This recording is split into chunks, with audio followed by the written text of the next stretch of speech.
Dada, Art and Anti-Art, the radical movement that challenged conventions. Written by Haya Vent, narrated by Kara Miller.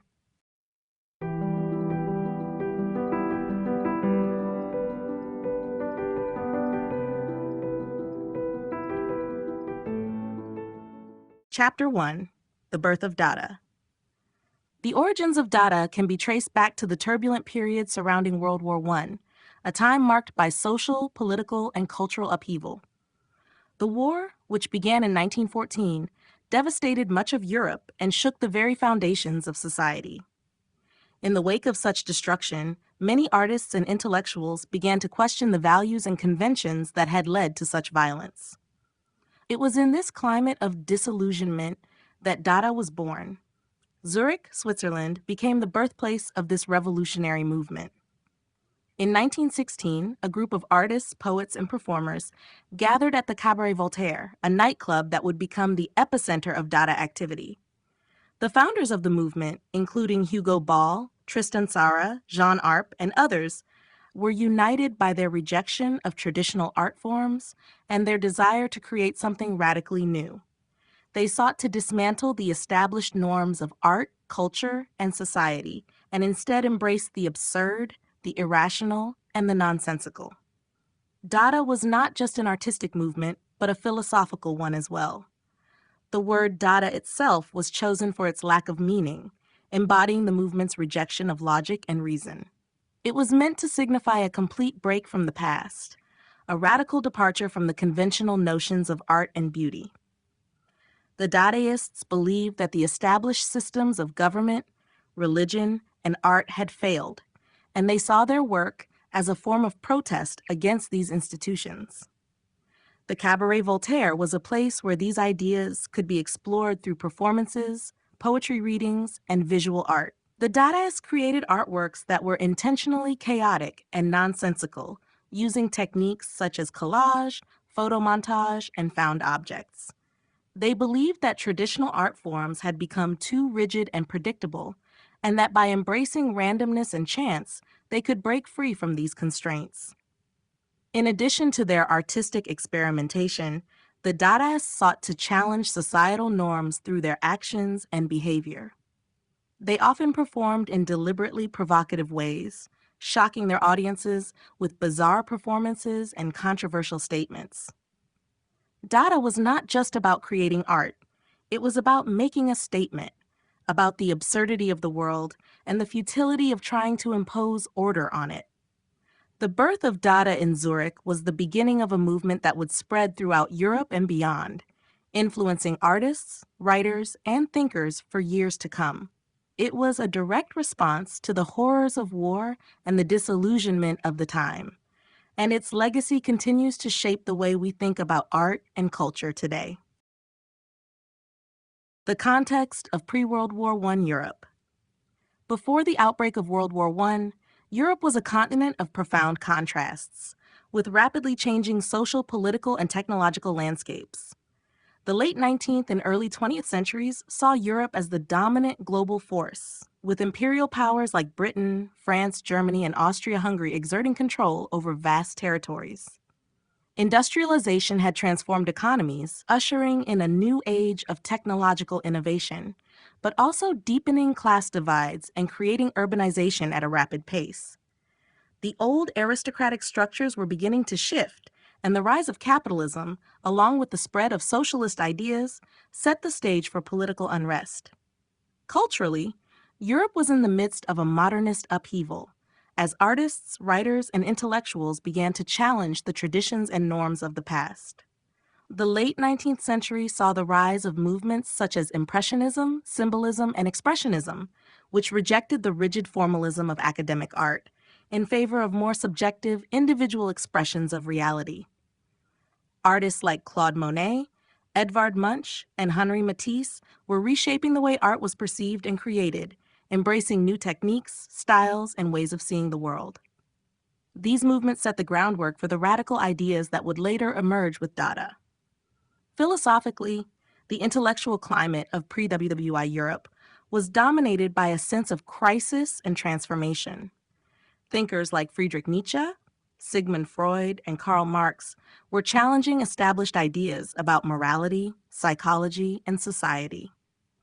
Nietzsche's critique of traditional morality and his proclamation that God is dead pointed to a deep existential questioning of established values. Freud's theories about the unconscious mind and human desire undermined the rationalist and idealist views of human nature, while Marx's analysis of capitalism and class struggle laid the foundation for political revolutions. Despite the cultural and intellectual ferment, Europe was also a continent gripped by political tension. Nationalism was on the rise, particularly in Eastern and Southern Europe, and imperial powers were competing for dominance, with rivalries between Germany, Britain, and France fueling an arms race. Alliances between European powers created a web of interlocking obligations, making the continent vulnerable to conflict. This atmosphere of political and social unrest, combined with the profound sense of disillusionment in the wake of industrialization and imperialism, created fertile ground for the emergence of radical movements like Dada. The war, when it came in 1914, would serve as a devastating punctuation mark to this moment of transformation, shattering the pre-war European order and leaving artists and thinkers searching for new ways to understand and express the world around them. The impact of World War I on art. World War I, which erupted in 1914, had a profound and lasting effect on all aspects of society, and the world of art was no exception. The war, with its unprecedented scale of destruction and loss of life, shattered the illusion of European progress and stability. Artists, who had already been experimenting with new forms and ideas in the years leading up to the war, found themselves grappling with a new and more complex reality. The horrors of trench warfare, the brutality of modern weaponry, and the widespread devastation forced many artists to reevaluate their roles in society and the purpose of their work. Before the war, the art world was largely dominated by movements such as Impressionism, Post-Impressionism, and Cubism, which sought to break away from traditional academic art forms. These movements focused on portraying subjective experiences, abstract forms, and the modern world. However, the reality of war introduced a new sense of disillusionment, and many artists began to reject these earlier ideals. Instead of celebrating progress and innovation, they turned their attention to the violence and chaos that had engulfed Europe.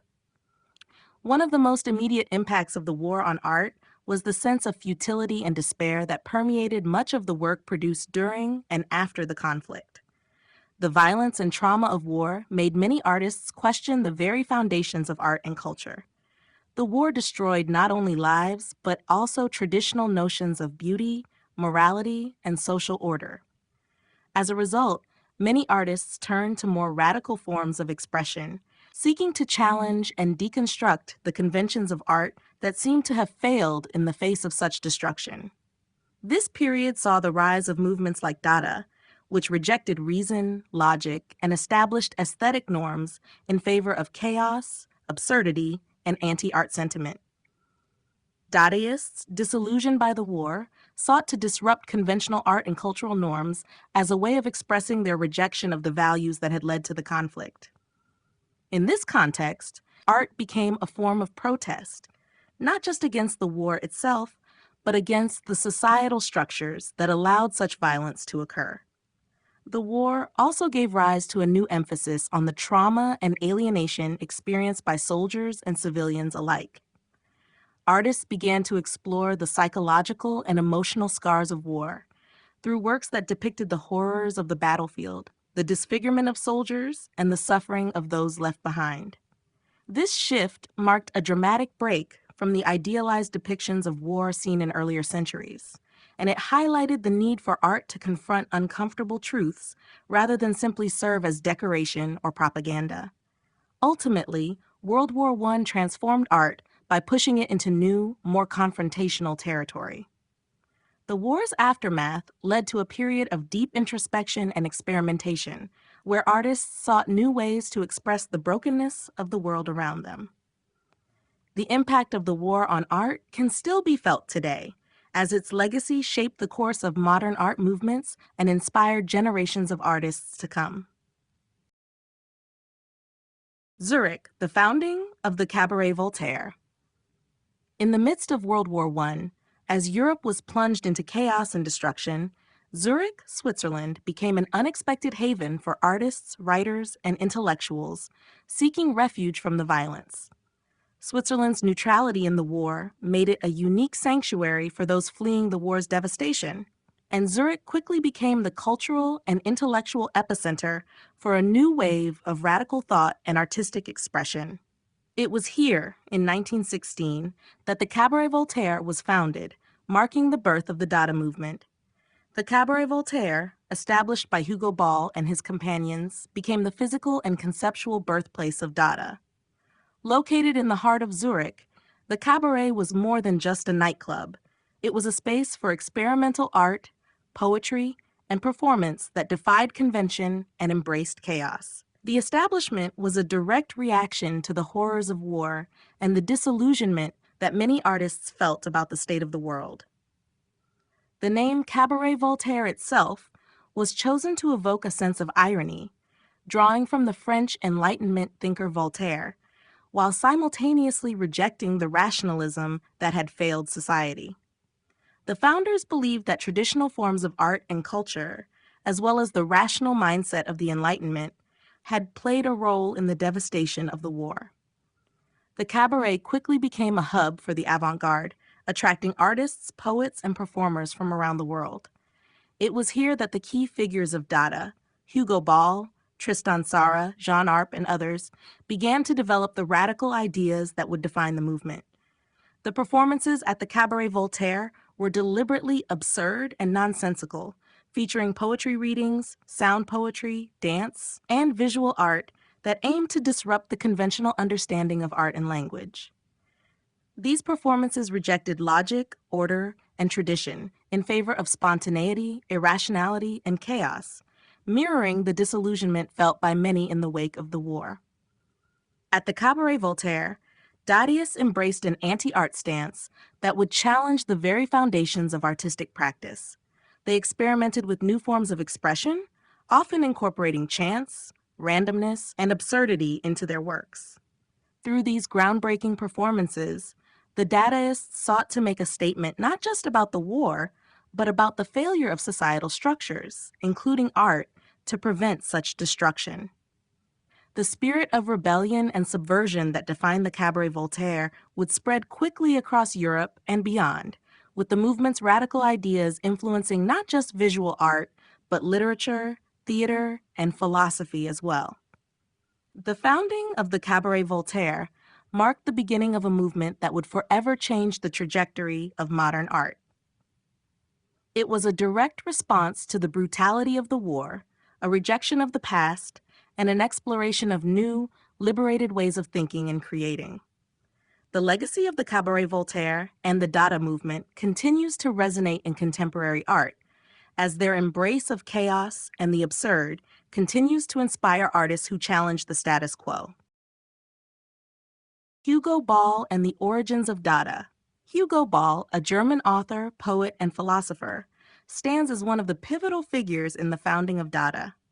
Born in 1886 in Pirmasens, Germany, Ball's early years were marked by a strong intellectual curiosity, and he initially pursued a career in literature and philosophy. However, the outbreak of World War I in 1914 would profoundly alter his life, and it was this global catastrophe that would lead him to challenge the very foundations of culture, art, and society. In 1916, along with his partner Emmy Hennings and fellow intellectuals, Ball founded the Cabaret Voltaire in Zurich, the birthplace of Dada. The origins of Dada can be traced directly to the frustration and disillusionment Ball, along with other artists of the time, felt in response to the war. The catastrophic destruction of the war, combined with the ideological failures that led to such violence, caused many intellectuals to reject the conventions and traditions of European culture. Ball, along with Tristan Tzara and others, began to believe that rational thought and conventional art had failed, contributing to the chaos and devastation. In reaction to this, They sought to create an art movement that would reject logic, reason, and all traditional notions of beauty. This rejection of the status quo was the core of what would later be called Dada. At the Cabaret Voltaire, Hugo Ball's contributions were central. He became the movement's primary spokesman and symbol, performing his own works and leading the group's performances. One of his most famous contributions to Dada was the creation of sound poetry, a form that rejected linguistic meaning in favor of pure sound. In his performance of Karawan, Ball used nonsensical syllables uttered in a rhythm that disrupted the conventions of language and speech.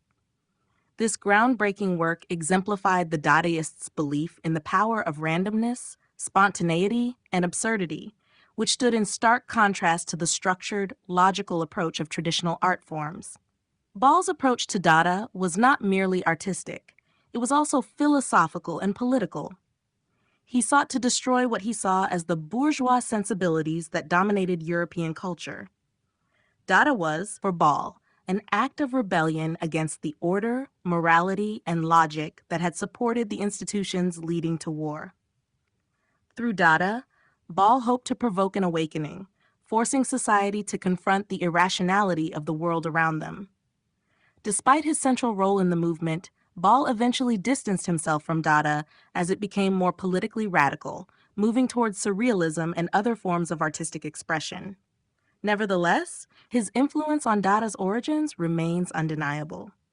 Through his leadership and innovation, Ball helped shape a movement that challenged the very idea of art, revolutionizing how people understood creativity in the wake of war and its aftermath. The philosophy of nonsense and absurdity. At the heart of Dada lies a philosophy rooted in nonsense and absurdity, a radical departure from the logic and structure that had governed art, culture, and society for centuries. Dada emerged in response to the widespread disillusionment caused by the devastation of World War I, with its absurdity serving as a critique of the rational, ordered systems that many believed had led to such destruction. For Dadaists, the war revealed the futility and madness of human endeavors, and they sought to express this chaos and disorder through their art. The philosophy of nonsense in Dada was not simply about creating meaningless or random works for their own sake. It was a deliberate act of subversion against a world that had, in their view, become overly rationalized, mechanized, and dehumanized. In the context of post-war Europe, where social, political, and intellectual systems seem to have failed, the Dadaists embraced irrationality and spontaneity as a way to reject the conventions that had allowed such chaos to unfold. By embracing absurdity, they made a powerful statement that the traditional structures of culture and thought were no longer valid in the face of war and suffering. Nonsense, in the Dadaist sense, was a tool to dismantle the norms that governed art and society. Artists such as Hugo Ball, Marcel Duchamp, and Tristan Tzara used irrationality as a form of protest. Through absurd performances, nonsensical poetry, and experimental art forms, they questioned the very definition of art. For Dadaists, meaning was subjective, and the established rules of art were irrelevant. By removing meaning from their work, they hoped to challenge the viewer to engage with art on a different level, one that was less about understanding and more about feeling or experiencing. The use of absurdity also reflected a rejection of the traditional idea of the artist as a genius or master creator. Dadaists were less concerned with the aesthetic qualities of their works than with the ideas they communicated. Art was no longer about representation or beauty. It was about breaking down the boundaries between art and life and between the rational and irrational.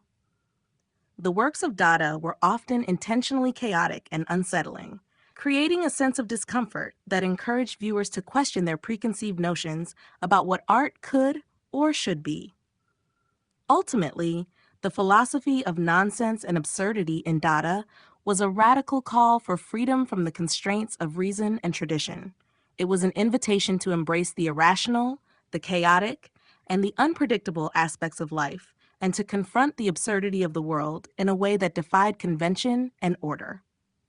Through this rebellion against logic, Dada challenged not only the art world, but the very fabric of society itself.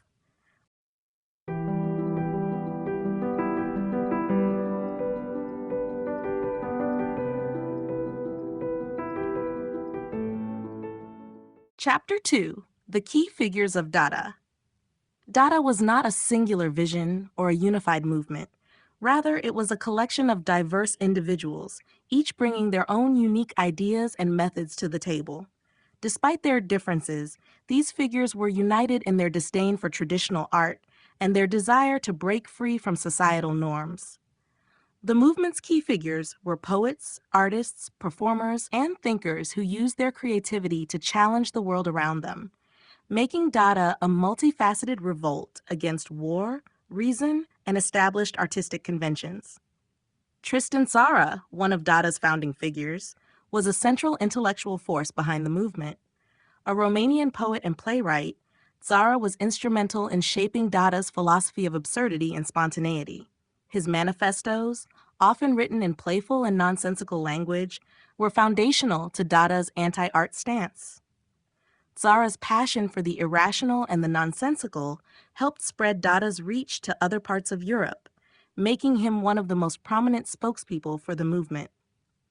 Marcel Duchamp, a French artist known for his radical rethinking of art, is another of Dada's most significant figures. Duchamp's concept of the ready-made, everyday objects presented as art, challenged the very notion of what art could be. His most famous ready-made, Fountain, a porcelain urinal signed R. Mutt, epitomized the Dada spirit of questioning artistic conventions and the value of art itself. Duchamp's work was not just about visual art, but about rethinking the role of the artist and the viewer in the creative process. Jean Arp, a German-French artist, was another important contributor to Dada, particularly in the realms of collage and abstract art. Arp's work often sought to merge the boundaries between chance and control, creating pieces that were both spontaneous and structured. His use of abstract forms and organic shapes helped push Dada beyond its beginnings as a literary movement, allowing it to evolve into a broader visual art form. Francis Picabia, a French painter and writer, was known for his provocative and irreverent attitude toward art and society. His work, often satirical and deeply critical of authority, represented the rebellious spirit of Dada. Picabia's approach to Dada was marked by a blend of abstraction and figurative imagery, challenging conventional aesthetics and offering scathing critiques of the establishment. Man Ray, an American photographer and artist, became one of the most influential figures within Dada's Parisian scene. Known for his avant-garde photography and experimental techniques, including his famous rayographs, photograms, Man Ray's work embodied Dada's emphasis on experimentation and the breaking of artistic boundaries. His surrealist photography, often featuring strange, dreamlike compositions, encapsulated the essence of Dada's subversion of reality. Together, these figures shaped Dada into a radical and enduring movement that not only transformed art, but also fundamentally altered the way people thought about creativity, society, and the role of the artist in the modern world. Their collective vision and commitment to challenging the status quo ensured that Dada's impact would be felt for generations to come. Tristan Tzara, the poet and philosopher. Tristan Tzara, one of the central figures of the Dada movement, was not just an artist, but a poet and philosopher who helped define the intellectual and ideological foundation of Dada. Born in 1896 in Romania, Tzara's early life was marked by a deep interest in literature and the arts. He moved to Zurich during World War I, where he became deeply involved in the creation of the Dada movement at the Cabaret Voltaire. It was here that he, along with other radical thinkers, sought to challenge the conventional systems of art, society, and politics. Tzara's approach to Dada was both poetic and philosophical. He is perhaps best known for his role in writing Dada's manifestos, which outlined the movement's rejection of reason, logic, and the traditional values that led to war. These manifestos were a mix of philosophical musings, satire, and absurdity, perfectly encapsulating the Dadaist rejection of established systems. In these writings, Zara often employed nonsensical and fragmented language as a way of undermining the authority of language itself. To him, language had become a tool of oppression and control, and by distorting it, he hoped to expose its limitations and challenge its power. One of Zara's most famous concepts was the idea of anti-poetry. He believed that poetry, like all art, should not adhere to the constraints of form or meaning. For Zara, poetry was not about expression or beauty. It was about creating an experience that was raw, unfiltered, and often chaotic. His method for composing poetry involved a process of chance, using random words and cut-up techniques to create unexpected juxtapositions and disruptions.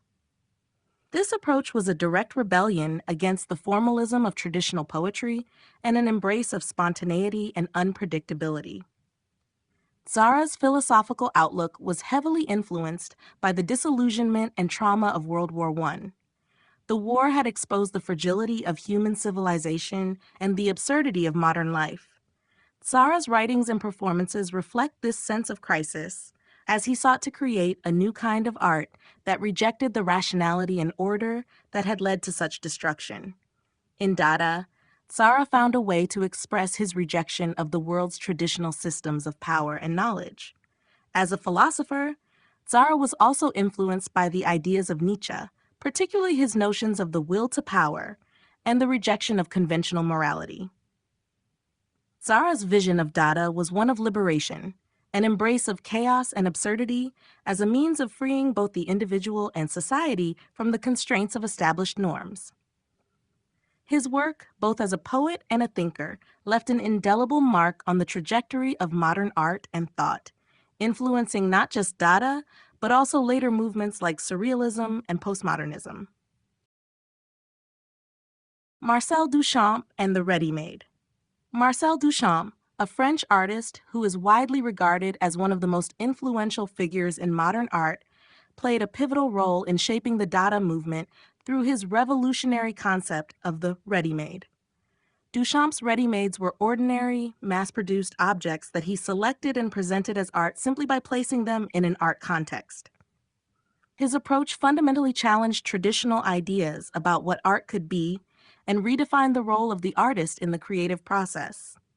The ready-made was a radical departure from conventional artistic practices that focused on craftsmanship, originality, and aesthetic beauty. Duchamp's most famous ready-made, Fountain, 1917, is a porcelain urinal signed R. Mutt, which he submitted to an art exhibition in New York. The piece was rejected by the exhibition organizers, but it went on to become one of the most iconic works in the history of modern art. By presenting a mass-produced object as art, Duchamp turned the focus away from the physical characteristics of the object itself and onto the idea behind it. For Duchamp, the essence of art lay not in the object, but in the artist's decision to present it as art. Duchamp's ready-mades were a direct challenge to the established art world, which he saw as pretentious and bound by conventions that stifled creativity. His work raised questions about authorship, value, and meaning in art, arguing that these concepts were subjective and open to interpretation. By presenting ordinary objects as art, Duchamp emphasized that context, intention, and the artist's role were more important than traditional notions of skill and aesthetic beauty. Beyond challenging traditional definitions of art, the ready-made also had a philosophical dimension. Duchamp's selection of objects was often arbitrary, emphasizing chance and randomness over meticulous planning.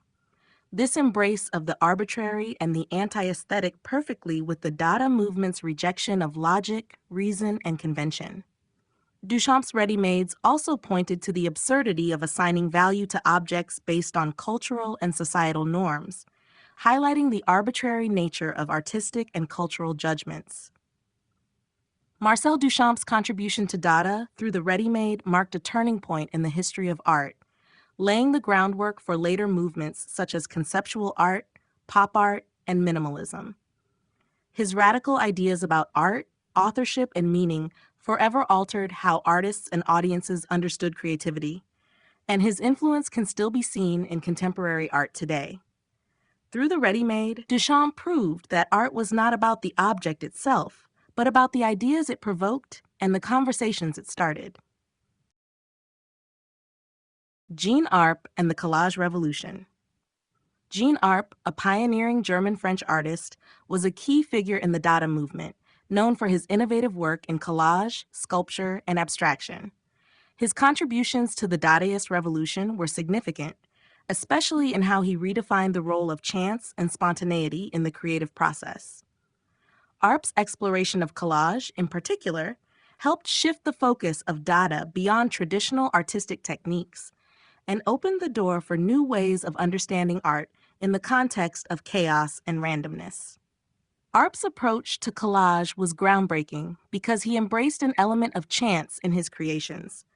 He would often start by cutting out shapes from paper or other materials and letting the pieces fall randomly onto a surface. The resulting compositions were then rearranged or left as they were, with little or no intervention in the final arrangement. This process emphasized the randomness of creation and the importance of removing the artist's ego and control from the work. For Arp, this process was a direct challenge to the rigidity and structure of conventional art, which often focused on the artist's intention and the perfection of the final piece.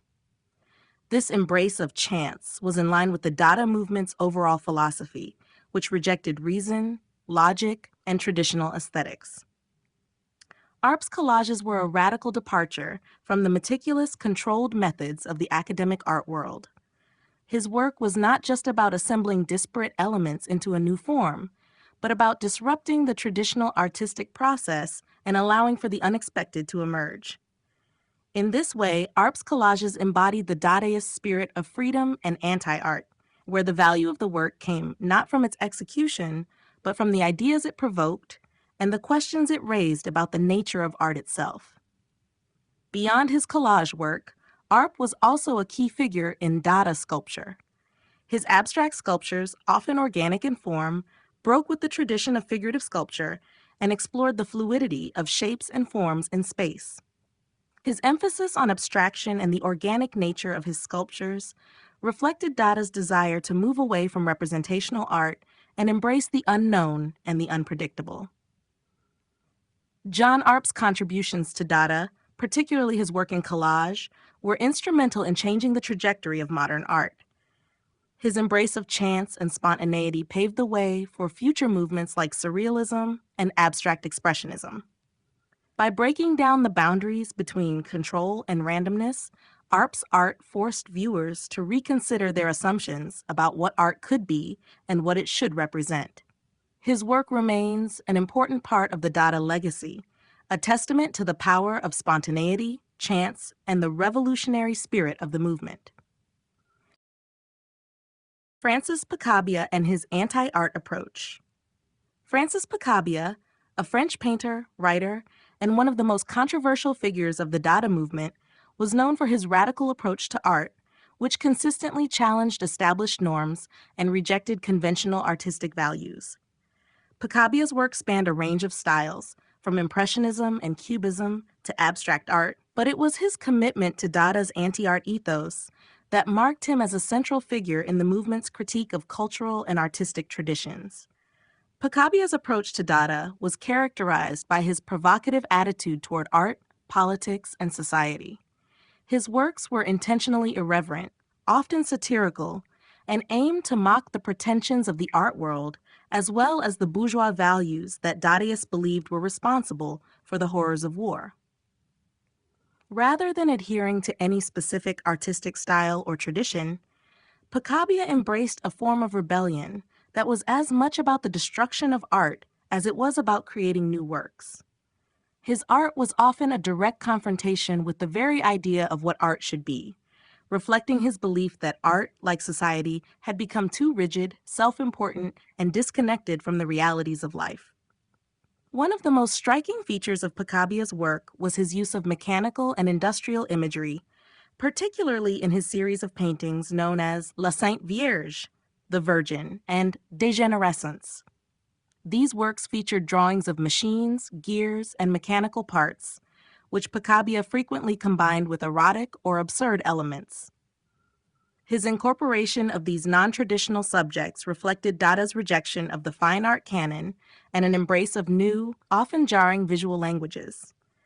These works were not only a critique of art itself, but also of modernity, which he saw as increasingly dominated by mechanization and the loss of individuality. Picabia's use of absurdity and humor in his work also reflected his Dadaist philosophy. In his famous drawing, Tumum, Picabia used an image of a machine with a caption that read, "You are my lovely little flower," turning the industrial machine into a subject of playful irony. This juxtaposition of the mechanical with the personal, the serious with the absurd, was characteristic of Picabia's anti-art sensibility. By the end of the 1910s, Picabia began to distance himself from Dada, moving toward a more surrealistic and symbolic approach. However, his contributions to Dada's anti-art revolution remained significant. Through his radical imagery, satirical wit, and rejection of traditional artistic values, Picabia helped push the boundaries of what could be considered art. His work encapsulated Dada's spirit of subversion and irreverence, leaving a lasting impact on the development of modern art. Man Ray, photography as a Dada tool. Man Ray, an American-born artist, played a pivotal role in bringing photography into the realm of Dada, using the medium not just to capture reality, but to challenge perceptions of art, reality, and imagination. Though he began his career as a painter and sculptor, it was through photography that Man Ray would make his most lasting contributions to the Dada movement. His innovative techniques, including the creation of rayographs and his surrealist-inflected photographic work, helped redefine what photography could be and placed it at the heart of Dada's anti-art agenda. Man Ray's approach to photography was marked by experimentation and a commitment to the principles of spontaneity and chance, which were central to Dada's rejection of rationality and traditional aesthetics. One of his most famous contributions was the creation of the rayograph, a photographic technique that did not require a camera. Instead, objects were placed directly on photographic paper, and the paper was then exposed to light, creating ghostly, high-contrast images. These photograms captured the interplay of light and shadow in surprising ways, producing abstract forms that were both captivating and unsettling. The rayographs epitomized Dada's embrace of the irrational and the arbitrary, making the process itself an integral part of the artwork. Man Ray's photography also extended beyond his experimental techniques. His portrait photography, particularly of Dada artists and intellectuals in Paris, became iconic for its stark, often surreal quality. He used light, shadow, and composition to create striking, often enigmatic images that suggested both the subject's personality and the conceptual underpinnings of their work. By using photography in such an innovative way, Man Ray blurred the line between art and reality, questioning the ability of any medium to represent the truth.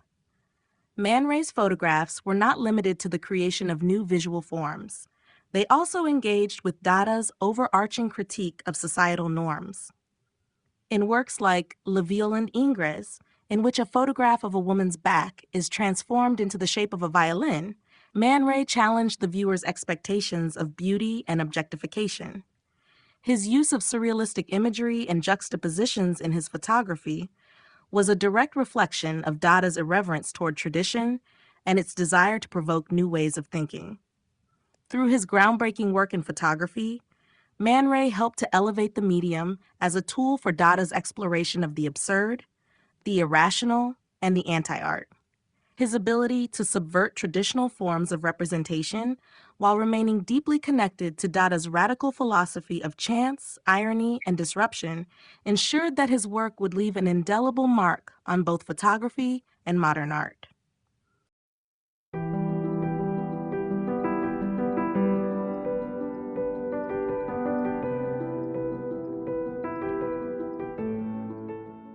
Chapter 3, Dada in Europe, From Zurich to Berlin. Dada, a movement born in the turbulent environment of World War I, quickly spread across Europe, with different cities becoming important centers of Dadaist activity. Zurich, the birthplace of Dada, provided the initial spark, but soon the movement spread to other major cities such as Berlin, Paris, and Cologne, each of which added its own unique flavor to the development of Dadaist thought and art. As Dada evolved and expanded, it went from being a reactionary force against the horrors of war to a broader challenge to traditional art, society, and culture. Zurich became the first stronghold of Dada thanks to the Cabaret Voltaire, a nightclub founded in 1916 by Hugo Ball, Emmy Hennings, and other artists who were seeking an alternative to the madness of the world. The Cabaret Voltaire quickly became a center for avant-garde performances, with poets, musicians, dancers, and visual artists experimenting with absurdity, noise, and anti-art. Artists like Tristan Tzara and Jean Arp contributed to the establishment of the movement's foundational ideas, combining an intense rejection of tradition with spontaneous, often irrational, creative expression. Zurich Dada was a small, insular group, primarily intellectual, focusing on protest against war and exploring the philosophical aspects of nonsense and the absurd. However, as the war ended and Europe began to recover, Dada expanded its influence, and Berlin became a central hub of the movement. In Berlin, Dada took on a more political and confrontational tone. The city was marked by social and economic instability in the aftermath of the war, and Dada artists in Berlin were deeply engaged with the political turmoil that followed. Led by artists like George Grosz and John Hartfield, Berlin, Dada became known for its sharp critique of both the Weimar Republic's government and the rise of fascism. The Berlin Dadaists used art as a weapon, creating provocative works that satirized the political establishment, exposing the hypocrisy and corruption that they saw at the heart of European society. In addition to its political edge, Berlin Dada also became more aggressive and less focused on traditional artistic mediums. It embraced photomontage, a technique pioneered by Hartfield, which involved cutting and pasting photographs to create new, often jarring images that exposed the dark realities of modern life. This gave Dada in Berlin a distinctly visual and confrontational character, more direct in its challenge to the art world and society at large.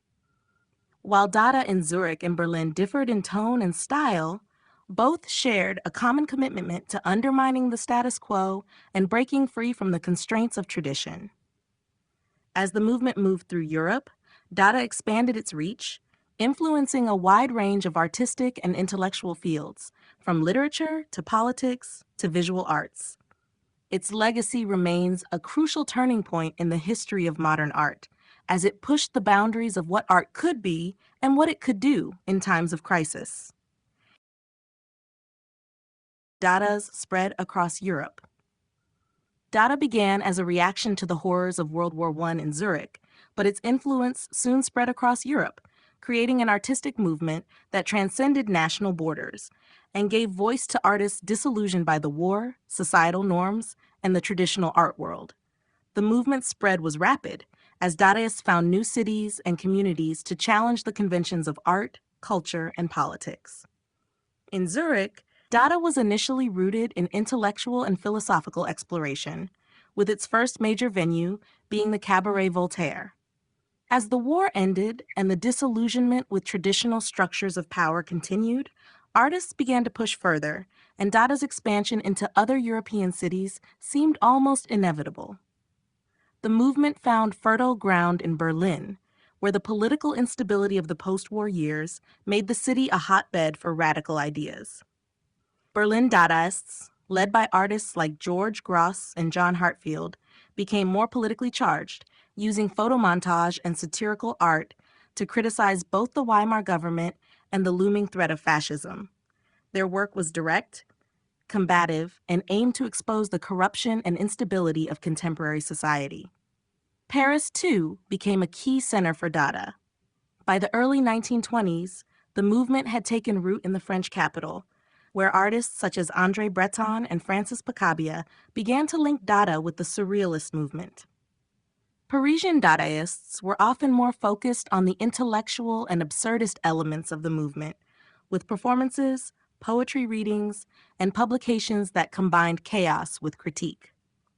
The French Dadaists, while not as politically focused as their Berlin counterparts, explored themes of irrationality and the rejection of reason, drawing heavily on the theories of Freud and Nietzsche to shape their work. In addition to Zurich, Berlin, and Paris, Dada also made its way to cities like Cologne, where the artistic group around Max Ernst began experimenting with collage and other new techniques.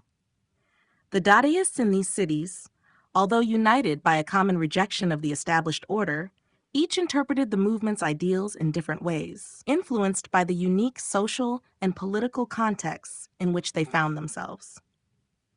Dada's spread across Europe was a powerful testament to its universal message of rebellion and its ability to inspire diverse artistic expressions. Though it was often fragmented and disjointed, Dada's impact was undeniable. Its challenge to the conventions of art and society resonated far beyond the borders of Zurich, leaving an indelible mark on the development of modern art and paving the way for movements like Surrealism, abstract expressionism, and conceptual art. The Berlin Dada Group and political engagement. The Berlin Dada Group emerged in the aftermath of World War I, during a time of profound political and social instability in Germany. The collapse of the German Empire, the chaos of the Weimar Republic, and the economic turmoil left many people disillusioned with the established systems of power. For the Berlin Dadaists, this atmosphere of unrest provided fertile ground for the development of their radical, politically engaged art. Unlike the more abstract, intellectual Dada of Zurich, Berlin Dada adopted a direct, confrontational approach that sought to critique not only traditional art forms, but also the political and societal systems that had led to the war and the ongoing instability. The Berlin Dada Group, led by figures such as George Gross, John Hartfield, and Hannah Hoch, became deeply involved in the politics of their time. The group's art was often explicitly anti-authoritarian, anti-bourgeois, and anti-war. Their works targeted both the corrupt political establishment and the rise of fascism, using satire and shocking imagery to provoke the public and question the status quo. In particular, Hartfield's photomontages, collages made from photographs that combined and distorted images to create powerful political statements, became one of the signature techniques of the Berlin Dadaists. His images criticized the growing nationalism in Germany and exposed the hypocrisy of political and military leaders.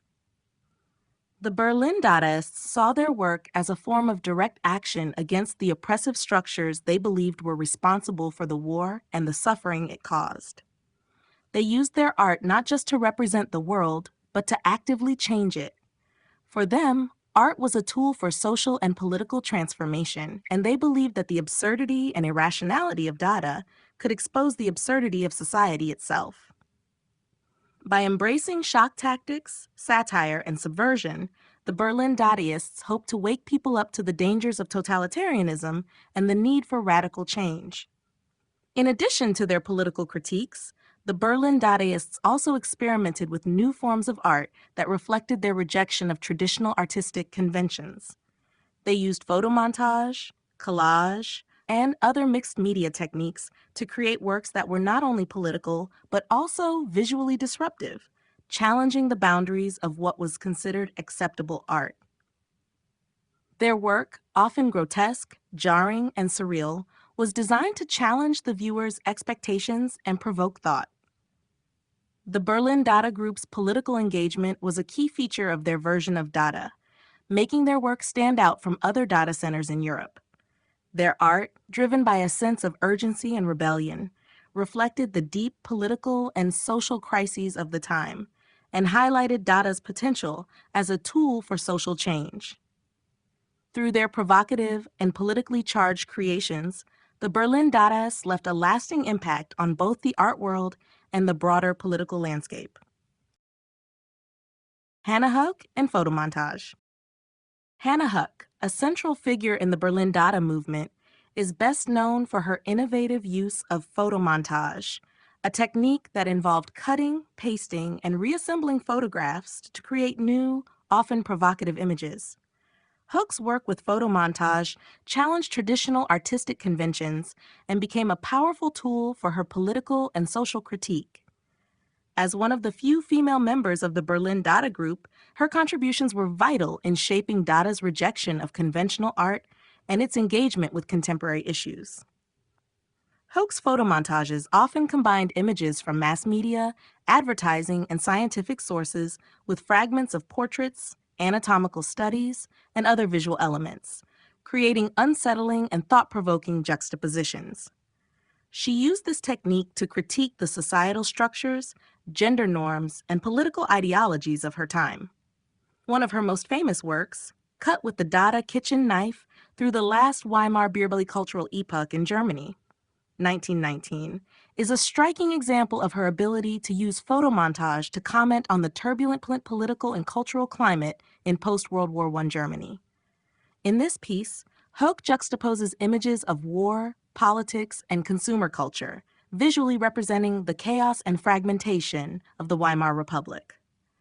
The collage's chaotic nature mirrors the disorienting political and cultural environment of the time. In addition to her political engagement, Hoke's photomontages also address gender and identity, particularly the role of women in society.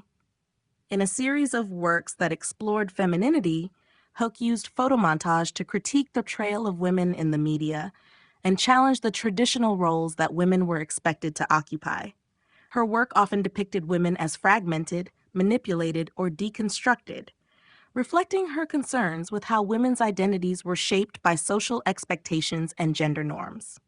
By using photomontage, Hook subverted the idealized images of women in mainstream culture, turning them into complex, multifaceted representations that question the very idea of female beauty and identity. Hook's innovative use of photomontage also positioned her as an important figure in the broader development of modern art. While the technique had been used by other artists before her, Hook's political and feminist lens gave it a new power and relevance within the Dada movement. Through her work, she demonstrated how art could challenge the status quo and serve as a form of resistance, questioning the values and ideologies of society. Her contributions to Dada's legacy were essential, and her work continues to inspire and influence contemporary artists today. The Radical Manifestos of Berlin Dadaists. The Berlin Dadaists were known for their aggressive and politically charged approach to art, and their radical manifestos played a crucial role in articulating the movement's ideals and aims. These manifestos, written by key figures such as George Grosz, John Hartfield, and Raoul Hausmann, served as both declarations of artistic intent and direct critiques of the social, political, and cultural conditions of post-World War I Germany. In a time of immense upheaval, their manifestos were designed to provoke, disrupt, and challenge the status quo. The Berlin Dadaists, deeply affected by the aftermath of the war, viewed the political landscape of the Weimar Republic as a breeding ground for corruption, inequality, and the rise of fascism. They saw art as a tool for revolution, believing that traditional forms of art and culture were complicit in the violence and chaos of the war. As a result, their manifestos rejected conventional artistic practices, advocating instead for an art that was radically free, anti-bourgeois, and subversive. The manifestos called for the destruction of established artistic norms and the creation of a new, revolutionary form of art that would reflect the true chaos of the world. One of the most important documents of this period was the first International Dada Fair Manifesto, published in 1920. The fair itself was a bold statement of Dada's political engagement, with works that directly challenged the values of both the art world and the state. The manifesto called for the liberation of art from academic constraints and emphasized the importance of breaking down all societal and artistic hierarchies. This radical call for freedom and rebellion was echoed in many Berlin Dada manifestos, which often used aggressive, provocative language to criticize everything from the media and consumer culture to the political system and bourgeois society. In addition to their critique of politics and culture, The Berlin Dada manifestos were also a reaction to the aestheticism of previous artistic movements. They embraced the absurd, the irrational, and the grotesque, using art to confront the viewer with the harsh realities of life. Through their manifestos, the Berlin Dadaists sought to break away from traditional forms of artistic expression, opting instead for the chaotic, the fragmented, and the unexpected. Their calls for radical change were not limited to the art world. They extended to the broader social and political spheres, urging a complete rethinking of the systems that governed both art and society. The radical manifestos of the Berlin Dadaists were essential in shaping the direction of the Dada movement, particularly in Germany. Through these manifestos, they communicated their rejection of all that had come before them and laid the groundwork for the use of art as a tool for political resistance. Their words were as confrontational as their art, and together they left an indelible mark on the development of modern art and the ongoing struggle for social and political change. Political and social critique in Dada works. Dada, as an art movement, was rooted in a deep political and social critique, with its members using their work to challenge the dominant ideologies of their time. Emerging in the wake of World War I, Dadaists were disillusioned by the devastation caused by the war, the corruption of the political establishment, and the failure of reason and logic to prevent such destruction. Dada was not just an aesthetic movement. It was an outright rebellion against the political, social, and cultural systems that the artists believed had led to the chaos of the war and the ongoing instability in Europe. Their art, often absurd and nonsensical, aimed to disrupt the norms and conventions that they saw as complicit in the world's troubles. Dada's political critique was evident in its rejection of traditional institutions, including the state, the church, and notably, the art world itself. In Berlin, for example, Dadaists like George Gross and John Hartfield produced works that directly attacked the Weimar government, capitalists, and the rise of fascism. Gross's sharp, grotesque caricatures of political figures exposed the hypocrisy and corruption that they believed characterized the ruling elite, while Hartfield's photo montages used the medium to directly confront the dangers of nationalism and militarism. These works were designed to shock and provoke, using satire and humor to criticize the societal structures that the Dadaists found oppressive. Socially, Dada also challenged the conventional gender roles and expectations of its time. Many Dadaists, particularly in Berlin, were outspoken in their rejection of bourgeois morality, and this extended to their treatment of women and sexuality. Works by artists like Hannah Hook confronted the traditional depictions of women in the media and explored how women's identities were shaped by society. Hook's photomontages, in particular, deconstructed the image of womanhood, presenting fragmented and reconstructed images that defied the ideals of feminine beauty and challenged the objectification of women in popular culture. Dada's critique was not confined to political and social institutions, but extended to the very nature of art itself. The movement's rejection of established artistic techniques and forms was a direct critique of the elitism and commercialism of the art world.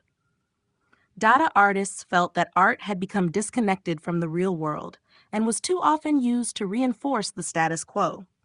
By creating works that were intentionally nonsensical, irrational, and provocative, the Dadaists sought to break free from the constraints of tradition and expose the artificiality of artistic conventions. In essence, Dada's political and social critique was woven into the fabric of the movement's very existence. Through their art, the Dadaists used absurdity, satire, and shock tactics to challenge not only the political and social systems of their time, but also the very concept of art itself. Their works continue to resonate as a reminder of the power of art to question, provoke, and resist.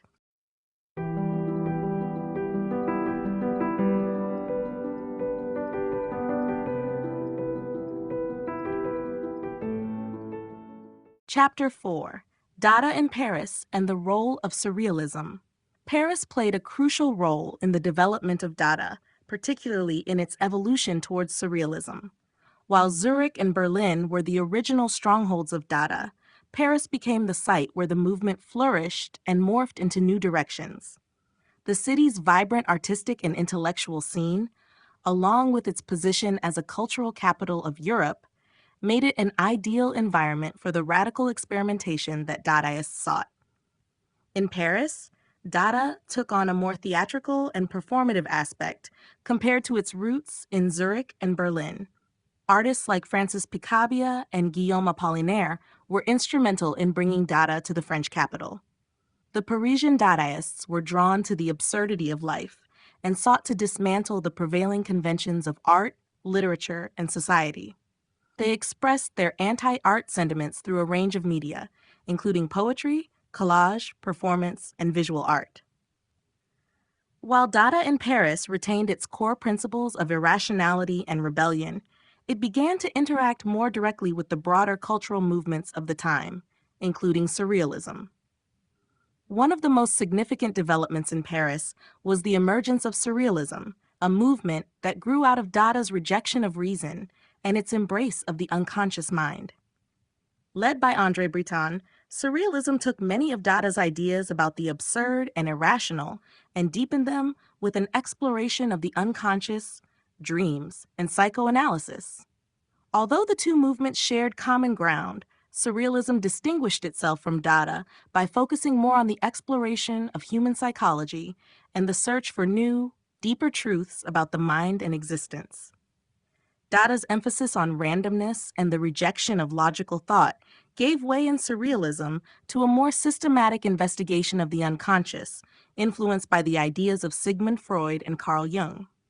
Paris also saw the Dadaists engage with the rapidly evolving art market as they sought to make a name for themselves in a city full of art collectors, patrons, and galleries.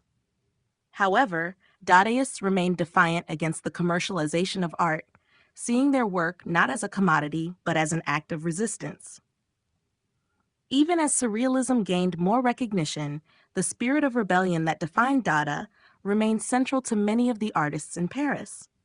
In this way, Dada in Paris marked the end of the movement as an organized collective force and its transformation into Surrealism.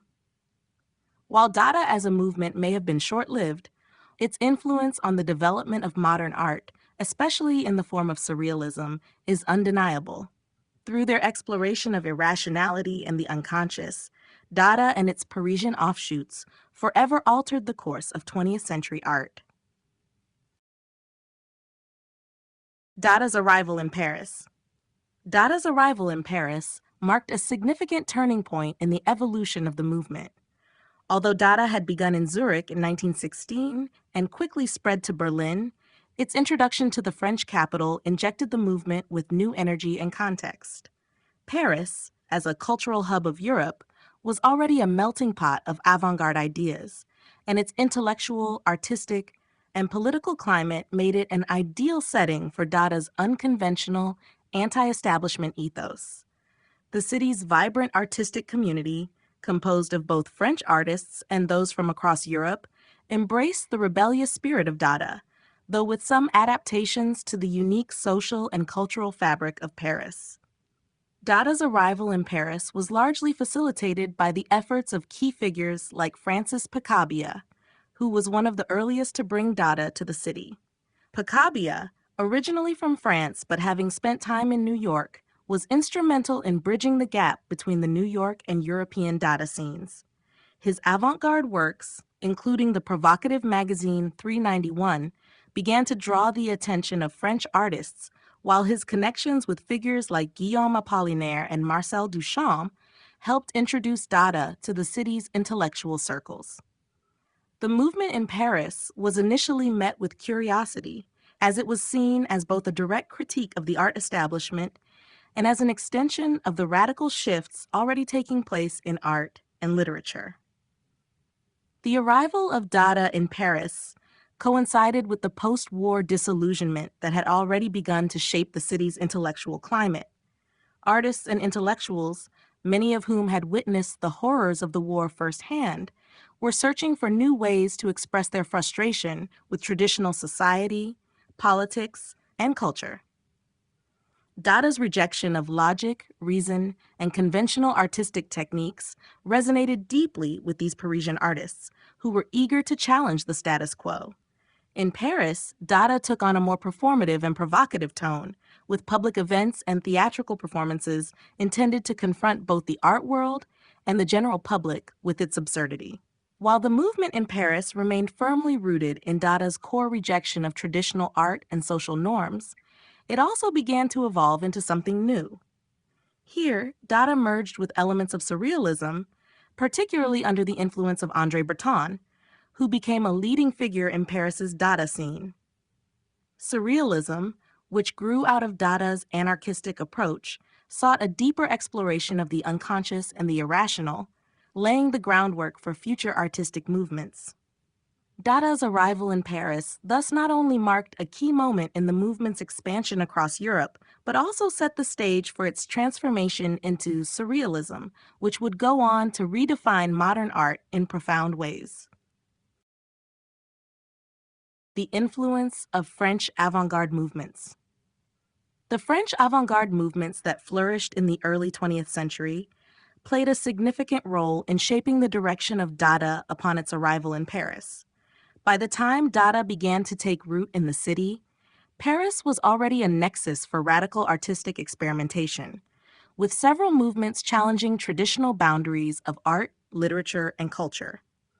The influence of these movements, including Cubism, Futurism, and Symbolism, can be seen in the ways Dadaists approached the disruption of established norms. Cubism, pioneered by artists like Pablo Picasso and Georges Braque, was one of the most important influences on Dada. By deconstructing the representation of reality and presenting fragmented, multi-perspective views of objects, Cubism introduced a new way of thinking about form and perception. Dadaists, particularly in Paris, took this fragmented approach a step further by abandoning any attempt to represent reality altogether. Instead, they embraced the absurd, the nonsensical, and the irrational. The influence of Cubism on Dada is evident in works that emphasize collage, assemblage, and the destruction of traditional compositional structures. By rejecting the idea of art as representation, Dada artists sought to question the very nature of artistic creation and its connection to the material world. Futurism, another influential avant-garde movement, also made an impact on Parisian Dada. Founded in Italy by Filippo Tommaso Marinetti, Futurism celebrated speed, technology, and the dynamism of modern life, while rejecting the past and tradition. Though Dadaists were critical of the nationalism and militarism associated with Futurism, they shared a similar rejection of established conventions and a desire to break free from the constraints of history. Dadaists, like Futurists, sought to capture the energy of modern life. But rather than celebrating technological progress, they focused on the chaos, destruction, and absurdity of the modern condition. Symbolism, with its focus on the irrational, the mysterious, and the emotional, also contributed to the development of Dada. Though symbolist artists like Stéphane Mallarmé and Odilon Redon were interested in exploring the subconscious and rejecting realism, they did so with a sense of mystery and beauty. Dadaists, by contrast, went beyond the symbolist fascination with the mystical and embraced a more radical approach to breaking down meaning. They celebrated absurdity and irrationality not as a means to evoke deeper truths, but to completely shatter the illusions that art had traditionally upheld. Together, these French avant-garde movements created an environment in which Dada could thrive. Dada was not just a rejection of the artistic traditions of the past, but a direct challenge to the very foundations of society and culture. The Parisian avant-garde's embrace of experimentation, abstraction, and rejection of the conventional provided the perfect backdrop for the Dadaists' radical ideas and artistic practices. Through this interaction, Dada in Paris evolved, incorporating elements of its predecessors while pushing beyond them into new, uncharted territories. The intersection of Dada and Surrealism. The intersection of Dada and Surrealism represents a critical moment in the history of modern art, one in which the two movements overlapped and influenced each other, yet diverged in key philosophical and artistic directions. Both movements emerged from the turbulence of World War I, driven by a shared rejection of conventional art, society, and rationality. However, while Dada was primarily concerned with subverting the status quo through absurdity and chaos, Surrealism sought to delve deeper into the unconscious mind, dreams, and the exploration of human psychology. Dada, with its roots in Zurich and later in Berlin and Paris, was marked by an anti-art stance. It aimed to dismantle established artistic traditions, rejecting reason, logic, and the very concept of beauty in favor of randomness, absurdity, and shock value. The Dadaists, including figures like Marcel Duchamp, Tristan Tzara, and Francis Picabia, employed techniques such as collage, photomontage, and ready-mades to create works that were intentionally nonsensical and provocative. They believed that the rationalism that had driven society to war was the same rationalism that governed the art world, and they sought to disrupt this order with art that was often chaotic, irrational, and seemingly meaningless. Surrealism, on the other hand, was founded by André Breton in 1924, and, while it shared Dada's rejection of rational thought, it moved in a different direction. Surrealism sought not just to rebel against traditional forms of art, but to unlock deeper truths about the human experience, particularly through the exploration of the unconscious mind. Influenced by the psychoanalytic theories of Sigmund Freud and Carl Jung, Surrealism aimed to bridge the gap between the conscious and unconscious worlds, using dreams, automatism, and spontaneous expression as tools for artistic creation. Artists like Salvador Dalí, René Magritte, and Max Ernst used surreal imagery to probe into the human psyche, often creating dreamlike scenes that defied logic and rational explanation. The two movements shared a belief in the importance of irrationality, but Dada's approach was more focused on destruction and disruption, while Surrealism sought creation through a deeper understanding of the mind. Many early Surrealists were former Dadaists, and they brought elements of Dada's anti-art attitude into the development of Surrealism. However, as Surrealism evolved, it became more structured and philosophical, seeking to engage with human psychology, mysticism, and the mysteries of existence, whereas Dada remained primarily an act of rebellion. In the end, Dada and Surrealism both left indelible marks on modern art, but their paths diverged significantly. Dada's embrace of absurdity and chaos laid the groundwork for Surrealism's exploration of the unconscious mind, and while the two movements had overlapping goals, their approaches reflected different attitudes toward the purpose and power of art. The role of André Breton in Surrealism's emergence. André Breton stands as one of the central figures in the creation and development of Surrealism. As a poet, writer, and intellectual, Breton played a pivotal role in shaping the movement's philosophical underpinnings and guiding its artistic direction. His deep interest in psychoanalysis, the unconscious mind, and the works of Sigmund Freud would help propel Surrealism into new territory, making it not just a visual art movement, but also a philosophical and psychological inquiry into the nature of human experience. Breton's journey into Surrealism began as a natural progression from his earlier involvement with Dada, where he was initially captivated by the movement's defiance of tradition and its celebration of irrationality.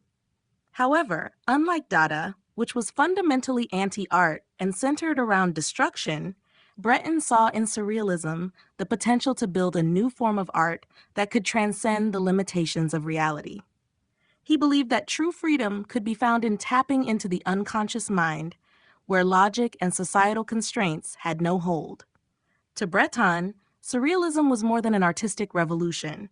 It was a way to unlock deeper truths about the psyche, freeing the individual from the rationalism and repression imposed by society. In 1924, Breton published the Surrealist Manifesto, a key document in the history of the movement that outlined his vision for Surrealism. In it, he defined Surrealism as pure psychic automatism, a process of creating art without the interference of reason or logic. The manifesto called for the liberation of the mind from the constraints of societal norms, advocating for spontaneous, free-flowing expression that could bridge the gap between the conscious and unconscious realms. This new form of art, according to Breton, would reveal hidden truths and allow humanity to experience life in a more authentic way. The manifesto not only solidified Surrealism's theoretical foundation, but also served as a rallying cry for artists, writers, and intellectuals to join in this collective pursuit of creative freedom. Breton's leadership and his intellectual engagement with Freud's theories of the unconscious mind and dream analysis helped distinguish Surrealism from its Dada predecessor. Whereas Dada sought to disrupt and destroy, Surrealism sought to explore and reveal the unconscious workings of the human mind through art, literature, and other creative mediums. Breton's influence extended to surrealist works that incorporated techniques like automatic writing, dream imagery, and surreal juxtapositions, which sought to expose the hidden layers of the psyche. Throughout his life, Breton remained the guiding force of Surrealism, rallying artists and writers under its banner while also seeking to preserve the purity of its ideals. His role in the movement's emergence not only ensured its place in the history of modern art, but also reinforced the notion that art could serve as a powerful tool for psychological and social transformation. Through his leadership and vision, André Breton helped shape Surrealism into a revolutionary force that would leave a lasting impact on the world of art and beyond. Key Dadaists in Paris, Picabia, Duchamp, and others. The arrival of Dada in Paris saw several key figures who played vital roles in shaping the movement's character in the French capital. Among these, Francis Picabia and Marcel Duchamp were perhaps the most influential, as their radical ideas and groundbreaking works significantly impacted the trajectory of Dada and set the stage for the later emergence of Surrealism. These artists, along with others in Paris, used their creative practices to subvert conventional art forms and express their dissatisfaction with the rationalism that had led to the devastation of World War I. Francis Picabia was a pivotal figure in introducing Dada to Paris. Known for his irreverent and satirical approach to art, Picabia's work often sought to challenge both artistic and societal conventions. His works ranged from abstract paintings to mechanical drawings, with a particular focus on the absurdity of industrialization, technology, and human existence. Picabia's famous series of works titled La Sainte Vierge, the Holy Virgin, were a critical examination of the way art, religion, and society were intertwined, often pushing the boundaries of good taste and propriety. His provocative attitude embodied the essence of Dada, rejecting tradition in favor of spontaneous and absurd expression. Marcel Duchamp, another crucial figure, is often considered one of the most significant influences on the development of modern art. His concept of the ready-made, everyday objects elevated to the status of art simply by being chosen and presented as such, radically redefined what could be considered art. Duchamp's most famous work, Fountain, 1917, a porcelain urinal signed with the pseudonym R. Mutt, challenged not only the conventions of what art could be, but also the very institutions that defined artistic value. Duchamp's work questioned the boundaries of creativity and craftsmanship, and his conceptual approach to art influenced generations of artists long after Dada faded from the scene. In addition to Picabia and Duchamp, other key Dadaists in Paris contributed to the movement's evolution. Marcel Janco, who had been involved in the early stages of Dada in Zurich, also participated in the Parisian scene, creating masks and performance art that blended the playful and the subversive. Guillaume Apollinaire, a poet and art critic, embraced Dada's revolutionary spirit, even though he was more aligned with the symbolist movement. His encouragement of the avant-garde and his close relationship with key figures like Picasso and Duchamp helped fuel Dada's rise in Paris. Together, these artists contributed to a Parisian Dada scene that was distinct from its German counterparts, but still deeply engaged in radical experimentation and anti-art sentiment. Their works not only questioned traditional aesthetics, but also served as a pointed critique of the political and social order that had led to the horrors of war. Through their bold ideas and practices, the Dadaists in Paris helped redefine the boundaries of art, laying the groundwork for future movements like Surrealism and beyond.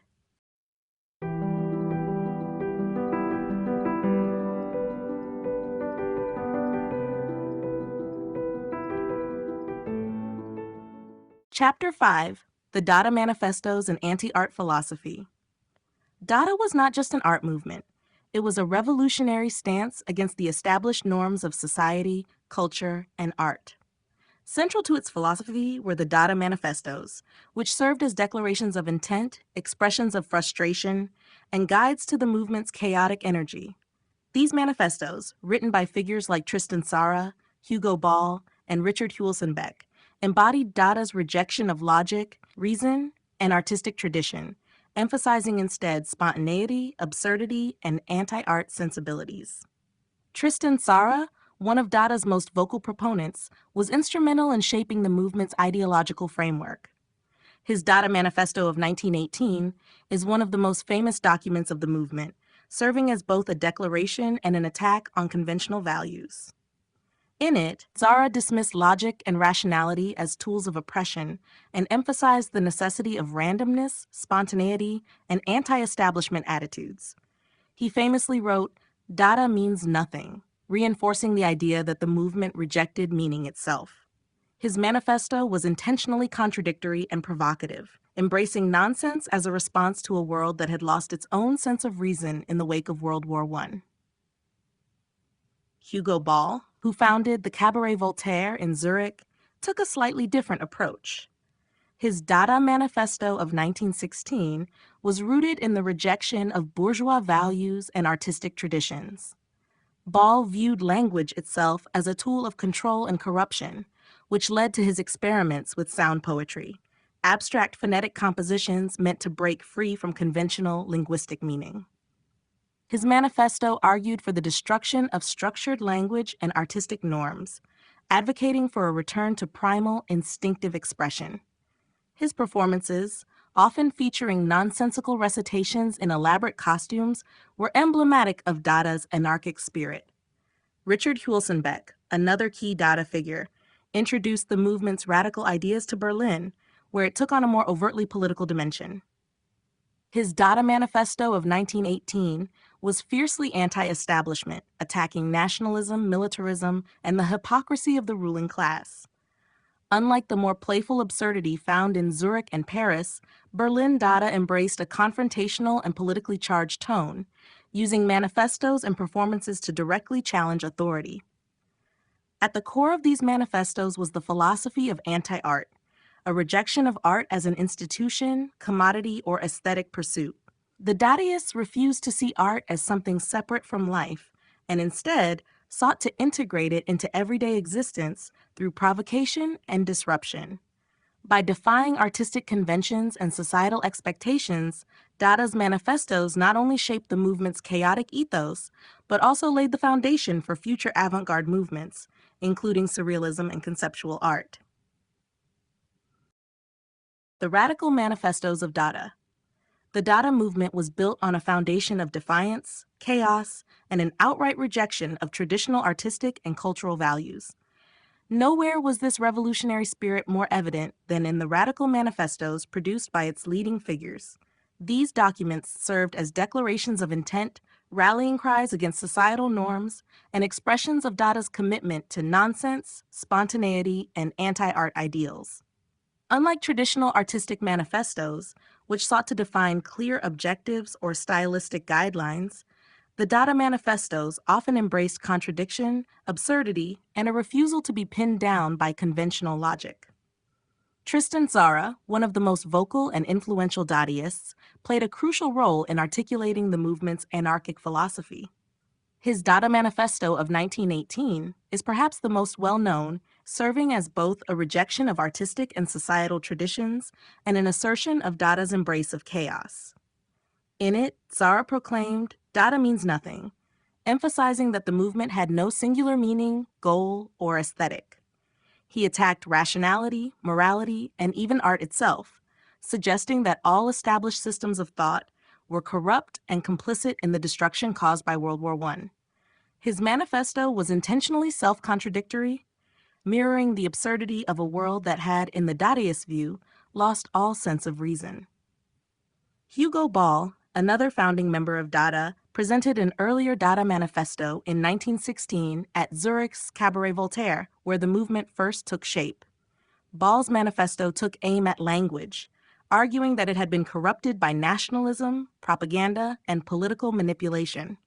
To counter this, he introduced phonetic poetry, abstract performances that stripped language of meaning in order to reclaim its raw emotional essence. His performances, often delivered in elaborate geometric costumes, embodied Dada's embrace of irrationality and spontaneous expression. In Berlin, where Dada took on a more politically charged dimension, Richard Huelsenbeck's Dada Manifesto of 1918 called for direct opposition to bourgeois values, militarism, and nationalism. Unlike Tzara's more abstract and poetic declarations, Huelsenbeck's manifesto was pointed and aggressive, denouncing the complicity of art in the structures of power. Berlin Dadaists such as John Hartfield and George Gross translated this radical stance into visual form, using photomontage and satirical illustrations to expose political hypocrisy. These radical manifestos were not just theoretical statements, but active tools of provocation. They challenged the art world, the public, and even the Dadaists themselves, constantly reinventing their stance and refusing to settle into a single ideology. By embracing contradiction and absurdity, the Dada manifestos helped redefine the role of art, laying the groundwork for future avant-garde movements that would continue to challenge and disrupt artistic traditions. Nonsense, irrationality, and rejection of tradition. At the heart of Dada was an unrelenting commitment to nonsense, irrationality, and the rejection of artistic and societal traditions. Emerging in the wake of World War I, the movement was not simply an aesthetic revolution, but a deep expression of frustration with the systems that had led to destruction and chaos. Dadaists saw logic, reason, and traditional values as complicit in the war, and they sought to undermine these principles through radical artistic expressions that defied meaning, coherence, and convention. One of the primary ways Dadaists embraced nonsense was through language. Traditional poetry and literature relied on structure, meaning, and clear communication, concepts Dada sought to dismantle. Figures like Hugo Ball and Tristan Tzara experimented with phonetic poetry, in which words were replaced with meaningless sounds, emphasizing rhythm and expression over logical interpretation. Ball's performances at Zurich's Cabaret Voltaire featured him dressed in eccentric geometric costumes while reciting sequences of guttural noises. This deconstruction of language was more than an artistic statement. It was a direct attack on the idea that words and reason could effectively convey truth in a world so profoundly disordered. Irrationality was also central to the visual arts of Dada. Marcel Duchamp's Ready-Mades, ordinary objects presented as art, challenged the traditional notion that art required skill, originality, or meaning. His infamous fountain, 1917, a urinal signed R. Mutt, upended the art world by questioning the very nature of artistic value. In a similar vein, Francis Picabia created mechanistic drawings that presented humans as senseless machines, mocking the industrial rationality that had led to war. John Arp introduced chance into his artistic process, creating collages by dropping torn paper onto a surface and gluing the pieces where they fell, embracing randomness as a creative force. Dada's rejection of tradition was not limited to artistic techniques. It extended to institutions, authority, and cultural norms. Museums, critics, and galleries were viewed as complicit in the commodification of art, and Dadaists actively sought to disrupt and mock these establishments. Public performances often included absurd spectacles, such as nonsensical lectures, simultaneous poetry readings where multiple people spoke at once, and deliberate acts of provocation designed to elicit confusion and even outrage. By embracing nonsense and irrationality, Dada refused to conform to any singular ideology or aesthetic.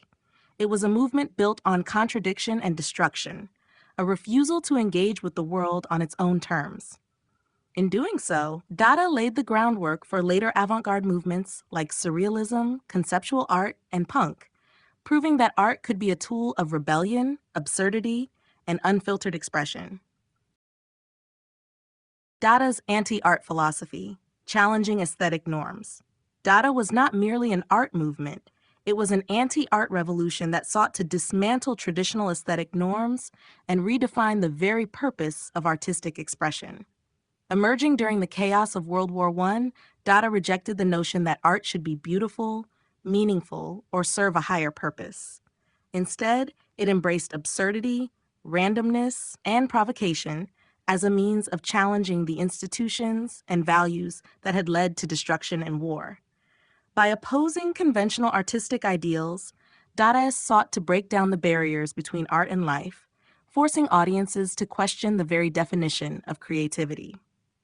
One of the most radical aspects of Dada's anti-art philosophy was its rejection of skill and craftsmanship as prerequisites for artistic legitimacy. Marcel Duchamp's concept of the ready-made epitomized this stance. By selecting everyday objects such as a urinal, Fountain, 1917, or a bottle rack, 1914, and presenting them as art, Duchamp challenged the traditional role of the artist as a creator and undermined the idea that art had to be the product of technical mastery. His work provoked outrage and confusion as it forced viewers to reconsider whether artistic value was derived from the object itself or from the context in which it was presented. Dadaists also subverted aesthetic norms through chance and spontaneity, rejecting the idea that art should be meticulously planned or composed. Jean Arp's collage with squares arranged according to the laws of chance, 16 to 1917, was created by tearing pieces of paper and dropping them onto a surface, gluing them where they randomly landed. This method removed the artist's conscious control from the creative process, emphasizing the role of chaos and accident in artistic production. Similarly, the poetry of Tristan Tzara encouraged randomness, with instructions for composing poems by cutting words from a newspaper, shaking them in a bag, and arranging them in the order they were drawn. These techniques defied the rational structure of traditional art and literature, reinforcing Dada's commitment to disorder. Beyond the works themselves, Dada's anti-art philosophy extended to its relationship with the art world. Dadaists actively mocked institutions like museums and galleries, seeing them as complicit in commodifying and sterilizing art. Public performances, such as those at the Cabaret Voltaire in Zurich, were designed to provoke rather than entertain, incorporating nonsensical poetry, disruptive music, and chaotic theatrical acts that defied audience expectations. By challenging aesthetic norms, Dada forced a reevaluation of what art could be. Its radical rejection of tradition paved the way for later avant-garde movements such as Surrealism, conceptual art, and Fluxus, proving that art could be more than an object. It could be an idea, an act, or even a refusal to participate in the conventional art world at all. The embrace of chaos, humor, and subversion. Dada thrived on chaos, humor, and subversion, using these elements as tools to dismantle traditional art, critique societal norms, and challenge authority. Emerging in the wake of World War I, the movement rejected the idea that art should be logical, structured, or serious. Instead, it embraced randomness, absurdity, and irreverence, turning these qualities into powerful weapons against a world that, in the eyes of the Dadaists, had lost its sense of meaning. Through their unconventional techniques and performances, Dadaists sought to disrupt expectations, provoke reactions, and undermine established institutions. Chaos was at the heart of Dada's creative process. The movement's artists and writers rejected meticulous composition and instead embraced spontaneity and chance. Jean Arp's collages, in which he dropped torn pieces of paper onto a surface and glued them where they fell, exemplified this approach. Tristan Tzara's poetry followed a similar logic, instructing readers to cut words from a newspaper, mix them in a bag, and arrange them in the order drawn. This randomness defied the structured rules of traditional art and literature, suggesting that disorder and accident could be as valid as deliberate composition. Humor was another crucial aspect of Dada's philosophy. Rather than creating art that adhered to conventional beauty or meaning, Dadaists delighted in the absurd. Marcel Duchamp's L8Q, 1919, a reproduction of the Mona Lisa with a mustache and goatee, mocked the seriousness of the art world while also hinting at hidden meanings through its playful title. Francis Picabia's works often featured mechanical drawings with nonsensical captions, poking fun at the glorification of technology and rationality. Dadaists use satire, wordplay, and visual puns to ridicule authority, challenge intellectual pretension, and highlight the absurdity of the modern world. Subversion was perhaps Dada's most radical element, as it actively sought to undermine the structures that governed art, politics, and culture. The movement's manifestos, performances, and artworks were designed to provoke confusion and defy interpretation. Public events often included chaotic, overlapping performances where multiple speakers read unrelated texts simultaneously, creating a cacophony of meaninglessness. By doing so, Dadaists rejected the idea that art should be understood in a conventional way, insisting instead that it should disrupt and challenge its audience. Dada's embrace of chaos, humor, and subversion made it one of the most radical artistic movements of the 20th century. Its defiance of order and tradition paved the way for later avant-garde movements, including Surrealism, Fluxus, and punk. Through its rejection of seriousness and structure, Dada redefined what art could be, something unpredictable, rebellious, and unapologetically absurd. Dada's rejection of political and cultural establishments. Dada was not just an artistic movement, it was a direct rejection of the political and cultural establishments that Dadaists saw as responsible for the devastation of World War I. Emerging in neutral Switzerland but quickly spreading across Europe and beyond, Dada's anarchic spirit sought to dismantle the systems of power that governed art, politics, and society. Rather than offering a structured ideology or political program, Dada opposed all forms of authority, nationalism, and cultural conformity, using absurdity, provocation, and subversion to challenge the institutions they despised. Dada's relationship with politics was particularly strong in Berlin, where artists like George Grosz, John Hartfield, and Hannah Höch directly attacked militarism, capitalism, and authoritarianism. The Berlin Dadaists used photomontage and caricature to ridicule political figures, most notably in Hartfield's scathing anti-fascist works that later targeted Adolf Hitler and the Nazi regime. Gross's drawings and paintings depicted the corruption and hypocrisy of the ruling class, exposing the grotesque realities of war profiteers, bureaucrats, and military officers.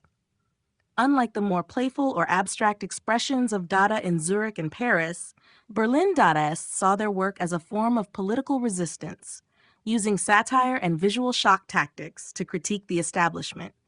However, even in its more absurdist and non-political forms, Dada was a rejection of cultural traditions and artistic norms.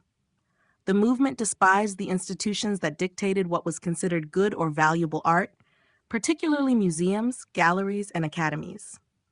Marcel Duchamp's ready-mades, such as Fountain 1917, a urinal presented as art, mocked the elitist standards of the art world and questioned the very nature of artistic value.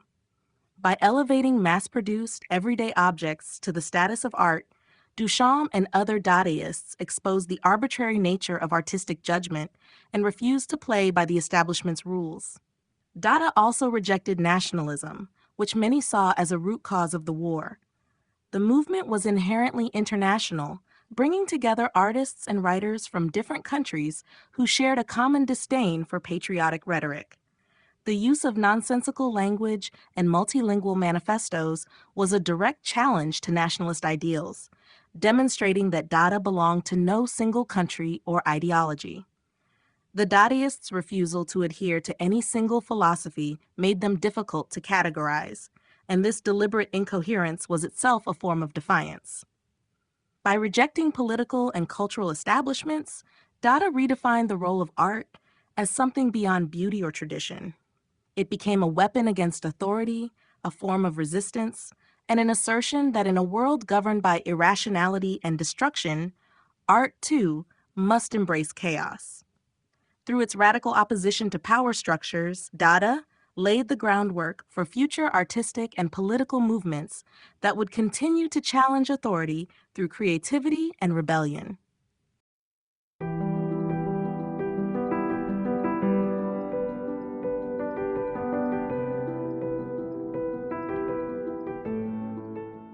Chapter 6: Dada in America, New York and Beyond.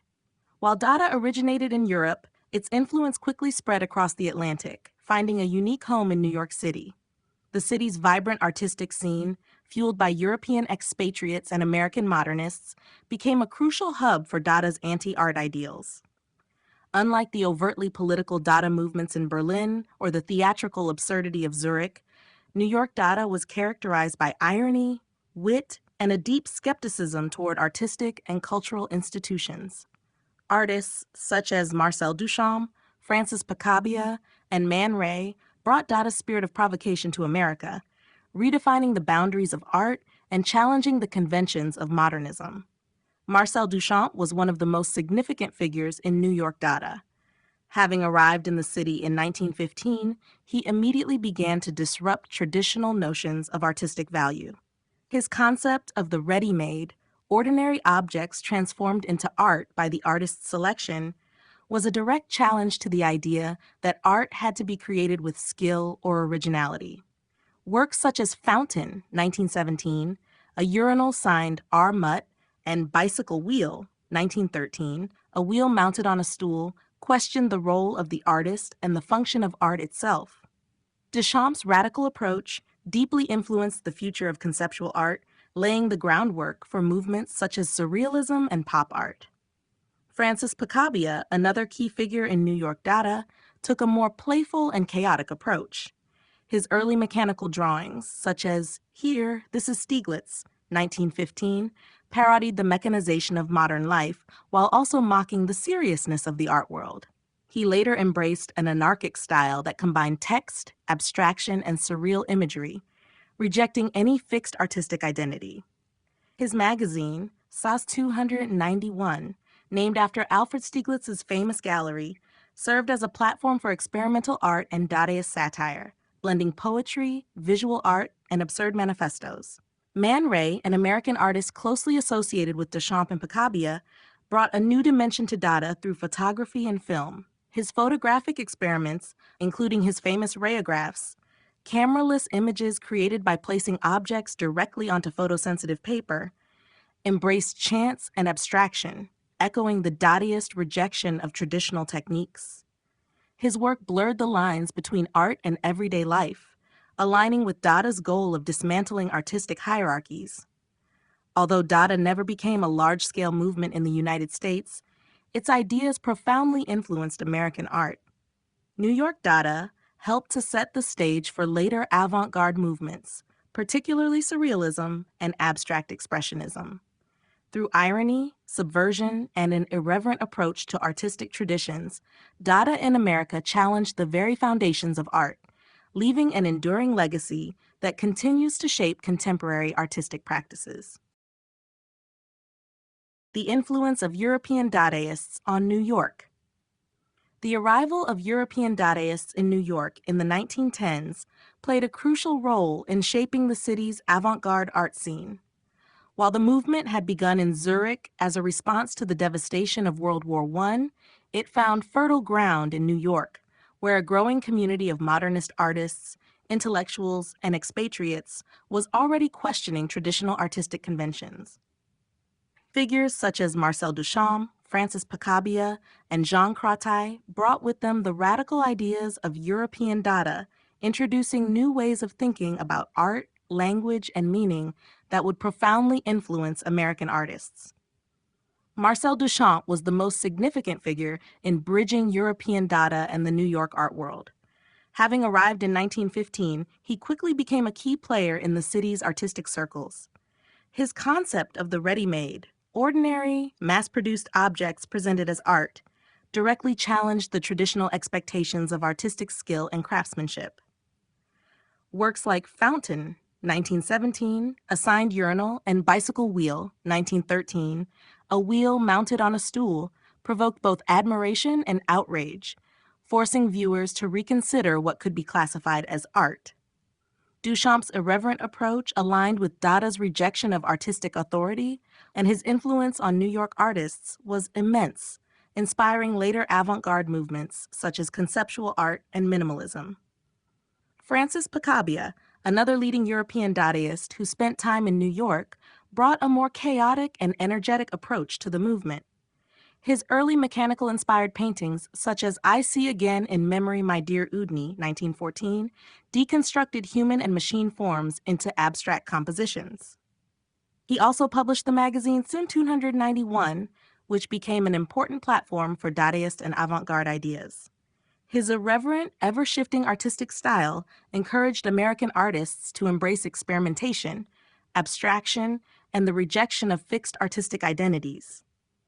Jean Cratte, though a lesser-known figure, also contributed to the spread of Dadaist ideas in New York.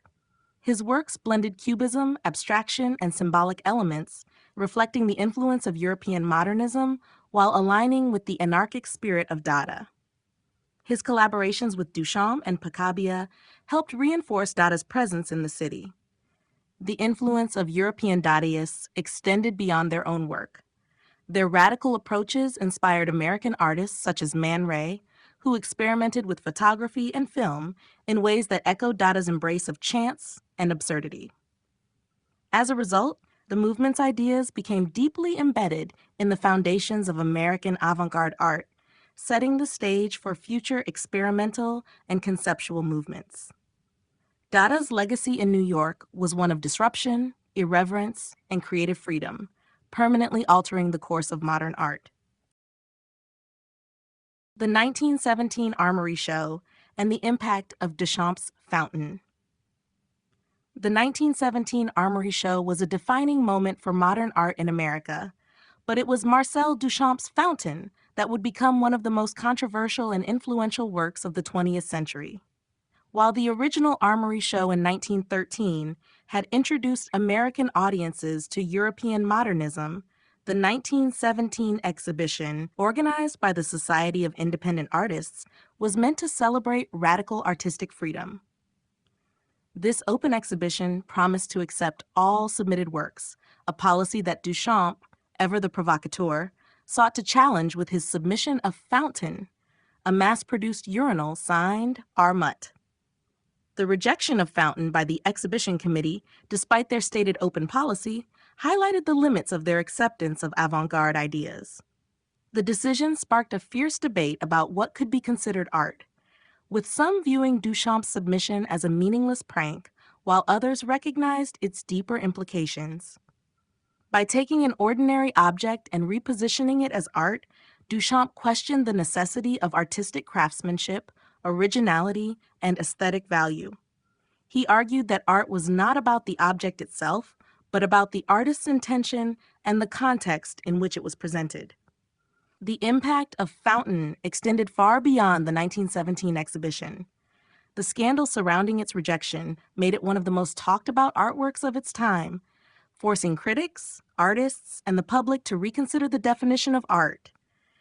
Many saw it as a direct attack on traditional artistic institutions, exposing their arbitrariness and resistance to change. This subversive act aligned perfectly with Dada's broader rejection of artistic conventions and its embrace of absurdity and provocation. Duchamp's Fountain would go on to influence countless artists and movements, from surrealism and conceptual art to pop art and postmodernism. The idea that art could be conceptual rather than purely visual challenged the dominance of traditional painting and sculpture, opening the door for performance art, installations, and ready-made objects in contemporary art. Andy Warhol's Brillo boxes, Robert Rauschenberg's found object assemblages, and later conceptual artists like Joseph Kosuth all owed a debt to Duchamp's radical gesture. Though Fountain was rejected in 1917, its legacy endured, solidifying Duchamp's status as one of the most important and influential artists of the 20th century. The work continues to provoke discussion and remains a powerful symbol of Dada's revolutionary spirit, challenging authority, subverting norms, and redefining the very meaning of art. The role of American Dadaists, Marcel Duchamp, Man Ray, and others.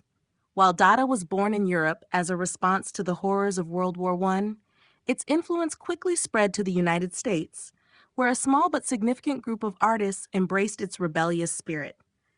The American Dada movement was largely centered in New York, where figures like Marcel Duchamp, Man Ray, and Francis Picabia helped redefine the boundaries of art.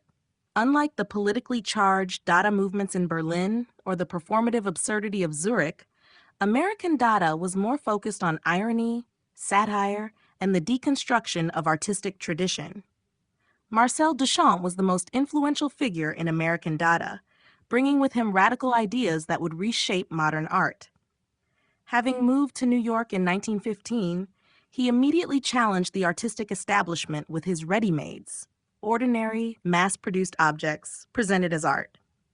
His most famous work, Fountain, 1917, a porcelain urinal signed R. Mutt, became one of the most controversial and influential pieces of 20th century art. By submitting it to an exhibition that claimed to accept all works, Duchamp exposed the hypocrisy of the art world and questioned the very definition of art. His impact extended beyond Dada, laying the groundwork for conceptual art, minimalism, and later avant-garde movements. Man Ray, an American artist who became closely associated with Duchamp, played a crucial role in pushing Dada beyond painting and sculpture into photography and film. His experimental photographic works, including his rayographs, images created without a camera by placing objects directly onto photosensitive paper, embodied the Dadaist embrace of chance and innovation. Man Ray's work blurred the lines between art and everyday life, aligning with Dada's mission to dismantle traditional artistic hierarchies. His influence extended into Surrealism, where he continued to explore dreamlike and illogical compositions. Francis Picabia, though originally from France, was another key player in American Dada. His work constantly shifted in style, reflecting his rejection of fixed artistic identities. His machine-inspired drawings, satirical paintings, and nonsensical writings all exemplified Dada's irreverent spirit. Through his magazine 291, named after Alfred Stieglitz's New York gallery, Picabia provided a platform for Dadaist experimentation, mixing text, art, and absurdist manifestos. Although American Dada never formed a cohesive movement, its influence on modern art was profound. The radical ideas introduced by Duchamp, Man Ray, and Picabia reshaped artistic thinking in the U.S., inspiring later avant-garde movements such as abstract expressionism, pop art, and conceptual art. By challenging artistic norms and embracing absurdity, American Dadaists helped redefine what art could be, ensuring that their legacy would continue to shape contemporary artistic practice. Dada and the American avant-garde movement. Dada had a profound and lasting impact on the American avant-garde movement, influencing a generation of artists who sought to challenge the established conventions of art, culture, and society. Arriving in New York during and after World War I, Dada's rejection of tradition and its embrace of absurdity, chance, and the irrational offered a new way for American artists to engage with the rapidly changing world. Dada's influence can be seen across a range of American avant-garde movements, particularly in its contribution to the development of Surrealism, abstract expressionism, and later, pop art.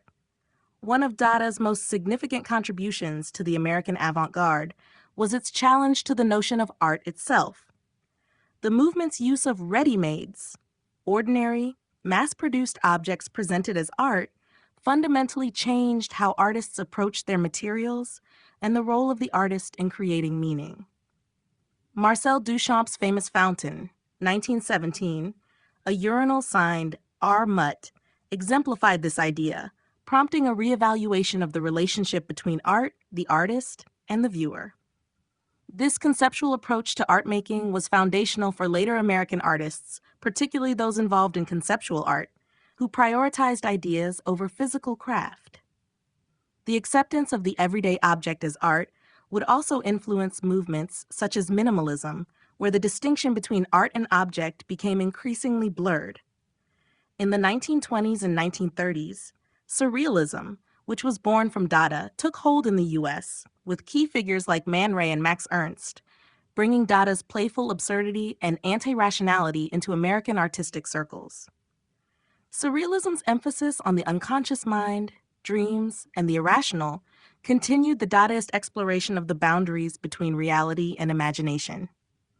The Surrealist use of chance, collage, and automatic drawing was directly informed by Dada's interest in randomness and subversion.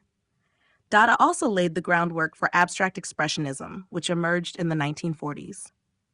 Artists like Jackson Pollock and Mark Rothko embraced the idea that art should express the artist's inner emotions and subconscious. Pollock's use of drip painting, for instance, could be seen as a natural extension of Dada's emphasis on chance and spontaneity. Furthermore, the conceptual and anti-establishment ethos of Dada resonated with the abstract expressionists, who rejected traditional art forms and institutions in favor of personal expression and non-representational art.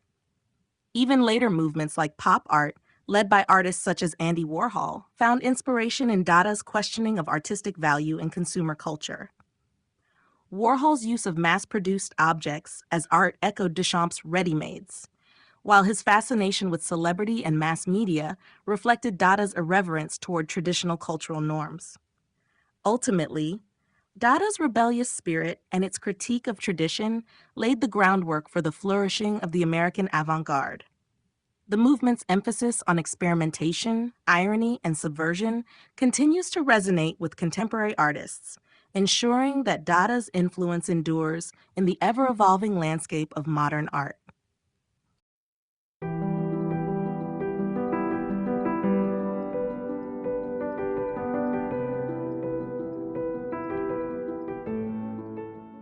Chapter 7: The Legacy of Dada. The legacy of Dada is profound and enduring, leaving an indelible mark on the development of modern and contemporary art. Despite its brief existence, from 1916 to the early 1920s, Dada's radical ideas and anti-art philosophy reshaped the way artists think about creativity, the role of the artist, and the very nature of art itself. Its rejection of convention, embrace of absurdity, and insistence on spontaneity and chance created a foundation for subsequent avant-garde movements and continue to influence artistic practices today. One of Dada's most significant contributions was its challenge to traditional notions of art. The movement's embrace of ready-mades, as exemplified by Marcel Duchamp's Fountain, 1917, questioned the very definition of art. Duchamp's assertion that anything could be art if the artist declared it so forced a shift away from the idea that art had to be about beauty, skill, or craftsmanship. This radical rethinking paved the way for later conceptual art movements, where the idea or concept behind the artwork became just as important, if not more so, than its physical form. Dada's influence is also seen in the development of Surrealism, which emerged directly from Dada's chaotic spirit. The Surrealists, like André Breton and Salvador Dalí, took Dada's questioning of rational thought and expanded it into the exploration of the unconscious mind, dreams, and automatic processes. Dada's techniques of collage, photomontage, and chance-based creation were embraced and refined by Surrealists, cementing Dada's influence in the history of modern art. The legacy of Dada can be traced in the rise of abstract expressionism, pop art, and conceptual art. Artists such as Jackson Pollock, Robert Rauschenberg, and Andy Warhol were deeply influenced by Dada's embrace of spontaneity, the subversion of artistic norms, and the incorporation of everyday objects into their work. Pollock's use of chance in his drip paintings echoed Dada's desire to break free from traditional techniques, while Warhol's mass-produced works of art, like his Campbell's soup cans, mirrored Dada's questioning of the value and status of art objects. Beyond the visual arts, Dada's influence can be seen in literature, theater, music, and performance art. The movement's use of nonsensical language, poetry of pure sound, and its playful approach to performance have had a lasting impact on experimental theater and performance artists. Dada also influenced later movements like Fluxus, which took the anti-art principles of Dada and extended them into the realm of multimedia and interactive art. Ultimately, Dada's legacy lies in its profound questioning of artistic and cultural norms. By embracing chaos, subversion, and the irrational, Dada opened the door for new forms of artistic expression that continue to shape contemporary art today. The movement's bold rejection of convention and its insistence on freedom of expression remain a cornerstone of artistic practice in the modern era. Dada's influence on Surrealism, abstract expressionism, and pop art. Dada's radical rejection of artistic conventions and its embrace of absurdity, chance, and the irrational set the stage for several of the most influential art movements of the 20th century. Its legacy is especially evident in Surrealism, abstract expressionism, and pop art, where Dada's ideas about the nature of art, creativity, and society were taken up, adapted, and reimagined. Each of these movements, though distinct in their approaches, owes a great deal to Dada's revolutionary spirit and its subversion of established norms.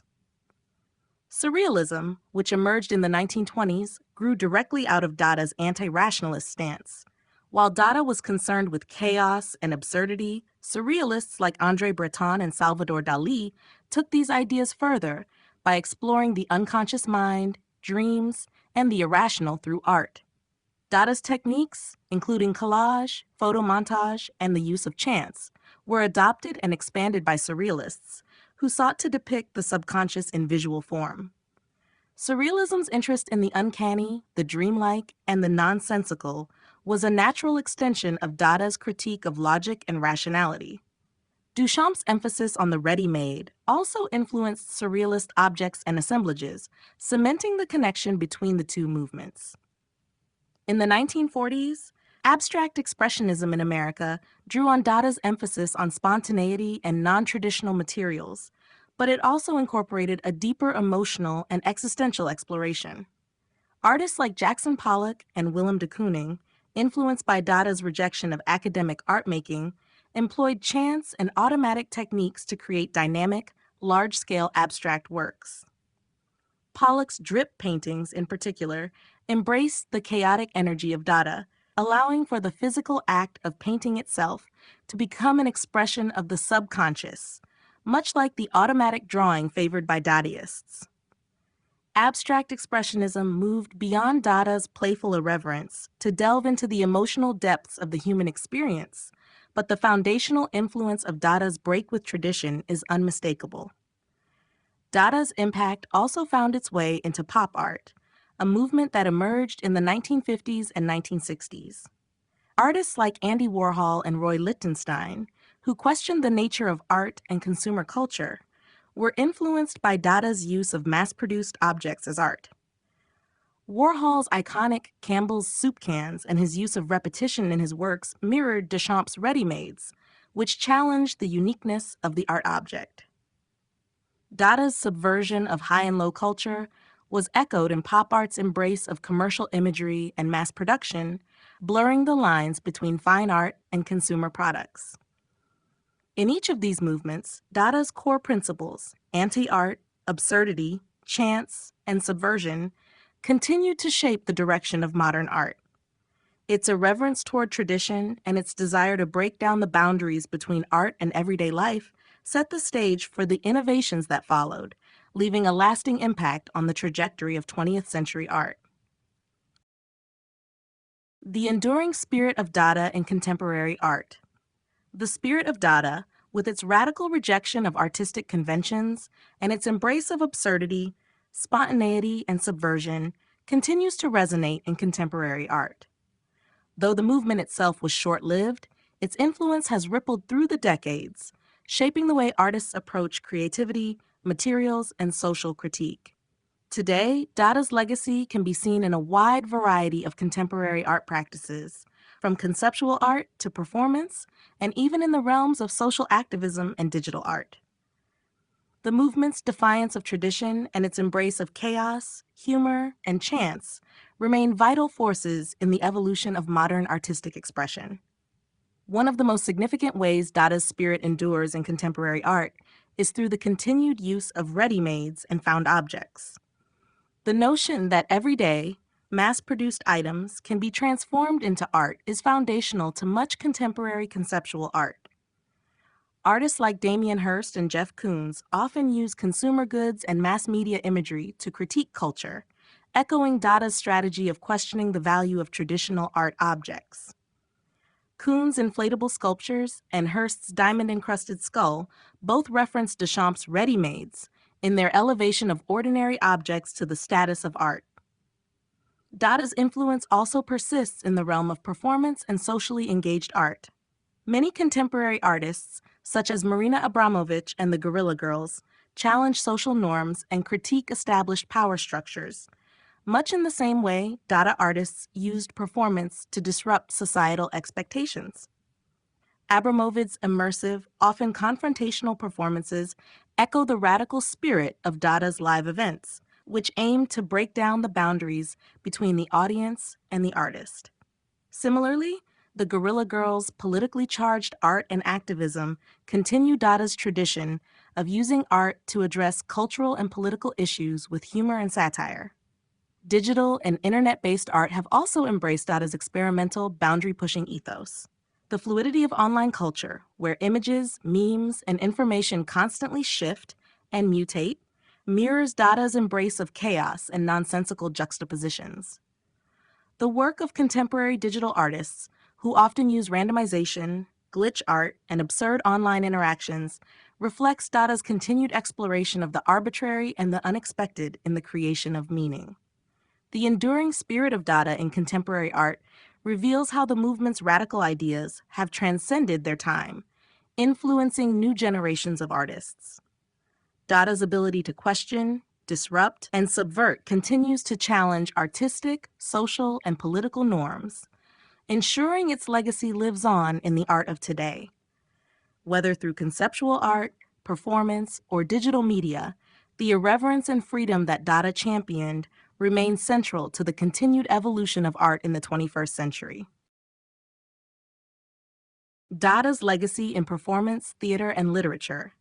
Dada's influence extends far beyond the visual arts, having a significant impact on the realms of performance, theater, and literature. The movement's radical questioning of traditional artistic forms, its embrace of absurdity, and its rejection of reason and logic paved the way for new forms of creative expression that continue to resonate in contemporary art and performance. Dada's approach to these disciplines was often provocative, challenging the very notion of what constituted a performance, play, or literary work. In performance and theater, Dadaists sought to break down the barriers between the audience and the artist, often creating works that defied conventional narrative structure, traditional staging, and predictable content. Their performances were intended to shock, provoke, and engage viewers in new ways. The famous Cabaret Voltaire in Zurich, where Dada originated, became a hub for spontaneous, experimental performances that combined poetry, music, dance, and absurdist drama. These performances were deliberately chaotic, irrational, and nonsensical, rejecting the notion of coherent storytelling. Dadaist performances often included nonsensical speeches, outlandish costumes, and audience participation, all designed to challenge conventional expectations of art and theater. In literature, Dada rejected traditional language and narrative structures, embracing nonsensical language, fragmentation, and disjointed forms. Dada poets like Hugo Ball, Tristan Tzara, and Kurt Schwitters employed sound poetry and irrational combinations of words to break down the barriers between the spoken and written word. Tzara's Dada manifestos exemplify this rejection of conventional language with their use of absurd, disjointed ideas and playful attacks on linguistic norms. The idea of chance also played a significant role in Dada literature, as poets experimented with random word selection, cut-up techniques, and automatic writing to create works that rejected coherent meaning in favor of spontaneity and unpredictability. Dada's impact on literature is also visible in the development of later avant-garde movements, particularly Surrealism. Surrealists like André Breton were influenced by Dada's experimentation with automatic writing and chance, pushing the boundaries of language further into the realm of the unconscious mind. The Surrealists' embrace of dreamlike, non-logical associations and free association in writing was directly informed by Dada's rejection of rationality and traditional narrative forms. Dada's legacy in performance, theater, and literature has persisted into contemporary avant-garde and experimental practices.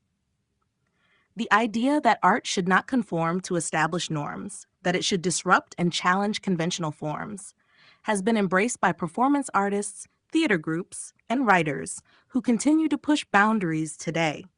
Whether through absurdist theater, conceptual literature, or experimental poetry, Dada's spirit of rebellion and its commitment to breaking down artistic conventions remain an integral part of the creative landscape. Dada's role in deconstructing art and culture. Dada played a pivotal role in deconstructing the traditional notions of art and culture in the early 20th century. Emerging as a reaction against the horrors of World War I and the societal structures that led to it, Dadaists sought to challenge and dismantle the established systems of art, politics, and cultural norms. Through its radical rejection of traditional aesthetics, Dada not only questioned the concept of what art could be, but also undermined the social and political values that art had long been tied to. At the heart of Dada was a rejection of the idea that art should be a reflection of beauty, order, or reason. Dadaists, led by figures such as Marcel Duchamp, Tristan Tzara, and Hugo Ball, embraced chaos, randomness, and absurdity in their work. Duchamp's ready-mades, such as Fountain, 1917, challenged the very definition of art by presenting everyday objects as art pieces simply by the act of their selection. This shift in thinking broke down the distinction between high art and everyday life, questioning the traditional role of the artist as a creator of beautiful, skillfully made objects. By elevating mass-produced, mundane objects into the realm of art, Dadaists challenged the notion that art should be crafted with care and intention. Dada's deconstruction of art extended to its critique of cultural and social norms. The movement's embrace of irrationality and nonsense was a direct response to the rigid structures and expectations of bourgeois society. In rejecting logic, order, and meaning, Dada sought to expose the absurdity of cultural conventions and the social systems that perpetuated them. Its irreverent use of humor, parody, and satire made clear that traditional values were arbitrary and often oppressive. This attack on cultural norms was not limited to the realm of art, but extended to politics and religion, with Dadaists using their work to critique the institutions and ideologies that had led to the destruction of war.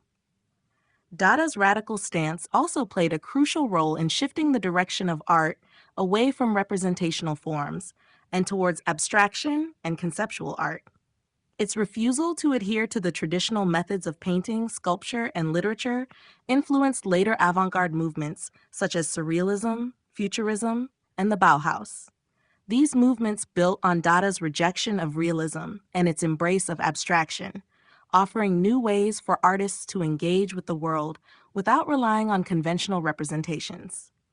Dada's impact on art and culture cannot be overstated. It not only transformed the way artists created, but also reshaped the way society viewed art's role in shaping culture. By deconstructing established norms, Dada opened up new possibilities for artistic expression, laying the groundwork for the experimental and conceptual art movements that followed. Its legacy continues to influence contemporary artists, reminding us of the power of art to challenge, disrupt, and reimagine the world around us.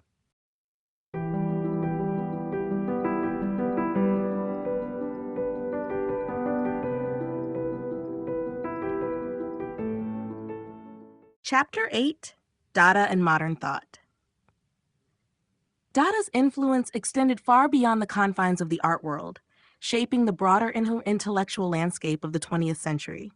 Emerging in the midst of political upheaval, global conflict, and technological advancements, Dada resonated with the growing disillusionment toward traditional structures of thought, reason, and authority. It was a movement born out of a desire to upend conventional wisdom and challenge the established norms that had been complicit in the devastation of World War I. In doing so, Dada contributed to the intellectual currents of modern thought affecting philosophy, psychology, politics, and the evolving relationship between art and culture. At the core of Dada was its profound skepticism of rationalism and logic, which were seen as contributing to the mechanized brutality of war. The movement rejected the Enlightenment ideals of reason, progress, and scientific objectivity that had underpinned Western thought for centuries. This critique aligned with the ideas of existentialists such as Jean-Paul Sartre and Friedrich Nietzsche, who questioned the stability of truth, morality, and identity. Dada's embrace of irrationality, absurdity, and spontaneity offered an alternative to the rigidity of established systems of thought, positioning itself as a rebellion against the idea that reason could ever fully comprehend or control human experience. Dada's rejection of conventional structures also influenced the fields of psychology and philosophy. The movement's exploration of the subconscious and its embrace of chance and randomness reflected the growing interest in psychoanalysis and the ideas of Sigmund Freud.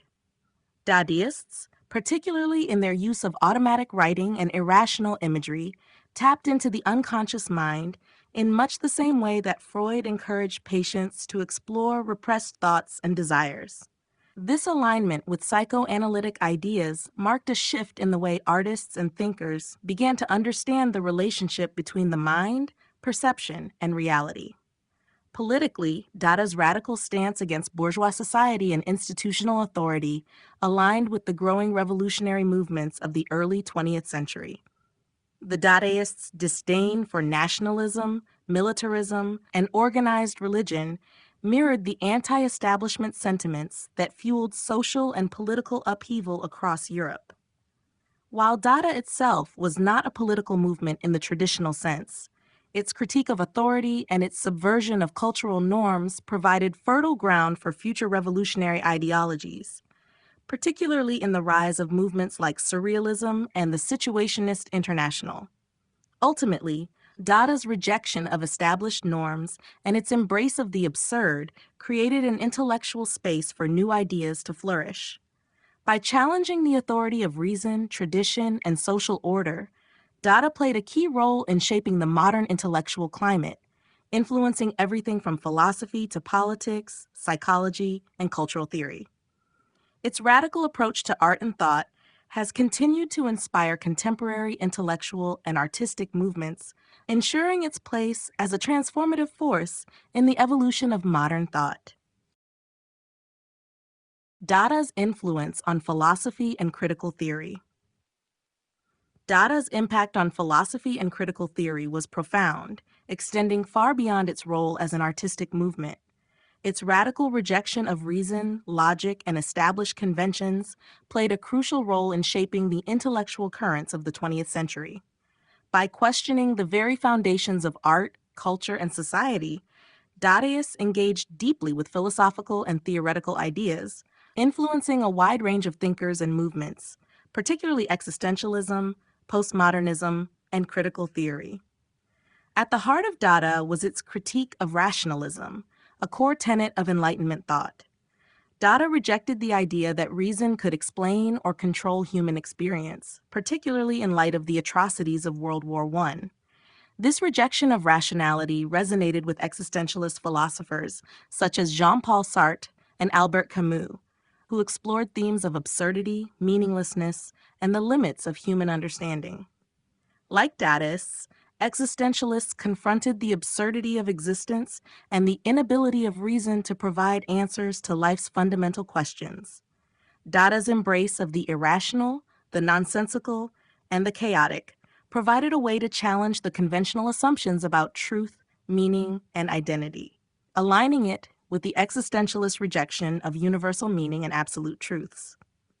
Dada also played a significant role in the development of postmodern philosophy, particularly in its approach to language and meaning. The Dadaists' use of nonsensical language, wordplay, and chants as tools for creative expression foreshadowed later post-structuralist and deconstructivist ideas. Thinkers like Jacques Derrida, Michel Foucault, and Roland Barthes were influenced by Dada's skepticism toward language as a stable means of communication. Dada's practice of undermining the coherence of language and narrative helped to pave the way for the postmodern critique of the idea that language could represent an objective reality. This dissolution of meaning in art and culture mirrored postmodern thought, which contended that meaning is fluid, subjective, and always contingent on context. Moreover, Dada's subversion of traditional art forms and rejection of authority had a significant influence on critical theory, particularly the Frankfurt School. The Frankfurt School thinkers, including Theodor Adorno and Herbert Marcuse, were concerned with the role of culture in maintaining social order and perpetuating dominant ideologies. Dada's disruption of cultural norms, its rejection of high art, and its embrace of countercultural expression aligned with the Frankfurt School's critique of the commodification of culture and the way art was used to legitimize the status quo. In essence, Dada's radical rejection of authority, rationality, and traditional structures made it a key precursor to many of the philosophical and critical theories that emerged in the 20th century. Its challenge to language, meaning, and social order helped shape existentialism, postmodernism, and critical theory, leaving a lasting legacy in contemporary philosophy. Through its avant-garde approach, Dada opened up new ways of thinking about reality, identity, and culture, continuing to influence intellectual discourse today. The connection between Dada and postmodernism. Dada and postmodernism, though separated by several decades, share a deep and fundamental connection in their approach to art, culture, and society. Both movements emerged as reactions to the dominant ideologies and cultural norms of their respective times, challenging traditional understandings of meaning, aesthetics, and authority. While Dada was born out of the trauma of World War I and the disillusionment with reason, postmodernism arose in the latter half of the 20th century, influenced by the social, cultural, and intellectual shifts of the post-World War II era. Despite their differences in context, both movements employ similar strategies in their rejection of the conventional and their embrace of the absurd, the fragmented, and the nonsensical. At the core of both Dada and postmodernism is a critique of the grand narratives and established structures that have traditionally governed culture and knowledge. Dadaists rejected the rationalism, order, and conventions that had led to the horrors of war, seeking to break down established systems in favor of chaos, spontaneity, and randomness. Postmodernism, similarly, challenges the idea of objective truth and universal meaning, questioning the authority of language, culture, and the notion of an all-encompassing narrative. Both movements engage in a critique of reason, rejecting the Enlightenment's trust in logic and scientific objectivity, and instead highlighting the instability, subjectivity, and plurality of meaning. One of the key connections between Dada and postmodernism lies in their use of irony, playfulness, and pastiche. Dada was notorious for its use of humor, absurdity, and nonsensical elements to subvert expectations and expose the contradictions in society. This approach foreshadowed the postmodernist tendency to mix high and low culture, break down distinctions between serious and trivial subjects, and employ playful or ironic references to art history, literature, and popular culture. For example, the Dadaists' ready-mades, like Duchamp's Fountain, deconstructed the traditional boundaries of what could be considered art, an idea that echoes in postmodern art's use of appropriation and pastiche. Both movements also challenged the notion of authorship and individual genius. Dada's use of chance and collective creation blurred the lines between the artist and the audience, reflecting the postmodern emphasis on the collapse of the author's authority and the idea that meaning is co-constructed by the viewer or reader. In literature, Dada's random, fragmented, and nonlinear writing techniques, such as in Sarah's cut-up method, presaged the postmodern interest in fragmented narratives, unreliable storytelling, and deconstructed texts. Ultimately, Dada laid much of the groundwork for postmodernism by questioning established norms and pushing the boundaries of what could be considered art or culture. Its radical, anti-establishment ethos and its embrace of absurdity, randomness, and subversion of meaning directly influenced postmodern thought and aesthetics, making Dada an essential precursor to the postmodern movement. The two share a common legacy in their skepticism toward traditional values, their rejection of coherence, and their embrace of a multiplicity of perspectives, ensuring that Dada's influence continues to shape contemporary culture and philosophy. Dada's exploration of the absurd and the meaning of art. Dada's exploration of the absurd was one of its defining characteristics, acting as a radical response to the horrors of war and the rigid structures of traditional society. Emerging during and after World War I, Dada sought to defy conventional wisdom by embracing chaos, irrationality, and the nonsensical. For the Dadaists, the absurdity of the world, exemplified by the brutal and senseless destruction of war, could not be rationalized or contained within the boundaries of reason, logic, or established artistic norms. This led to a profound reevaluation of the very nature of art itself, questioning its purpose, meaning, and the assumptions underlying its creation and appreciation. One of the core aspects of Dada was the rejection of traditional notions of beauty, order, and representational art. For Dadaists, art was no longer about creating aesthetically pleasing or meaningful representations of the world. Instead, it was about breaking free from the constraints of tradition and allowing for the exploration of the chaotic, the absurd, and the irrational. The idea of art for art's sake was subverted, and art was instead viewed as a tool for subversion, provocation, and exploration. By creating works that were deliberately nonsensical or absurd, the Dadaists sought to dismantle the established definitions of art and expose its constructed nature. Marcel Duchamp's ready-mades, everyday objects presented as art, are perhaps the most iconic example of Dada's challenge to traditional conceptions of art. By elevating objects such as fountain, 1917, a urinal, to the status of art simply through the act of selection, Duchamp questioned what could truly be considered art. This challenge to conventional ideas of artistic value marked a shift in the way artists and thinkers approached the very idea of art. The meaning of art was no longer rooted in the object itself or its form, but in the concept and intention behind it, prompting new perspectives on how art could be understood and appreciated.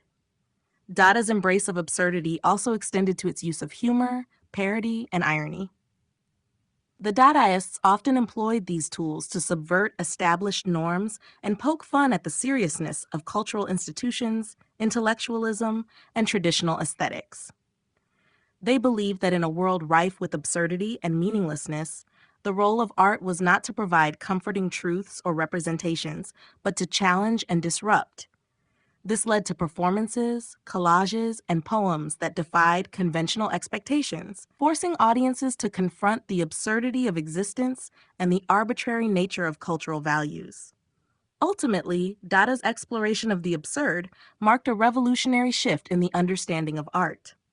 By rejecting the traditional boundaries of artistic creation and embracing chaos, randomness, and nonsensical expression, Dada forced a reconsideration of what art could be, pushing the boundaries of creativity and meaning. In doing so, it laid the groundwork for many of the avant-garde movements that followed, continuing to influence contemporary art and philosophy in its search for meaning in a seemingly indifferent world. The concept of anti-art in contemporary artistic movements. The concept of anti-art, as pioneered by the Dadaists, has had a profound and lasting impact on contemporary art, influencing a range of artistic movements and practices that challenge the traditional definitions and boundaries of art. Anti-art is inherently subversive, rejecting established norms, conventions, and the very idea of what constitutes art. Rather than conforming to aesthetic standards or creating works that provide clear, understandable meaning, anti-art emphasizes chaos, irreverence, and the rejection of artistic authority. The Dadaists were the first to fully articulate this idea, using absurdity, randomness, and irreverence to undermine the art world's conventional values. Their legacy can be seen in many contemporary movements that continue to explore and expand the concept of anti-art. One of the most direct heirs of Dada's anti-art philosophy is the Fluxus movement, which emerged in the 1960s. Like Dada, Fluxus artists embrace chance, absurdity, and the deconstruction of art's traditional boundaries. Fluxus is known for its happenings, which were often spontaneous, participatory events that blurred the line between art and life. These events frequently incorporated everyday objects and random elements, similar to the Dadaists' ready-mades, and emphasized the idea that art could be found in the most mundane or unexpected places. Fluxus artists, much like their Dada predecessors, rejected the notion that art must be a commodity or a fixed object to be valued, instead promoting the idea that art could be an ephemeral experience or a participatory act. Another key manifestation of anti-art in contemporary practice is the development of conceptual art. Conceptual artists, such as Saul LeWitt and Joseph Kosuth, focused on the idea or concept behind the artwork rather than the finished object itself. In this way, conceptual art de-emphasized traditional notions of craftsmanship and beauty, focusing instead on intellectual engagement and the questioning of art's role in society. Like Dada, conceptual art often questioned the institutionalized systems that define art and its value. By prioritizing ideas over form, conceptual artists continued the Dadaist exploration of art as a concept to be manipulated and redefined. Street art and graffiti also carry traces of Dada's anti-art philosophy. Artists like Banksy and Jean-Michel Basquiat challenged the boundaries of the art world by taking their work out of galleries and into public spaces, using urban environments as canvases. The defiance of established art institutions and the use of art as a tool for social and political commentary resonate with the anti-art spirit of Dada, as both movements aim to democratize art and provoke critical reflection on societal norms.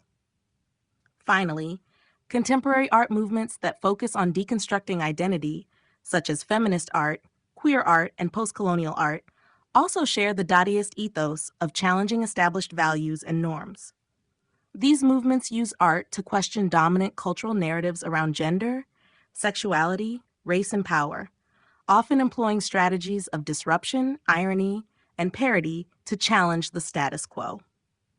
In conclusion, the concept of anti-art has evolved from Dada's radical rejection of conventional artistic and cultural norms into a wide array of contemporary artistic practices that continue to defy categorization, question authority, and explore the boundaries of art itself. From fluxus and conceptual art to street art and identity-based practices, the legacy of Dada's anti-art philosophy remains a cornerstone of contemporary artistic expression, continuing to challenge and redefine what art can be.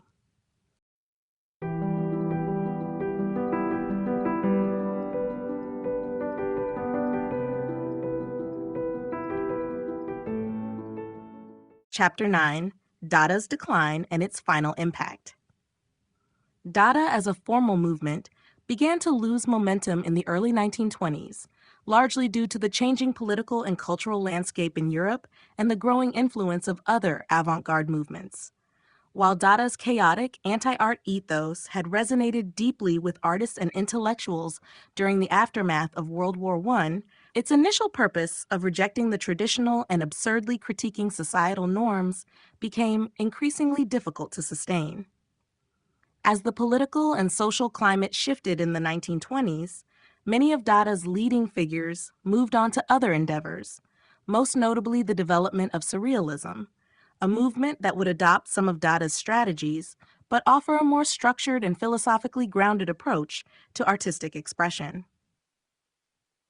The Dada movement's decline was marked by the fracturing of its original centers, particularly in Zurich, Berlin, and New York. In Zurich, key figures like Tristan Tzara began to distance themselves from the movement, and the once vibrant Cabaret Voltaire was shut down. In Berlin, the political turmoil and increasing rise of fascism pushed Dada artists to either embrace more explicitly political engagement or abandon the movement altogether. Similarly, in New York, Dada's influence began to fade as the city's artistic scene began to gravitate more towards the emerging abstract expressionism and the growing popularity of modernism. However, even as Dada began to fade as a cohesive movement, its impact on the future of art and culture remained profound. The legacy of Dada was particularly evident in the rise of Surrealism.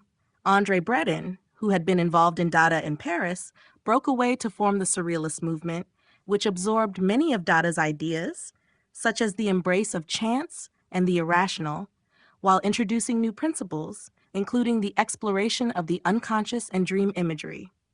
Surrealism continued Dada's spirit of rebellion, albeit in a more organized and philosophically developed form. Beyond Surrealism, Dada's influence permeated throughout 20th century art, shaping the development of movements such as pop art, conceptual art, and fluxus. The notion that anything could be art, whether found objects, everyday materials, or performance, became an enduring theme in contemporary art practices. Dada's rejection of the traditional art market and the commodification of art left an indelible mark on how contemporary artists approach the creation and presentation of art. Its questioning of authority, cultural institutions, and societal norms continues to inform the work of artists who challenge the boundaries between art, culture, and politics. In essence, while Dada as an organized movement dissipated by the mid-1920s, its revolutionary ideas and artistic practices continued to shape the course of modern and contemporary art. The movement's embrace of the absurd, its challenge to artistic conventions, and its ability to provoke audiences to question their assumptions about art and society ensured that Dada's influence would resonate long after its decline. Dada remains an essential part of the broader history of art, serving as a radical foundational force in the development of 20th and 21st century artistic expression. The fragmentation of the Dada movement. The Dada movement, which began as a collective response to the horrors of World War I and the absurdity of societal conventions, ultimately fragmented in the early 1920s. What started as a cohesive, radical force quickly evolved into a series of disparate, geographically separated groups. This disintegration was largely driven by the very tensions that Dada had sought to expose: internal differences among its participants, changing cultural climates, and the broader historical shifts occurring at the time. One of the key factors contributing to Dada's fragmentation was the movement's inherently anti-establishment and anti-authoritarian nature. While this spirit of rebellion unified artists in their rejection of traditional art forms, it also led to ideological disagreements that splintered the movement. Dada's leaders, such as Tristan Tzara, Hugo Ball, and Marcel Duchamp, had different visions for the movement's direction. In Zurich, the Cabaret Voltaire, which had served as the birthplace of Dada, became less of a meeting place for artists and intellectuals and more a space for individual artistic expression. As the Cabaret Voltaire faded, the movement's collective spirit began to dissolve, and the artists in Zurich started to pursue their own separate interests. Similarly, the Dada group in Berlin, while initially united in their anti-war stance, became increasingly divided over the political direction the movement should take. Some Berlin Dadaists, like George Gross and John Hartfield, began to adopt more explicit political positions, using Dada as a platform to critique the rise of fascism and social injustice. In contrast, other Dadaists in Berlin, like Raoul Hausmann, remained focused on the rejection of artistic conventions and the absurdity of everyday life, refusing to engage with political issues as directly. This divergence created a fracture in the Berlin group, as well as a growing sense that Dada's purpose and method were becoming unclear. The New York Dada scene, similarly, faced challenges that led to its disintegration. While Dada flourished briefly in the city, with key figures like Duchamp and Man Ray creating a unique American iteration of the movement, the energy around Dada soon waned. The rise of new movements, such as abstract expressionism, and the increasingly commercialized nature of the New York art world made Dada's anti-art stance harder to maintain. Additionally, As artists sought new avenues for creative expression, many found that their exploration of the absurd and the rejection of conventional norms had run its course, leaving them to evolve into different artistic directions.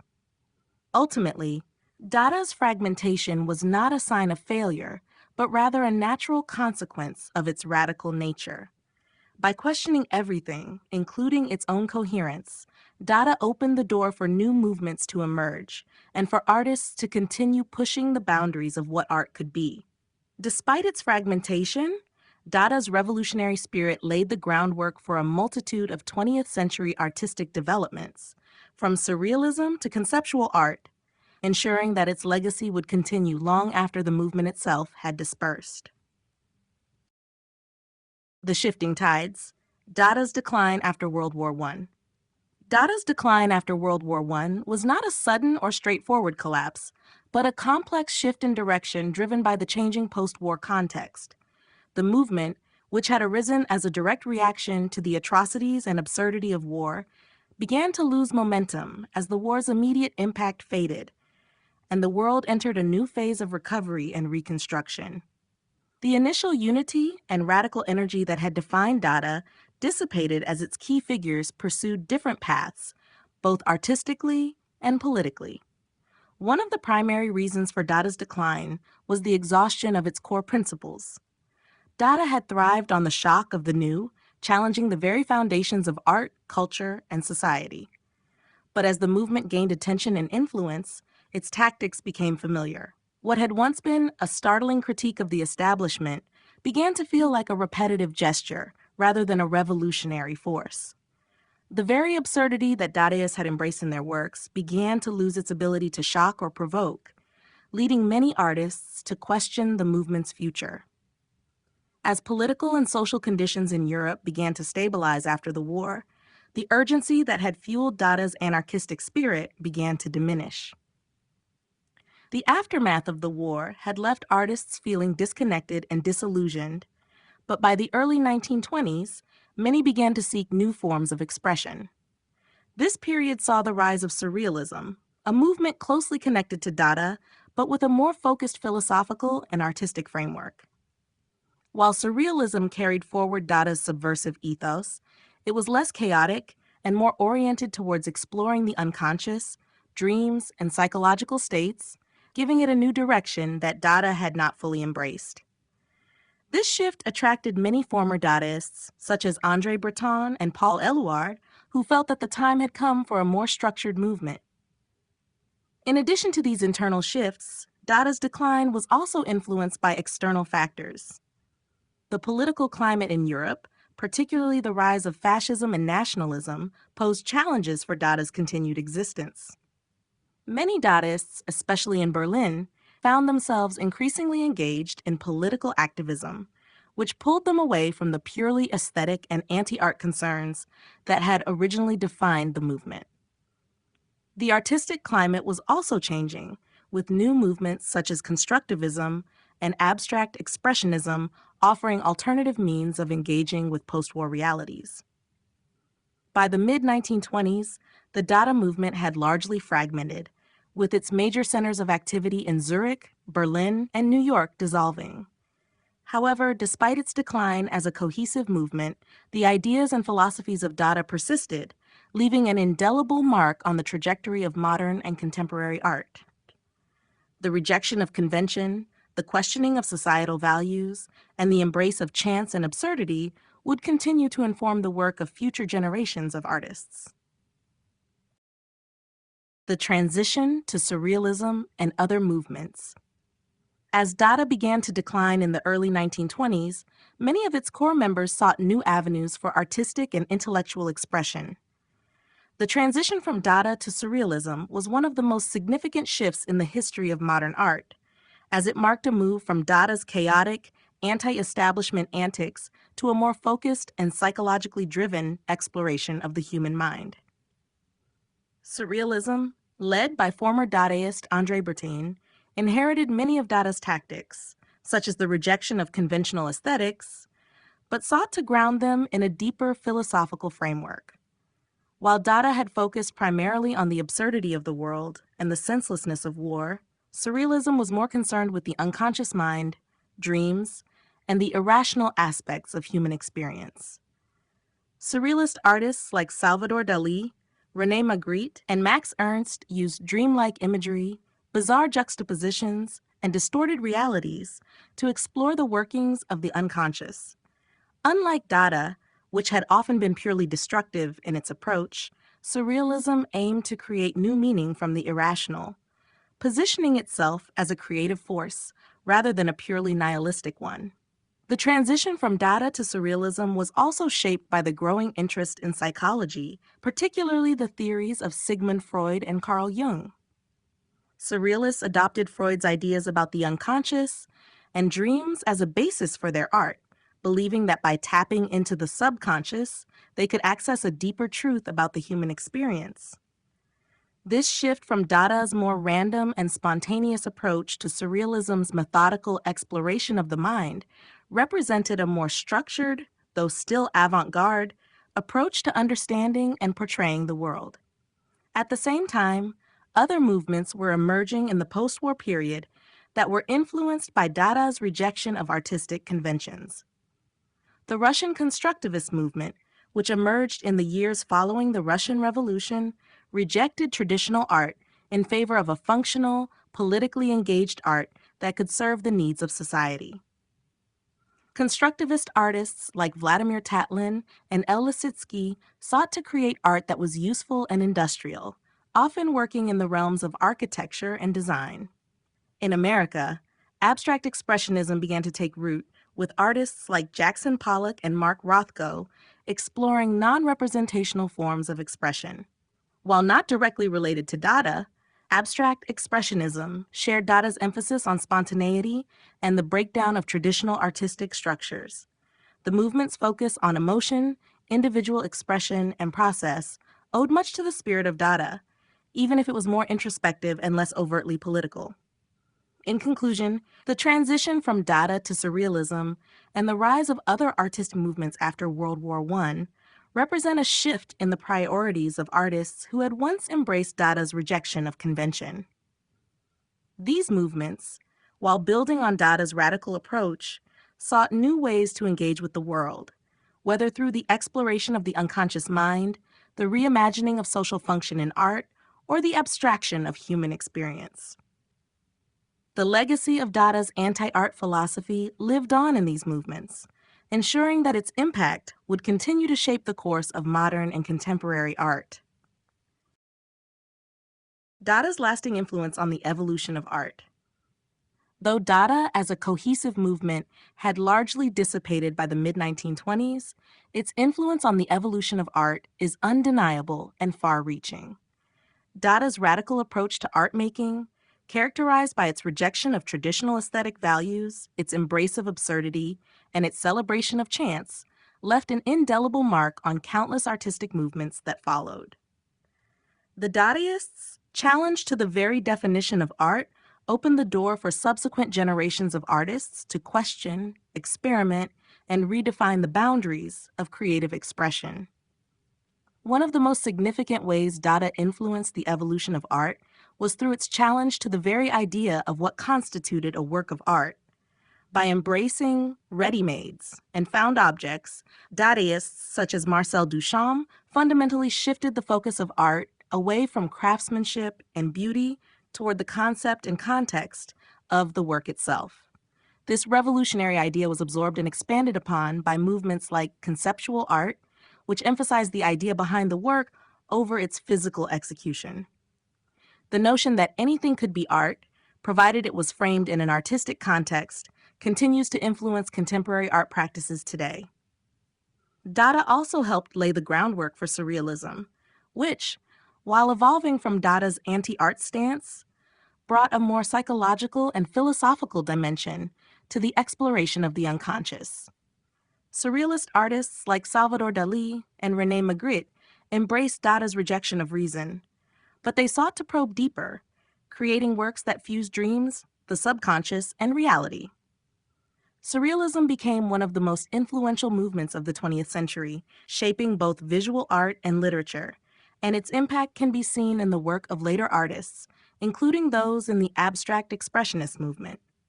In addition to Surrealism, Dada's emphasis on spontaneity and experimentation laid the groundwork for movements like abstract expressionism and Fluxus. Artists like Jackson Pollock, who explored chance and process through his drip paintings, were inspired by Dada's embrace of randomness and freedom from formal constraints. Likewise, Fluxus artists in the 1960s, such as Yoko Ono and Nam June Paik, created art that was playful, performative, and anti-commercial, echoing Dada's anti-art sentiments. Furthermore, Dada's influence is seen in the continued blending of art and life. Dada's performances, happenings, and collaborations between artists and non-artists paved the way for the later integration of art with everyday experiences, which has become a hallmark of contemporary art practice. Performance art, installation art, and interactive art continue to challenge the division between the artist, the artwork, and the audience. In essence, Dada's lasting influence is felt in nearly every aspect of modern and contemporary art. Its irreverence, its embrace of chance and chaos, and its focus on concept over form reshape the way artists and audiences alike approach art making and interpretation. Dada's legacy is a testament to the power of art to challenge, subvert, and transform the world around us.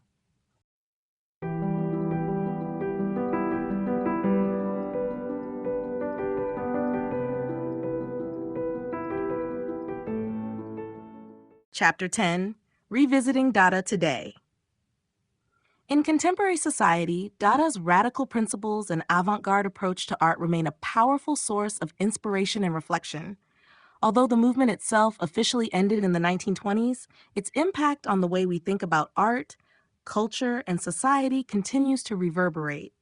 Dada's embrace of absurdity, anti-establishment sentiment, and the rejection of traditional art forms paved the way for countless artistic movements that followed, and its legacy endures in many facets of contemporary culture.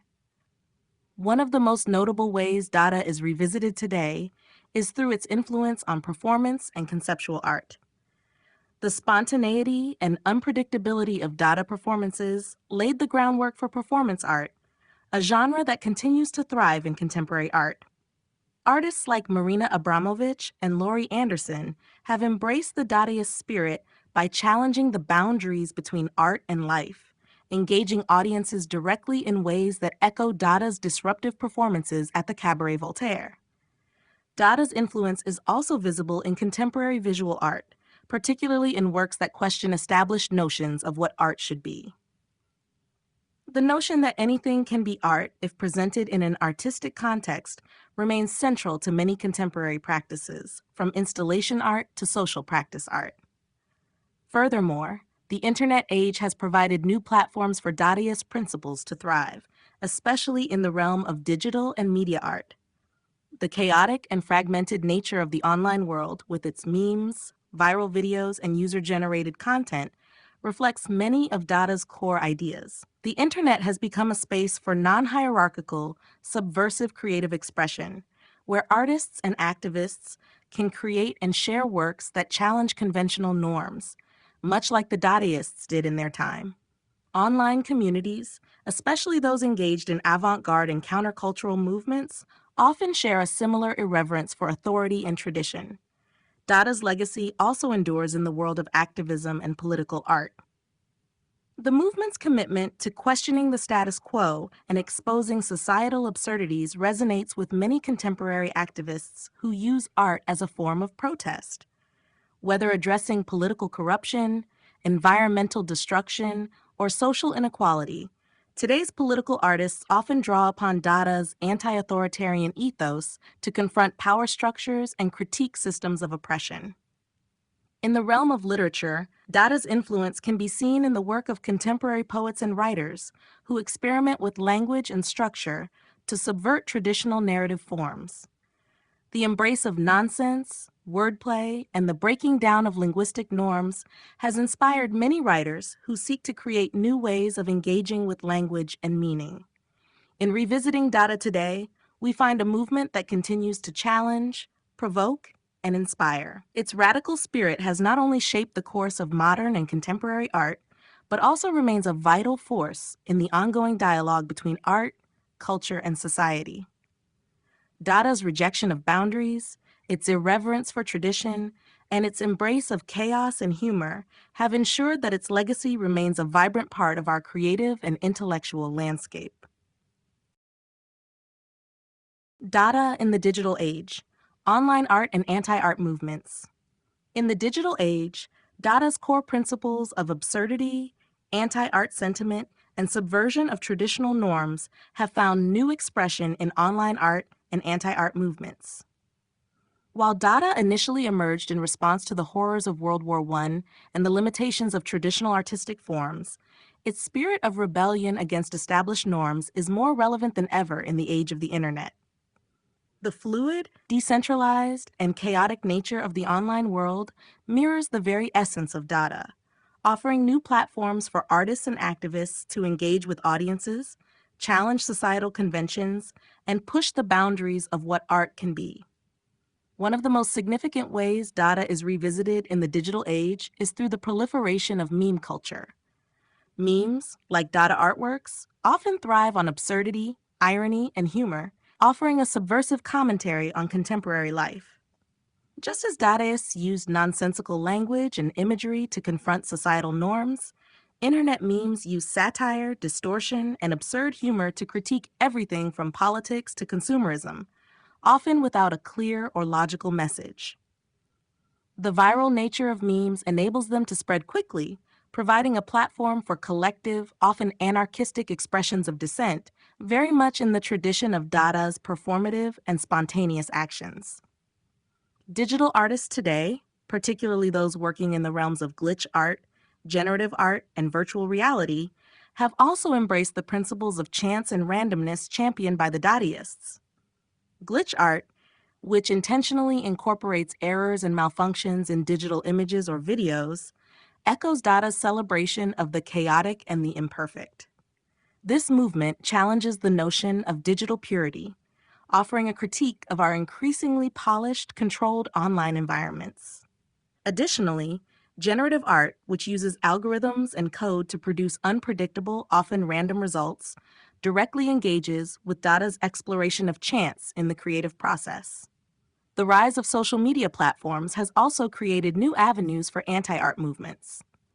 The decentralized nature of platforms like Twitter, Instagram, and TikTok allows individuals to bypass traditional art institutions, creating spaces where unfiltered, unpolished, and often controversial content can be shared.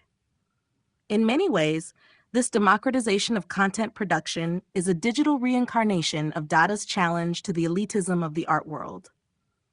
Artists and activists use social media to share politically charged works, confront authority, and resist cultural norms, echoing the spirit of Dada's radical resistance to the establishment. Moreover, the internet has facilitated the emergence of virtual art exhibitions and online galleries, many of which question the very idea of the art object in the traditional sense. Just as Dadaists broke away from the concept of the masterpiece, digital artists today continue to challenge the commodification of art by creating works that exist purely in virtual spaces, free from the constraints of physical galleries or collectors. In this way, Dada's anti-art philosophy lives on in the digital age. The internet's capacity for speed, disruption, and widespread engagement provides fertile ground for artistic practices that resist traditional conventions, engage with absurdity, and challenge power structures, much like the Dadaists did nearly a century ago. Through memes, digital art, and online activism, the rebellious spirit of Dada continues to thrive in a new, ever-evolving form, ensuring its relevance in the 21st century. Dada's revival in contemporary art exhibitions. Dada's revival in contemporary art exhibitions serves as a reminder of the movement's enduring relevance and its ongoing influence on artists and curators today. Although the Dada movement itself ended in the 1920s, its legacy continues to inspire artistic practices that challenge conventional notions of art, aesthetics, and social structures. Modern exhibitions often revisit Dada's radical approach, reflecting its core values of absurdity, subversion, and anti-art in new and exciting contexts. In the past few decades, many contemporary art museums and galleries have dedicated exhibitions to Dada, showcasing how its principles have continued to resonate through the decades. These exhibitions often explore the movement's lasting influence on artists working in diverse media, from sculpture and painting to performance and video art. By revisiting Dada in the present day, curators can draw connections between its historical origins and the ways it has shaped contemporary artistic practices, particularly in conceptual, performance, and installation art. One of the key aspects of Dada's revival in exhibitions is the emphasis on collaboration and collective creation. Much like the original Dadaists, contemporary artists often work together across disciplines, merging art forms, cultures, and ideas to create works that resist traditional categorization. This collaborative spirit is a direct reflection of Dada's anti-hierarchical stance, which rejected the idea of the solitary, individual artist in favor of more inclusive and egalitarian modes of artistic production. Many contemporary art institutions showcase these collaborations through large-scale installations, interactive exhibits, and participatory art, allowing audiences to become active participants in the creative process. Dada's anti-commercial stance also makes it an ideal reference point for contemporary artists who resist the commodification of art. Contemporary exhibitions often highlight works that challenge the commercialization of the art world, questioning the value of art in a market-driven society. This rejection of art as a commodity is directly connected to Dada's anti-establishment ethos, which sought to break free from the traditional art market and institutional frameworks. In many contemporary exhibitions, artists engage in practices that question the very idea of the art object, focusing instead on ephemeral experiences, conceptual works, or collaborative processes. The influence of Dada can also be seen in the incorporation of humor, absurdity, and irony in contemporary art exhibitions. Many artists today use humor and playful subversion to critique political, social, and cultural norms, reflecting the Dadaists' irreverence and refusal to take the status quo seriously. Works that use satire, parody, and absurdity to challenge power structures or explore the absurdity of modern life continue to be central themes in contemporary exhibitions, reinforcing Dada's lasting impact on the way art engages with society. In essence, Dada's revival in contemporary art exhibitions demonstrates how its radical approach to art making, its challenge to traditional notions of beauty and meaning, and its embrace of the absurd continue to resonate with artists today. These exhibitions not only celebrate Dada's historical importance, but also show how its ideas remain relevant and vital in the ever-evolving world of contemporary art. By revisiting Dada, curators and artists alike continue to push the boundaries of what art can be, ensuring that the spirit of the movement lives on in today's cultural landscape. The continued relevance of Dada's radical challenge to tradition. Dada's radical challenge to tradition continues to resonate in contemporary art and culture, highlighting its enduring relevance more than a century after its inception. At its core, Dada was an anti-establishment movement that rejected conventional artistic forms, questioning both the established norms of art and the societal structures that upheld them. The movement's embrace of absurdity, chance, and spontaneity as essential components of creative expression disrupted the very notion of what art could be. This rejection of tradition and structure has influenced countless artistic practices, continuing to inspire modern artists who seek to break free from conventional boundaries. One of the central aspects of Dada's challenge to tradition was its rejection of the notion that art must adhere to predefined standards of beauty, craftsmanship, and meaning. By celebrating randomness, chaos, and even nonsense, Dadaists fundamentally questioned what could be considered art. Today, artists continue to reject these traditional standards in favor of more inclusive, fluid definitions of artistic expression. Contemporary artists working in conceptual, performance, and digital media are increasingly concerned with the idea that art should not be confined to a singular, object-based experience, but should instead encompass a range of forms and ideas. These artists often challenge established hierarchies within the art world, questioning the authority of galleries, museums, and institutions that dictate the value of art. Dada's legacy is also evident in the rise of anti-art movements that continue to challenge cultural, political, and social norms. Much like the Dadaists' critique of authority and societal conventions, contemporary movements like activism through art, political art, and street art use creative practices to question and subvert power structures. Whether addressing issues like consumerism, inequality, or political corruption, today's artists draw inspiration from Dada's irreverence toward the establishment. The spirit of Dada can be seen in artworks that resist traditional definitions of beauty, subvert traditional media, and embrace unconventional forms of expression as a means of protest. Dada's challenge to traditional art extends into contemporary culture as well, where the same spirit of defiance is evident in popular culture. The internet, with its vast and decentralized platforms, has become a space where absurdity, satire, and rebellion flourish. Memes, digital art, and viral content often draw on Dada's tactics of disruption and deconstruction to engage with contemporary issues, using humor, chaos, and irony to comment on social and political realities. The culture of remixing, reinterpreting, and recontextualizing content in the digital age reflects Dada's foundational ideas about the fluidity of art and the rejection of fixed meanings. In essence, Dada's radical challenge to tradition has not only persisted but evolved, influencing generations of artists and thinkers who continue to question the boundaries of art, culture, and society. By rejecting the conventions of their time, the Dadaists paved the way for a more inclusive, diverse, and ever-changing landscape of artistic expression. Their spirit of defiance and irreverence continues to inspire and provoke, ensuring that Dada's challenge to tradition remains an integral part of contemporary artistic and cultural practice. The future of Dada and anti-art. The future of Dada and anti-art is bound to continue evolving as it adapts to the changing landscape of culture, technology, and society.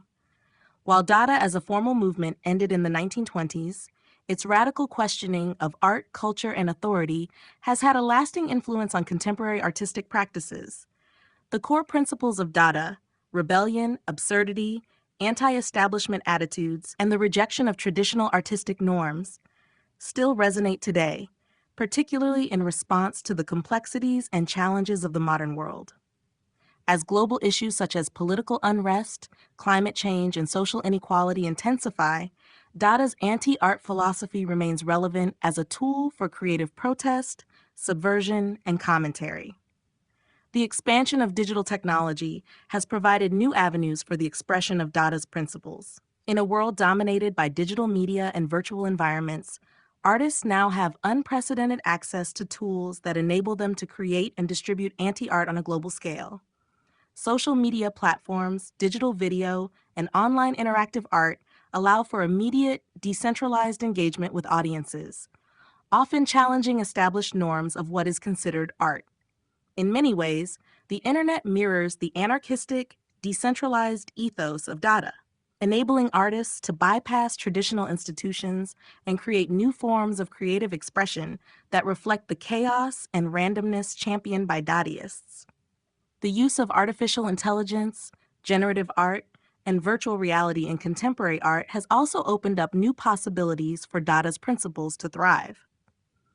AI-driven art often embraces randomness and unpredictability, creating works that resist the idea of the artist's control or intent, much like the chance elements that Dada artists incorporated into their work.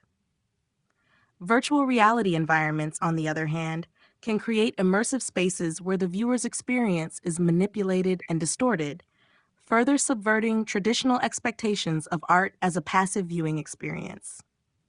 These emerging technologies allow for the exploration of Dada's ideas in novel ways, continuing the movement's legacy of experimentation and breaking down the boundaries between artist, viewer, and artwork. In addition, Dada's ongoing influence on contemporary social movements demonstrates its enduring relevance. Artists today continue to employ subversive, anti-establishment tactics to address pressing issues such as racial injustice, gender inequality, and political corruption.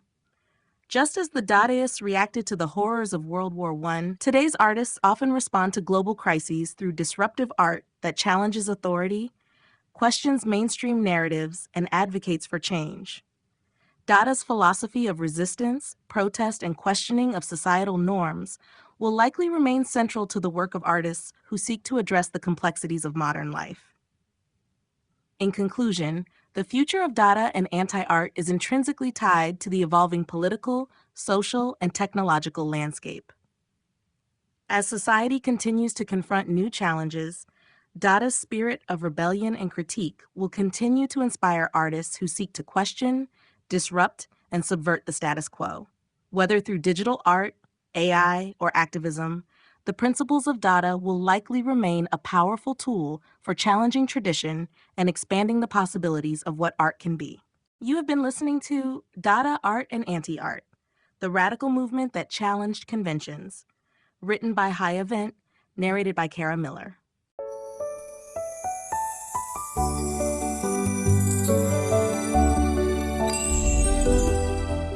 Expressionism, the emotional and psychological impact of art, written by High Event, narrated by Kara Miller.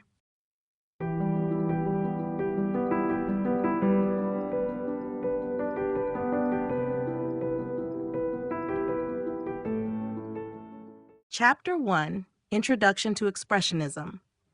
Expressionism is a powerful and transformative movement in art that emphasizes the expression of emotional and psychological experience over the accurate representation of the external world. Emerging in the early 20th century, Expressionism arose as a reaction against the rationalism and order of previous artistic traditions, particularly during a time of intense societal change, industrialization, and political upheaval. Artists sought to capture raw emotion, personal perception, and the turmoil of modern life rather than focusing on realistic depictions. This movement profoundly shaped a range of creative disciplines, including visual arts, literature, theater, and cinema. At its core, Expressionism is defined by its intense focus on inner experience, often portraying feelings of alienation, anxiety, despair, and existential crisis. Artists sought to convey their subjective emotional realities, exploring the psychological depths of the human experience. In visual arts, this often translated into distorted forms, exaggerated colors, and dynamic compositions that evoked strong emotional responses. The works were not meant to mirror reality, but to express the distorted truths of the artist's inner world. This made Expressionism deeply personal and individualistic, as it drew on the artist's own emotional state to communicate universal themes. Historically, Expressionism found its roots in Germany in the early 1900s, particularly in the works of groups such as Die Brücke, The Bridge, and Der Blaue Reiter, The Blue Rider. These groups were composed of artists who rejected the conventional and embraced new ways of representing the human experience. They sought to break free from traditional forms of beauty and perspective, aiming to capture not only the external world, but also the inner struggles and emotional states that define human existence. The movement was shaped by a reaction to the industrial age's dehumanizing effects, the horror of war, and a growing sense of disillusionment with society.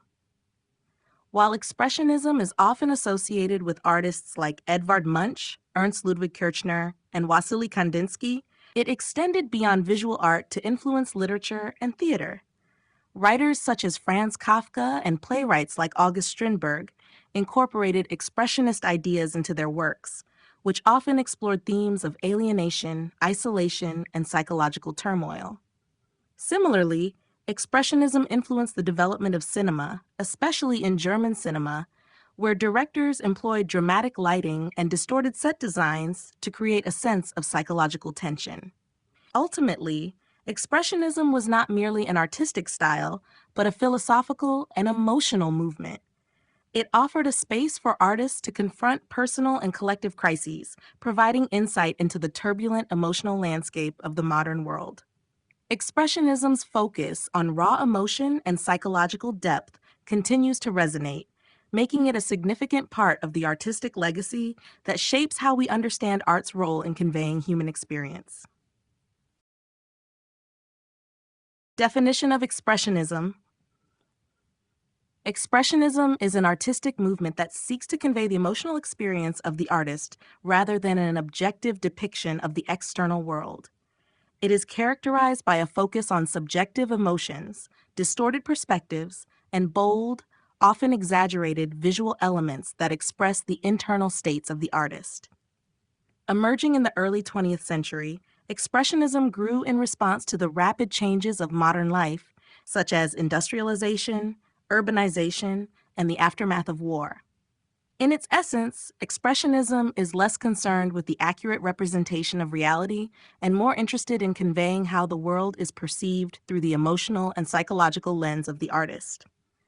In visual arts, Expressionism is marked by vivid colors, distorted forms, and dramatic lines that aim to evoke powerful emotional responses from the viewer.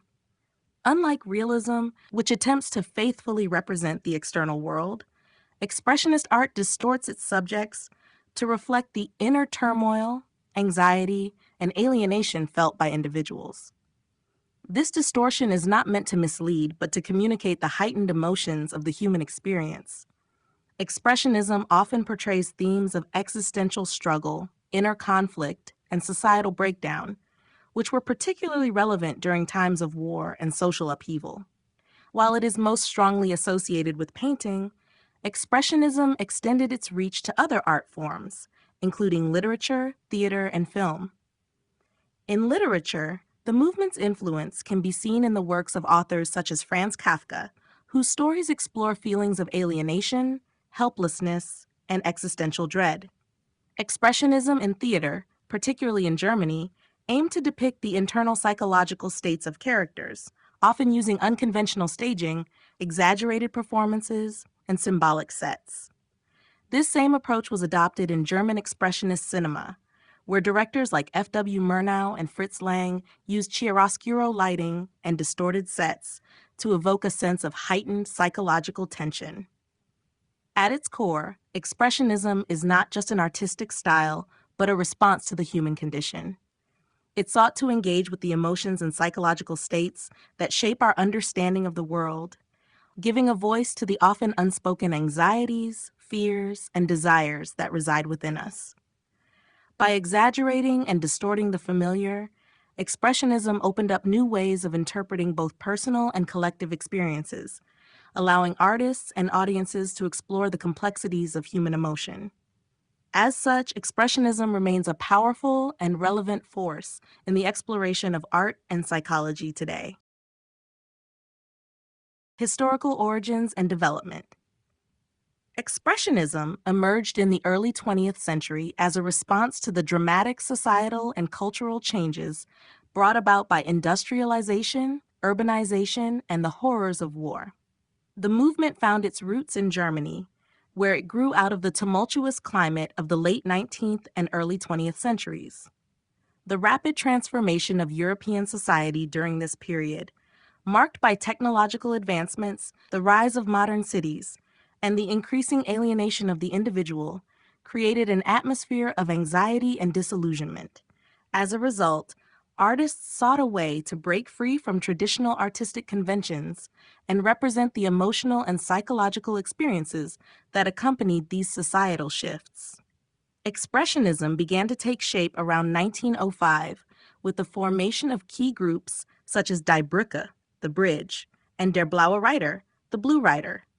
Die Brücke, founded by a group of young artists in Dresden, was an early expressionist collective that sought to forge a new path in art, embracing spontaneity, vivid color, and dynamic forms.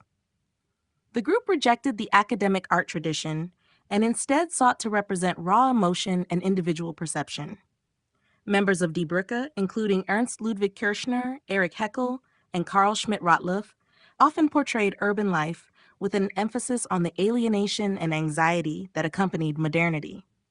Meanwhile, Der Blaue Reiter, a group formed in Munich in 1911, focused on spiritual and symbolic aspects of Expressionism. Led by artists such as Wassily Kandinsky, Franz Marc, and Paul Klee, Der Blaue Reiter sought to explore the emotional and metaphysical dimensions of art, believing that color and form could express deeper truths beyond the visible world. Kandinsky, in particular, became a key figure in the development of abstract art, moving toward non-representational works that aimed to convey pure emotion through color and form. As the movement evolved, Expressionism spread across Europe and influenced other art forms, including literature, theater, and cinema. Writers like Franz Kafka and playwrights such as Georg Kaiser adopted expressionist ideas to explore themes of alienation, existential crisis, and the inner workings of the human psyche. In cinema, German Expressionism gained prominence with films like The Cabinet of Dr. Caligari, 1920, and Nosferatu, 1922, which employed distorted sets, exaggerated shadows, and unsettling imagery to reflect psychological tension and anxiety. The development of Expressionism was, in many ways, a reaction to the turbulent social and political climate of the time. The movement's intense emotionalism and distorted representations of reality provided an avenue for artists to confront the alienation and trauma of the modern age. Despite its initial decline in the late 1920s, Expressionism's impact on subsequent art movements, such as Abstract Expressionism and Surrealism, ensured its lasting influence in the history of modern art. Key figures and movements. Expressionism, as a movement, was shaped by a variety of artists, writers, and thinkers who sought to push the boundaries of conventional art to express emotional depth and psychological states. Among the key figures in the movement, several stand out for their groundbreaking contributions to Expressionism across different disciplines. In visual arts, the German painter Edvard Munch is often considered a precursor to Expressionism with his iconic work, The Scream, 1893, which vividly captures the existential anxiety and inner turmoil that would become central themes in the movement. His distorted figures and use of dramatic color would greatly influence later Expressionists. Ernst Ludwig Kirchner, one of the founding members of the Die Brücke, the Bridge group, is often seen as a pivotal figure in Expressionism. His bold, angular compositions and focus on urban alienation helped define the movement's visual language. Kirchner's work depicted the tension and fragmentation of modern life, often portraying figures caught in an emotional or existential struggle. Another key figure in Die Brücke was Carl Schmidt-Rottluff, whose works combined vivid colors and jagged lines to evoke raw emotional responses. Meanwhile, the Der Blaue Reiter, the Blue Rider group, founded in Munich, focused on a more spiritual and abstract approach to Expressionism. Wassily Kandinsky, one of the movement's most influential figures, believed that art should transcend the material world and convey the emotional and spiritual essence of the artist. His abstract works, which rejected figurative representation in favor of colors and shapes as pure emotional expression, laid the groundwork for the development of abstract art. Alongside Kandinsky was Franz Marc, who used vivid colors and bold forms to depict the inner lives of animals and the natural world, focusing on spiritual harmony and the deep connection between humans and nature. In literature, Franz Kafka's works, such as The Trial and The Metamorphosis, are quintessential examples of Expressionism. His exploration of alienation, bureaucracy, and the existential plight of the individual placed him at the heart of the literary movement. Expressionism also found expression in theater, with playwrights like Georg Kaiser and August Strindberg utilizing exaggerated symbolic settings and dialogue to depict the inner turmoil of characters struggling with existential questions. In cinema, German Expressionism had a profound impact, with directors like F.W. Murnau and Fritz Lang leading the way. Films like The Cabinet of Dr. Caligari, 1920, and Metropolis, 1927, used distorted sets, dramatic lighting, and shadow play to create a sense of psychological unease. reflecting the growing sense of anxiety in post-World War I society. These key figures and movements not only defined the course of Expressionism, but also laid the foundation for future artistic exploration, influencing later developments in abstract art, surrealism, and film. Through their radical departure from realism and commitment to portraying emotional truths, they reshaped the artistic landscape and left a lasting legacy. Expressionism's influence on art, literature, and film. Expressionism's influence extended far beyond its origins in painting and deeply permeated the realms of literature and film, shaping the artistic landscape in ways that continue to resonate today. The movement, with its focus on emotional intensity, subjective perception, and psychological depth, provided new avenues for exploring the complexities of the human condition in all forms of art. In visual art, Expressionism marked a radical departure from the precise realism that had dominated previous centuries. It inspired painters to move away from representing the world as it appeared, embracing bold colors, distorted forms, and dramatic brushstrokes to express the artist's inner emotional world. Artists like Edvard Munch, Ernst Ludwig Kirchner, and Wassily Kandinsky used these techniques to convey feelings of anxiety, alienation, and the search for meaning in a rapidly changing society. Kandinsky, for instance, pushed the boundaries of abstraction, believing that color and form could evoke deeper emotional and spiritual truths. This influence of Expressionism on the visual arts paved the way for later movements like abstract expressionism, where artists such as Jackson Pollock continued to explore emotional expression through abstraction. Expressionism also had a profound impact on literature, particularly in works that delved into the psychological struggles of characters and the alienation of individuals in modern society. Writers like Franz Kafka embodied the essence of literary expressionism, with his surreal and often nightmarish portrayals of bureaucratic oppression, isolation, and existential anxiety. His works, including The Trial and The Metamorphosis, reflect the movement's focus on portraying the disintegration of the self and the confusion of the modern world. Similarly, playwrights such as Georg Kaiser and August Strindberg used expressionist techniques to explore the internal conflicts and emotional distress of their characters, often employing symbolic sets and fragmented dialogue to mirror the instability of the human psyche.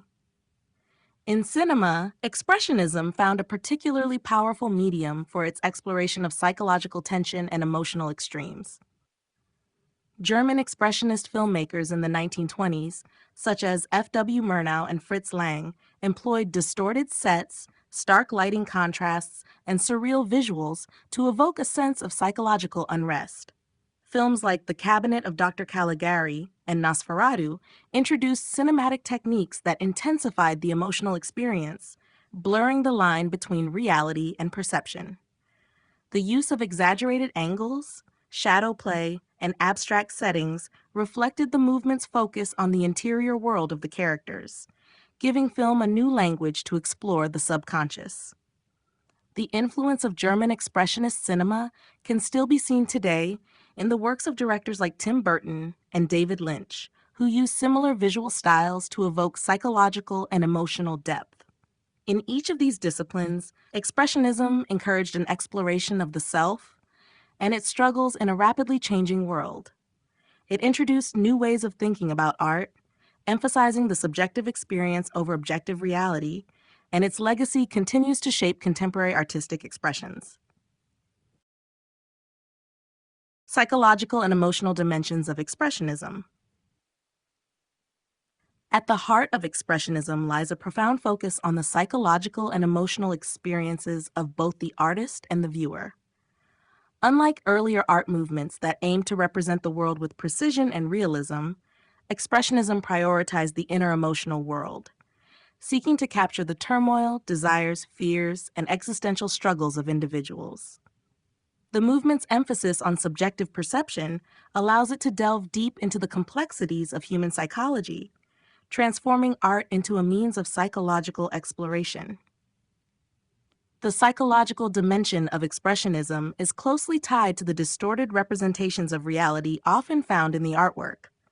Rather than adhering to traditional perspectives, Expressionist artists intentionally warped form, exaggerated color, and manipulated space to evoke powerful emotional responses. This distortion was not an error or lack of skill, but rather a deliberate attempt to reflect the inner experiences of the human mind, whether that was anxiety, alienation, or ecstasy. Through these techniques, Expressionism gave a visual language to feelings and emotions that were often difficult to articulate, portraying the chaos and fragmentation of modern life. Artists like Edvard Munch and Ernst Ludwig Kirchner conveyed a sense of psychological distress through jagged lines, distorted figures, and heightened color contrasts, inviting the viewer into the emotional states of the subjects portrayed. On an emotional level, Expressionism captures the intensity of human feelings, often focusing on the darker aspects of existence. The alienation of the individual, the terror of modern life, and the fear of an uncertain future are recurring themes in Expressionist art, literature, and film. Works such as Munch's The Scream or Kafka's The Trial reflect the inner turmoil of characters trapped in existential crises, unable to find meaning or resolution in their lives. Expressionism's emotional depth also explores the tension between the individual and society. The feeling of isolation, amplified by the rapid industrialization and urbanization of the early 20th century, emerges as a central theme, portraying individuals who struggle to connect with others or find their place in a fragmented world. In addition, Expressionism addresses emotional extremes, where intense feelings such as fear, guilt, and desire are portrayed as powerful forces that shape the psyche. It reveals the rawness of human emotion in a way that was often too disturbing for more traditional forms of art. This exploration of heightened emotional states opened new avenues for art to act as a reflection of the unconscious mind, tapping into the psychological tensions that govern human behavior. It also laid the groundwork for modern psychological theory, providing insights into the inner workings of the human mind. Overall, the psychological and emotional dimensions of Expressionism highlight its ability to transcend mere visual representation and become a tool for exploring the deeper aspects of the human condition. Through its distorted depictions of reality, Expressionism presents a unique opportunity to witness the inner lives of individuals in crisis, making it a movement that continues to resonate on both an emotional and intellectual level.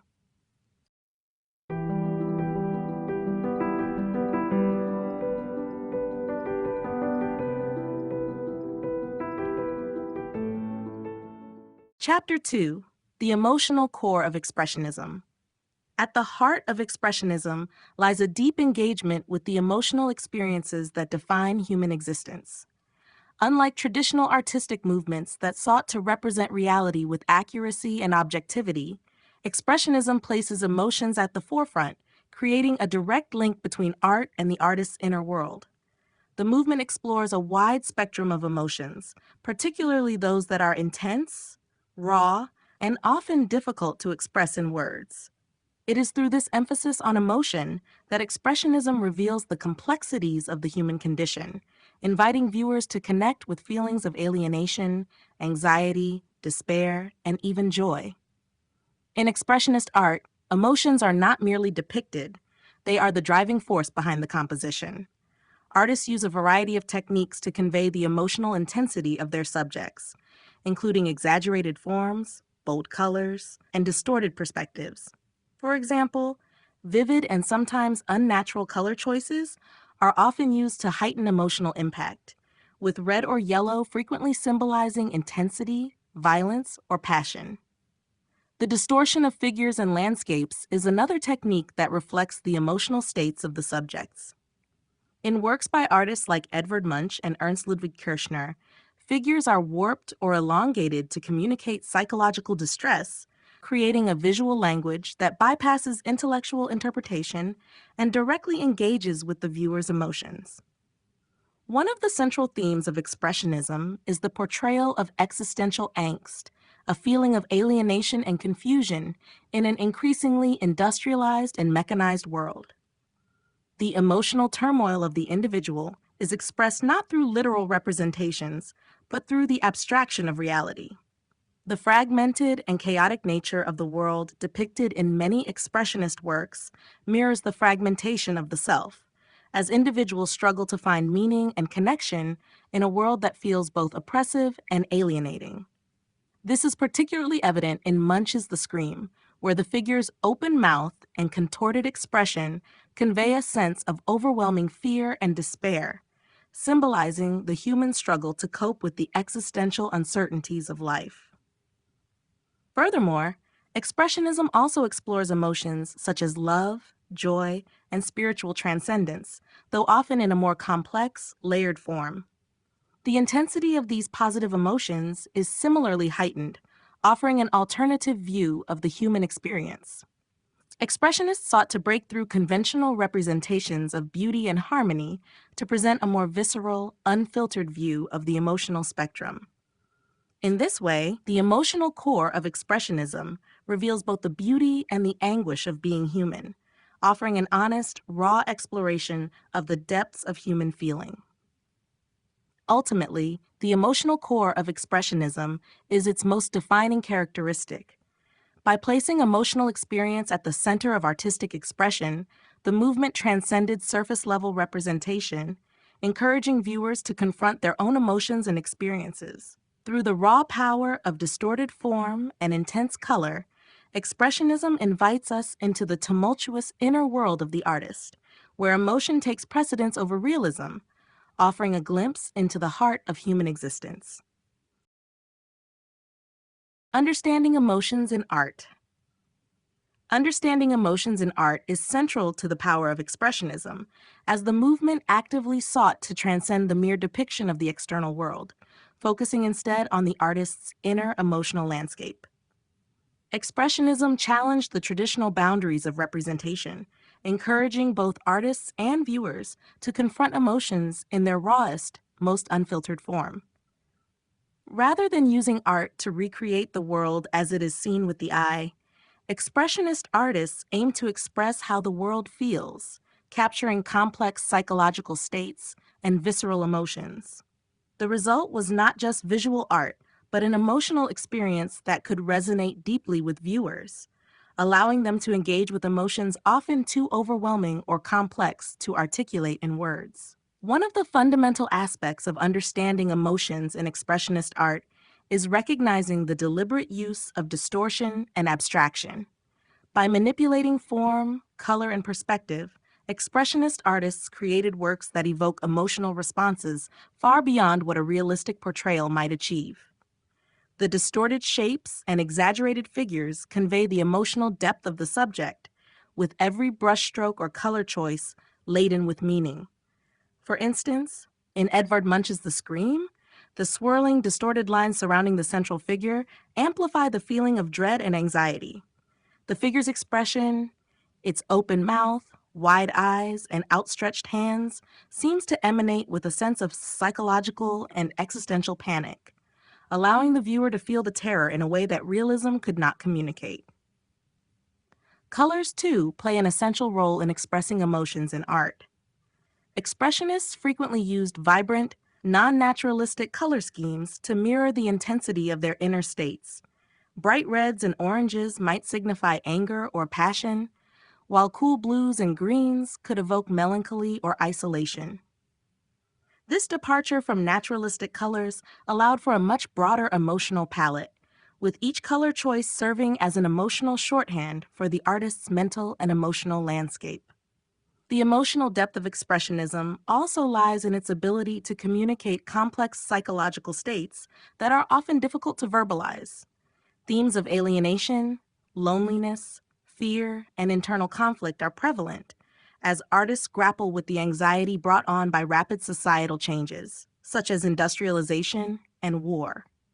Expressionism brings these struggles to the surface, providing a visual language for the hidden emotional lives of individuals. Through exaggerated lines, jagged forms, and distorted spaces, these feelings of inner turmoil are made tangible. Ultimately, Understanding emotions in art, particularly in Expressionism, requires an openness to the emotional truth that art can reveal. It is not about recognizing a perfect likeness or interpreting a clear narrative, but about feeling the emotional currents that flow beneath the surface. By engaging with the emotional intensity in Expressionist works, viewers are invited to not only understand the artist's emotional experience, but to reflect on their own emotional truths. Art, in this sense, becomes a shared space for confronting and understanding the complex spectrum of human emotion. Color, form, and line, tools of emotional expression. In Expressionism, color, form, and line are not mere aesthetic choices.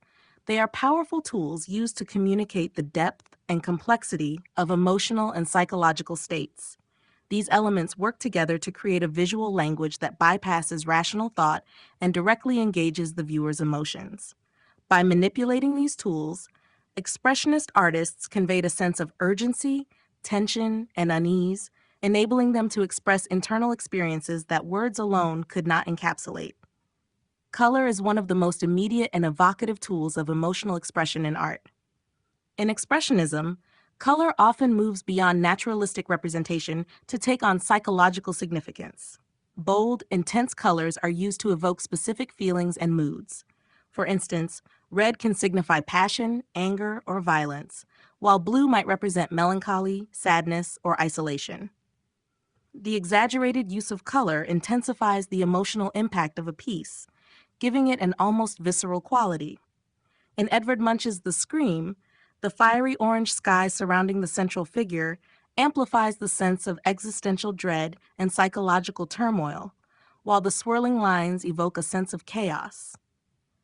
Colors are not just background elements in Expressionism, they are active participants in shaping the emotional atmosphere of the artwork. Form in Expressionist art is equally important in conveying emotion. Artists often distort forms, exaggerating proportions, or elongating figures to express internal states. This manipulation of form creates a sense of dissonance, which reflects the emotional fragmentation experienced by individuals in a rapidly changing modern world. In works by artists like Ernst Ludwig Kirchner, figures are often depicted with sharp angles and exaggerated limbs, symbolizing anxiety, alienation, or distress. The distortion of the human body, in particular, emphasizes the emotional vulnerability and inner turmoil of the subject. By bending reality in such a way, Expressionism highlights the gap between outward appearances and inner emotional realities. Line also plays a crucial role in the emotional language of Expressionism. Whether thick and jagged or thin and sweeping, lines can carry emotional weight, representing everything from tension and anxiety to movement and agitation.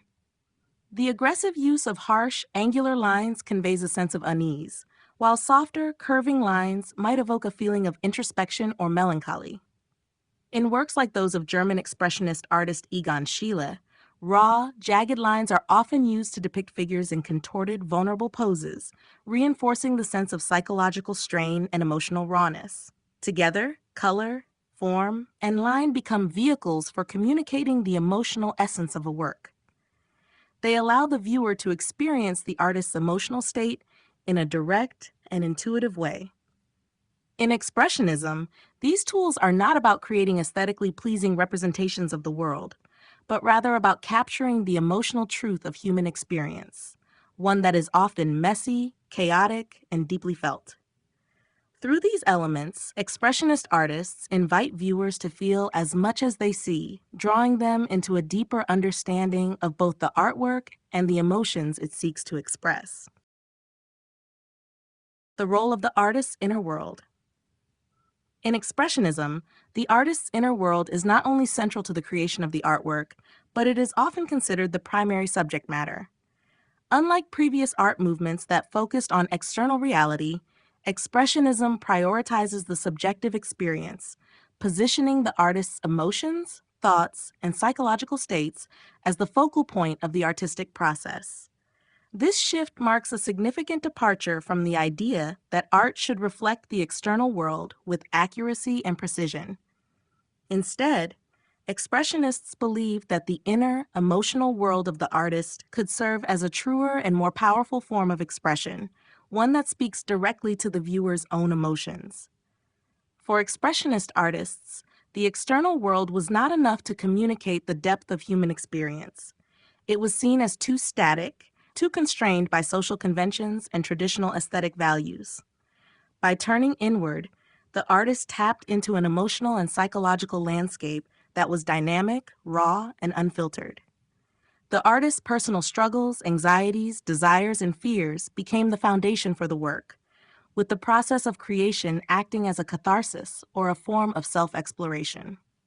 This internal dialogue between the artist and their emotions allowed them to create works that were intensely personal yet universal in their ability to speak to the shared human condition. This focus on the inner world is evident in the ways Expressionist artists manipulate form, color, and line.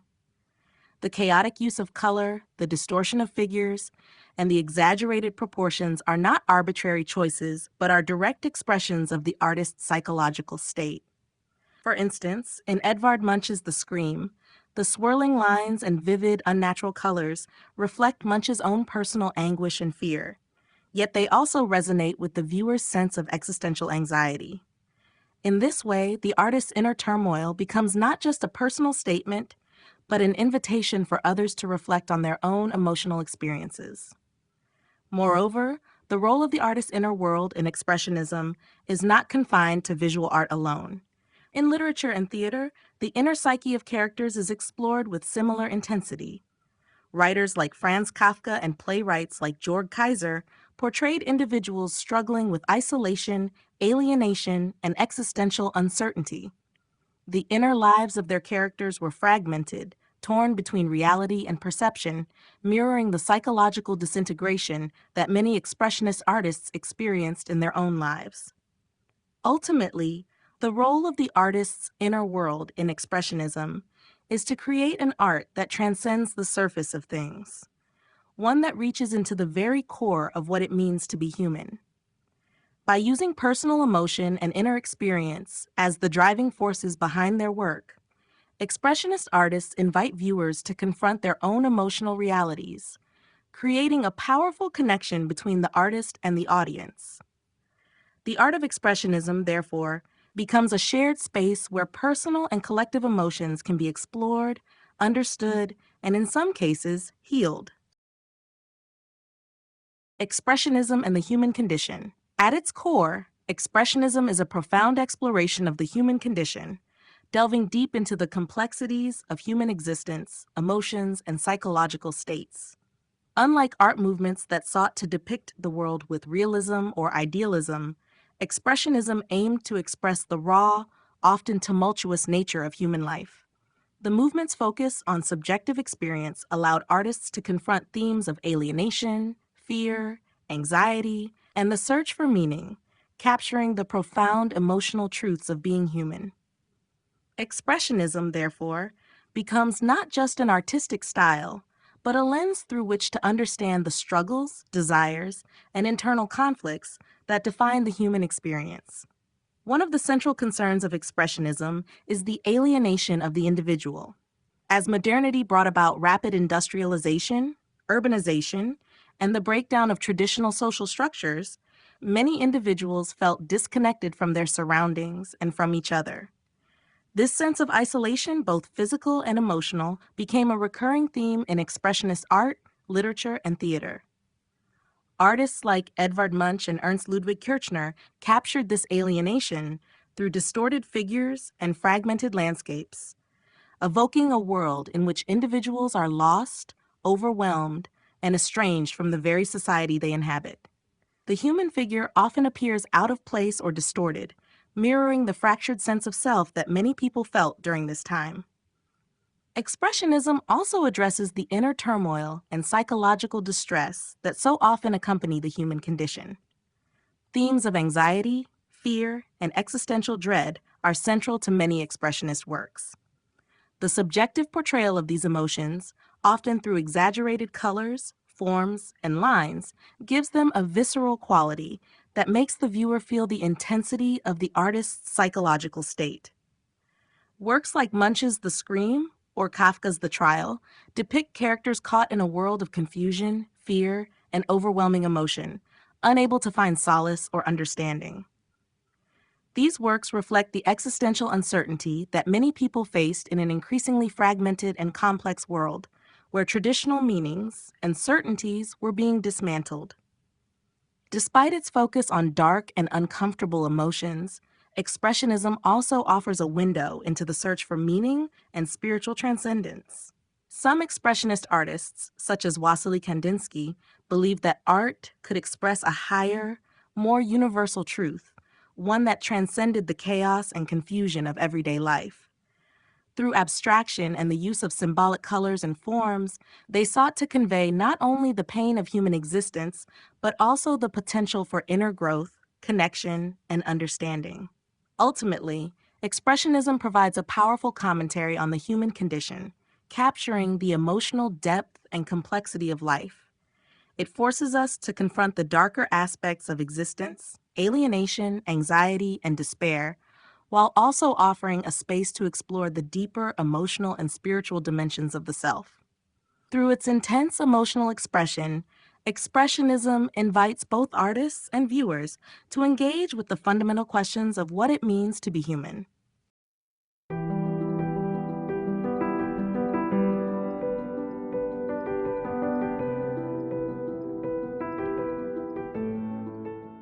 Chapter 3: Psychological Impact of Expressionist Art. The psychological impact of Expressionist art is one of the most striking and profound aspects of the movement. By prioritizing emotional intensity over realistic representation, Expressionist artists created works that not only reflected the inner workings of the human psyche, but also had the power to influence the viewer's emotions and thoughts.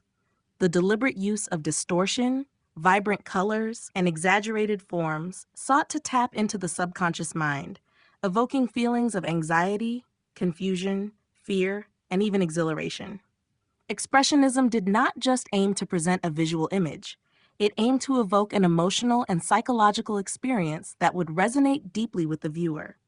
The distorted, often unsettling imagery found in Expressionist art has a direct psychological effect, as it disrupts the viewer's sense of reality and forces them to confront emotions that are not often represented in traditional art.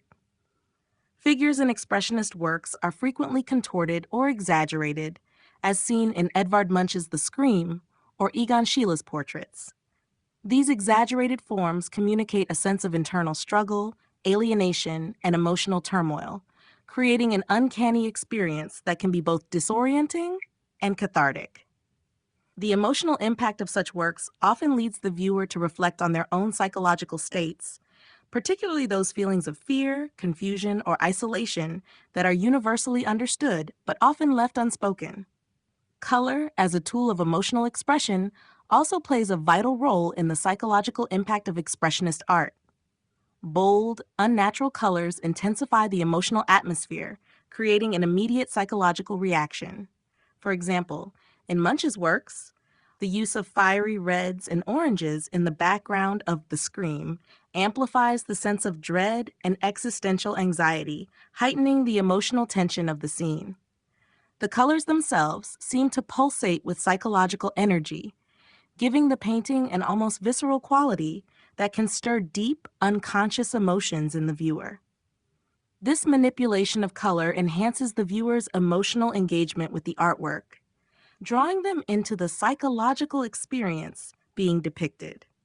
The psychological impact of Expressionism extends beyond the individual pieces of art themselves. It is embedded in the movement's very ethos.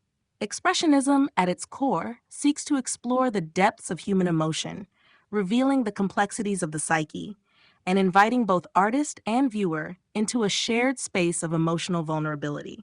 The emotional extremes conveyed in these works open up a space for introspection and self-examination, allowing the viewer to confront their own hidden fears, desires, and anxieties. For many, the raw intensity of Expressionism is both a challenge and a catharsis, as it confronts them with uncomfortable truths about the darker aspects of human existence. In psychological terms, Expressionism serves as a form of emotional release or purging.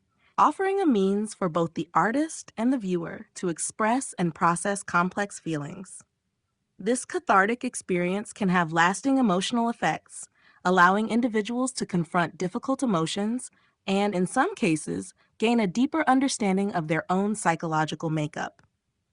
Expressionist art, therefore, serves as not just a mirror to society, but also a profound exploration of the internal, often turbulent world that lies beneath the surface of our everyday lives. Art therapy and Expressionism. Art therapy has long been recognized as a powerful tool for emotional healing and self-exploration, and Expressionism, with its focus on raw, unfiltered emotional expression, offers a particularly rich foundation for therapeutic practices. Rooted in the idea that art can transcend verbal communication, art therapy provides individuals with the opportunity to explore and externalize their innermost feelings, traumas, and conflicts.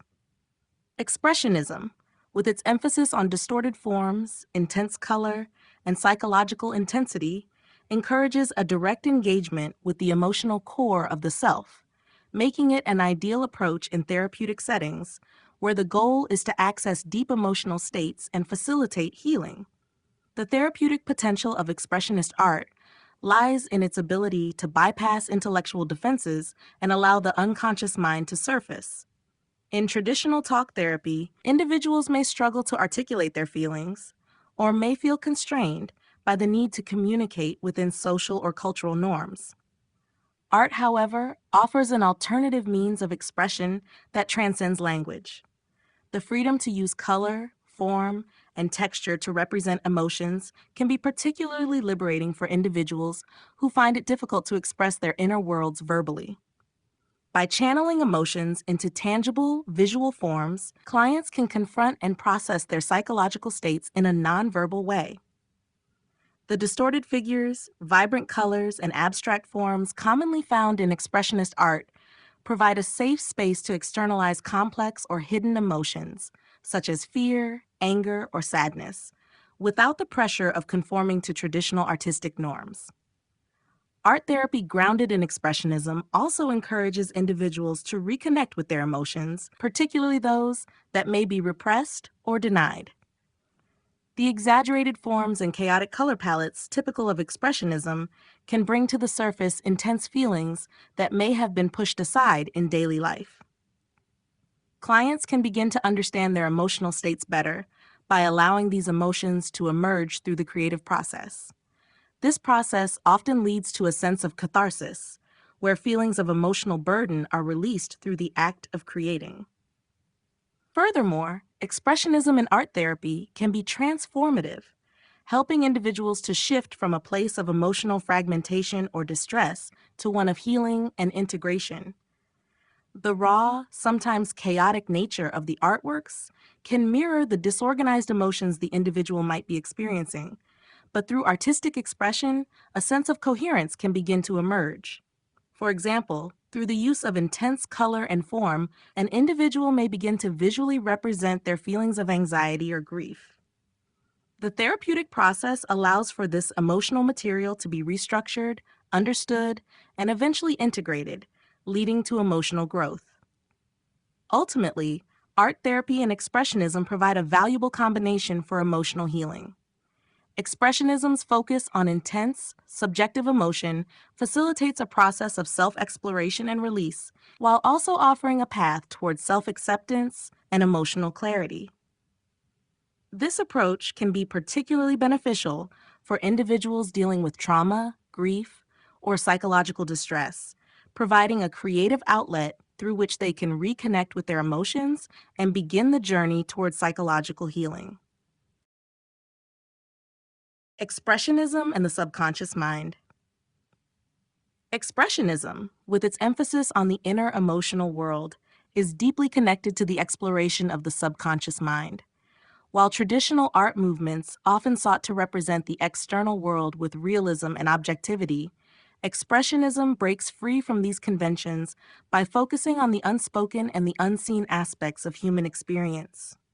This focus on the subjective and the internal invites a deep engagement with the subconscious, making Expressionism a powerful vehicle for exploring the hidden recesses of the human mind. The subconscious is the domain of repressed thoughts, desires, fears, and emotions that often go unnoticed or unacknowledged in daily life. Expressionist artists, influenced by the burgeoning field of psychoanalysis and the theories of Sigmund Freud, sought to give form to these unconscious drives. By distorting reality and using bold, intense color schemes, jagged lines, and abstract shapes, Expressionist art bypassed the intellect and engaged directly with the unconscious mind. The resulting works were not about creating a realistic or logical representation of the world, but rather about expressing the internal emotional and psychological chaos that is often hidden beneath the surface of conscious thought. One of the key ways in which Expressionism taps into the subconscious is through the distortion of form. By exaggerating the human figure or fragmenting the landscape, Expressionist artists were able to symbolize the internal conflicts and psychological fragmentation that many people experience but may not fully understand or articulate. Figures in works by artists like Egon Schiele or Ernst Ludwig Kirchner are often distorted or contorted, reflecting the inner psychological turmoil that can be difficult to process consciously. This manipulation of form is not merely for dramatic effect. It serves as a direct means of externalizing the subconscious, bringing buried feelings to the forefront of visual consciousness. Additionally, the use of color in Expressionist art plays a significant role in connecting with the subconscious mind. Colors are not chosen for their aesthetic qualities alone, but are employed to evoke specific emotional responses that resonate on a deeper, subconscious level. For example, the use of fiery reds, anxious yellows, or melancholic blues can tap into primal emotions such as anger, fear, or sadness, triggering an immediate emotional reaction in the viewer. These colors have a psychological potency that bypasses logical thought and speaks directly to the unconscious mind.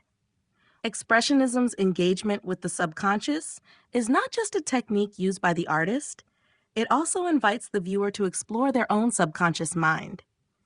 The intense, often unsettling nature of Expressionist works forces the viewer to confront uncomfortable emotions, desires, and anxieties that might otherwise remain hidden.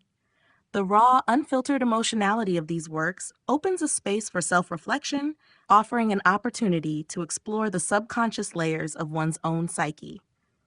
In this way, Expressionism serves as both a mirror and a window into the subconscious mind, reflecting the artist's internal struggles while also encouraging viewers to engage with their own deeper emotional and psychological truths. It is through this connection with the subconscious that Expressionist art becomes a powerful tool for understanding the complexities of the human mind, revealing the unseen forces that shape our thoughts, feelings, and behaviors. Expressionist art as a reflection of mental health. Expressionist art, with its raw, emotive style and focus on the inner emotional landscape, has long been regarded as a powerful reflection of mental health. Rather than adhering to the traditional artistic goal of portraying external reality, Expressionism offers an intimate glimpse into the psychological states of the artist. This emphasis on the internal world makes Expressionist art uniquely suited to exploring the complexities of mental health, particularly the emotional and psychological struggles that are often hidden beneath the surface. At the heart of Expressionism is the idea that art can serve as an emotional outlet, allowing artists to externalize and make sense of their internal turmoil. Many Expressionist works vividly depict feelings of anxiety, depression, alienation, and existential despair, emotions that are often experienced on a deep subconscious level but can be difficult to articulate. By distorting reality, exaggerating forms, and using intense color palettes, Expressionist artists visually manifest the internal experiences that can feel overwhelming or isolating. For example, Edvard Munch's The Scream powerfully conveys the sense of existential dread and mental anguish, capturing the artist's internal distress in a way that is universally recognizable. The figure's wide eyes and open mouth express an emotional crisis, while the swirling colors in the background evoke a sense of chaos and confusion, echoing the psychological disarray felt during moments of intense anxiety or panic. Mental health struggles are often isolating, and Expressionism reflects this sense of alienation through the depiction of distorted, fragmented figures that seem disconnected from their surroundings or from one another. In works by artists like Egon Schiele and Ernst Ludwig Kirchner, figures are frequently depicted in exaggerated, contorted poses, their faces contorted with pain, anxiety, or longing. These figures, separated from the reality around them, represent the emotional and psychological disconnection that can accompany mental health challenges. The alienation portrayed in these works mirrors the loneliness that many individuals with mental health issues experience, making the artwork a powerful conduit for empathy and understanding. Beyond the individual experience, expressionist art can also serve as a broader commentary on the collective psychological impact of societal changes. The early 20th century, when Expressionism emerged, was a time of upheaval, with war, industrialization, and rapid modernization all contributing to widespread feelings of disillusionment and mental strain. Expressionist works often reflect the collective trauma of these historical moments, offering insight into how mass societal events can influence individual mental health. In this sense, Expressionism can be seen as both a personal and social commentary on the emotional and psychological toll of modern life. Ultimately, Expressionist art provides a powerful avenue for exploring mental health by giving visual form to the complex and often difficult to communicate emotional experiences that accompany psychological struggles.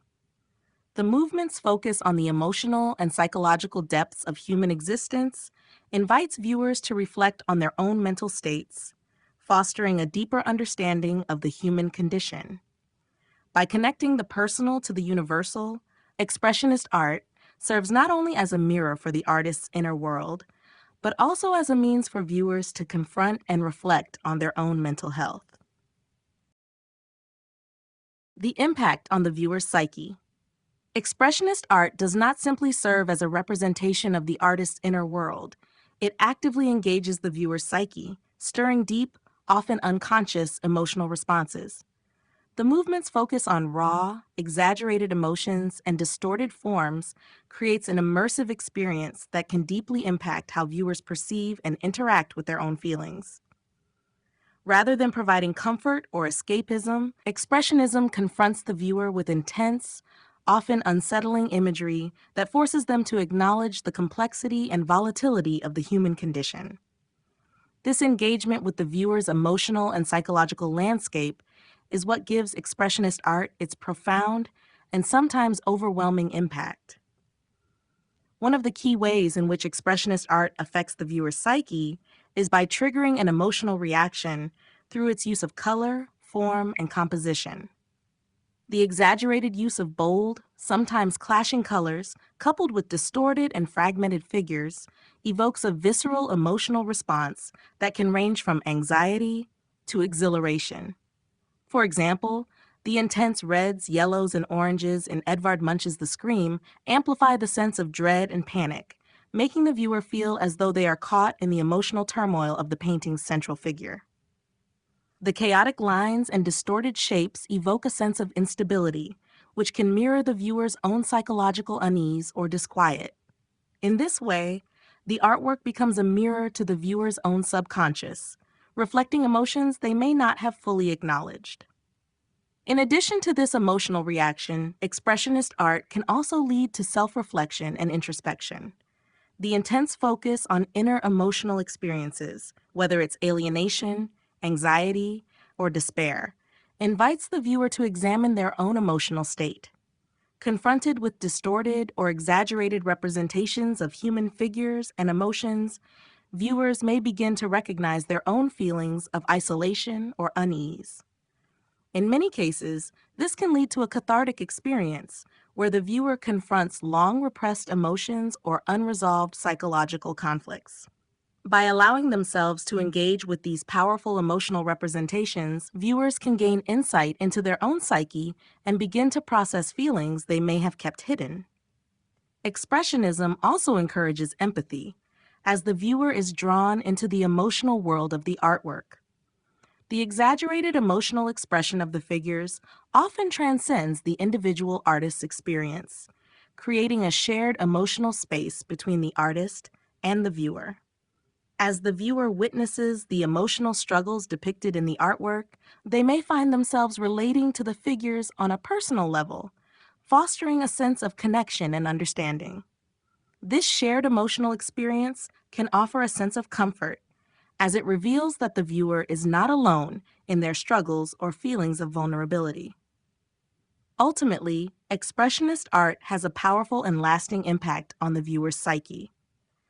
Through its emotional intensity and focus on the inner workings of the human mind, it encourages self-reflection, emotional awareness, and empathy.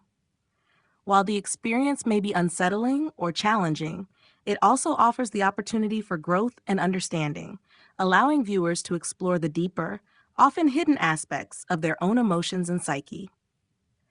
Expressionism, in its raw portrayal of the human experience, holds up a mirror to both the artist and the viewer, compelling them to confront the complexity and depth of human emotion.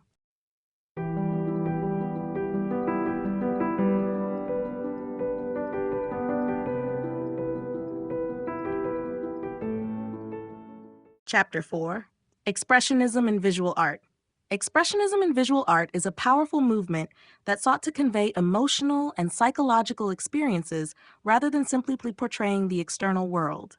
Emerging in the early 20th century, it represented a radical departure from previous artistic styles, such as realism and impressionism, which focused more on the accurate representation of nature or everyday life. Instead, expressionist artists were primarily concerned with the internal experience of the human subject, emotions, desires, fears, and struggles, often pushing the boundaries of traditional representation to capture the raw essence of human existence. At the core of expressionism in visual art is the use of distortion, exaggeration, and abstraction. Figures are frequently altered and distorted to emphasize emotional or psychological states rather than to represent the subject in a literal or idealized way. Artists such as Edvard Munch, Egon Schiele, and Ernst Ludwig Kirchner used these techniques to create works that were intense, dramatic, and often unsettling. In The Scream, Munch distorts the figure of the person in anguish, stretching the face and distorting the background to convey a sense of existential dread. This deliberate manipulation of form allows the viewer to experience the emotional intensity of the subject in a visceral, immediate way, connecting the viewer to the artist's inner world. Color is another essential element of expressionism in visual art. Rather than adhering to realistic color schemes, expressionist artists often used bold, exaggerated colors to evoke strong emotional responses. For example, vivid reds, yellows, and greens might symbolize anxiety, aggression, or alienation, while cool blues and purples could evoke sadness or introspection. The emotional power of color in expressionist works amplifies the psychological impact of the piece, drawing the viewer into the emotional state of the subject and heightening the sense of drama or unease. Composition and brushwork also play a crucial role in expressionism, contributing to the emotional impact of the work. Brushstrokes are often visible, creating a sense of movement or urgency, while compositions may be intentionally chaotic or fragmented to reflect internal emotional turmoil. The deliberate dissonance between form and content is key to capturing the complexity of human emotion, making expressionist art both confronting and cathartic for the viewer. Overall, expressionism in visual art represents an exploration of the emotional and psychological depth of the human experience. Through distortion, color, and dynamic composition, expressionist artists provided an outlet for intense emotional expression, allowing their work to transcend conventional representation and connect with the viewer on a deeply personal level. This approach not only changed the way art was perceived, but also reshaped how emotions and the human condition were understood within the realm of visual culture.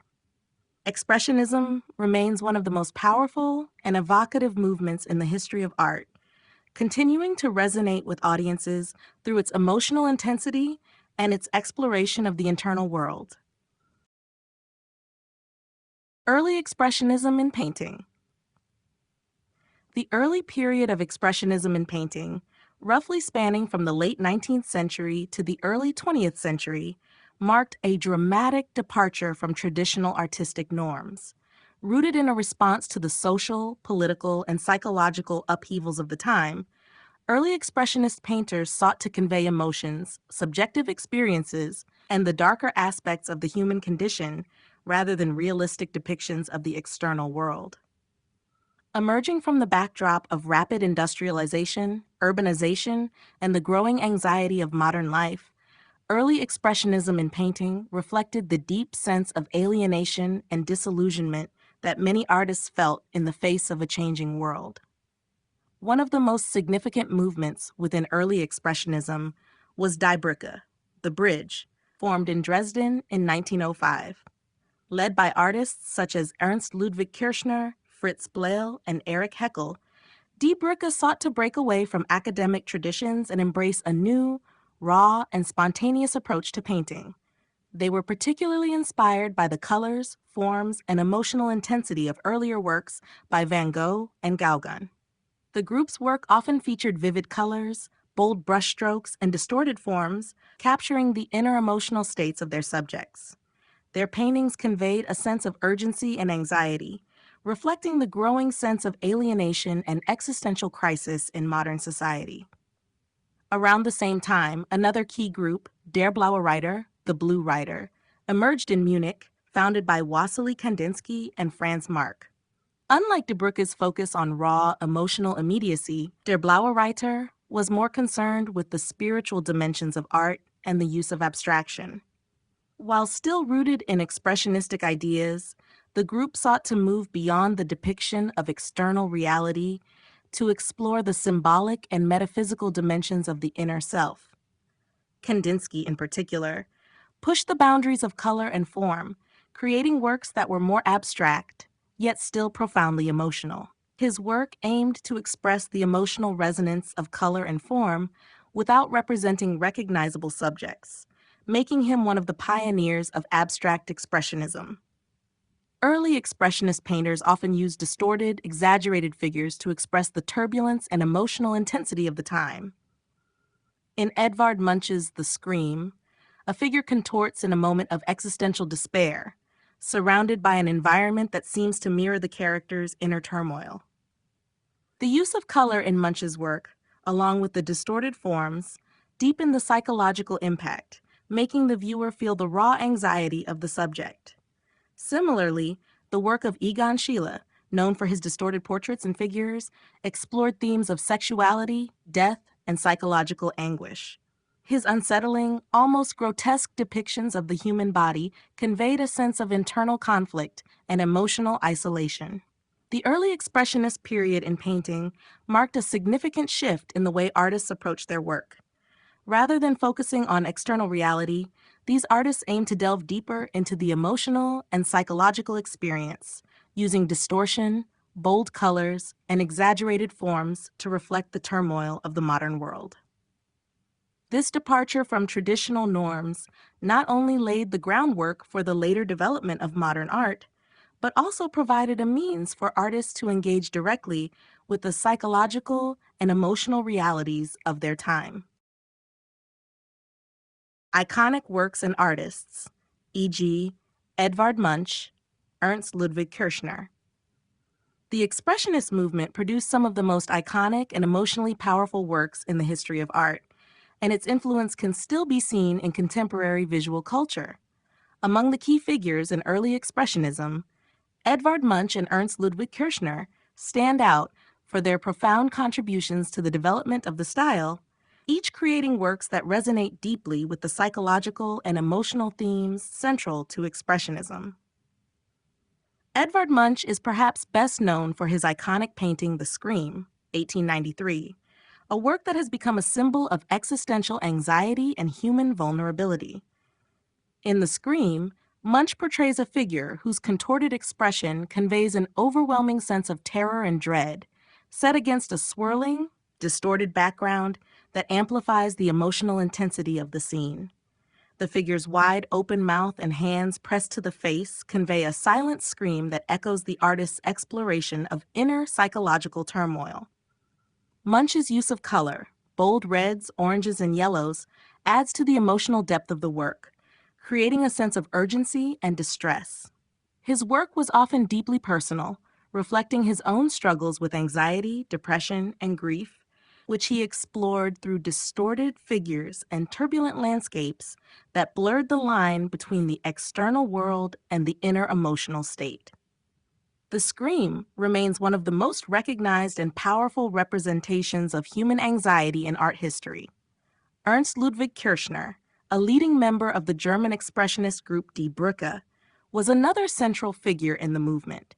His work, particularly his portraits and urban scenes, vividly captures the alienation and psychological fragmentation experienced in modern society. Kirchner's Street, Berlin, 1913, is a striking example of his style, showcasing distorted figures walking through a chaotic, disorienting cityscape.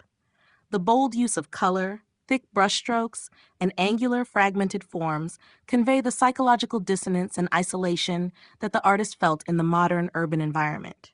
His figures, often portrayed as disjointed and emotionally tense, reflect a sense of alienation from society, which was a dominant theme in Expressionist art. Kirchner's work is charged with energy and emotion, revealing the anxiety and inner conflict that defined much of the Expressionist movement. Both Munch and Kirchner utilized distortion and color to explore the darker aspects of the human experience, whether it be existential dread, loneliness, or inner conflict. Their works often unsettle the viewer, drawing them into a deeper engagement with the emotional and psychological states depicted in the paintings. Through their art, they challenged conventional notions of representation, pushing the boundaries of what art could convey about the inner workings of the mind and the complexities of human emotion. These iconic artists remain central figures in the Expressionist movement, having left a lasting impact on the development of modern art and the way we understand the connection between emotion, psychology, and visual expression. The evolution of Expressionism in art movements. Expressionism, which emerged in the early 20th century, did not remain a static movement. Instead, it evolved and influenced numerous art forms and movements, with its emotional intensity and psychological depth leaving a lasting impact on visual culture. From its roots in post-impressionism and symbolism to its profound influence on later artistic developments, Expressionism's evolution reflects both the changing dynamics of society and the deepening exploration of the human psyche. In its earliest phase, Expressionism was largely defined by its break from realism. Artists sought to depict not the external world, but the internal emotional experiences of individuals. Groups like Die Brücke and Der Blaue Reiter were at the forefront of this shift, with artists like Edvard Munch, Ernst Ludwig Kirchner, and Wassily Kandinsky pushing the boundaries of color, form, and representation. These artists were interested in capturing subjective experiences and psychological states, often distorting the human figure and using intense, non-naturalistic colors to convey emotion. This approach marked a clear departure from the more restrained, realistic depictions of life seen in earlier movements. The 1920s and 1930s saw Expressionism's influence grow, particularly through its integration into new movements and artistic practices. As the world grappled with the aftermath of World War I, the trauma and disillusionment that followed gave rise to movements like Dadaism and Surrealism, both of which borrowed heavily from the expressive, abstract, and distorted qualities of Expressionism. Dadaists, such as Hans Arp and Tristan Tzara, embraced absurdity and chaos using non-traditional mediums and techniques to challenge societal norms and conventions. In a similar vein, Surrealist artists like Salvador Dali and Max Ernst employed expressionist techniques to explore the subconscious mind, dreams, and irrationality, linking the inner emotional landscape with the bizarre and fantastical. The influence of Expressionism continued into the post-World War II era, particularly within the abstract expressionist movement. Artists like Jackson Pollock and Mark Rothko, although not directly associated with early Expressionism, drew on its focus on emotional depth and the subjective experience. Abstract Expressionism, emerging in the 1940s and 1950s in the United States, extended Expressionism's emotional power through abstraction, using large-scale canvases, vibrant colors, and energetic brushwork to evoke intense emotional states. Pollock's gestural paintings, for instance, took the physicality of painting to a new extreme, expressing the artist's psychological states in chaotic, visceral forms. In the contemporary art world, the legacy of Expressionism can still be seen in a variety of forms, from street art to installation and digital art. Artists continue to explore the emotional and psychological dimensions of the human experience, often employing innovative techniques and media to communicate the depth of human feeling and internal struggle. Ultimately, the evolution of Expressionism in art movements illustrates its enduring relevance and adaptability. From its origins in the early 20th century to its far-reaching influence in subsequent movements, Expressionism has remained a vital force in art, constantly evolving to address the complexities of modern life and the emotional intricacies of the human condition. The role of abstract expressionism. Abstract expressionism, which emerged in the United States in the 1940s and 1950s, played a pivotal role in the evolution of Expressionism, marking a significant shift from traditional figural representation to non-representational art.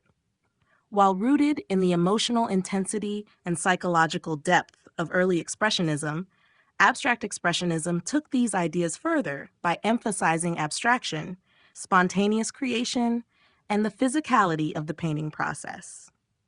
This movement was both a continuation of the expressionist focus on subjective experience and an innovation that redefined what art could express about the human condition. The central aim of abstract expressionism was to convey the artist's emotional and psychological state through the medium of paint, without the constraints of representation. In doing so, artists sought to tap into universal emotions, anger, joy, despair, ecstasy, using purely visual elements such as color, form, texture, and line.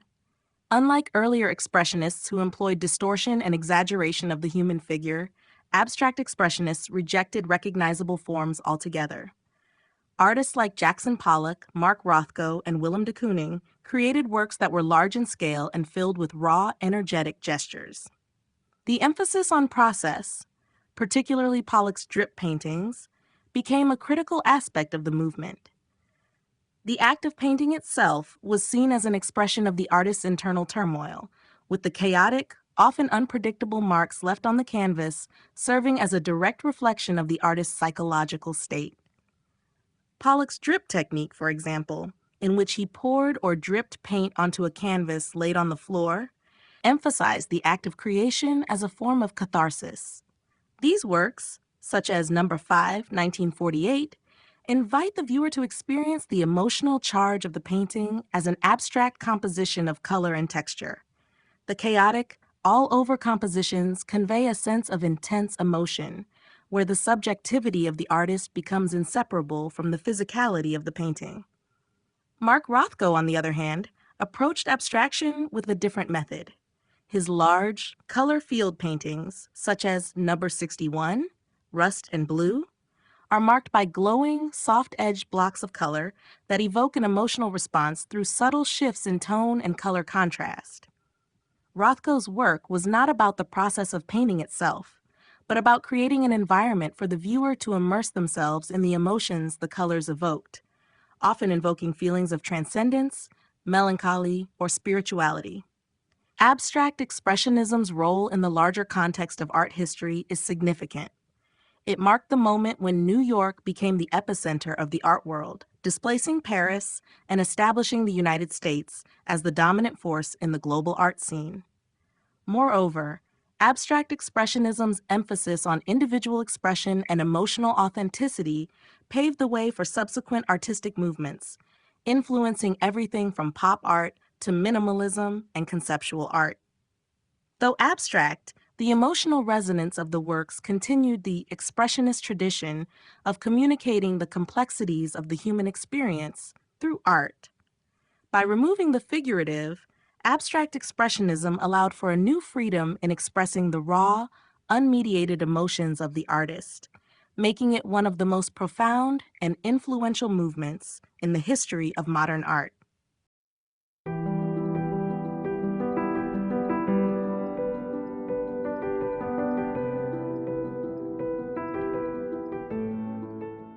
Chapter 5: Expressionism in Literature.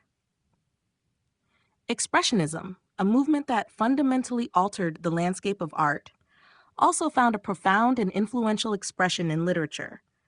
Emerging in the early 20th century alongside its visual art counterpart, Expressionism in literature was driven by a desire to portray the inner workings of the human psyche, to give voice to the turbulence and alienation of modern life.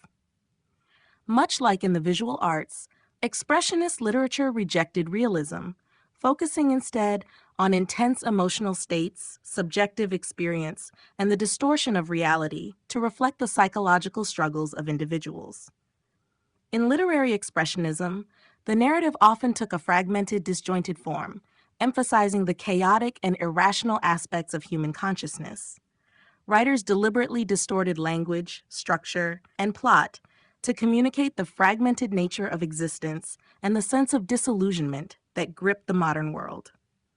The internal experiences of characters, whether fear, anxiety, or despair, were placed at the forefront of these works, often overshadowing external events or social commentary. This made expressionist literature particularly intense and emotionally charged, as it sought not to describe the world, but to convey the overwhelming and confusing inner turmoil that individuals faced. German writers were particularly influential in the development of expressionist literature, with playwrights like Georg Kaiser and Frank Wedekind, as well as poets such as Gottfried Benn, offering some of the most striking examples of the movement's literary form. Kaiser's plays, such as From Morn to Midnight, 1912, depict a world in which characters experience radical emotional breakdowns and are caught in a disorienting web of alienation and fear. These plays often portray the collapse of traditional societal structures and the fragmentation of the individual's identity, capturing the disillusionment of the time. Similarly, Wedekind's Lulu, written in the early 20th century, explores the darker aspects of human sexuality, desire, and societal repression, presenting its characters in distorted, exaggerated forms that mirror their inner struggles. In poetry, Gottfried Benn's work exemplifies the expressionist approach to language. In poems such as The Murderer, 1912, Benn uses stark, dissonant imagery and language to depict human alienation and the emotional numbness brought on by modern life. His fragmented, jarring use of syntax and metaphor forces the reader to confront the disjointed emotional states of the characters within the poems. Expressionism in literature also found a place in the works of Franz Kafka, who, though often not formally classified as an expressionist, shared many of the movement's thematic preoccupations. Kafka's The Metamorphosis, 1915, deals with themes of isolation, identity, and existential crisis, encapsulating the feeling of being trapped within one's own body and mind. His distorted depictions of human existence, where characters are often confronted with the absurdity of their situations, embody the essence of expressionist thought. Ultimately, expressionism in literature was a reaction to the emotional, psychological, and existential crises brought on by the modern world. By focusing on internal experience and distorting reality, literary expressionism sought to capture the complexity and depth of human emotion in a rapidly changing society. This genre opened new avenues for literary exploration, focusing on the subconscious, alienation, and the emotional extremes of human existence, paving the way for modernist and postmodernist writing. Expressionist literature origins and key authors.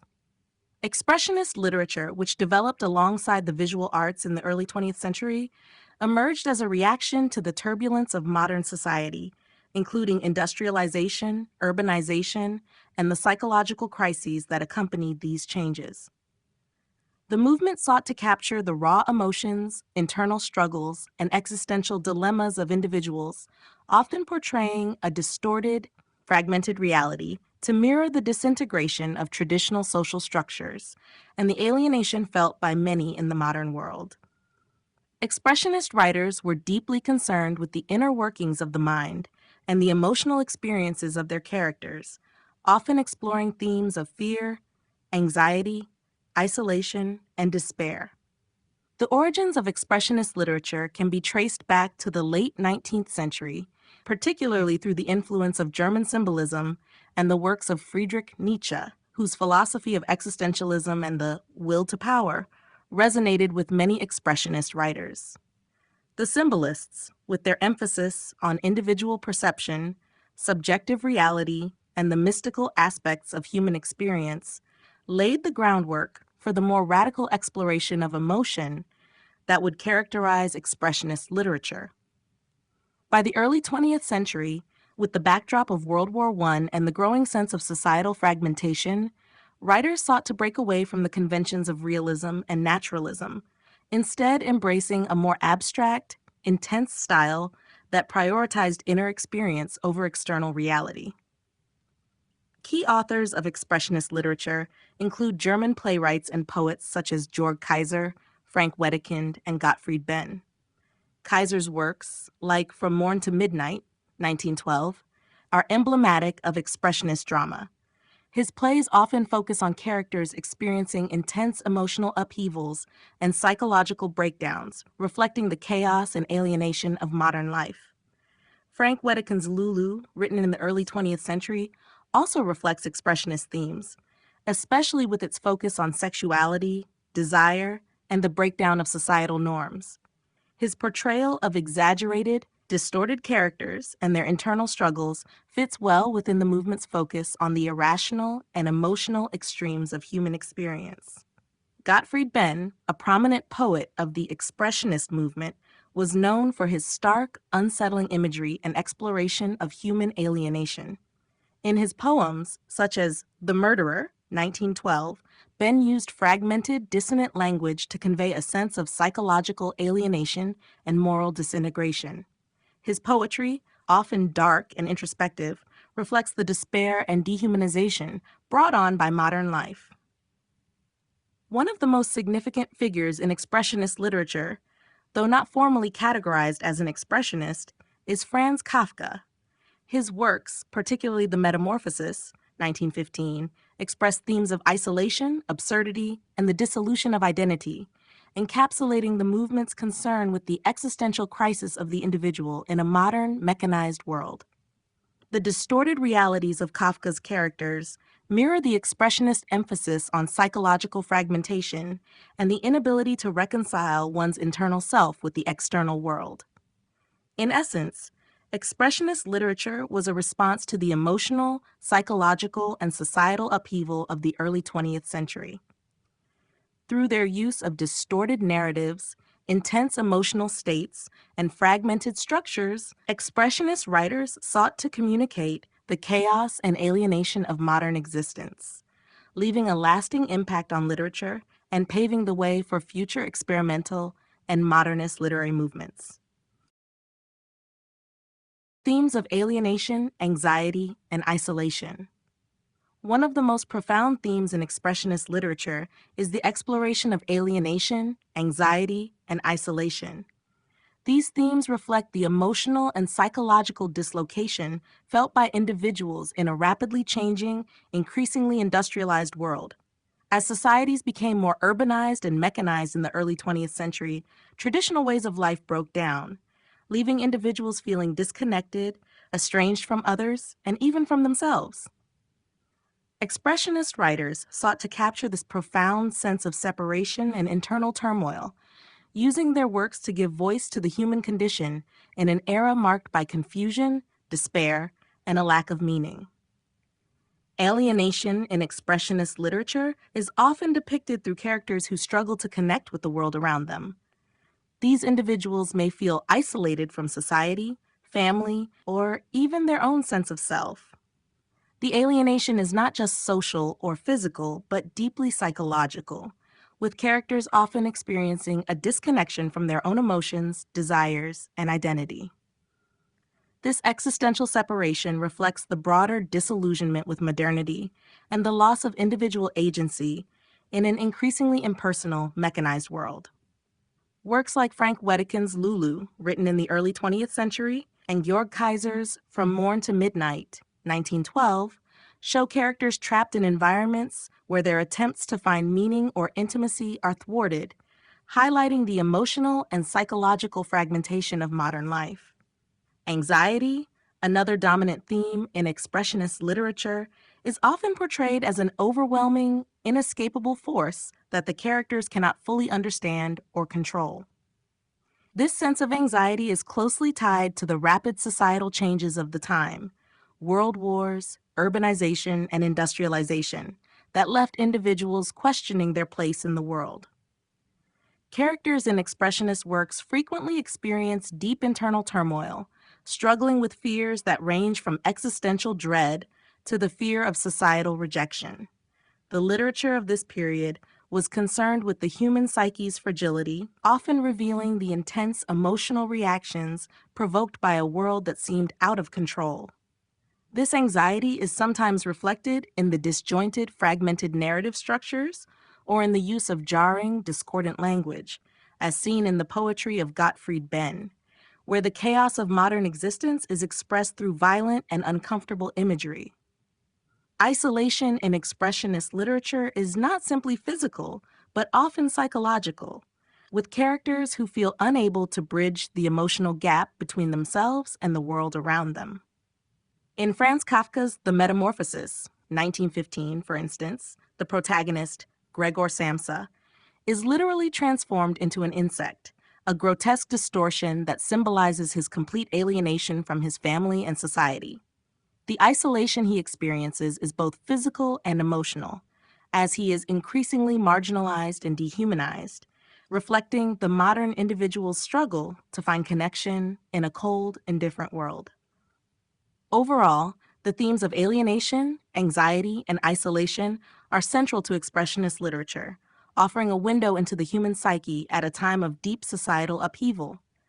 These works convey the emotional distress and psychological fragmentation felt by individuals grappling with a world that no longer provides clear meaning or security.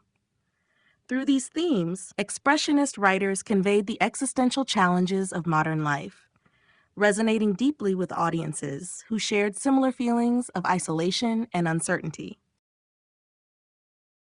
The psychological depth of expressionist prose and poetry. Expressionist prose and poetry are deeply invested in exploring the complexities of the human mind, focusing on the psychological depth of characters and their inner turmoil.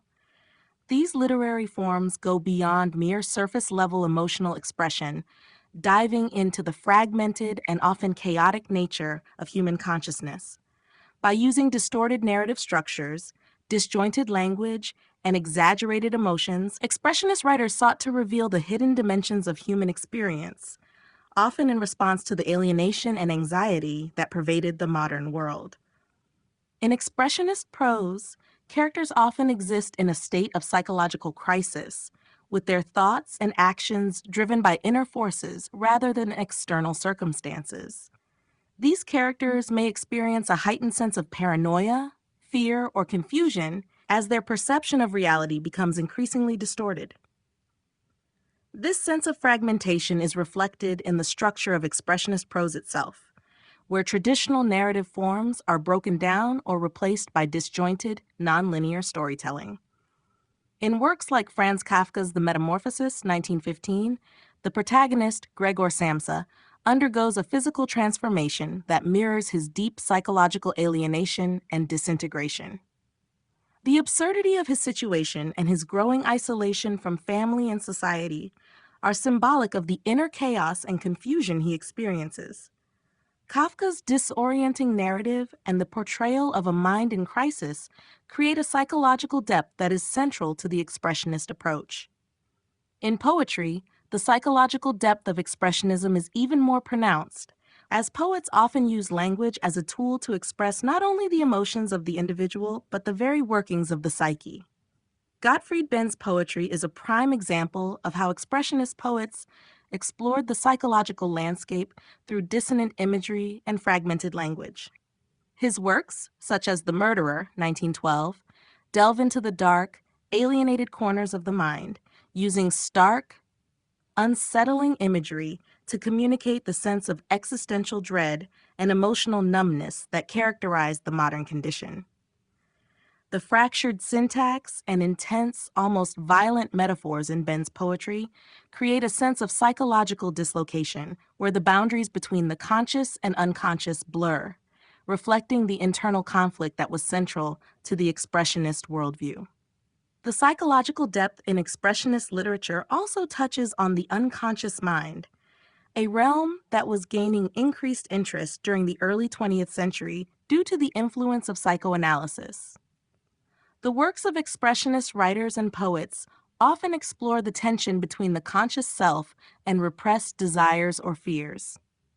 The subconscious is revealed through symbolism, distorted imagery, and the breakdown of logical structures, giving the reader a glimpse into the irrational and often disturbing aspects of the human psyche.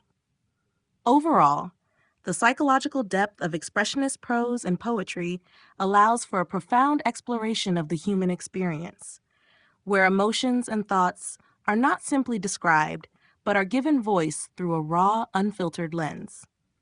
By focusing on the inner turmoil of characters and the fragmentation of their minds, expressionist writers provide a window into the emotional complexity and instability that mark the modern era. This exploration of the psyche, through both narrative and poetic innovation, remains one of the movement's most powerful contributions to literature.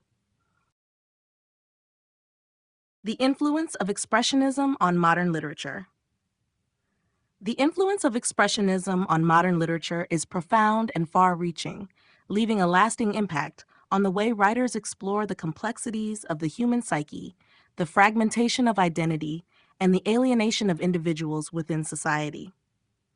Emerging in the early 20th century as a response to industrialization, war, and societal upheaval, Expressionism pushed the boundaries of literary form and content, making it a critical precursor to many of the literary movements that followed.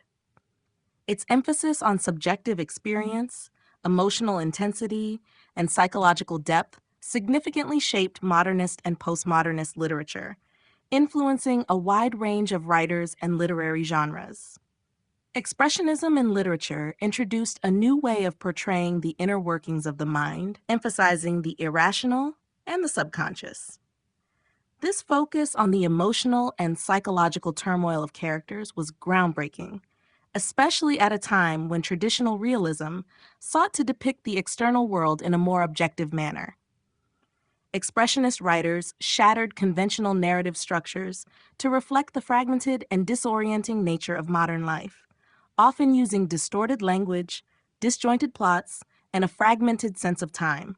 This innovation paved the way for modernist writers like James Joyce, Virginia Woolf, and William Faulkner, who sought to represent the complexities of consciousness and the inner lives of characters. For instance, Woolf's use of stream of consciousness technique in works like Mrs. Dalloway and To the Lighthouse reflects a clear influence of expressionist explorations of fragmented experience and the instability of identity. Furthermore, expressionist themes of alienation, existential crisis, and the breakdown of traditional social structures can be seen in the works of later writers, especially those involved in the existentialist movement. Writers such as Albert Camus, Jean-Paul Sartre, and Franz Kafka, though not strictly part of the expressionist movement, shared many of its concerns about the human condition in an increasingly alienating world. Kafka's The Trial and Camus' The Stranger echo the expressionist concern with the absurdity of existence and the individual's search for meaning in a seemingly indifferent world. Expressionism also had a significant influence on poetry, with the movement's emphasis on the emotional power of language and the breakdown of conventional forms, inspiring poets like T.S. Eliot and Ezra Pound. Their works, such as Eliot's The Waste Land, reflect the fragmented, disjointed quality of modern life and the psychological disintegration of individuals within it. The innovative use of fragmented imagery and symbolism in their poetry mirrors the expressionist effort to depict inner emotional states and the alienation of the individual in a rapidly changing world. In addition, expressionist influences can be seen in the experimental nature of postmodern literature, where narrative structures, language, and character development are often fragmented or nonlinear. The exploration of individual subjectivity, the fluidity of identity, and the disintegration of coherent meaning in postmodern works owes much to the groundwork laid by the Expressionists. In sum, Expressionism's legacy in modern literature is profound, shaping the ways in which writers explore the emotional, psychological, and existential dimensions of the human experience. By breaking with traditional narrative forms and focusing on subjective experience, Expressionism opened the door for future generations of writers to experiment with language, structure, and the depiction of the inner self. This influence remains a key element of both modernist and postmodernist literary traditions.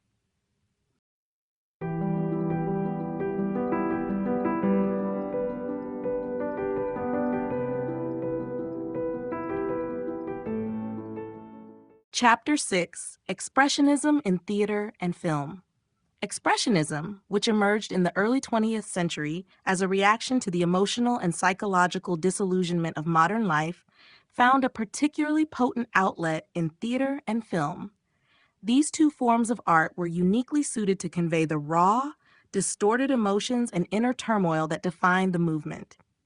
In both theater and film, Expressionism sought to abandon traditional, naturalistic representations of reality in favor of stylized, exaggerated depictions that emphasized the emotional and psychological states of the characters. The stage and the screen became powerful vehicles for exploring the complexities of the human mind, the alienation of individuals in society, and the disintegration of traditional norms. In theater, Expressionism took shape through plays that emphasized symbolic settings, distorted characters, and nonlinear narratives. The movement broke away from the conventions of realism, where everyday life was depicted in a detailed and lifelike manner, and instead focused on presenting the inner emotional experiences of the characters. The stage design often reflected this psychological landscape, with sets that were exaggerated, angular, and surreal. Lighting and costumes were similarly unconventional, often used to emphasize the emotional tension or alienation of characters, rather than to create a realistic depiction of the environment. One of the most famous examples of expressionist theater is the German playwright Georg Kaiser's From Morn to Midnight, 1912, in which the protagonist's emotional journey is portrayed through a series of fragmented, surreal scenes that convey a sense of inner chaos and disillusionment. Similarly, the works of playwright Frank Wedekind, especially Lulu, utilize symbolic, distorted characters to explore themes of sexuality, desire, and societal repression in a highly stylized, expressionist manner.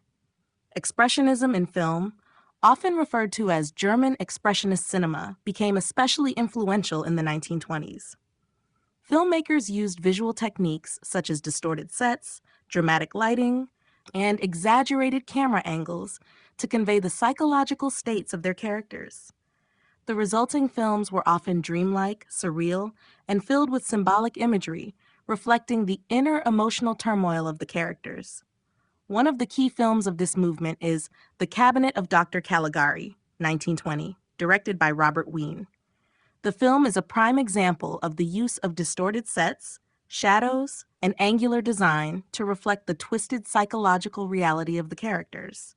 The plot, centered around madness and control, underscores the expressionist focus on the darker aspects of the human psyche. Another seminal work is Nosferatu, 1922, directed by F.W. Murnau, which, through its use of chiaroscuro lighting and eerie imagery, explores fear, dread, and the supernatural. In both theater and film, Expressionism also had a significant influence on the development of genres such as horror and psychological thrillers. The exaggerated emotions, distorted realities, and exploration of the darker aspects of the human mind that defined Expressionism provided a rich foundation for these genres. Filmmakers and playwrights alike employed these techniques to portray human anxieties, fears, and the struggle for meaning in a chaotic, unstable world. Overall, Expressionism in theater and film played a crucial role in reshaping the way emotions and psychological experiences were portrayed on stage and screen. By emphasizing subjective experience, distortion, and symbolism, it allowed audiences to explore the deeper emotional and existential struggles of characters in ways that were both innovative and profoundly impactful. Expressionism in drama, breaking traditional boundaries. Expressionism in drama represents a radical departure from the traditional conventions of theatrical representation, embracing a style that emphasizes the emotional, psychological, and subjective experiences of characters. Emerging in the early 20th century, the movement sought to break free from the constraints of realism and naturalism, which focused on depicting life as it appeared on the surface. Expressionist drama instead delved into the inner lives of its characters, often portraying distorted, exaggerated, and surreal realities to reflect their emotional states and psychological turmoil. This departure from convention marked a dramatic shift in how theater approached the human experience, influencing not only the aesthetics of performance, but also the themes and narratives explored on stage. One of the key features of expressionist drama is its focus on the internal rather than the external. In contrast to traditional plays that centered on objective plot development and realistic interactions, expressionist plays often depict characters in a state of crisis or emotional disarray. The plot is frequently fragmented or nonlinear, mirroring the disjointed, chaotic experiences of the characters. This approach allows the audience to experience the emotional and psychological fragmentation of the characters in a direct and visceral way, rather than simply observing it from a distance. The characters in expressionist drama often embody exaggerated emotions, fear, anxiety, alienation, despair, that take precedence over their rational behavior or external circumstances. The physicality of expressionist theater is equally important. Set designs, lighting, and costumes are often abstract, distorted, or symbolic, reflecting the inner world of the characters rather than attempting to create a realistic environment. In expressionist plays, the set is frequently an extension of the character's psyche, representing their emotional state or mental conflict. For instance, in German playwright Georg Kaiser's From Morn to Midnight 1912, the set is designed to mirror the protagonist's mental breakdown, with surreal and exaggerated elements that evoke his inner turmoil. Lighting is similarly employed to create a heightened emotional atmosphere, often casting deep shadows or using sharp contrasts to emphasize the psychological intensity of the action. Themes of alienation, existential crisis, and the disintegration of identity are central to expressionist drama.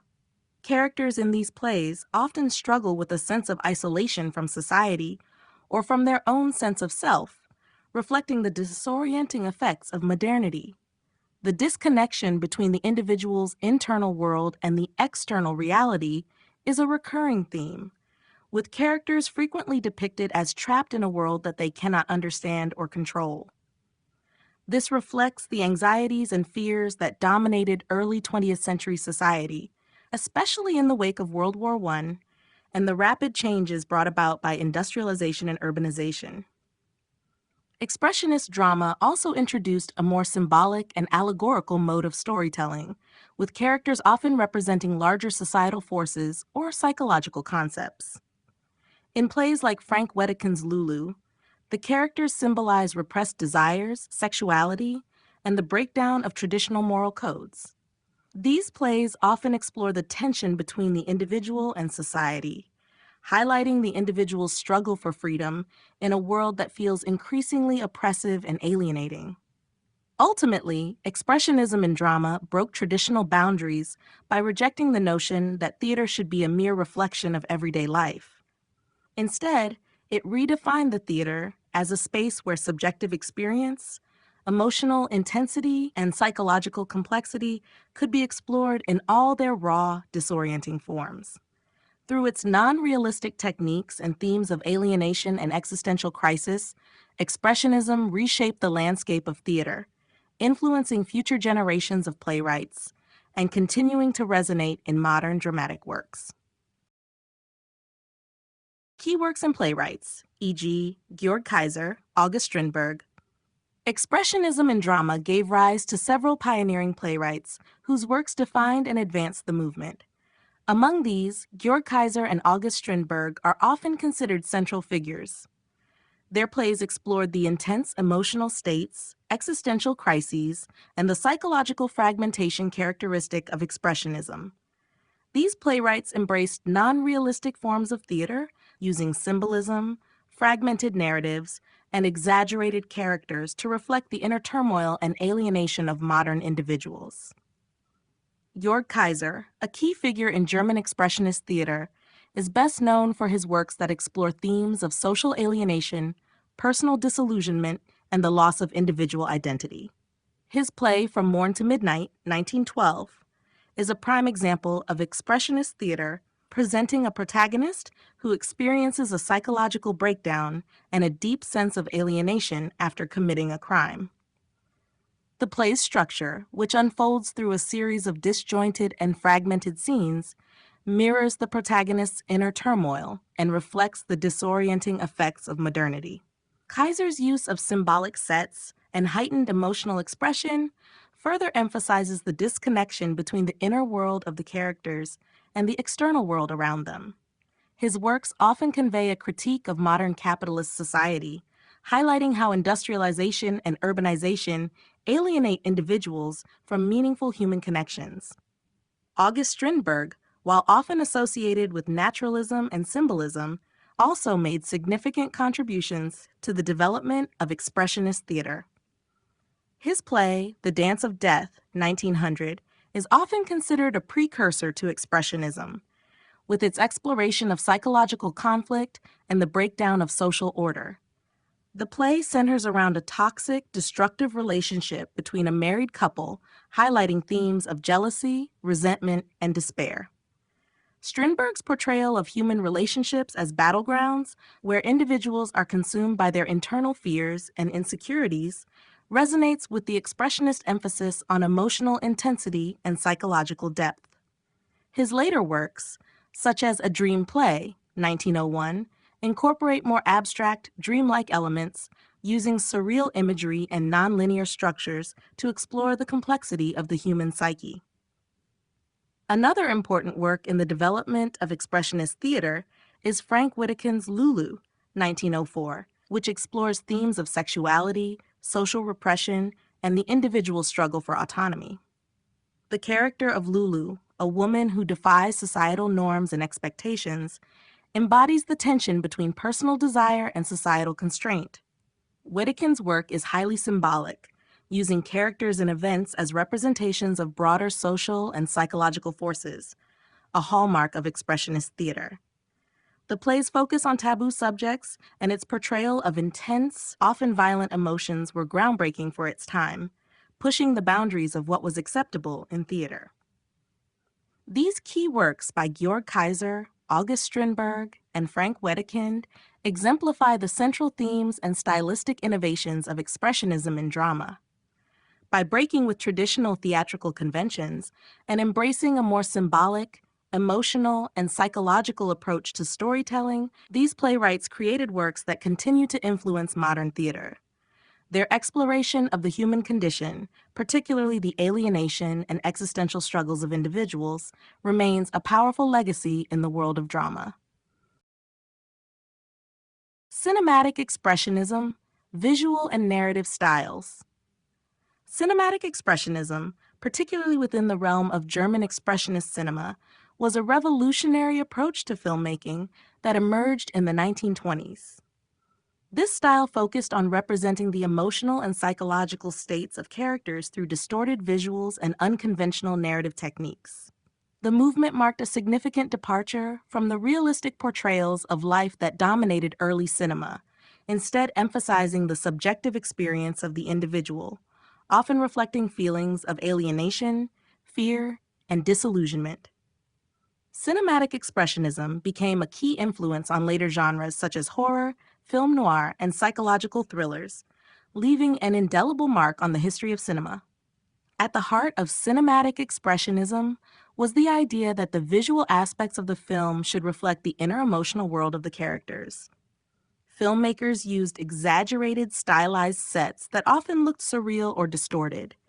Buildings and landscapes were presented with sharp angles, jagged lines, and twisted forms, creating an otherworldly atmosphere. These distorted sets were not just physical environments, but were meant to represent the psychological states of the characters inhabiting them. The environment became a projection of the mind, emphasizing feelings of confinement, madness, and alienation. The use of light and shadow was also a key technique in cinematic expressionism. Chiaroscuro lighting, with its dramatic contrasts between light and dark, was employed to evoke mood, heighten suspense, and emphasize the emotional tension of scenes. This visual style contributed to an intense, dreamlike atmosphere, making the viewer feel the inner turmoil and instability of the characters. In addition to visual style, the narrative structure of expressionist cinema often deviated from traditional storytelling. The plots were frequently fragmented, nonlinear, or symbolic, reflecting the fragmented and disjointed nature of the characters' psyches. Films did not follow a clear-cut progression, but instead focused on capturing emotional experiences, often without clear resolution. This style was especially evident in films like The Cabinet of Dr. Caligari, 1920, directed by Robert Wiene. The story, centered on madness and manipulation, is told through a series of distorted and surreal scenes that mimic the protagonist's disturbed mental state. The film's twisted, angular sets and eerie lighting create an atmosphere of disorientation, inviting the audience to experience the protagonist's fear and confusion firsthand. Another iconic example of cinematic expressionism is Nosferatu, 1922, directed by F.W. Murnau. The film's visual style, with its use of shadows and distorted imagery, amplifies the sense of dread and unease that permeates the narrative. The supernatural terror of the vampire Count Orlok is portrayed not just through his actions, but through the very design of the world around him, which mirrors the unsettling psychological atmosphere of the film. Murnau's use of movement, framing, and light all contribute to the overall sense of horror, making the environment as threatening as the characters themselves. Cinematic expressionism, with its innovative use of visual and narrative techniques, pushed the boundaries of film as an art form. Its emphasis on subjective experience, emotional intensity, and psychological depth reshaped the way stories were told on screen, influencing not only subsequent genres, but also the broader evolution of filmmaking. Impact on filmmakers and modern cinema, e.g., German Expressionist cinema. The influence of German Expressionist cinema extends far beyond its own time, leaving a lasting impact on filmmakers and the development of modern cinema. Emerging in the 1920s, German Expressionism revolutionized filmmaking with its striking visual style, innovative narrative structures, and psychological depth, making it one of the most important movements in the history of cinema. Its impact can be seen in a variety of genres, including horror, film noir, and psychological thrillers, where elements such as distorted sets, chiaroscuro lighting, and fragmented narratives have been employed to evoke emotional tension and explore the complexities of the human psyche. One of the key elements that German Expressionism brought to modern cinema was the idea of visual storytelling. Filmmakers like F.W. Murnau, Robert Wiene, and Fritz Lang used exaggerated, symbolic sets and dramatic lighting to convey the psychological states of their characters, turning the physical environment into a reflection of their emotional and mental turmoil. This focus on the visual experience was revolutionary for its time and set the stage for the cinematic techniques that would later become hallmarks of modern filmmaking. The use of shadows, stark contrasts of light and dark, and distorted perspectives all became tools to create mood, heighten suspense, and represent the inner worlds of characters in a way that was unparalleled in previous cinematic traditions. Films like The Cabinet of Dr. Caligari, 1920, and Nosferatu, 1922, are prime examples of this approach, with their use of set design and lighting creating a sense of unease and alienation that continues to resonate in contemporary horror and thriller films. Beyond the visual elements, the psychological depth explored in German expressionist films had a profound influence on modern cinema. These films often dealt with themes of madness, alienation, and moral ambiguity, tapping into the anxieties of the post-World War I era.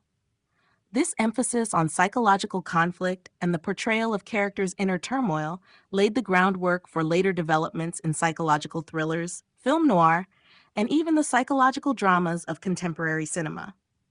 Filmmakers such as Alfred Hitchcock, whose films like Psycho 1960 drew heavily from expressionist techniques, used similar visual and narrative strategies to explore the dark recesses of the human mind.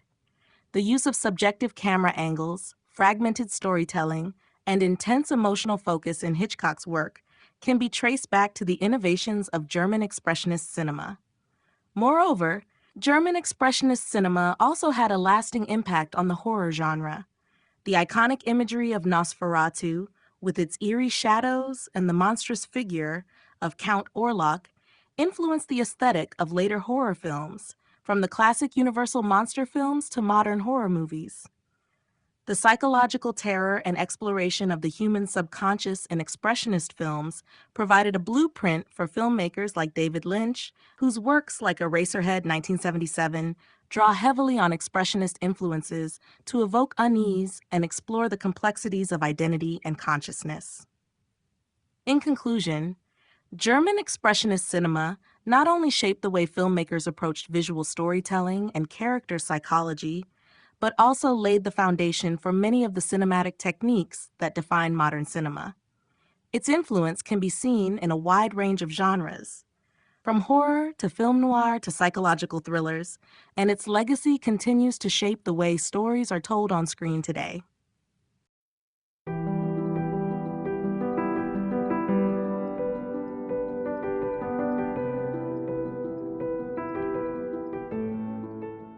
Chapter 7: Expressionism's Role in Society and Culture.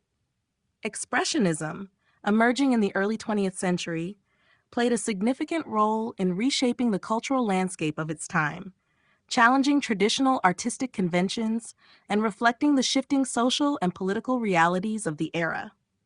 It was not just an artistic movement, but a response to the profound changes occurring in society, marked by industrialization, urbanization, and the psychological aftermath of World War I.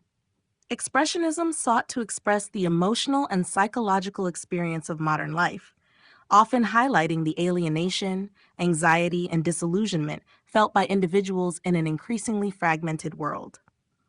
Its impact on society and culture can be understood in terms of its reflection of modern existential struggles, its challenge to conventional norms, and its influence on other artistic forms and intellectual movements.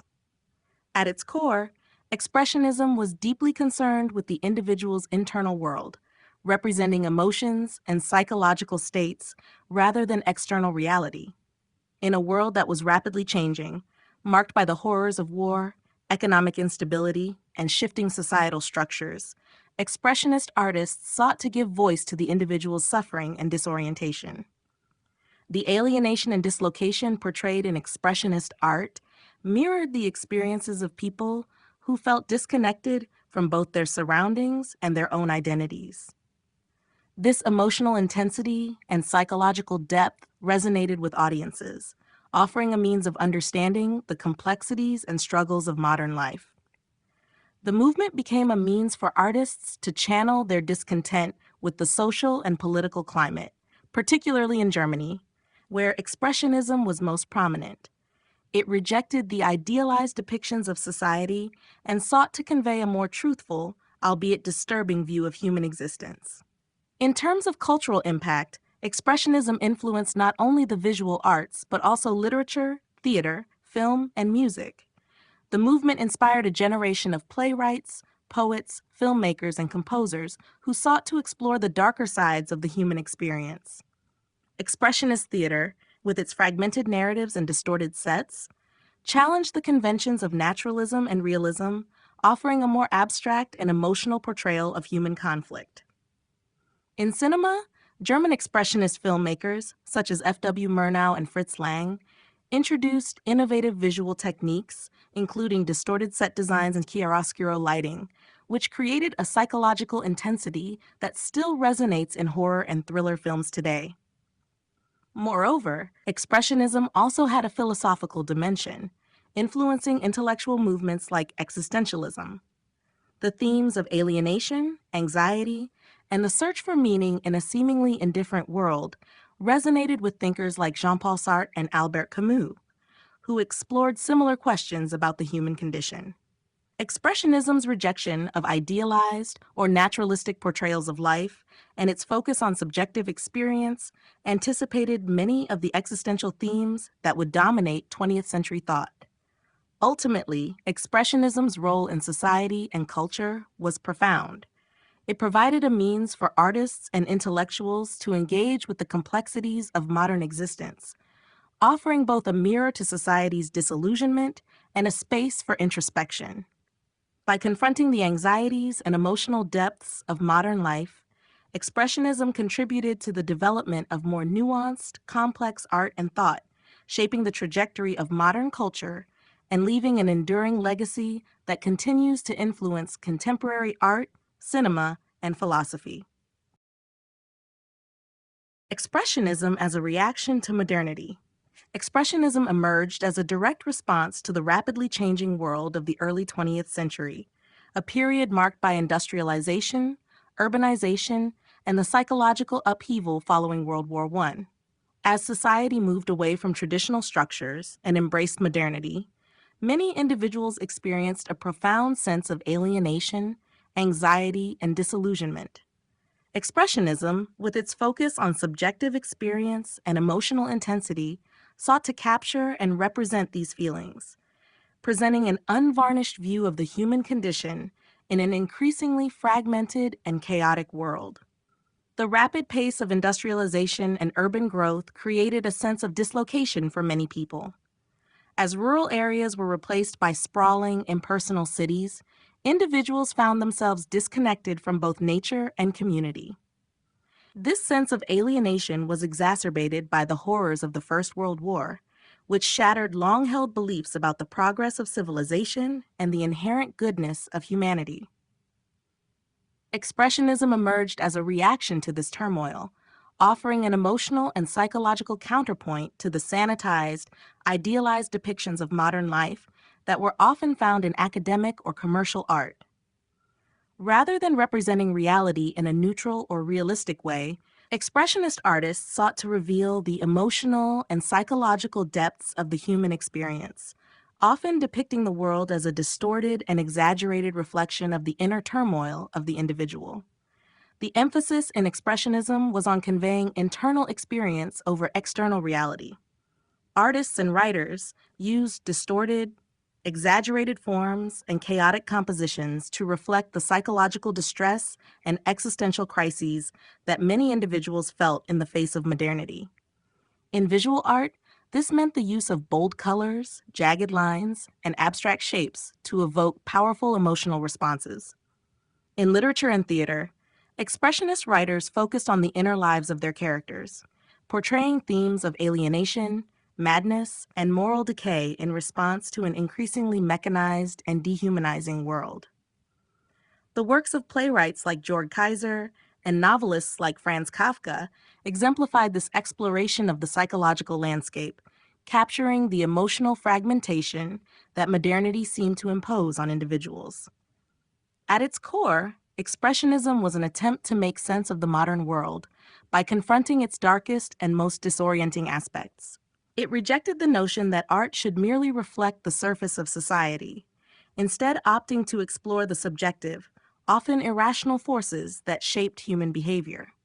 By focusing on the emotional and psychological dimensions of modern life, Expressionism gave voice to the anxieties and existential dilemmas that many people felt in the face of rapid social and technological change. In this way, Expressionism functioned as both a critique of modernity and a means of coping with its overwhelming complexities, offering a powerful artistic response to a world in flux. Social and political themes in Expressionist art. Expressionism was not only an aesthetic movement, but also a reaction to the social and political upheavals of the early 20th century. At its core, Expressionist art sought to express the emotional and psychological distress caused by modernity, war, and the alienation of individuals in an increasingly industrialized world. Through distorted forms, intense color palettes, and exaggerated emotional expression, Expressionist artists highlighted the deep social and political tensions of their time, often using their work to critique societal structures and reveal the darker aspects of human experience. One of the central themes in Expressionist art was the alienation and disillusionment caused by rapid industrialization and urbanization. As cities grew and industrialization spread, individuals felt increasingly disconnected from both nature and community, often becoming just another cog in the mechanized wheel of modern society. Expressionist artists, such as Ernst Ludwig Kirchner and Edvard Munch, used their work to explore this sense of isolation. In paintings like Kirchner's Street Berlin, 1913, the crowded, chaotic urban environment is depicted in a way that highlights the alienation felt by individuals in the modern city. Figures are isolated, their faces devoid of emotion, conveying the emotional numbness that results from living in a world dominated by industrial progress and social fragmentation. Another important social theme in Expressionism was the dehumanizing effects of war, particularly World War I. The devastation and trauma caused by the war left many individuals grappling with existential questions about the meaning and purpose of life. Expressionist art responded to this collective trauma by confronting the brutal realities of war, often portraying the horrors and psychological scars it left on soldiers and civilians alike. In works like Otto Dix's The Trench, 1924, the violence and mutilation of war are starkly represented, offering a grim commentary on the human cost of conflict. For many Expressionist artists, war was not just a political event, but a devastating psychological experience that shattered the illusions of progress and humanity. Additionally, Expressionism often reflected political tensions, particularly in post-World War I Europe. With the rise of fascism and political instability, artists used their work to critique the status quo and highlight the growing authoritarian tendencies in society. The movement's focus on individual suffering and emotional expression resonated with the political climate of the time, as many artists sought to expose the alienation and powerlessness felt by ordinary people under oppressive regimes. Through their work, Expressionists sought to challenge political structures that they felt suppressed the individual and stifled authentic human experience. In conclusion, Expressionist art was deeply intertwined with the social and political issues of its time. It served as both a reflection and critique of the rapidly changing world, exploring themes of alienation, the horrors of war, and the dehumanizing effects of industrialization and political oppression. By using emotional intensity and distorted forms to express these themes, Expressionist artists created a powerful visual language that continues to resonate with contemporary audiences as a reminder of the darker sides of modernity. Expressionism's reflection on war, trauma, and crisis. Expressionism emerged as a powerful response to the profound societal and psychological upheavals of the early 20th century, with war, trauma, and crisis serving as central themes in the movement. The brutality and senselessness of World War I deeply influenced Expressionist artists who sought to depict the emotional and psychological scars left by the conflict. In a world ravaged by war, individuals were confronted with a reality that seemed increasingly chaotic and fragmented, leading Expressionist artists to explore the trauma of war and the crisis of human identity and morality. The trauma of war, particularly the devastating impact of World War I, became a key subject in Expressionist art. The war had a profound effect on the collective consciousness, as it shattered the illusions of progress and rationality that had dominated European thought. Artists began to portray not just the physical destruction of war, but also the emotional and psychological toll it took on individuals. The emotional intensity of Expressionism allowed artists to explore the trauma and suffering of soldiers, civilians, and the broader society in a raw and unflinching way. Works such as Otto Dix's The Trench, 1924, and George Gross's Pillars of Society, 1926, vividly depicted the physical and moral devastation caused by the war, with grotesque and distorted imagery that emphasized the horrors of violence and the psychological impact of trauma. Beyond the immediate aftermath of the war, Expressionist art also reflected a broader sense of crisis in the wake of global conflict.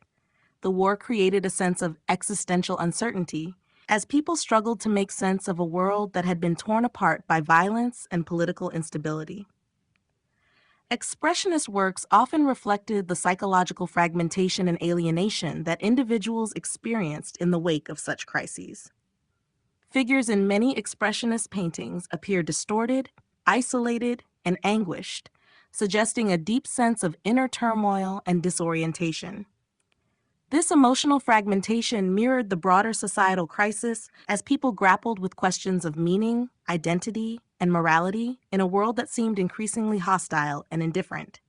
Furthermore, the themes of trauma and crisis in Expressionism were not limited to war alone, but extended to a broader critique of the dehumanizing effects of modernity. Industrialization, urbanization, and the rapid pace of technological change also contributed to feelings of alienation and anxiety. Artists like Ernst Ludwig Kirchner and Egon Schiele depicted individuals struggling to maintain a sense of self in the face of overwhelming societal forces, portraying a sense of vulnerability and crisis in the modern world. In sum, Expressionism's reflection on war, trauma, and crisis offers a stark portrayal of the emotional and psychological toll of modern life, particularly in the wake of the devastation wrought by World War I. Through distorted, intense imagery and a focus on inner emotional states, Expressionist artists provided a window into the suffering and alienation experienced by individuals in a world that had been irrevocably changed by war and crisis. This exploration of trauma remains a powerful and poignant aspect of the movement, as it continues to resonate with audiences grappling with the effects of violence and conflict in the contemporary world. The cultural legacy of Expressionism. Expressionism, as a cultural movement, left a profound and lasting legacy that continues to shape a wide range of artistic disciplines, from visual art to literature, theater, film, and beyond. Emerging in the early 20th century as a response to the alienation, trauma, and existential anxiety of modern life, Expressionism sought to convey raw emotional truths and psychological depth, challenging traditional conventions and creating new avenues for self-expression. Its impact resonates today, influencing contemporary art and culture in ways that reflect both the movement's transformative role in its own time and its enduring relevance. In visual art, Expressionism pushed boundaries by breaking free from the constraints of realism and embracing abstraction, distortion, and exaggerated emotional intensity. It not only gave voice to individual struggles, but also paved the way for future movements, particularly abstract expressionism in the mid-20th century. Artists like Jackson Pollock and Willem de Kooning drew on the emotional freedom and psychological focus of Expressionism to develop a new visual language that prioritized emotional expression over technical accuracy. Expressionism also influenced modern and contemporary artists such as Edvard Munch, Egon Schiele, and more recently, artists like Anselm Kiefer and Tracey Emin, whose works often explore themes of alienation, identity, and the human condition, deeply rooted in the legacy of Expressionism. In literature, Expressionism radically transformed the narrative landscape, particularly in the realm of modern drama. Playwrights like Georg Kaiser, August Strindberg, and Bertolt Brecht embraced the movement's focus on emotional and psychological intensity, often depicting characters grappling with alienation, existential crises, and societal breakdowns. Expressionist theater aimed to break away from naturalism and realism, emphasizing symbolic, nonlinear storytelling and a heightened emotional atmosphere. This approach had a significant influence on the development of modern theater, laying the foundation for later avant-garde and experimental works, and inspiring playwrights such as Samuel Beckett and Harold Pinter. Expressionism also found its way into film, particularly in German cinema during the 1920s, where directors like F.W. Murnau, Fritz Lang, and Robert Wiene used visual techniques such as distorted sets, chiaroscuro lighting, and surreal imagery to explore psychological themes and create a sense of emotional and existential unease. German expressionist cinema, most notably in films like Nosferatu, 1922, and The Cabinet of Dr. Caligari, 1920, had a profound impact on the horror genre, influencing filmmakers like Alfred Hitchcock and Tim Burton, and shaping the aesthetic of modern thriller and horror films.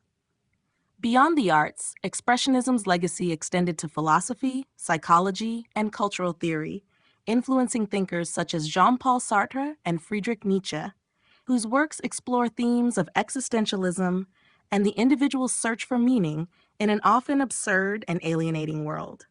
Expressionism's focus on subjective experience, inner emotional states, and the exploration of human consciousness opened new doors for understanding the complexity of human existence, helping to shape the intellectual discourse of the 20th century. In conclusion, the cultural legacy of Expressionism is vast and far-reaching, influencing not only the arts, but also the way we understand and confront the psychological and emotional challenges of modern life. Through its exploration of alienation, trauma, and the human condition, Expressionism remains an enduring force in shaping both artistic expression and cultural discourse in the contemporary world.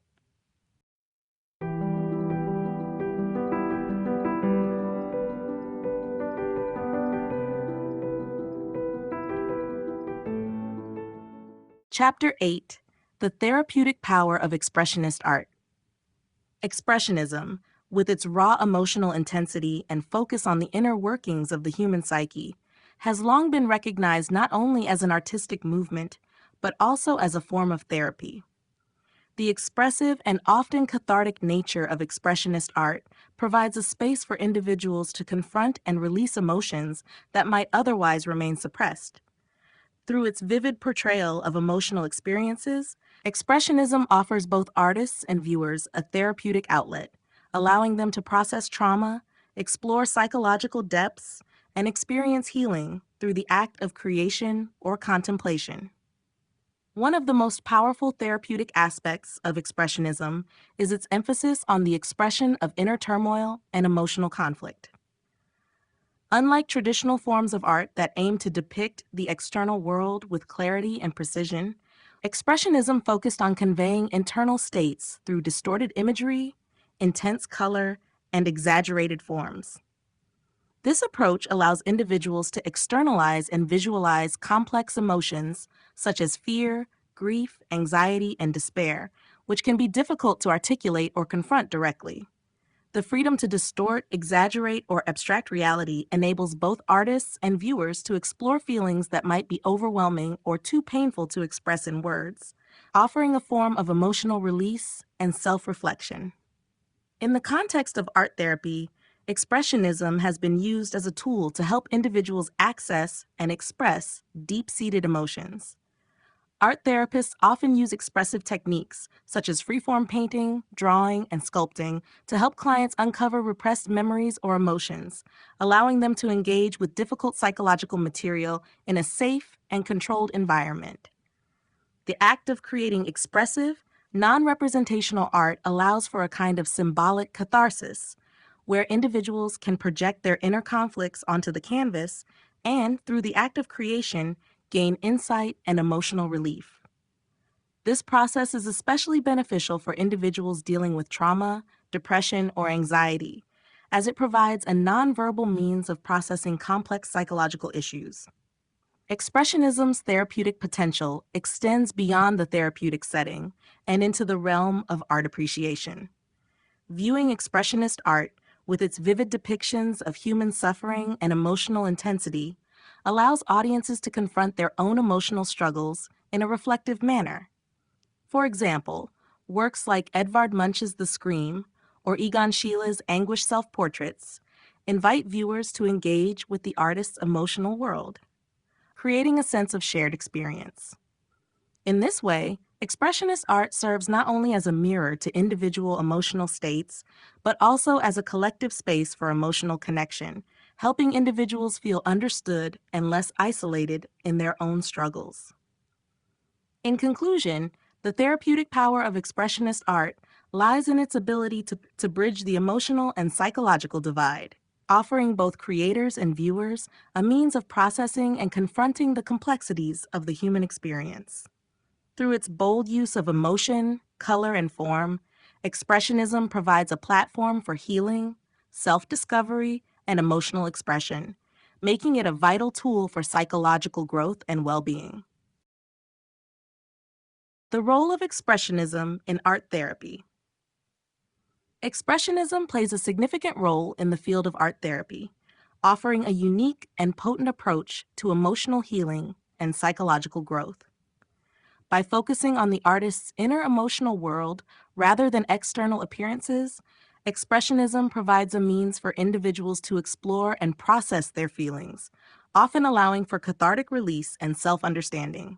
The distorted and intense forms that define Expressionist art offer a language for expressing complex emotions such as anxiety, fear, anger, grief, and trauma, making it a valuable tool in therapeutic contexts. In art therapy, one of the central goals is to create a safe space where individuals can externalize their emotions and experiences in a nonverbal way. For many, words may not suffice to communicate the depth of their feelings, especially when dealing with trauma or deeply entrenched psychological issues. Expressionism, with its emphasis on emotional exaggeration and abstraction, offers a visual language that allows individuals to project their inner struggles onto the canvas, bypassing the limitations of verbal communication. This expressive act of creation can help people to confront, explore, and better understand their emotions in a way that is often more direct and immediate than traditional talk therapy. The use of bold colors, distorted shapes, and chaotic forms can also mirror the internal chaos that some individuals experience. For example, someone dealing with trauma or anxiety may feel overwhelmed by intense, unmanageable emotions. Through the process of creating expressionist art, they can externalize these feelings and gain a sense of control over them. This act of visualization can lead to emotional relief, as it allows the person to confront their fears or struggles in a tangible way. In some cases, it even helps individuals to integrate fragmented parts of themselves, leading to greater psychological coherence and self-acceptance. Art therapists often encourage clients to use expressionist techniques to explore their unconscious or repressed material. The distortion and abstraction in expressionist works can facilitate the uncovering of suppressed emotions or unresolved issues, offering new insights into the self. For instance, individuals struggling with unresolved grief or trauma might be guided to depict their feelings through exaggerated figures or chaotic scenes, helping them to confront and process the emotions that have been hidden or buried. Furthermore, the act of creating art in the expressionist style fosters a deeper connection to one's own emotional landscape. It encourages individuals to trust their instincts, abandon perfectionism, and embrace vulnerability. This process can promote emotional healing by enabling individuals to express themselves freely without fear of judgment. In conclusion, Expressionism's role in art therapy is invaluable, as it provides both a medium for emotional release and a tool for personal insight. By tapping into the raw emotional core of an individual's experiences, expressionist art encourages self-expression, fosters healing, and allows people to work through psychological challenges in a deeply transformative way. Using art to confront and process emotional trauma. Art has long been recognized as a powerful tool for confronting and processing emotional trauma, providing individuals with a nonverbal outlet for complex feelings that can be difficult to express through words. In the context of trauma, art offers a safe space to explore, externalize, and make sense of overwhelming emotions, allowing individuals to take ownership of their healing process. The act of creating art can serve as a form of emotional release, helping trauma survivors navigate their experiences and integrate their pain into their broader sense of self. Trauma, particularly when it is deep-seated or repressed, can be challenging to verbalize. Survivors often struggle with feelings of isolation or disconnection, finding it hard to articulate the psychological and emotional wounds that haunt them. Artistic expression, particularly through mediums like painting, drawing, and sculpture, allows for an exploration of these emotions in a direct and instinctive way. The act of creating art provides a means for individuals to externalize their inner turmoil and transform it into something tangible, offering relief from the overwhelming and often paralyzing nature of trauma. In many ways, art can function as a bridge between the conscious and unconscious mind. When working through trauma, individuals may access parts of themselves that are not readily available through rational thought. This can be especially true in expressive forms like Expressionism, where the emphasis is placed on emotion, instinct, and inner experiences. The freedom to distort or abstract reality provides a pathway to uncover repressed memories or feelings that are otherwise too painful to confront directly. Artists can explore their trauma through the manipulation of color, form, and symbolism, creating works that reflect their deepest emotional truths. These images can then be examined and processed, offering an opportunity for catharsis and self-reflection. Art also provides an important sense of agency and control in the healing process. For trauma survivors, who often feel powerless or disconnected from their emotions, creating art offers a way to regain control over their narrative. By giving form to their emotional experiences, individuals can make sense of what they have endured and reclaim ownership over their personal stories. This creative process can be deeply empowering, as it allows survivors to reshape their relationship with the trauma they have experienced. Moreover, viewing and reflecting on art created during the healing process can further facilitate emotional recovery. Art therapy often encourages individuals to revisit and reflect upon their creations, allowing for deeper insights into the emotional and psychological wounds that may have previously been inaccessible. As survivors explore the meanings behind their art, they may uncover new pathways to understanding and healing. In conclusion, using art to confront and process emotional trauma offers individuals an invaluable means of expression, healing, and empowerment. The act of creating or viewing art provides a therapeutic outlet for deep-seated emotions, facilitating emotional release and self-exploration. Through this process, individuals can begin to integrate their trauma into their personal narrative, ultimately moving toward greater emotional resilience and healing. Expressionism in healing and personal growth. Expressionism has proven to be a powerful tool in both healing and personal growth, offering individuals a means to explore and transform deep-seated emotions. Its focus on intense emotional expression, distortion, and abstraction provides a therapeutic avenue for confronting personal challenges, trauma, and existential questions. Through its visual language of vivid colors, exaggerated forms, and symbolic imagery, Expressionism fosters self-exploration, helping individuals uncover the complexities of their inner world and facilitating emotional healing. In therapeutic contexts, Expressionism allows individuals to process complex emotions that might be difficult to verbalize. For many, particularly those who have experienced trauma or are struggling with mental health issues, traditional forms of communication may feel limiting or insufficient. Art becomes an essential alternative for expressing feelings that are too overwhelming or intangible to articulate. By externalizing emotions through artistic creation, individuals gain a sense of control over their feelings and can begin to confront them without being overwhelmed. The expressive act of painting, drawing, or sculpting provides a nonverbal release that can be profoundly cathartic, allowing for emotional release and self-regulation. The process of creating expressionist art also promotes personal growth by encouraging individuals to engage with their emotions in a direct and unfiltered way. In a world where societal expectations often suppress emotional vulnerability, Expressionism invites individuals to reconnect with their authentic selves. The distortion and abstraction inherent in Expressionism reflect the chaos, confusion, and rawness of the human experience, offering individuals permission to express emotions freely, without judgment. This process fosters a deeper understanding of oneself, cultivating greater self-acceptance and emotional awareness.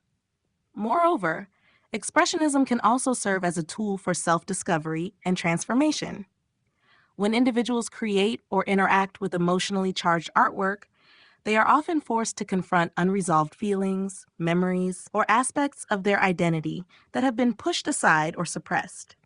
By bringing these feelings to the surface, they are given the opportunity to heal and grow. As the individual engages in this process of exploration, they can gain new perspectives, develop coping mechanisms, and ultimately achieve greater emotional resilience. Personal growth through Expressionism is not limited to the therapeutic setting. It extends into everyday life as well. Individuals who embrace the expressive qualities of art often find that it enhances their emotional intelligence, problem-solving abilities, and self-expression in other areas of their lives. Whether through art, writing, or other creative endeavors, embracing emotional expression fosters a mindset of openness, growth, and transformation, which can have profound effects on one's personal development and relationships. In conclusion, Expressionism provides a powerful means for healing and personal growth. By facilitating emotional release, encouraging self-exploration, and promoting authenticity, it offers individuals the tools to confront their deepest emotions, uncover hidden aspects of themselves, and move toward emotional wholeness. In this way, Expressionism serves as both a therapeutic tool and a path to greater personal understanding and transformation. Case studies in art therapy. Art therapy has become an increasingly important tool in the treatment of various psychological issues, with numerous case studies highlighting its effectiveness in helping individuals work through trauma, depression, anxiety, and other emotional struggles. Through creative expression, patients are given the opportunity to explore their feelings in a nonverbal way, making the therapeutic process both accessible and deeply personal. Several case studies illustrate the profound impact that art therapy can have on emotional healing and personal growth. One case study that stands out involves a young woman named Emma who had experienced severe trauma due to childhood abuse. During her sessions with an art therapist, Emma struggled to express the depth of her pain verbally. However, through the process of creating art, she was able to externalize her emotions. She began with chaotic and dark abstract paintings that mirrored her inner turmoil. Over time, her artwork began to shift, with lighter colors and more fluid forms emerging. This transformation in her art mirrored her journey toward emotional healing. As Emma reflected on her artwork with the therapist, she gained insight into the ways in which the trauma had shaped her sense of self and began to reconnect with her sense of agency. The process of creating art became a means for her to process and release deep-seated emotions, allowing her to eventually work through the trauma that had previously been too overwhelming to confront. Another case study involves a middle-aged man named John, who had been struggling with anxiety and depression following a difficult divorce. John's art therapy sessions began with his reluctance to engage, as he initially believed that art was not a real therapeutic tool. However, after some gentle encouragement, he began to experiment with drawing and painting.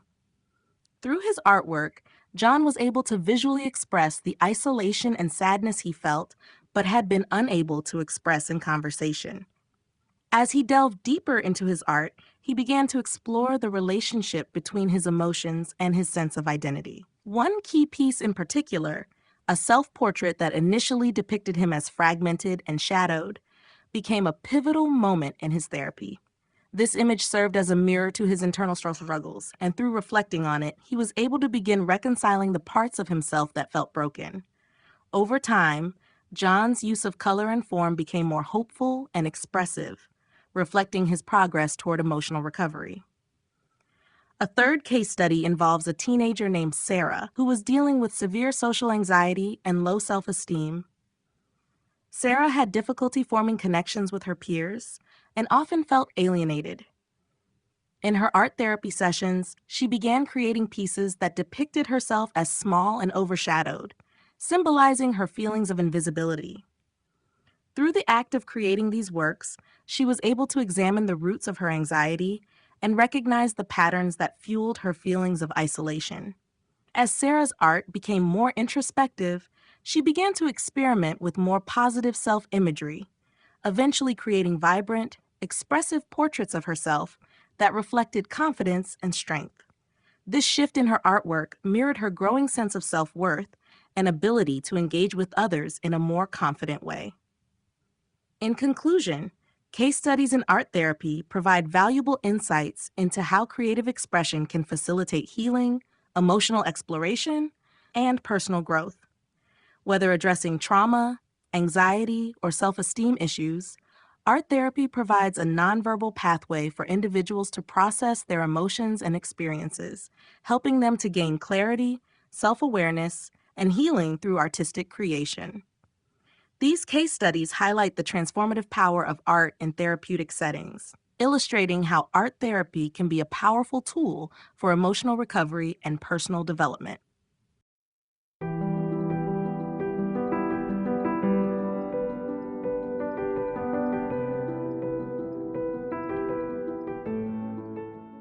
Chapter 9: The Lasting Influence of Expressionism.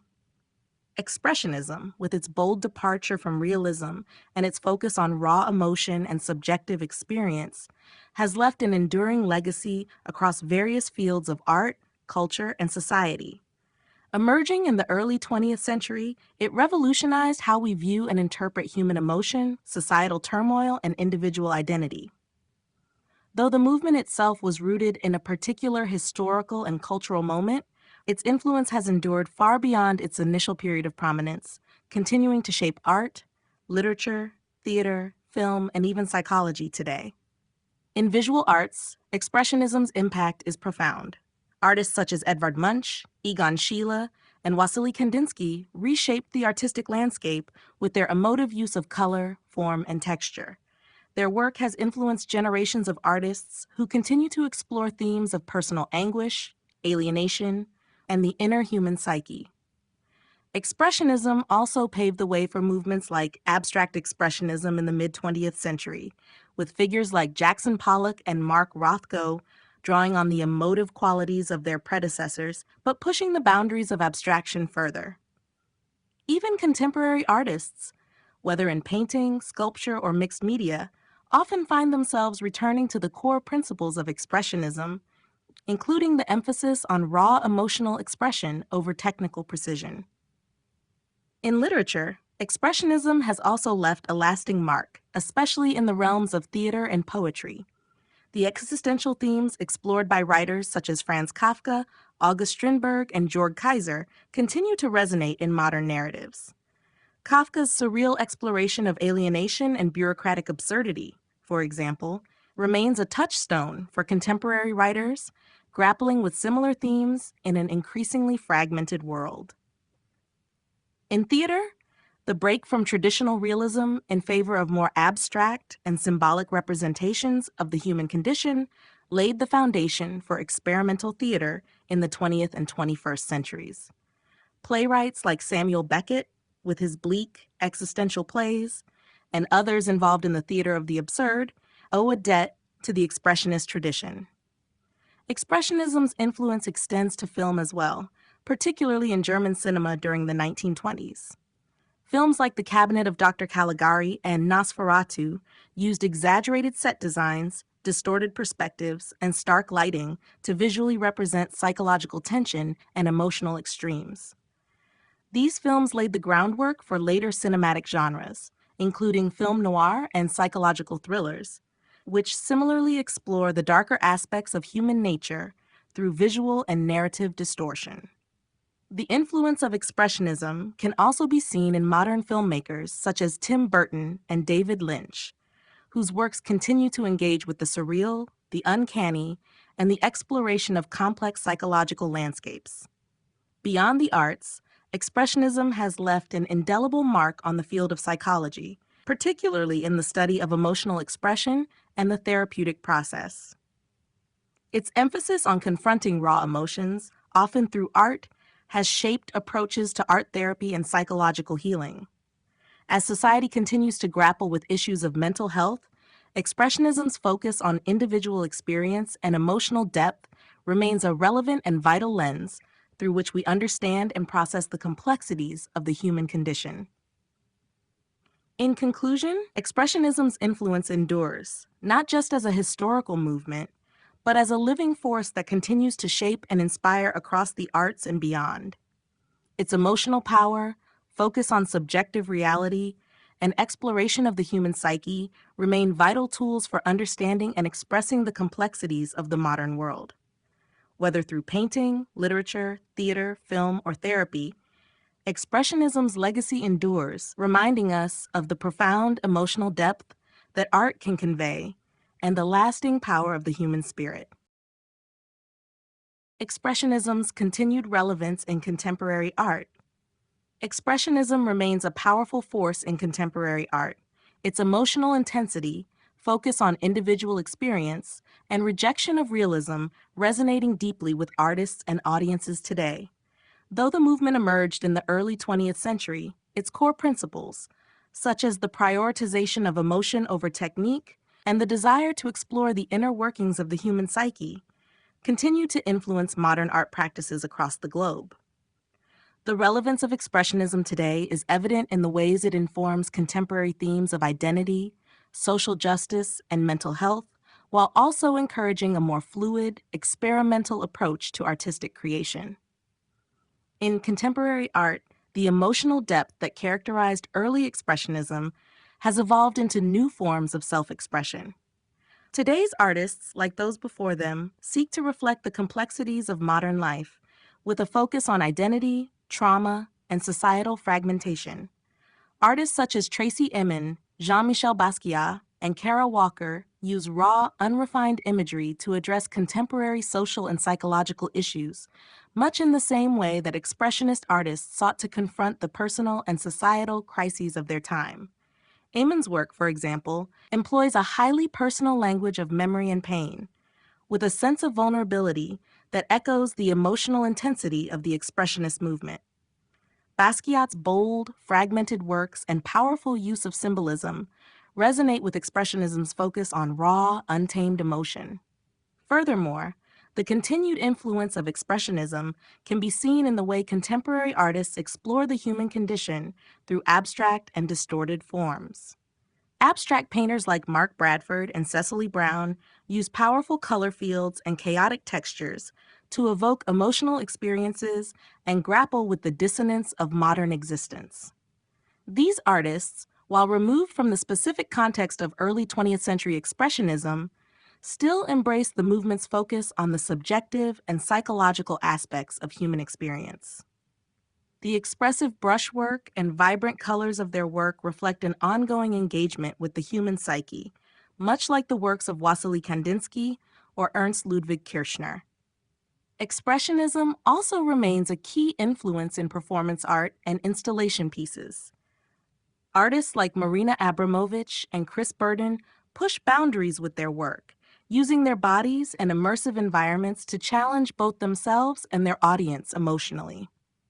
These performances are often deeply personal, exploring themes of pain, vulnerability, and identity, much as Expressionism did through its focus on intense emotion and personal subjectivity. In doing so, these artists continue the Expressionist legacy of breaking down the boundaries between the artist, the work, and the audience. In the realm of digital art, The enduring influence of Expressionism is also evident, with artists experimenting with new media to create emotionally charged, immersive experiences. Digital art allows for the distortion of space and time, enabling artists to manipulate images and sounds in ways that evoke deep emotional responses, much like early Expressionist works did. In conclusion, Expressionism's impact on contemporary art is undeniable. The movement's exploration of raw emotion, individual subjectivity, and the psychological experience continues to resonate with artists and audiences in today's world. Whether through painting, performance, or digital media, the emotional intensity and transformative power of Expressionism remains relevant, encouraging new generations of artists to explore the complexities of the human experience through creative expression. The influence on modern and postmodern art. The influence of Expressionism on modern and postmodern art is profound and far-reaching, shaping many of the movements and artistic practices that followed its emergence in the early 20th century. Expressionism's emphasis on emotional intensity, subjective experience, and the exploration of the human psyche laid the foundation for numerous developments in both modern and postmodern art. While Expressionism itself was a reaction against the strict formalism of previous art traditions, it opened up new possibilities for experimentation, abstraction, and personal expression that continue to shape contemporary art today. In the context of modern art, Expressionism played a pivotal role in the development of abstraction. Artists such as Wassily Kandinsky, who was deeply influenced by the emotional and psychological dimensions of Expressionism, moved towards a more abstract approach to convey inner feelings rather than external realities. This shift paved the way for later abstract movements, such as abstract expressionism in the 1940s and 1950s, which was championed by artists like Jackson Pollock and Mark Rothko. Abstract expressionism, while distinct in its use of abstraction, retained the emphasis on emotional immediacy and spontaneous expression that was central to early expressionism. The raw energy and unrestrained brushwork of Pollock's drip paintings, for example, reflect the same concerns with subjective experience and emotional truth that defined expressionism. Postmodern art, with its focus on deconstruction, irony, and pastiche, was also influenced by expressionism, though in a more complex and sometimes contradictory way. The emotional intensity of expressionism was often reinterpreted in postmodern works through a lens of skepticism or irony. Artists in the postmodern era, such as Jean-Michel Basquiat and David Sal, continued to draw on the visual language of expressionism, but incorporated elements of popular culture, graffiti, and fragmented narratives. This blending of high and low culture, along with a self-aware approach to artistic creation, mirrors the expressionist tradition's willingness to break away from traditional artistic forms in favor of more direct, emotional expression. In addition to these direct influences, Expressionism's challenge to realism and its embrace of distortion, abstraction, and subjective truth paved the way for a broader range of artistic exploration in postmodernism. The blurring of boundaries between different media, painting, sculpture, performance art, and installation, can be traced back to the liberating spirit of Expressionism, which rejected the constraints of conventional artistic expression in favor of more personal and emotional representations of the world. Moreover, the themes of alienation, anxiety, and social fragmentation that were central to Expressionism continue to resonate in modern and postmodern art. As the world became increasingly complex and fragmented, artists turned to expressionist ideas to explore the psychological effects of modern life, war, technology, and cultural shifts. This ongoing engagement with the human condition through emotional and often distorted imagery reflects the lasting power of Expressionism as a lens through which artists explore identity, trauma, and societal issues. In conclusion, Expressionism's influence on both modern and postmodern art is undeniable. Its focus on emotional expression, the subjective experience, and the exploration of the inner psyche provided a framework for later artistic movements that embraced abstraction, fragmentation, and experimentation. The legacy of Expressionism continues to be felt in contemporary art, as artists continue to grapple with the complexities of the human experience through expressive and often unconventional means. Expressionism's psychological and emotional legacy. Expressionism's psychological and emotional legacy remains a powerful force in both the arts and the broader cultural landscape, continuing to shape how we understand human emotions, mental health, and the complexities of the psyche. The movement's core focus on internal emotional experience, rather than external reality, has had lasting implications for the way artists and thinkers approach the human mind, trauma, and psychological states. Its emphasis on raw, often exaggerated emotion was a reaction against the rationalism of the time, and this rebellious spirit of confronting the inner world head-on continues to resonate deeply in contemporary art, literature, theater, and psychology. At its core, Expressionism offered a new way to represent psychological states. Artists and writers within the movement sought to capture the turmoil, anxiety, and alienation that marked modern life, often distorting or exaggerating their subjects to reflect these intense inner experiences.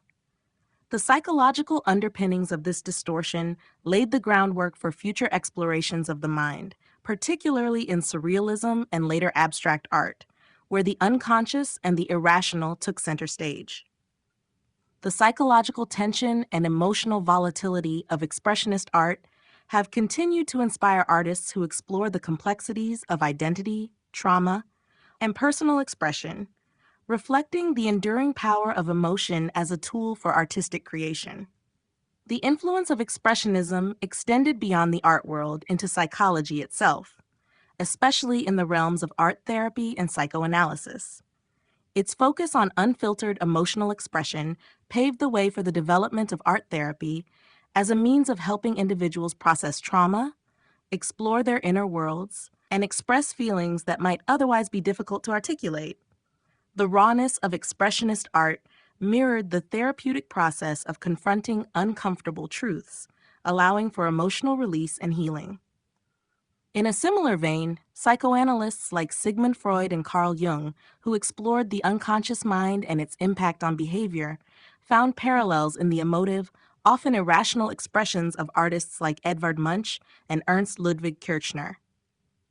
Moreover, Expressionism's psychological legacy can be seen in its exploration of the human condition, particularly in relation to existential crises, anxiety, and alienation.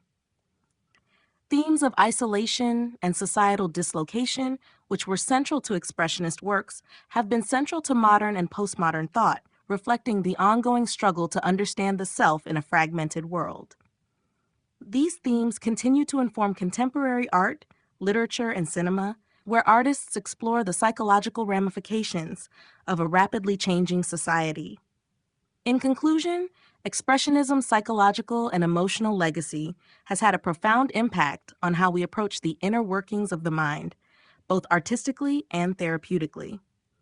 By emphasizing the importance of raw emotional expression and the exploration of psychological states, Expressionism provided a powerful framework for understanding and depicting the complexities of human emotions, trauma, and personal identity.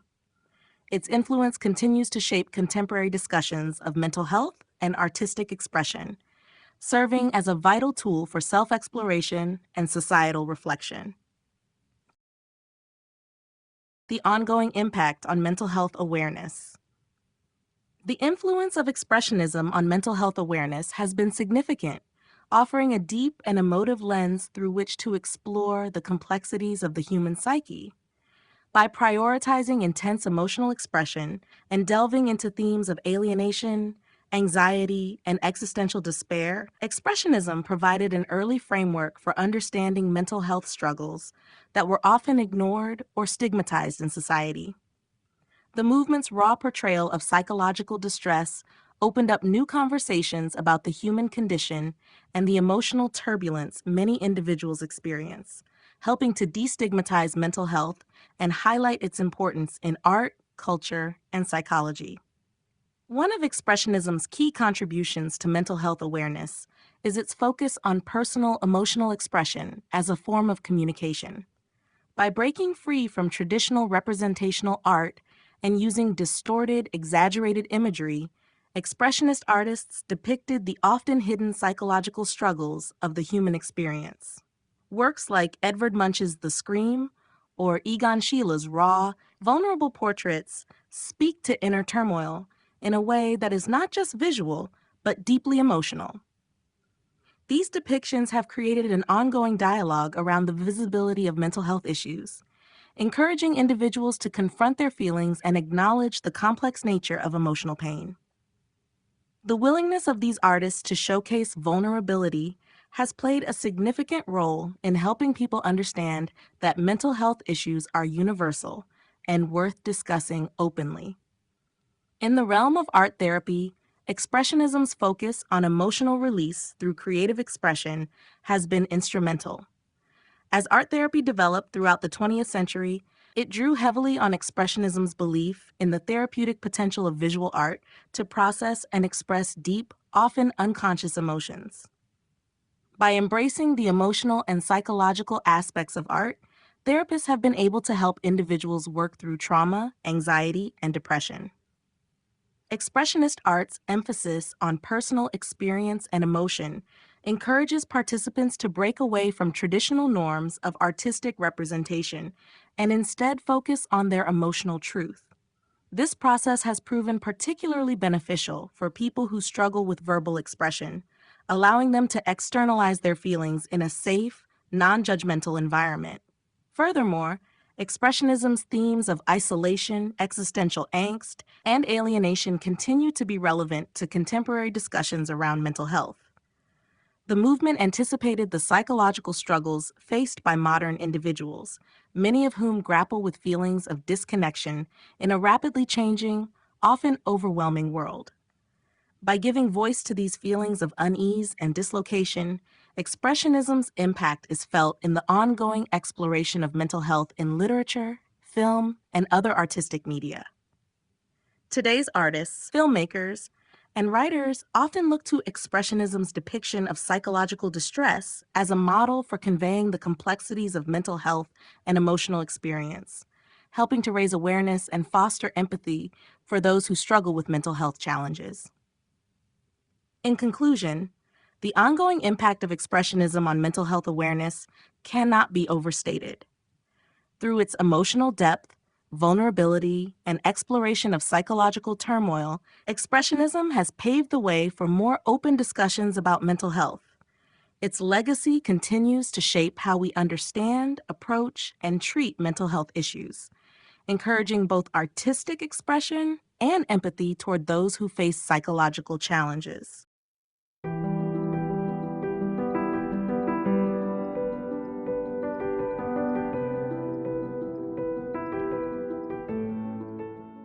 Chapter 10, Conclusion.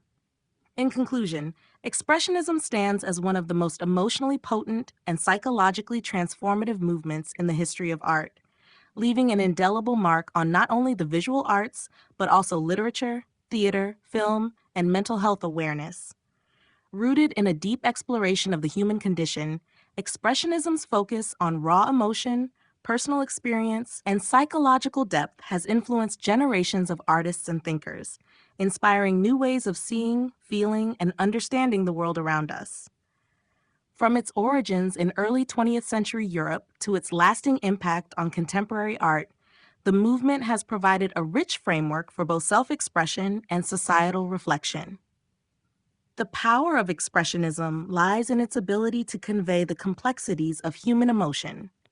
Whether through distorted forms, vivid colors, or abstract representations, Expressionist artists sought to reflect the inner workings of the mind, offering a window into the raw, unfiltered emotional states that define our existence. This commitment to emotional authenticity resonated deeply with audiences and continues to be a touchstone for artists seeking to communicate the often invisible struggles of the human psyche. Expressionism's legacy endures not only in the works of those who followed, but also in the ways it has shaped our collective understanding of mental health, personal identity, and the power of art to heal. Moreover, the movement's influence stretches far beyond its original boundaries, finding relevance in diverse forms of artistic expression, from literature to film and contemporary visual art. As the world became more fragmented and uncertain, the existential themes explored by Expressionist artists, alienation, anxiety, and the search for meaning, resonated more deeply with each passing generation. Expressionism continues to inspire modern and postmodern movements, where the emphasis on individual experience and emotional truth remains central to the creative process. The integration of expressionist techniques in art therapy has also created a lasting connection between art and mental health, with Expressionism offering a vehicle for emotional release and healing. As society grapples with increasingly complex issues, the ongoing relevance of Expressionism is evident in the continued exploration of its themes, especially the importance of confronting one's inner world and embracing the emotional complexities of life.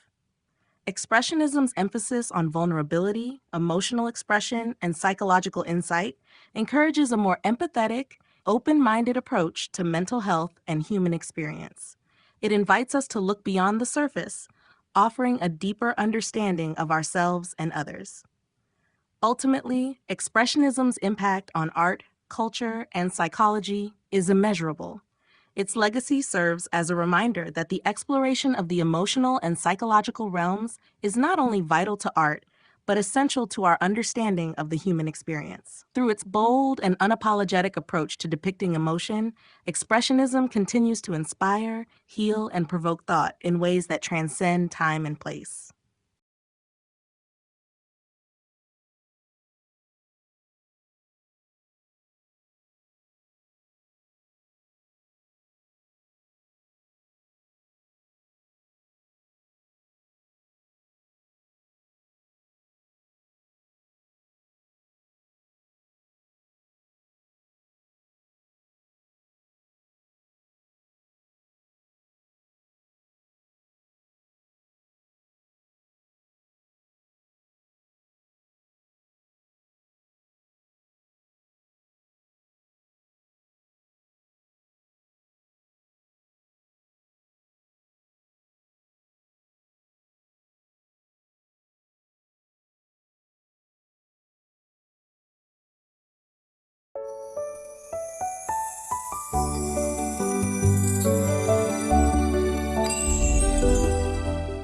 Surrealism, The Dream of the Real, written by Haya Vent, narrated by Kara Miller.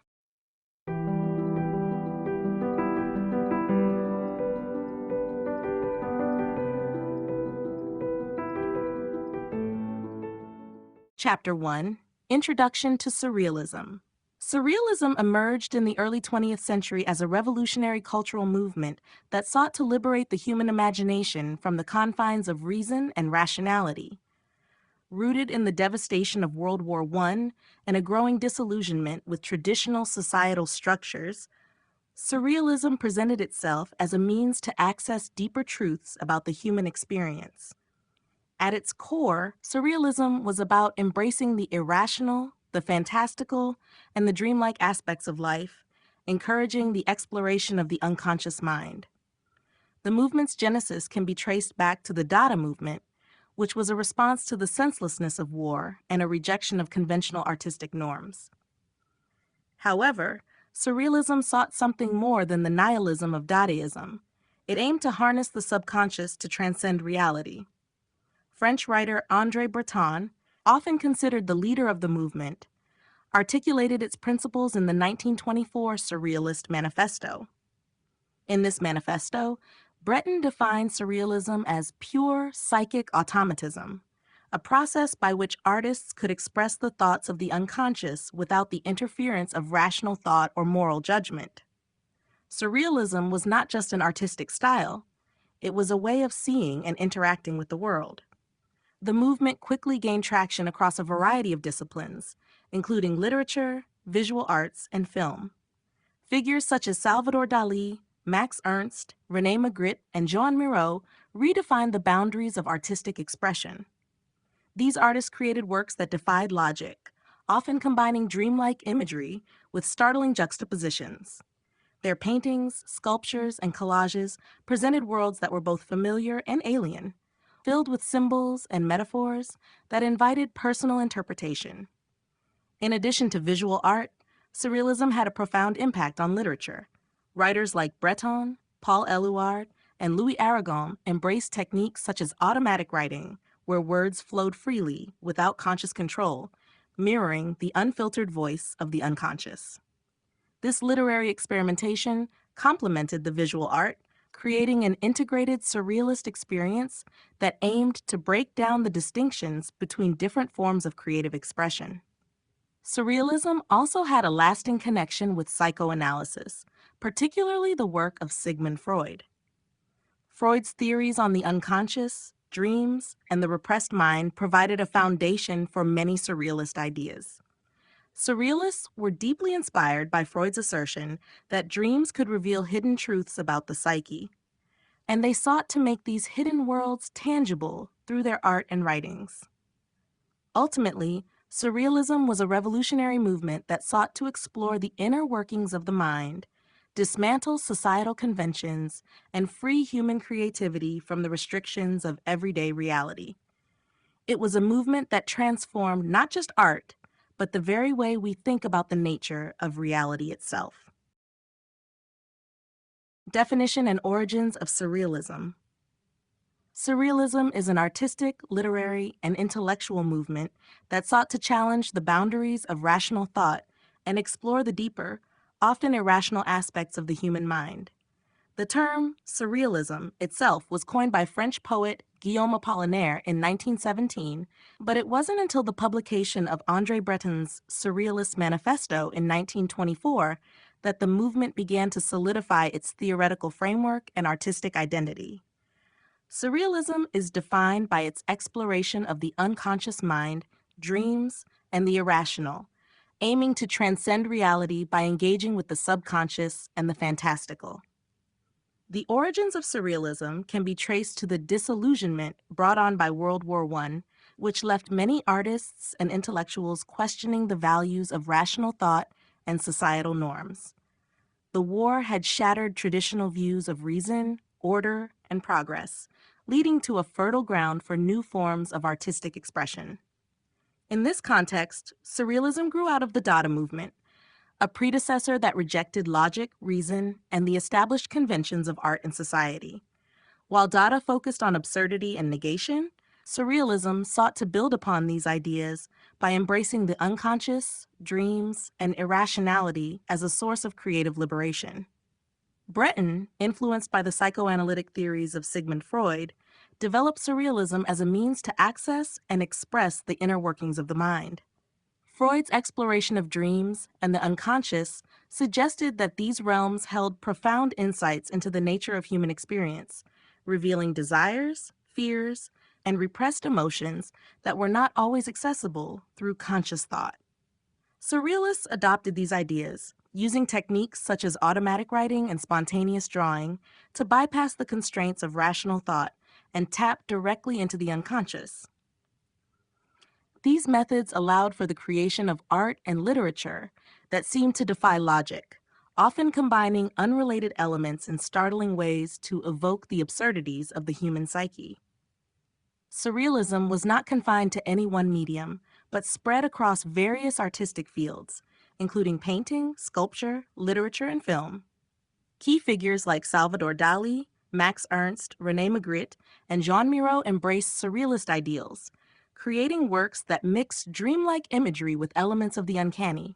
The movement quickly gained international influence, attracting artists and intellectuals from around the world who were eager to explore the boundaries of the real and the imaginary.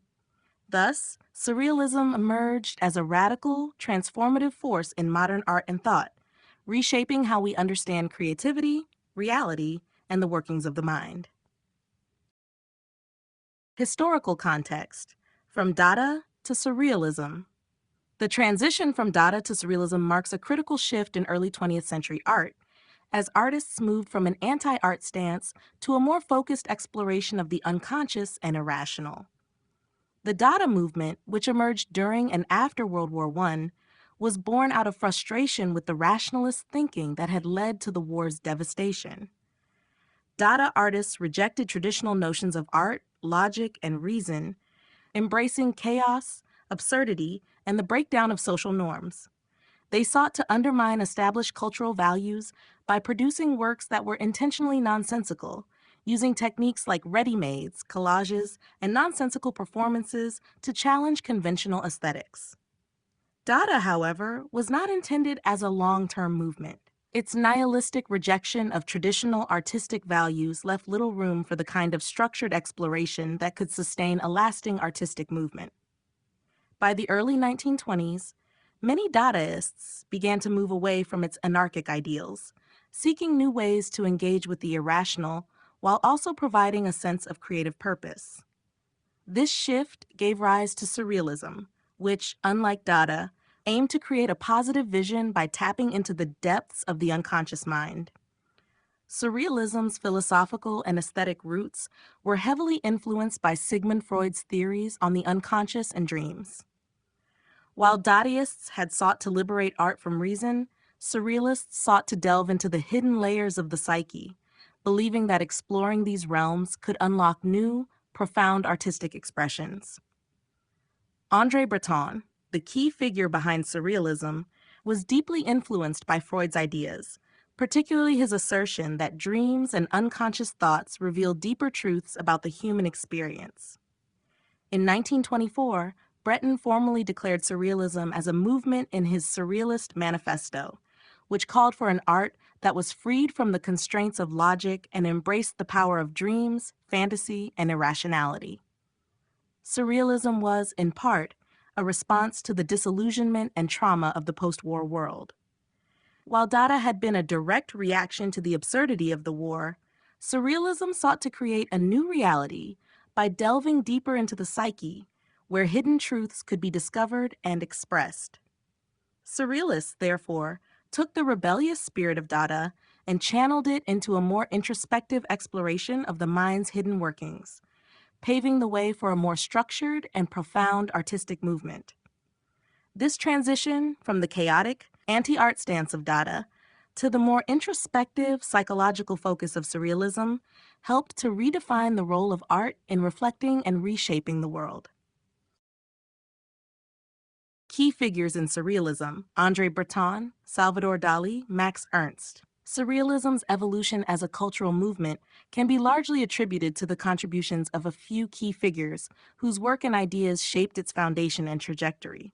Among these, André Breton, Salvador Dali, and Max Ernst stand out as pivotal artists and thinkers who not only defined Surrealism, but also helped push its boundaries. André Breton, often called the father of Surrealism, was a French poet and writer whose Surrealist Manifesto in 1924 formalized the movement's core principles.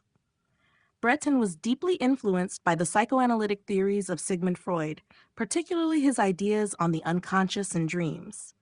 He saw Surrealism as a way to access the unconscious mind, breaking free from the constraints of logic and rationality.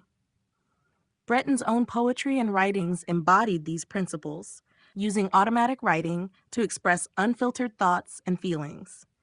As the central figure in the Surrealist group, he organized exhibitions, published journals, and mentored younger artists, establishing Surrealism as a cohesive movement that transcended national and artistic boundaries. Salvador Dali, one of the most iconic and provocative artists of the 20th century, is perhaps the most widely recognized figure associated with Surrealism. Dali's eccentric personality and flamboyant style became synonymous with Surrealism's dreamlike and often unsettling imagery. His paintings, such as The Persistence of Memory with its melting clocks, epitomize the Surrealist exploration of altered perceptions of time and space. Dali's ability to combine meticulous technique with bizarre, otherworldly visions made him a master of Surrealist painting. While Dali was closely aligned with the Surrealist movement in its early years, his later flirtations with other styles and his growing individualism led to tensions with Breton and other Surrealists. Nonetheless, Dali's contribution to the movement remains immense, influencing both Surrealist and mainstream art. Max Ernst, a German painter and sculptor, was another foundational figure in Surrealism. Known for his innovative techniques and experimentation with texture and form, Ernst helped to expand Surrealism into new visual territories. He was a pioneer in the use of frottage, rubbing textures from objects, and grattage, scraping paint off canvas, techniques that allowed him to uncover unexpected patterns and images from beneath the surface.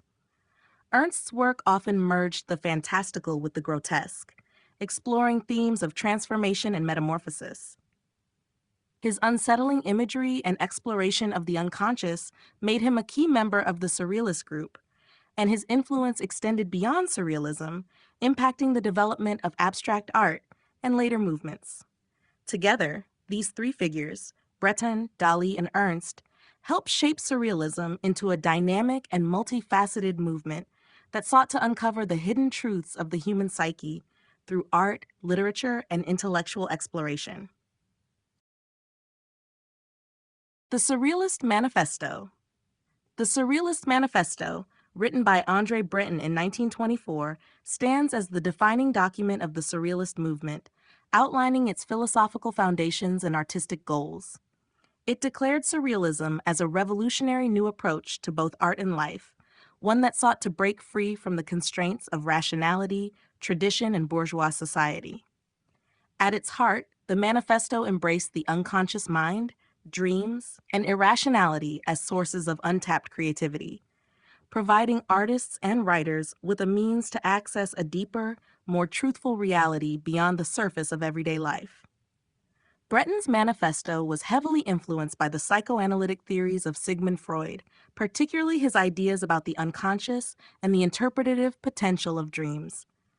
Surrealism, as Breton described it, was pure psychic automatism, a technique of expression in which artists could bypass the influence of reason and will, allowing the unconscious mind to take control and shape the creative process. This concept was revolutionary because it proposed that the mind's spontaneous and uninhibited impulses held the key to understanding deeper truths about human nature and existence. For Breton, Surrealism was not just a style of art, but a mode of living. He saw it as an antidote to the rationalist and materialist ideologies that dominated Western society, which he believed had contributed to the chaos and devastation of World War I. In the manifesto, Breton argued that Surrealism could liberate people from the oppressive forces of logic and convention, opening up new possibilities for personal and collective freedom.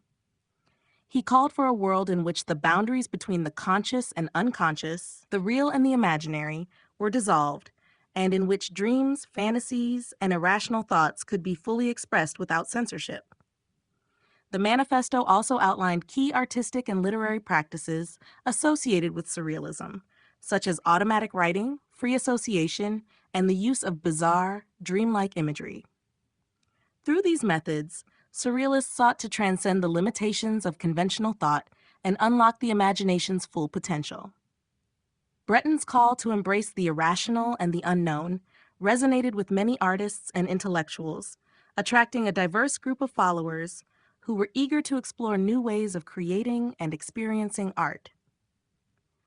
The Surrealist Manifesto remains one of the most important texts in modern art and thought, encapsulating the movement's radical vision and its challenge to the status quo. It opened the door to a new realm of creative expression that continues to influence contemporary art and culture. Core themes and philosophy of Surrealism. The core themes and philosophy of Surrealism are rooted in the desire to explore and express the deeper realms of human consciousness. Surrealism, at its heart, seeks to transcend the limitations of rational thought and tap into the unconscious mind, a domain that, according to the movement's key thinkers, holds the true essence of human experience. Influenced by the psychoanalytic theories of Sigmund Freud, Surrealism is grounded in the idea that the unconscious, through dreams, desires, and repressed thoughts, contains truths far more profound than those derived from logic or reason. As such, the movement's philosophy centered on liberating the mind from the constraints of conventional thinking. One of the central tenets of surrealism is the concept of pure psychic automatism. This refers to the practice of letting the unconscious mind express itself without interference from conscious control, allowing for spontaneous creation. This could be seen in various forms of art, such as automatic writing, where the writer produces text without editing or planning, and in visual art, where painters use techniques like automatic drawing to bypass deliberate thought. The idea was that this method could uncover deeper causes, more authentic insights into the self, which were obscured by the structures of rational thinking and social conditioning. Another fundamental theme in surrealism is the exploration of dreams and the blending of reality with the fantastical. Surrealists believed that dreams revealed hidden truths about the psyche, offering a direct connection to the unconscious mind. In their artwork and literature, the juxtaposition of dreamlike imagery with real-world elements challenged viewers to reconsider their perception of reality. Surrealism is filled with strange, distorted, and often unsettling depictions, where the boundaries between the real and the unreal, the logical and the illogical, are intentionally blurred. These surreal images were not meant to be understood in a literal sense, but were instead invitations to explore the symbolic meanings and subconscious associations they evoked. The Surrealists also embraced irrationality, considering it not as a flaw, but as a vital aspect of human existence. They rejected the dominance of reason and the materialistic ideologies of the time, especially in the wake of the devastation caused by World War I. Surrealism, in this regard, became an act of rebellion against the rationalist foundations of Western society, advocating for a new understanding of reality that embraced chaos, uncertainty, and the unknown. Ultimately, Surrealism was not merely an art movement, but a comprehensive worldview that aimed to break down the barriers between the conscious and unconscious, reality and imagination, reason and madness. It proposed a radical transformation in the way people viewed themselves, their world, and their creative potential.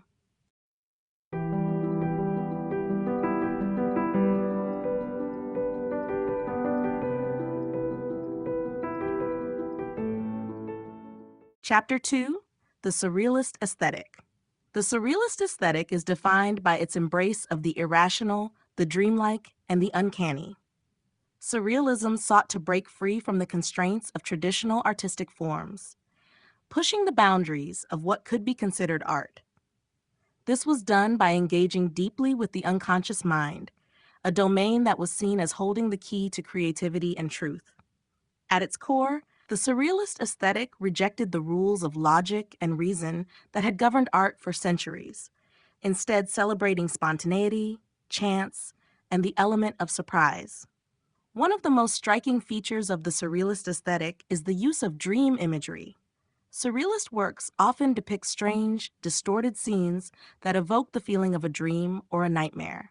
These images are both familiar and alien, drawing from the real world but rearranging it in unexpected ways. In paintings, for example, objects may appear in impossible combinations, such as a melting clock, a floating fish, or a person with an object for a head. These juxtapositions create a sense of unease, yet they also invite the viewer to explore deeper meanings beyond the surface. The dreamlike quality of surrealism makes it a powerful tool for exploring the subconscious, where logic no longer applies and emotions and desires take precedence. Another key element of the surrealist aesthetic is the focus on automatism, a method by which artists could bypass conscious control to allow the unconscious mind to take over. This technique was central to both visual art and literature, with surrealist artists using automatic drawing, painting, and writing to produce works that seemed spontaneous and unfiltered. The process of automatism was seen as a direct link to the unconscious, where true artistic expression could emerge without the constraints of rational thought. It was an act of liberation for both the artist and the viewer, as it opened up new realms of creativity that were previously inaccessible. Surrealism also embraced the juxtaposition of the everyday with the bizarre. Ordinary objects or scenes were often placed in unfamiliar or disorienting contexts, creating a sense of mystery and wonder.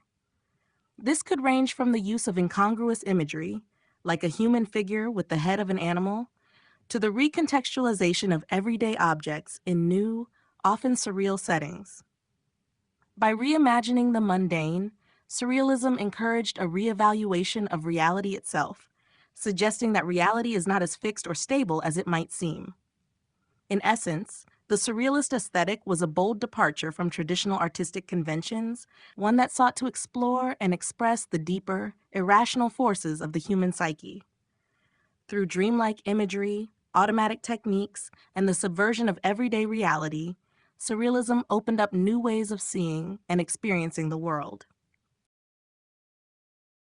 The power of the unconscious mind. The unconscious mind holds a central position in Surrealist thought, serving as the gateway to creativity, insight, and a deeper understanding of the self. Surrealists were profoundly influenced by Sigmund Freud's theories on the unconscious, particularly his ideas about dreams, repressed desires, and the hidden motivations that shape human behavior. According to Freud, much of human thought and action is driven by unconscious forces that are not immediately accessible to our conscious minds. Surrealism sought to tap into this vast, hidden realm to unleash new creative possibilities and access a truer, more liberated form of expression. For Surrealists, the unconscious was a wellspring of artistic inspiration. It was seen as a source of raw, untapped potential, where irrational thoughts, desires, and symbols could surface free from the constraints of societal norms or logical reasoning. This approach was fundamentally revolutionary in the context of early 20th century art, which had largely adhered to rationalist ideals and technical precision. Surrealism rejected these conventions, instead choosing to explore the uncharted territories of the mind, where thought could flow freely without censorship. One of the primary methods used to access the unconscious was automatic writing. This technique involved writing without premeditation, allowing the hand to move across the page without any conscious direction, creating a stream of words that would reveal hidden thoughts and emotions. Similarly, automatic drawing and painting encouraged artists to let their hands guide their brushes or pencils, bypassing the rational thought process and channeling the unconscious directly onto the canvas. The result was often a spontaneous and abstract work that was considered more authentic and representative of the artist's inner world than more controlled, planned pieces. Dreams played a significant role in the Surrealist exploration of the unconscious. Surrealist art and literature often depicted scenes that resembled the illogical, fragmented, and bizarre nature of dreams, capturing their strange juxtapositions and emotional intensity. Through this approach, Surrealists sought to challenge conventional perceptions of reality, presenting a new form of art that was not bound by the rules of the conscious mind. Dreams, in the Surrealist view, were a direct reflection of the unconscious, and were therefore seen as a vital tool for understanding both the individual and the collective human experience. In embracing the power of the unconscious, Surrealism offered a radical departure from traditional art forms. It celebrated irrationality, fantasy, and the unknown, proposing that true freedom could only be found by delving deep into the hidden recesses of the mind. By tapping into the unconscious, Surrealists sought to reveal new dimensions of reality and experience, creating works that continue to resonate with audiences for their emotional depth and raw authenticity. Dream imagery and symbolism. Dream imagery and symbolism are at the very heart of Surrealist art, as they represent the movement's deep engagement with the unconscious mind and its search for deeper truths hidden beneath the surface of reality. Surrealists were inspired by the work of Sigmund Freud, who proposed that dreams were a direct expression of unconscious thoughts and desires. For the Surrealists, dreams were not merely irrational or nonsensical experiences, but a potent means of accessing profound psychological and emotional insights. They believed that by drawing upon the strange and symbolic language of dreams, they could tap into a deeper, more authentic reality that transcended the constraints of everyday life. The dreamlike quality of surrealist art is evident in its use of bizarre, fantastical imagery. Objects and scenes are often depicted in ways that defy logic and reason, with everyday items presented in unfamiliar, often disorienting contexts. This approach aims to mirror the illogical and fragmented nature of dreams, where familiar objects and people can take on new, surreal forms. In works by artists like Salvador Dalí, René Magritte, and Max Ernst, we encounter distorted landscapes, floating objects, and strange juxtapositions that evoke the sense of being in a dream. These surreal scenes invite the viewer to step outside the limitations of waking consciousness and explore the limitless possibilities of the unconscious. Symbolism plays a significant role in this dream imagery. For the Surrealists, symbols were a means of communicating the hidden, often repressed emotions and desires that reside in the unconscious. These symbols could range from seemingly simple objects, like clocks, eyes, or animals, to more complex and abstract representations. Each symbol was laden with personal and collective meaning, allowing the viewer to interpret the artwork in a way that resonated with their own psyche. Surrealist artists often use these symbols to explore themes of transformation, sexuality, death, and the passage of time, universal concerns that could be better understood through the lens of dream imagery. The Surrealists sought to break down the boundaries between waking life and the world of dreams, proposing that the subconscious could offer a truer, more liberated vision of reality. In this sense, dream imagery and symbolism were not just artistic tools, but radical means of challenging the accepted norms of society, perception, and reality itself. By embracing the irrational and the symbolic, Surrealist artists created works that were not only visually arresting, but also deeply psychological and emotionally resonant, offering viewers a glimpse into the hidden dimensions of the mind. Automatism and free association. Automatism and free association are two core techniques within Surrealism that allowed artists and writers to bypass the constraints of conscious thought, tapping directly into the unconscious mind. These methods were central to the Surrealist belief that true artistic expression could only emerge when the artist relinquished control, allowing irrational thoughts, spontaneous actions, and unfiltered emotions to flow freely. Both techniques were influenced by the psychoanalytic theories of Sigmund Freud, who emphasized the importance of unconscious processes in revealing repressed desires, memories, and hidden truths. By embracing automatism and free association, Surrealists sought to create art that was uninhibited, liberated from societal norms, and deeply connected to the inner workings of the mind. Automatism, in its various forms, was the primary method used by Surrealist artists to create works that were spontaneous and unpremeditated. The technique was seen as a direct link to the unconscious, where the artist allowed their hand or mind to move freely without interference from rational control. One common form of automatism was automatic drawing, in which an artist would let their pencil or brush move across the page without conscious direction, producing shapes and patterns that were not intentionally planned. The result was often abstract, mysterious, and open to interpretation, reflecting the chaotic and unpredictable nature of the unconscious mind. Automatic writing, in literature, followed a similar approach, where writers allowed words to spill onto the page without structure or preconceived ideas, trusting that the unconscious would guide them toward a deeper creative expression. Free association, another key technique in Surrealism, was heavily influenced by Freud's method of dream interpretation. Freud believed that by freely associating words or images, individuals could access repressed thoughts and desires that were buried in the unconscious mind. In Surrealist practice, free association became a tool for both artistic creation and intellectual exploration. Writers, poets, and artists would allow a stream of consciousness to flow without judgment, often producing unexpected and disjointed connections between words, images, or objects.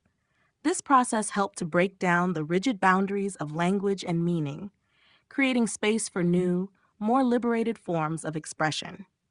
Both automatism and free association offered surrealists a path to access a more authentic, raw form of creativity. Rather than adhering to conventional artistic techniques or narrative structures, these methods encouraged a form of artistic rebellion that embraced chance, intuition, and the irrational. Through these techniques, Surrealism opened the door to new forms of artistic expression that rejected the limitations of rational thought, offering a profound exploration of the unconscious mind and its potential for creative revelation. The role of the subconscious in art. The role of the subconscious in surrealist art is fundamental to understanding the movement's transformative approach to creativity. Surrealism sought to unlock the deepest recesses of the human mind, believing that the subconscious held the key to authentic artistic expression. Artists and writers aligned with the Surrealist movement, such as André Breton, Salvador Dalí, and Max Ernst, were profoundly influenced by Sigmund Freud's psychoanalytic theories, which emphasized the importance of the subconscious in shaping thoughts, emotions, and behavior. Surrealists believed that by accessing the subconscious, they could reveal deeper truths about human nature, uncover hidden desires, and offer new perspectives on reality itself. Unlike traditional art, which often focused on realistic depictions of the external world, Surrealism sought to depict the inner workings of the mind, embracing the irrational, the dreamlike, and the fantastical. The subconscious was seen as a space where repressed thoughts, memories, and desires resided, elements that were often suppressed or ignored by rational thought. By bringing these elements to the surface, Surrealist artists hoped to create works that were more reflective of the complex and multifaceted nature of human experience.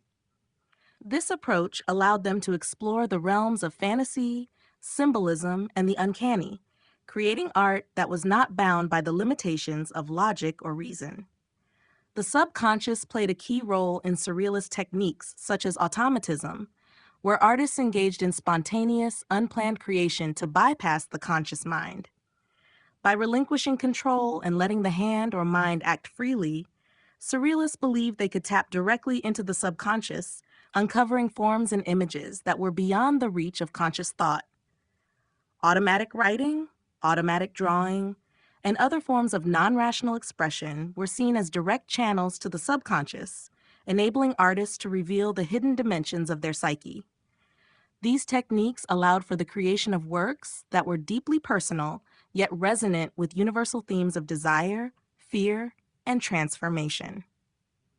Additionally, the use of dream imagery and symbolism in surrealist art reflected the influence of the subconscious. Dreams, according to Freud, were a manifestation of the subconscious mind, where repressed wishes and unresolved conflicts found expression. Surrealist artists sought to represent the strange, fragmented, and illogical nature of dreams, incorporating surreal landscapes and symbolic imagery to evoke the inner turmoil and desires of the subconscious. Through these representations, Surrealism allowed viewers to experience a new, unfiltered form of reality, one that was shaped not by the conscious mind, but by the hidden forces of the subconscious. In essence, the subconscious became a vital source of inspiration and exploration in Surrealist art. By delving into this uncharted territory, Surrealists challenged conventional notions of reality and art, offering a glimpse into the powerful and untapped potential of the human mind. Surrealism's influence on visual arts.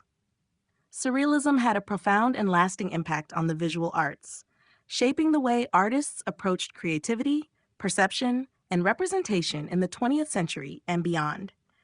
The movement's core goal of exploring the unconscious, irrational, and dreamlike elements of human experience led to groundbreaking techniques and visual styles that continue to influence contemporary art.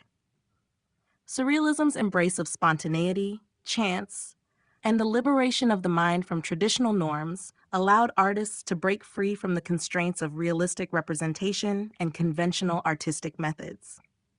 This opened up new ways of thinking about the world, the self, and the relationship between reality and imagination. One of the most significant contributions of Surrealism to visual arts was its focus on creating dreamlike, fantastical imagery. Artists such as Salvador Dali, René Magritte, and Max Ernst blended the familiar with the bizarre, crafting scenes that merged reality with the surreal. Dali's iconic melting clocks in The Persistence of Memory, or Magritte's surreal landscapes populated with floating objects, became symbols of the movement's ability to turn the ordinary into the extraordinary. Surrealist art often featured distorted or fragmented imagery, rendering the visible world strange and unfamiliar, while also offering a visual representation of the subconscious mind. These unusual and unsettling images invited viewers to reconsider their perceptions of reality and question the boundaries between the conscious and unconscious, the real and the imagined. Surrealism also introduced innovative artistic techniques that reshaped the visual language of modern art. The practice of automatism, for example, encouraged artists to relinquish conscious control and allow their subconscious to guide their creative process. This technique was used in both painting and drawing, resulting in spontaneous, abstract compositions that revealed the inner workings of the mind. Techniques like frottage, rubbing textures, and grattage, scraping paint off the canvas, allowed artists like Max Ernst to create textured, layered works that suggested hidden images and forms, further tapping into the power of the unconscious.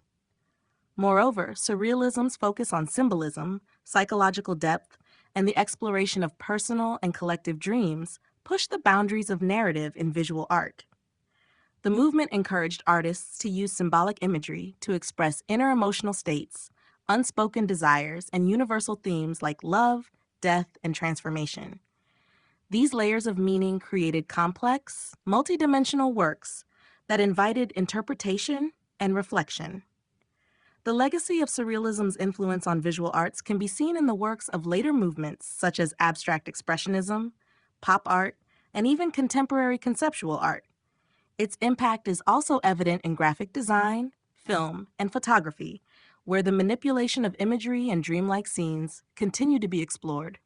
Surrealism's ability to challenge conventional thinking and open up new avenues of creativity has ensured its enduring presence in the world of art.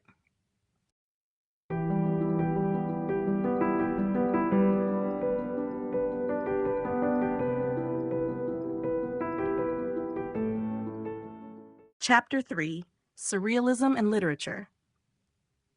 Surrealism's influence on literature was as profound as its impact on the visual arts, bringing about a revolution in the way writers approached language, structure, and meaning. In literature, Surrealists sought to express the unconscious mind, break free from conventional syntax and narrative structures, and engage with the irrational and the dreamlike. Writers like André Breton, Louis Aragon, and Paul Éluard sought to reject the constraints of logic and reason that had dominated literature for centuries, instead embracing spontaneity, ambiguity, and the rawness of the subconscious. This literary movement aligned with the Surrealist aim to explore deeper layers of human consciousness and to communicate experiences beyond the reach of rational thought. One of the most significant literary techniques introduced by Surrealism was automatic writing, a method of writing that allowed the unconscious mind to guide the writer without any premeditated structure or direction. This technique was intended to bypass the limitations of conscious thought and give rise to pure, unfiltered expression. Writers would let their words flow freely, allowing thoughts, images, and emotions to emerge without conscious censorship. The resulting work often had a fragmented, dreamlike quality, marked by unexpected connections and a lack of logical progression. Through automatic writing, Surrealist writers hoped to tap into the hidden recesses of the mind and unlock the unspoken truths that lay beyond the surface of everyday life. In addition to automatic writing, Surrealist literature also embraced free association, a technique in which writers allowed their thoughts to flow without concern for linearity or structure. Free association encouraged the free-flowing connection of words, ideas, and images, helping writers access the irrational, unconscious parts of the mind. This technique was particularly influential in poetry, where the rhythmic and sound-based qualities of language could evoke emotional and psychological states. Through free association, surrealists sought to reveal the complexities of human desire, fear, and experience, often creating poetic imagery that was deeply symbolic and open to interpretation. The role of dreams and the subconscious was central to surrealist literature as well. Much like in visual art, surrealist writers used the dream as a metaphor for the unconscious mind, where repressed emotions and hidden desires could emerge. In works such as Breton's Nadja or Aragon's The Parisian Peasant, surrealist writers blurred the line between reality and dream, inviting readers into a world where the boundaries of the real and the imagined were fluid. The use of dreamlike sequences, illogical plot structures, and vivid, often bizarre imagery allowed surrealist literature to transcend traditional storytelling, offering a new way to understand human consciousness and experience. Surrealism in literature was not simply an artistic movement, but a philosophical and psychological exploration of the mind. It challenged readers to question the nature of reality, language, and thought, while offering new avenues for creative and intellectual expression. The impact of surrealist literature continues to be felt today, influencing contemporary writers who embrace the unconscious, the irrational, and the dreamlike in their works. Surrealist writers: André Breton, Paul Éluard, Louis Aragon. André Breton, Paul Éluard, and Louis Aragon are three of the most important figures in the development of surrealist literature, each contributing unique elements to the movement's radical approach to writing. While they shared a common interest in the unconscious, dreams, and the irrational, their individual works and contributions helped shape surrealism into a multifaceted literary force. André Breton, often considered the founder and leader of the surrealist movement, was instrumental in defining surrealism as both an artistic and philosophical movement. His most famous work, The Surrealist Manifesto, 1924, outlined the goals of the movement, emphasizing the liberation of thought from the constraints of logic and reason. Breton's writings sought to explore the deepest recesses of the mind, particularly the unconscious, through methods like automatic writing and free association. His novel, Nadja, is one of the most well-known examples of surrealist literature, blurring the line between fiction and reality while exploring themes of love, madness, and the power of dreams. Breton's influence on surrealist literature cannot be overstated, as his philosophical outlook on the potential of the subconscious shaped the direction of both his own work and the broader movement. Paul Éluard, another central figure in surrealist literature, was a poet known for his passionate exploration of love, desire, and the unconscious. His poetry often depicted surreal and dreamlike imagery, where the boundaries between the real and the imaginary were fluid. Éluard's early work, such as Capital of Pain, 1926, contained hauntingly beautiful poems that reflected the emotional intensity and symbolic depth of surrealism. He was particularly known for his ability to express universal themes, such as love, freedom, and suffering, through a highly imaginative and abstract use of language. Unlike Breton, Éluard's poetry maintained a more lyrical and romantic quality, often invoking themes of personal longing and social idealism. Louis Aragon, initially associated with the Dada movement before fully embracing surrealism, was a writer, poet, and novelist who became one of the movement's most prominent literary figures. Aragon's work often incorporated surreal and fantastical elements to convey the complexities of modern life. His novel, The Parisian Peasant, 1926, is a prime example of how Aragon combined surrealist techniques with a deep interest in psychological exploration and the urban landscape. Aragon's poetry also dealt with themes of revolutionary politics, love, and the power of imagination, yet his work was less abstract than that of some other surrealists, often offering a more direct narrative approach.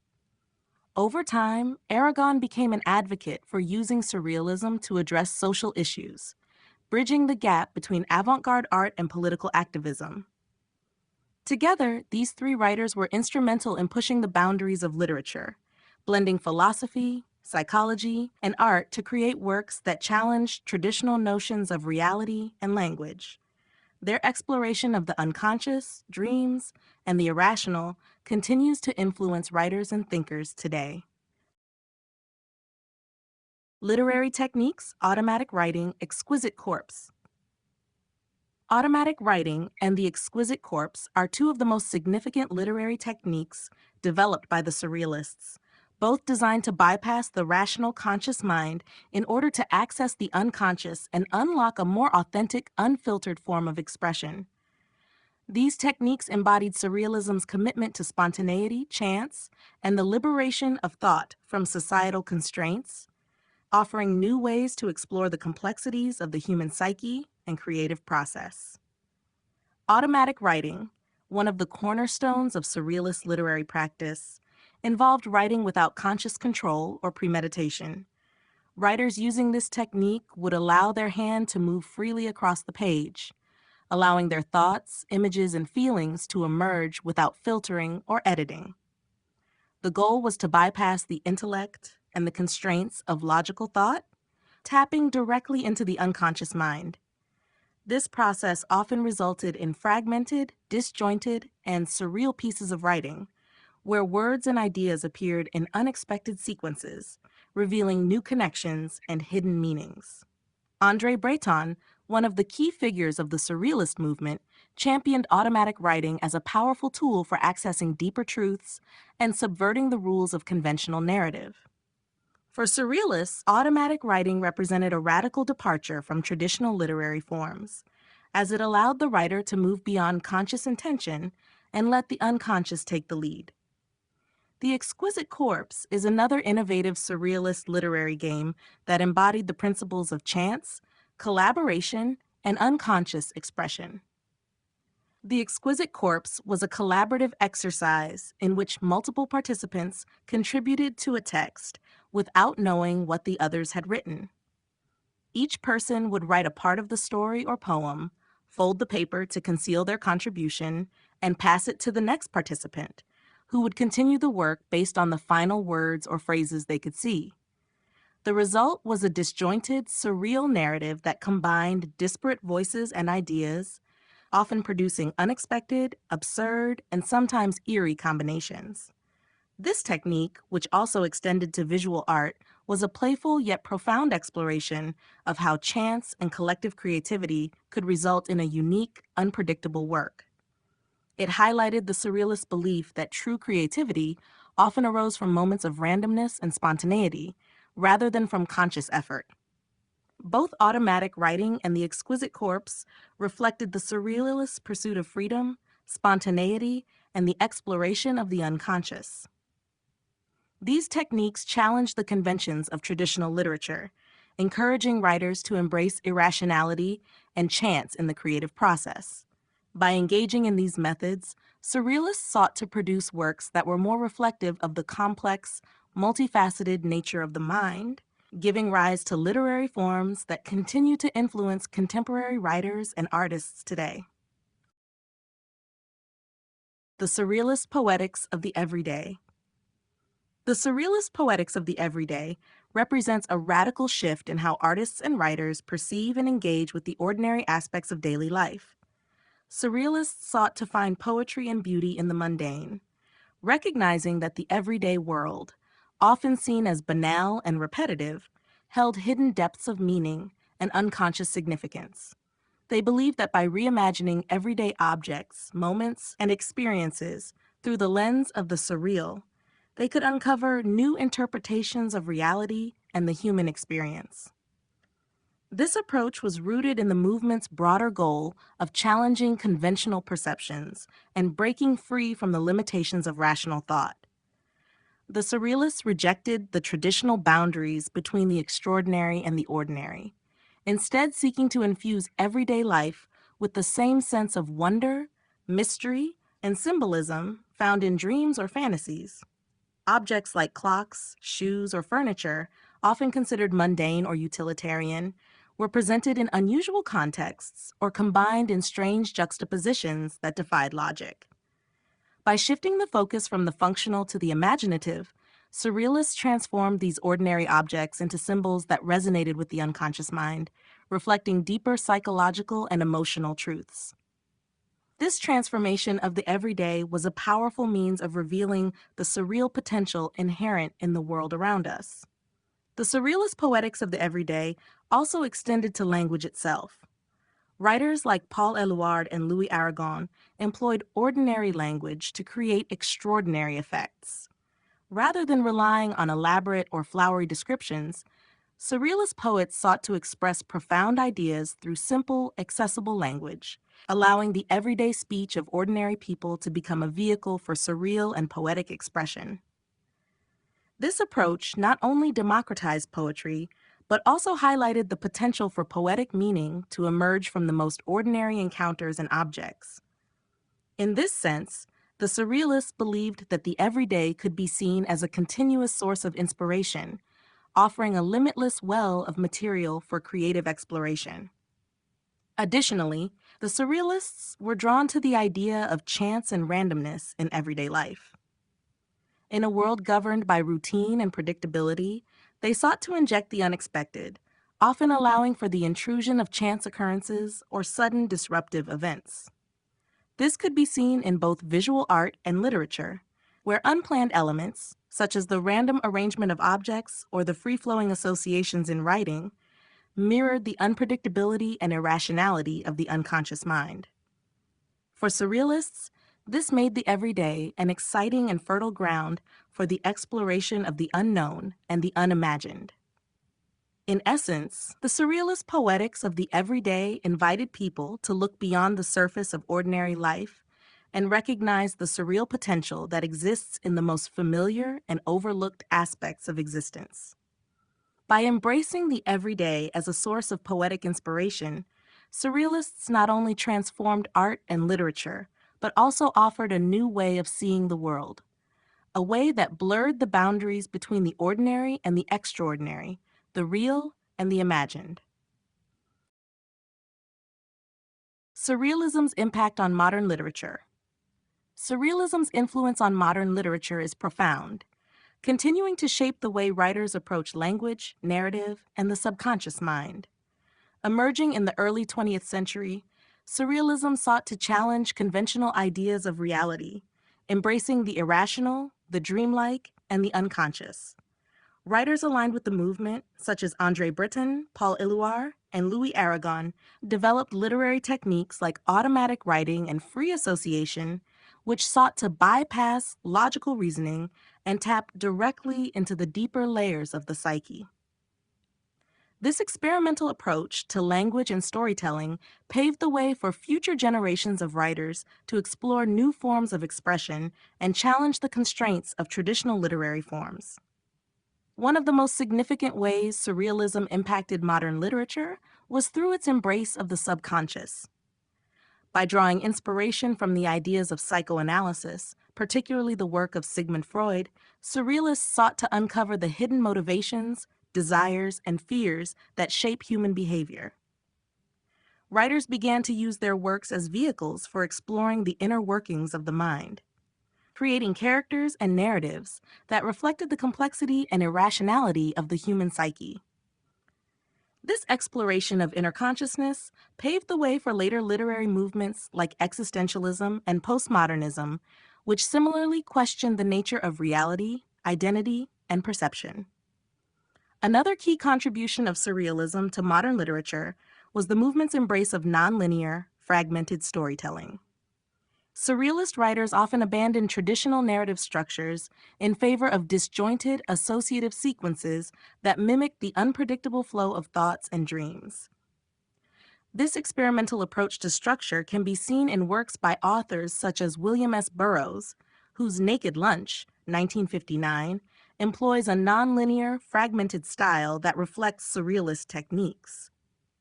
The fragmented narrative became a hallmark of postmodern literature, as writers like Thomas Pynchon and David Foster Wallace used similar techniques to challenge linear storytelling and the notion of a cohesive, stable narrative.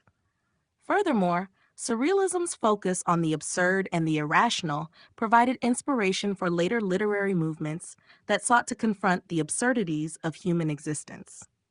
The theater of the absurd, for instance, was heavily influenced by Surrealism's focus on the breakdown of logic and reason.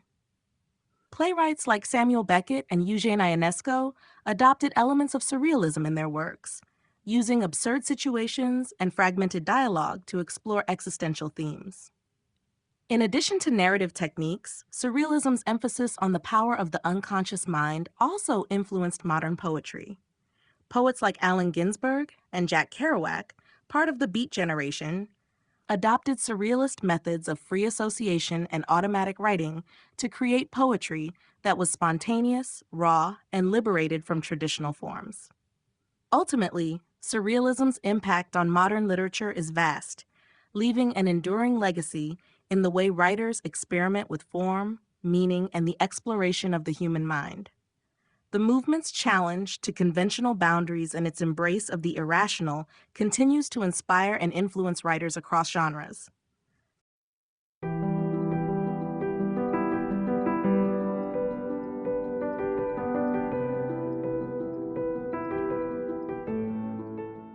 Chapter 4: Surrealism in Visual Art.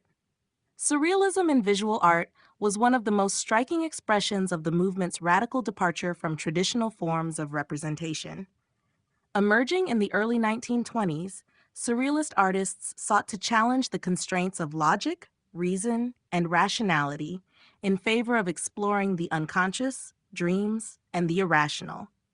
Influenced by the ideas of Sigmund Freud and Carl Jung, as well as the earlier Dada movement, Surrealist artists aimed to represent the deeper layers of the human experience, including repressed desires, fears, and fantasies, through unexpected and often bizarre imagery. One of the defining characteristics of Surrealist visual art is its blending of reality and dreamlike states. Artists like Salvador Dali, René Magritte, and Max Ernst employed techniques that transformed everyday objects into strange, otherworldly scenes. Dali's works, such as The Persistence of Memory, feature iconic, distorted images like melting clocks and desolate landscapes, evoking a sense of time and space that feels detached from ordinary experience. Magritte's famous painting The Son of Man presents a figure in a bowler hat with his face obscured by a floating apple, creating an unsettling contrast between the ordinary and the extraordinary. Through these surreal juxtapositions, artists sought to blur the line between the conscious and the unconscious, between reality and the imagined, forcing viewers to question the nature of perception itself. Surrealist visual artists were also deeply influenced by the practice of automatism, a technique that encouraged spontaneity and unconscious expression. The use of automatism in painting, as pioneered by artists like Jean Miro and André Masson, involved the free-flowing application of paint, often without a predetermined plan or design. This technique allowed the artist to bypass conscious control, allowing the subconscious mind to guide the creative process. The resulting works were often abstract, filled with symbolic shapes, organic forms, and chaotic movements that captured the essence of the unconscious mind. Another key element of Surrealist visual art was the use of collage and assemblage.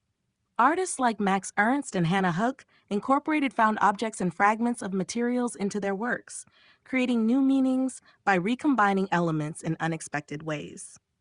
These collages, which often included disjointed images or cut out parts of photographs, reflected the Surrealists' interest in chance and transformation. By assembling disparate elements, Surrealists were able to challenge the viewer's expectations and push the boundaries of what art could represent. The Surrealist movement also had a lasting influence on photography. Artists like Man Ray and Lee Miller used photography to capture dreamlike, mysterious images, experimenting with techniques such as double exposure, solarization, and altered prints. These photographs were not meant to document reality, but rather to create visual metaphors for the subconscious, often employing unusual perspectives and lighting to evoke an eerie or surreal atmosphere. In conclusion, Surrealism in visual art was marked by its exploration of the unconscious, its challenge to traditional artistic conventions, and its ability to provoke new ways of seeing the world.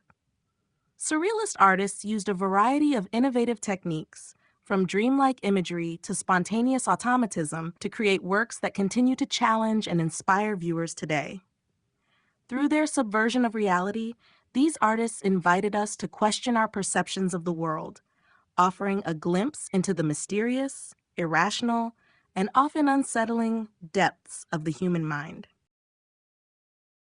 The use of dreams and nightmares in art.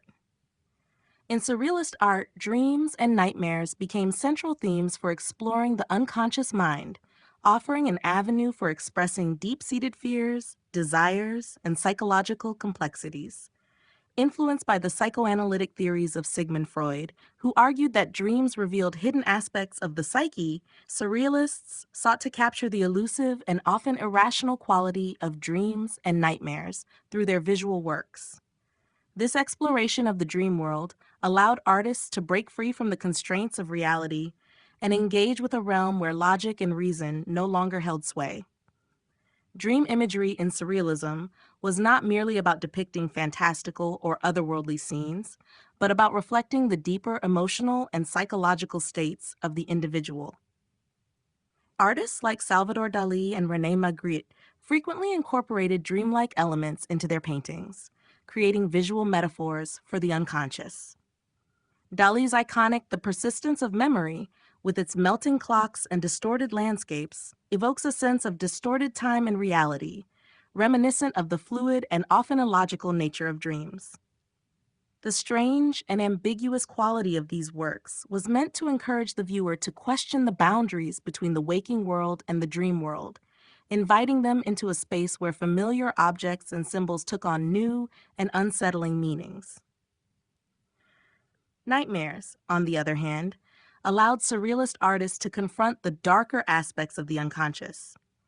By delving into the terrifying, irrational, and sometimes grotesque aspects of dreams, artists were able to depict the hidden fears, anxieties, and repressed emotions that often emerge during sleep.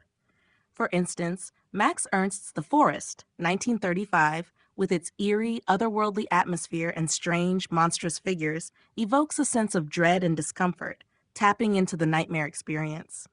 Similarly, Francisco Goya's The Sleep of Reason Produces Monsters, 1799, though predating Surrealism, explored the idea that when reason is suspended, irrational forces, represented by dark, monstrous creatures, emerge from the unconscious. Nightmares in Surrealist art also had a political dimension, reflecting anxieties about war, social instability, and the potential for human violence.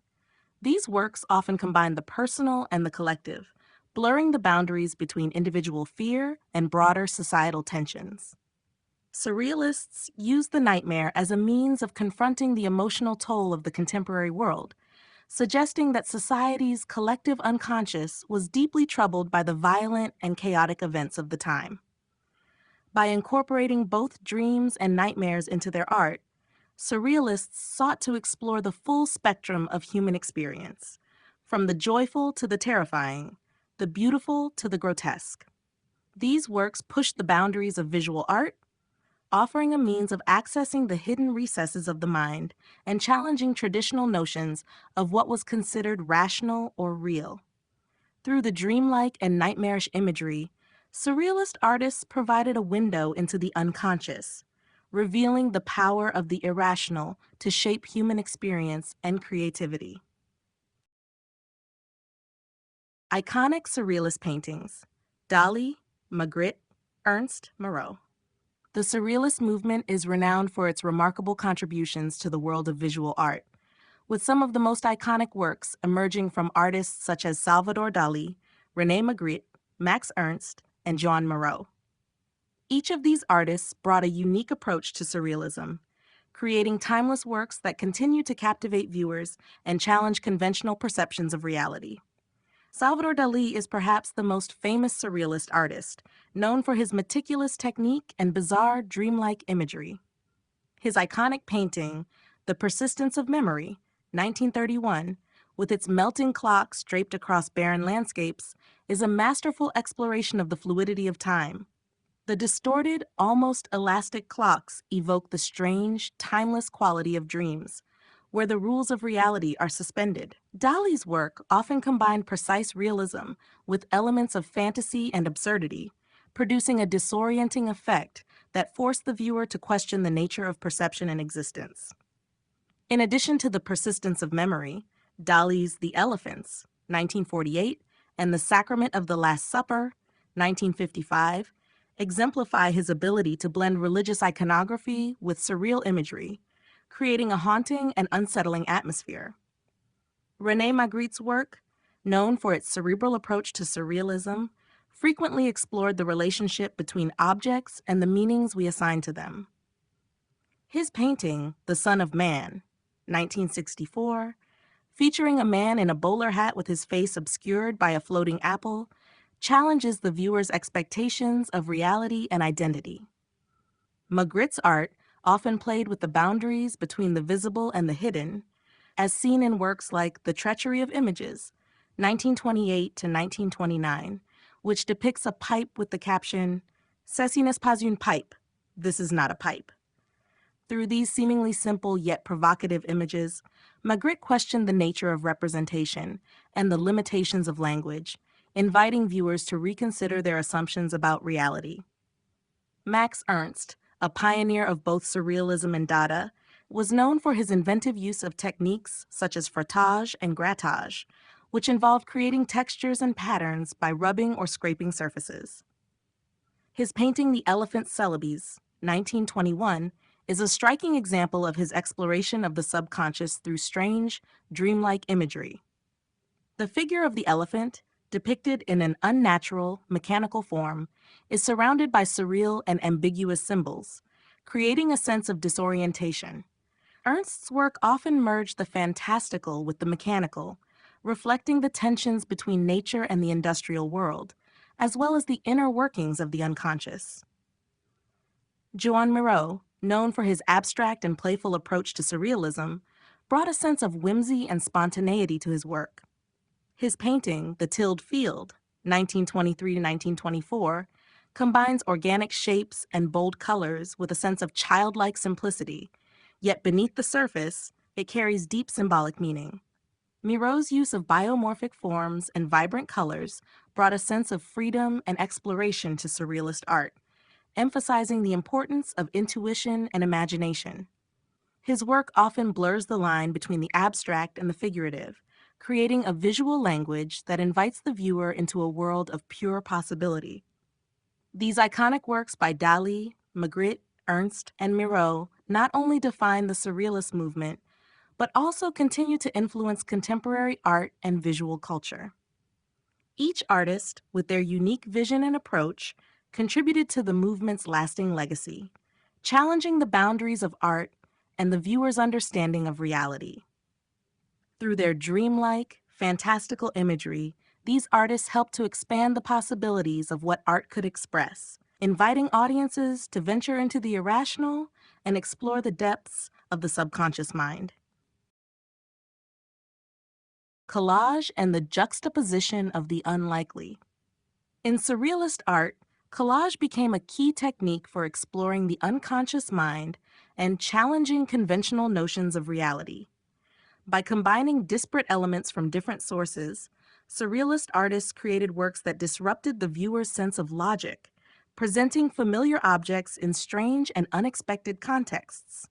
This technique, which often involved the cutting and pasting of images from magazines, newspapers, and other printed materials, allowed artists to assemble new, sometimes absurd combinations that invited deeper reflection on the nature of perception and meaning. The process of creating a collage was inherently experimental and spontaneous, embodying the surrealist belief that chance and randomness could reveal hidden truths about the human psyche. The use of collage in surrealism was closely tied to the movement's fascination with the unconscious. By bringing together unrelated images, surrealists sought to bypass the constraints of rational thought and engage directly with the deeper, irrational aspects of the mind. For example, Max Ernst, one of the pioneers of the collage technique, employed it to explore themes of fantasy, mythology, and the unconscious. His work, The Forest, 1935, which incorporates a collage of fragmented organic forms, creates a sense of mystery and unease.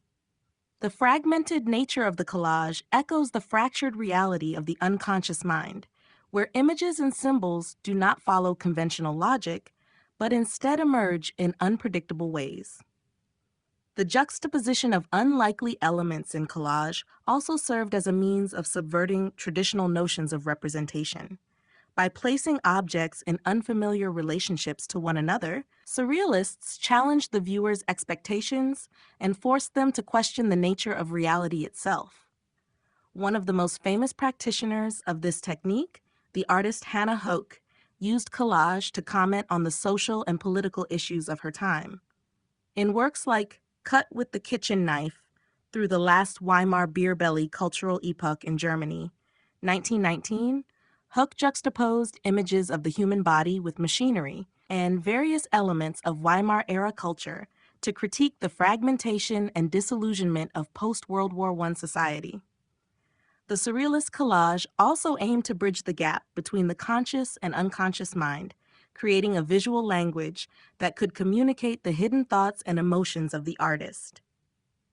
The unexpected juxtapositions, which seemed irrational or nonsensical at first glance, were meant to provoke new associations in the viewer's mind, encouraging them to look beyond surface appearances and explore deeper layers of meaning.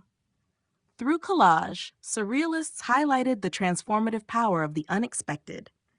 The unlikely combinations of images disrupted the viewer's sense of order, creating a space for new interpretations and insights.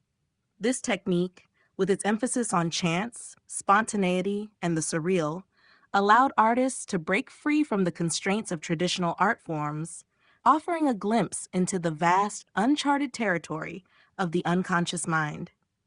By assembling the fragments of reality in unconventional ways, surrealists opened up new possibilities for artistic expression and challenged the very foundations of how we understand the world around us. The relationship between the real and the unreal. One of the central themes in surrealist art is the relationship between the real and the unreal, a duality that the movement sought to blur and challenge. Surrealist artists were deeply interested in the tension between the everyday world of tangible, observable reality and the fluid, irrational world of dreams, imagination, and the unconscious. Rather than seeing these two realms as distinct or opposing, surrealists believed that they were interconnected and that art could serve as a bridge between them, revealing hidden truths about the human experience.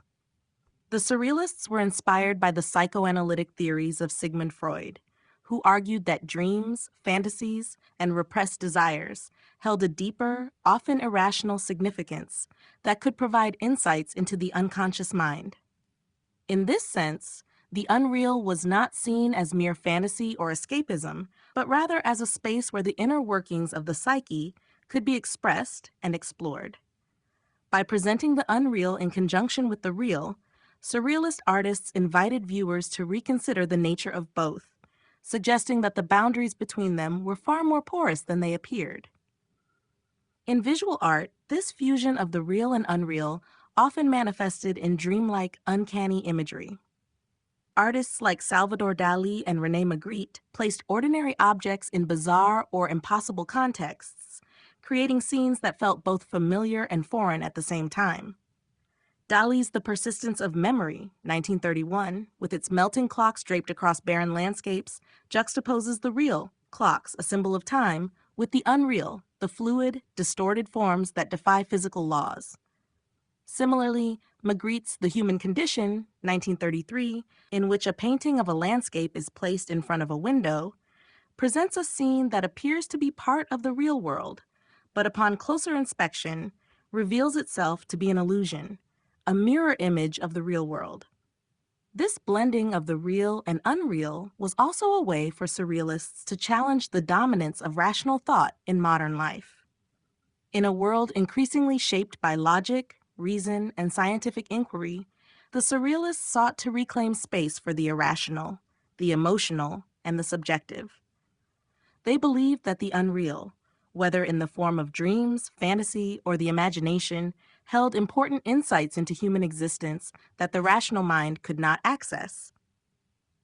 For the Surrealists, the unreal was not merely an escape from reality, but a way of engaging with the deeper, often hidden layers of the human experience.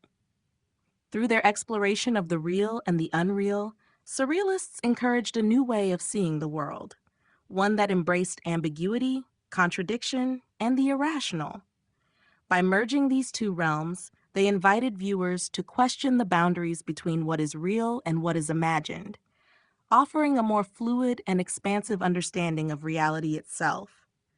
In doing so, Surrealism opened up new possibilities for artistic expression and created a space where the unconscious mind could be given free rein, providing a fresh perspective on the complexities of human experience. Art as a reflection of the unconscious mind. In Surrealist thought, art was seen not just as a representation of the visible world, but as a mirror to the unconscious mind. For artists like André Breton and Salvador Dalí, the role of the artist was to break free from the constraints of logical thinking and tap into the deeper layers of the psyche, those hidden, often repressed areas that shape emotions, desires, and fears. Through this lens, art became a powerful tool for exploring the vast and uncharted territory of the unconscious, revealing what lies beneath the surface of everyday experience. Drawing on the theories of Sigmund Freud, Surrealists believed that the unconscious mind could be accessed through dreams, fantasies, and spontaneous creative expression. Freud's work on dream analysis, in particular, had a profound impact on the movement, as he suggested that dreams could unlock repressed memories, desires, and emotions. Surrealist artists, therefore, sought to capture not just the external world, but the internal, unseen realms of the mind. This was not done through direct representation of personal experiences, but rather through symbolic imagery, distorted forms, and surprising juxtapositions, strategies that aim to bypass the conscious, rational mind and communicate the irrational, fragmented truths of the unconscious. Automatism, a technique championed by Surrealists, was one such method for channeling the unconscious into visual form. By allowing the hand to move freely across the canvas without the interference of conscious thought, artists sought to let their subconscious guide the creative process.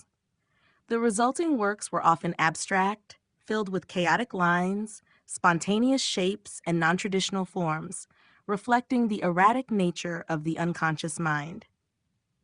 Through this process, the artist could access raw, untapped emotions and thoughts that might otherwise remain hidden or suppressed. Surrealist art also reflected the unconscious by embracing paradox and irrationality. Artists often combined unlikely elements, such as clocks that melt into the landscape or human figures that morph into other objects, challenging conventional notions of logic and reason. This was done with the understanding that the unconscious operates outside of rational thought, often presenting conflicting or contradictory ideas. Surrealism, therefore, was not just an exploration of the strange or absurd, but an attempt to depict the internal chaos and complexity of human consciousness. Ultimately, Surrealism's portrayal of the unconscious mind in art was a groundbreaking approach to visual representation. It offered a way to explore the hidden depths of human experience, bringing to light emotions, memories, and desires that could not be easily expressed through conventional artistic means. By breaking down the barriers between the conscious and unconscious, Surrealist artists created a new language of visual storytelling, one that invited viewers to look beyond the surface and consider the complex forces that shape our inner lives.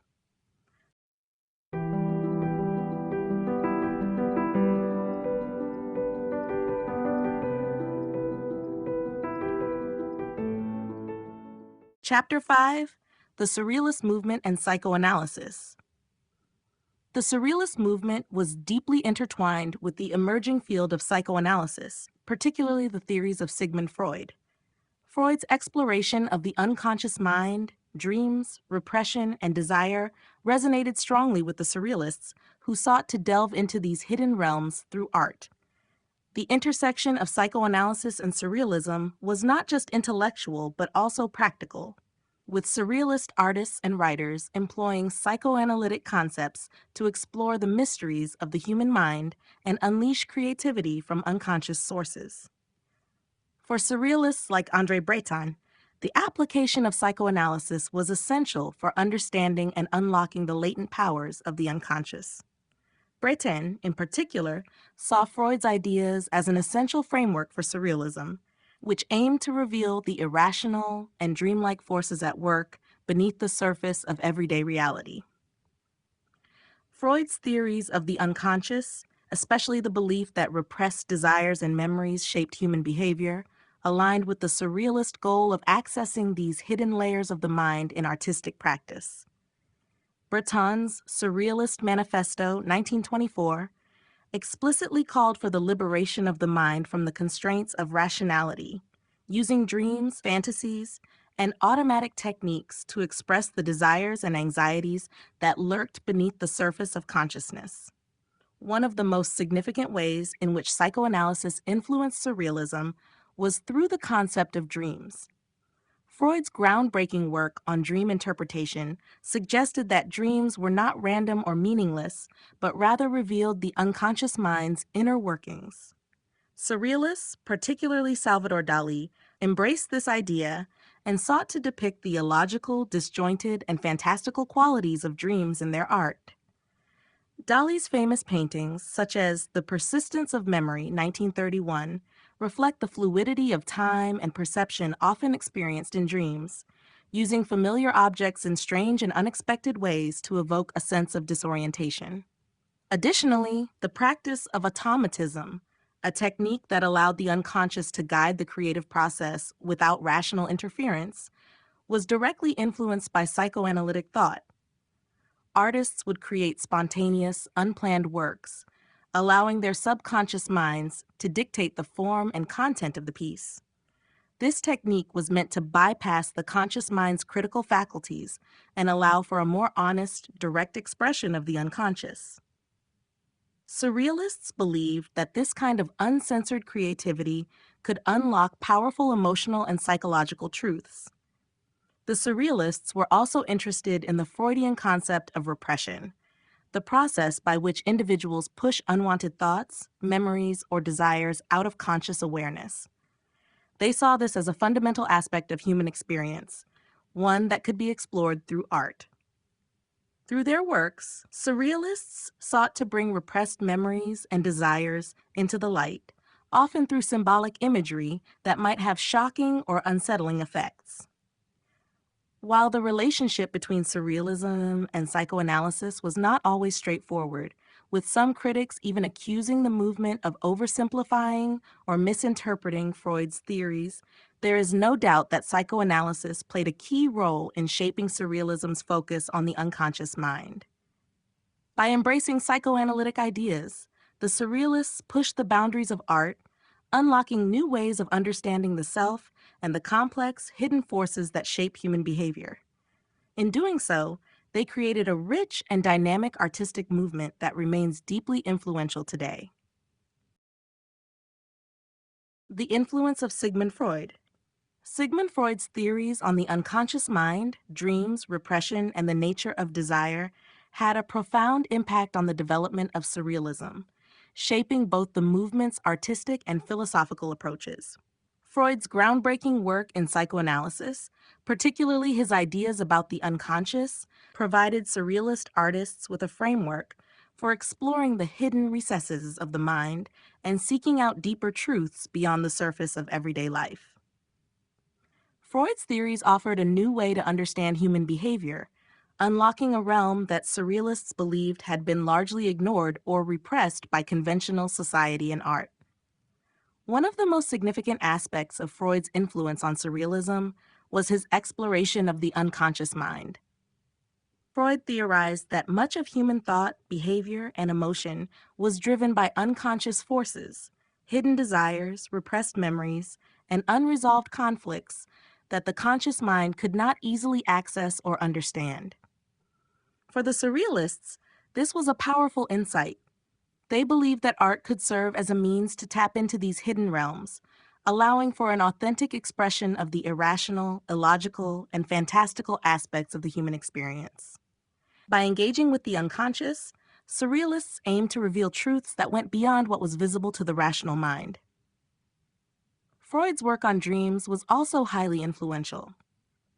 In The Interpretation of Dreams, 1900, Freud argued that dreams were a gateway to the unconscious, filled with symbolic meaning that could unlock repressed memories and desires.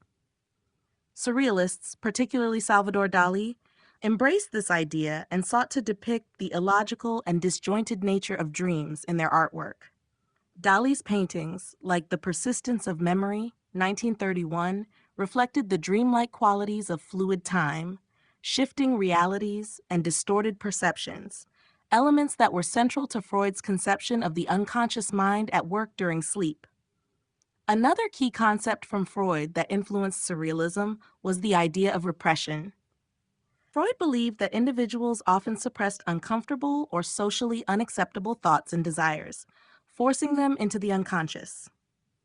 Surrealists sought to bring these repressed elements to the surface, challenging the societal norms and expectations that kept them hidden. By doing so, they believed they could access the raw, untapped potential of the human psyche and express emotions and desires that had been repressed or denied. Freud's ideas about the nature of desire were equally important to Surrealism. He believed that human behavior was driven by fundamental, often unconscious desires, particularly those related to sexuality and power.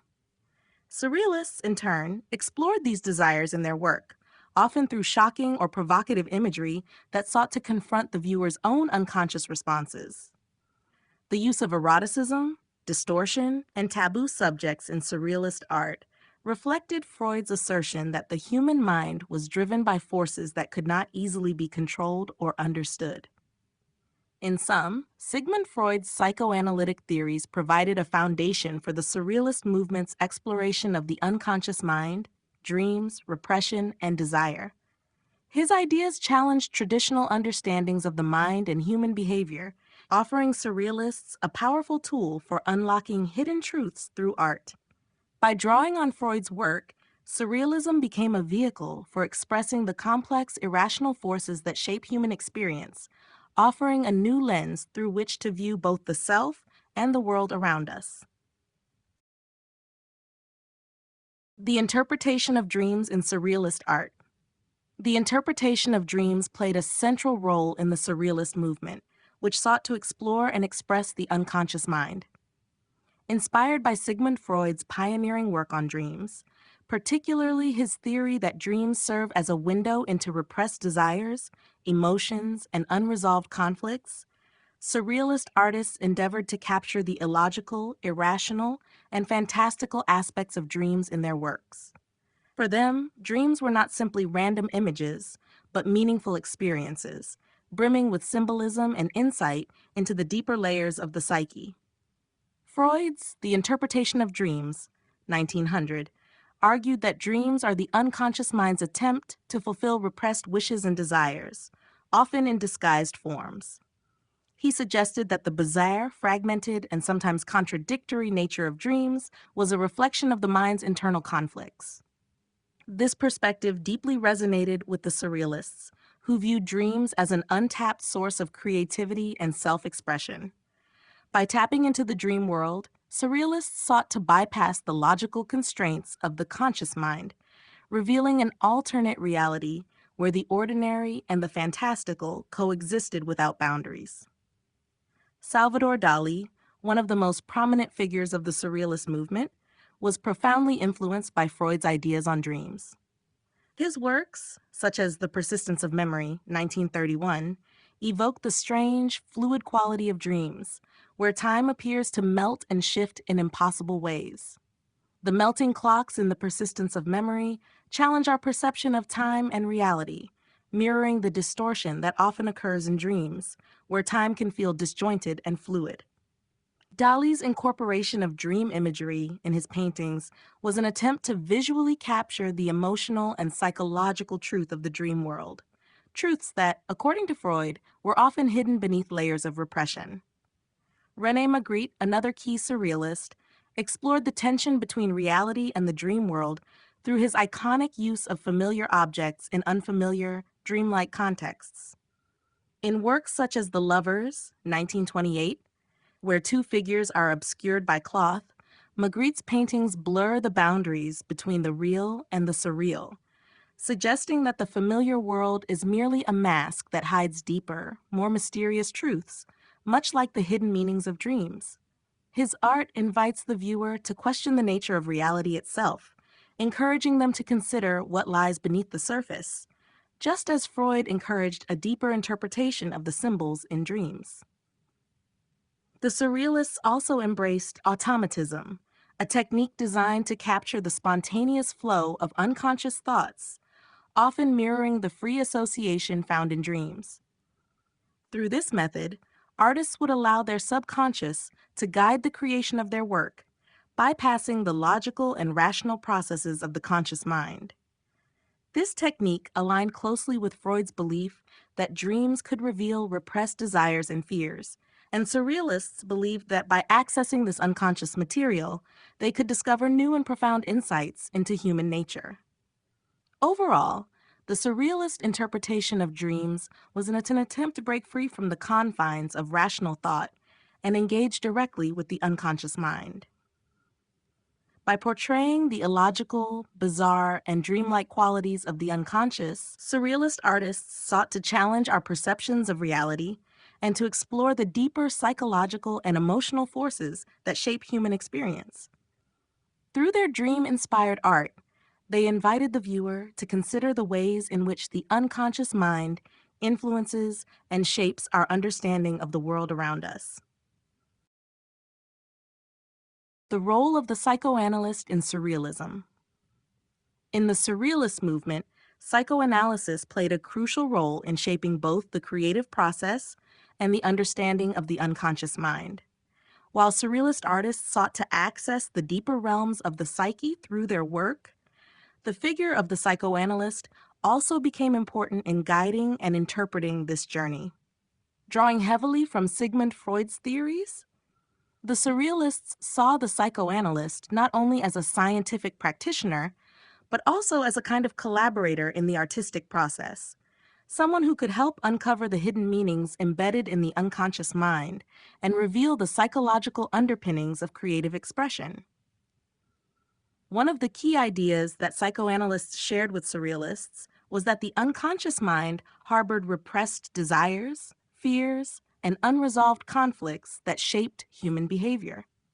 For surrealist artists, these hidden psychological forces were a source of inspiration and creative energy, and they believed that the task of art was to give form to these often repressed thoughts. Freud's work on dream interpretation, the analysis of free associations, and the study of symbols were particularly influential in this context. For many surrealists, the psychoanalyst's role was to help interpret the symbols and imagery that emerge from dreams, fantasies, and automatic writing. In a sense, the psychoanalyst became a guide for the surrealist artist. André Breton, one of the movement's most prominent figures, frequently emphasized the need for artists to connect with their unconscious through methods like automatism, where the conscious mind is bypassed to reveal raw and unfiltered ideas. While the artist may have been the one to create the work, the psychoanalyst was seen as instrumental in helping the artist understand and contextualize the symbolic content that emerged from these unconscious processes. This collaboration was part of the larger surrealist endeavor to break free from the rigid structures of rational thought and explore the depths of the human psyche. In this regard, the psychoanalyst in surrealism was not simply a passive observer, but an active participant in the creative journey. By helping artists confront their repressed emotions and unresolved conflicts, psychoanalysts aided them in navigating the often troubling and irrational terrain of the unconscious mind. Through this process, surrealists hope to unlock new creative possibilities and expand the boundaries of artistic expression. The role of the psychoanalyst was not limited to individual artists. It also extended to the interpretation of surrealist works for the public. As Surrealism gained attention, psychoanalysts and critics alike began to offer insights into the psychological undercurrents present in Surrealist art. This interpretation, grounded in psychoanalytic theory, helped to reveal the deeper meanings of seemingly irrational or chaotic imagery, guiding viewers toward a richer understanding of the work. In conclusion, the psychoanalyst played a vital role in the Surrealist movement, not only as a theorist and interpreter, but also as a guide in the artistic exploration of the unconscious. By applying psychoanalytic principles, Surrealists were able to deepen their understanding of the mind and create works that explored the irrational, emotional, and psychological depths of the human experience. The collaborative relationship between psychoanalyst and artist helped Surrealism push the boundaries of conventional art, providing a pathway to unlock the mysteries of the unconscious and revealing new possibilities for both artistic and psychological expression. Surrealism's rejection of rational thought. At the heart of the Surrealist movement lies a deep rejection of rational thought, which was seen as a constricting force that limited human creativity and suppressed the vast potential of the unconscious mind. Inspired by the psychoanalytic theories of Sigmund Freud and the revolutionary ideas of Dadaism, Surrealists sought to break free from the logic, order, and reason that dominated Western thought, especially in the wake of the devastation of the First World War. They believed that traditional rationality stifled true creativity and spiritual freedom, and thus, to reach a higher, more authentic mode of expression, it was necessary to embrace the irrational, the illogical, and the unpredictable. The Surrealists were particularly critical of the ways in which reason had been used to organize and control society, often at the expense of individual expression and emotional depth. Rational thought, according to the Surrealists, had led to the mechanization of life, the dehumanization of art, and the repression of the unconscious mind. The rational mind, with its tendency to categorize, analyze, and impose order, was seen as a barrier to accessing the deeper, more primal aspects of human existence. In contrast, the Surrealists championed spontaneity, intuition, and dreams as pathways to uncovering a more liberated form of creativity. One of the most significant ways Surrealists rejected rational thought was through the technique of automatism. By allowing their hand to move freely on the canvas or paper without conscious interference, Surrealist artists sought to bypass the rational mind's control over the creative process. This automatic drawing or writing allowed the subconscious to emerge without the filtering influence of logic or self-censorship. The result was often chaotic, fragmented, or seemingly nonsensical, yet these works were seen as direct expressions of the unconscious, emotions, desires, and fears that could not be easily articulated through conventional means. Surrealists also employed dream imagery to emphasize the irrationality of human experience. Dreams, in the Surrealist view, were a direct manifestation of the unconscious, bypassing the control of the conscious, rational mind. In paintings like Salvador Dali's The Persistence of Memory, 1931, the dreamlike qualities of time and space collapse in a way that defies logical understanding. The juxtaposition of objects in strange, unexpected ways, such as melting clocks or distorted figures, serve to challenge conventional perceptions of reality and the limitations of rational thought. The movement's radical rejection of reason also extended beyond art and into the realm of politics and society. Surrealists sought to upend traditional structures and hierarchies, advocating for an unregulated and free flow of thought, imagination, and individual expression. By embracing the unconscious and the irrational, they hoped to create a new, more liberated world, one in which personal and collective freedom could flourish unimpeded by the constraints of reason and order. In summary, Surrealism's rejection of rational thought was not simply a critique of intellectualism or scientific reasoning, but a profound call to reconnect with the deeper, more instinctual aspects of human experience. By breaking free from the confines of reason, Surrealists aimed to access new realms of creativity, emotion, and truth, unveiling a world in which the unconscious mind and irrationality could express themselves freely. Through their art, they sought to dismantle the rigid boundaries that reason had imposed on both the self and society, envisioning a more liberated and imaginative way of living. Surrealism and the exploration of taboo subjects. Surrealism's bold exploration of taboo subjects was central to its radical approach to art and life. In its quest to challenge societal norms and dismantle conventional understandings of reality, Surrealism sought to confront the uncomfortable, the repressed, and the forbidden, making taboo subjects an essential part of its discourse. These subjects, ranging from sexuality and violence to death and irrationality, were often regarded as off-limits or inappropriate by mainstream culture. However, the Surrealists saw in these forbidden realms a profound source of creative power, liberation, and psychological insight.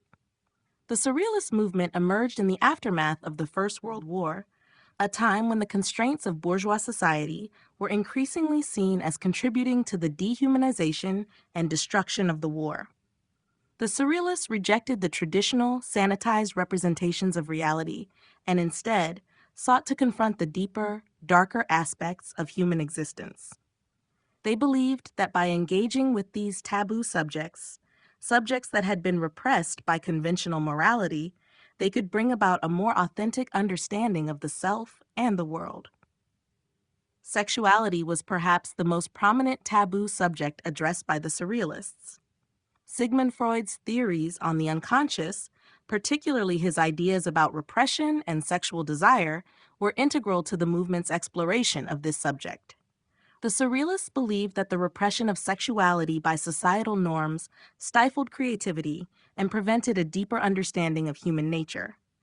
Artists like Salvador Dali and Max Ernst often incorporated explicit, erotic imagery in their works to confront the taboo surrounding sex and to explore its complex relationship with desire, power, and the unconscious.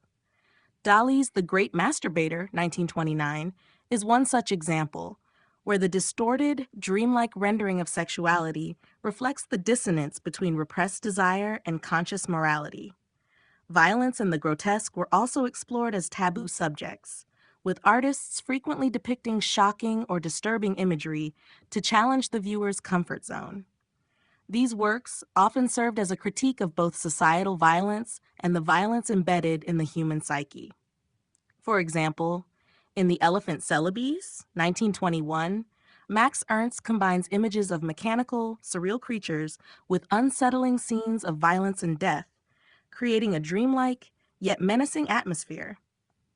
Through this, the Surrealists aimed to expose the raw, unacknowledged aggression and chaos lurking beneath the surface of civilization. Furthermore, the Surrealists addressed themes of death and decay, subjects often considered morbid or taboo in polite society. In works such as Dali's The Sacrament of the Last Supper, 1955, the Surrealists used religious, mythological, and psychological imagery to confront the inevitability of death and the ways in which it is culturally suppressed. By confronting death, the Surrealists sought to explore the boundaries between life and death, existence and non-existence, aiming to break free from the societal taboos that circumscribed such themes. By tackling taboo subjects head-on, Surrealists sought to shake off the limitations of conventional thinking and unlock new possibilities for personal and collective freedom. They believed that by exploring the darkest and most repressed aspects of the human experience, they could engage with the unconscious mind and bring to light truths that were otherwise hidden. In doing so, Surrealism aimed not only to liberate the individual from the constraints of society, but also to challenge the larger cultural, political, and psychological forces that sought to control and suppress human expression. Through their engagement with taboo subjects, Surrealists created a radical, transformative art that continues to resonate with audiences today.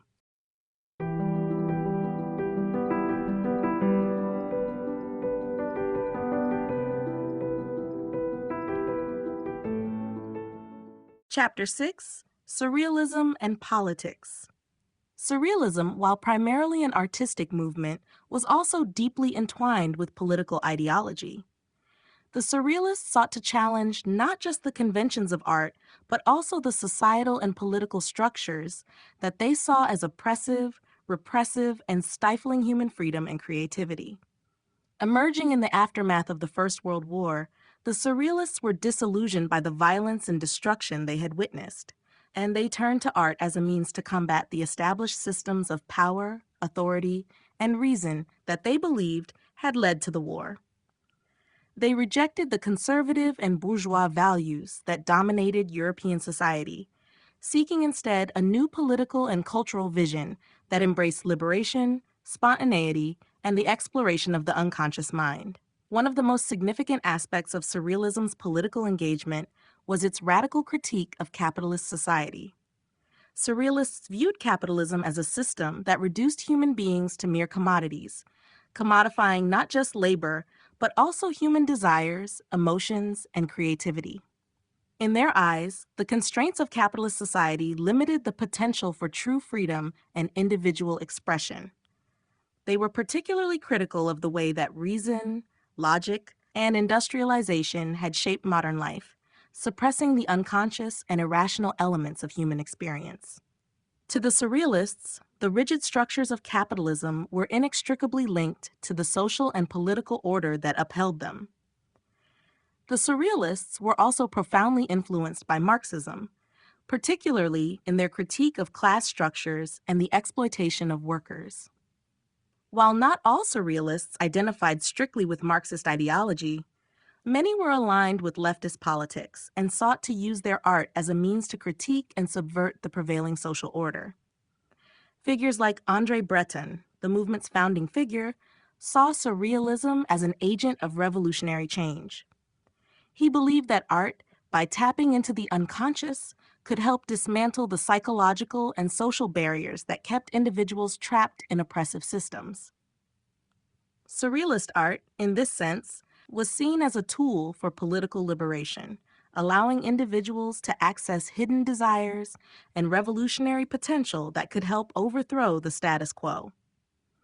The Surrealists were also sympathetic to the rise of revolutionary movements in their time, including the Russian Revolution and the anti-fascist struggles in Europe. Many of them viewed the political struggles of their era through the lens of psychoanalysis, believing that the liberation of the individual was necessary for broader social transformation. However, their engagement with politics was often complicated, as some Surrealists rejected the authoritarian tendencies of both fascism and Stalinism, preferring a more open and free approach to social and political change. Surrealism's relationship with politics was not without contradictions. While the movement sought to disrupt conventional social structures, it also embraced a certain degree of autonomy and individual freedom that sometimes conflicted with more orthodox political ideologies. This tension between individual liberation and collective revolution remained a defining feature of Surrealism's political stance. Nonetheless, the Surrealists' political engagement was undeniably radical, seeking to challenge not only the dominant cultural narratives, but also the very structures of power and control that shape the modern world. In sum, Surrealism's political dimension was integral to its artistic practice, as the movement aimed to use art as a tool for social and political transformation. By rejecting rationality, confronting societal taboos, and embracing the unconscious, Surrealists sought to uncover and dismantle the forces of repression that they saw as central to both the political and cultural status quo. Through their work, they proposed a new world in which personal freedom, creative expression, and political liberation could coexist, free from the constraints imposed by the powers that be. Surrealism's political stance, revolutionary ideals. Surrealism was not just an artistic movement, but also a radical political stance that sought to challenge and transform the social, political, and cultural structures of its time. The Surrealists were deeply committed to revolutionary ideals, viewing art as a means to subvert the repressive systems of power that they believed stifled human freedom, creativity, and potential. Emerging in the aftermath of the First World War, Surrealism was a response to the trauma and disillusionment brought on by the horrors of the war, and it sought to create a new world through the liberation of the unconscious mind and the dismantling of societal conventions. One of the central revolutionary ideals of Surrealism was the belief in the liberation of the individual from the constraints of bourgeois society. Surrealists believed that modern civilization, with its emphasis on reason, logic, and materialism, had created a world in which human creativity, desire, and emotional depth were suppressed. They sought to break free from the rational thought that dominated both art and society, rejecting the conformity of everyday life in favor of an exploration of the irrational, the dreamlike, and the subconscious.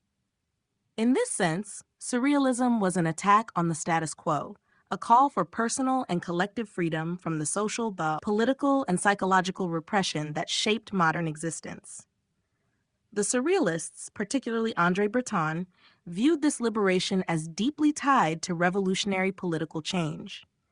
They saw the struggle for individual freedom as interconnected with broader social struggles, including the fight against capitalism, class oppression, and authoritarianism. Although not all Surrealists adhered strictly to Marxist ideology, many were sympathetic to leftist politics and the ideals of social revolution. They believed that the transformation of society and the overthrow of oppressive systems could not be achieved without a radical shift in consciousness, one that involved not just the political realm, but also the personal and emotional spheres of human life. Breton, in particular, envisioned Surrealism as a kind of intellectual and artistic vanguard that could help lead this transformation. For him, the power of Surrealism lay in its ability to reach beyond the limitations of rational thought and uncover the hidden desires, fantasies, and fears that shaped human behavior.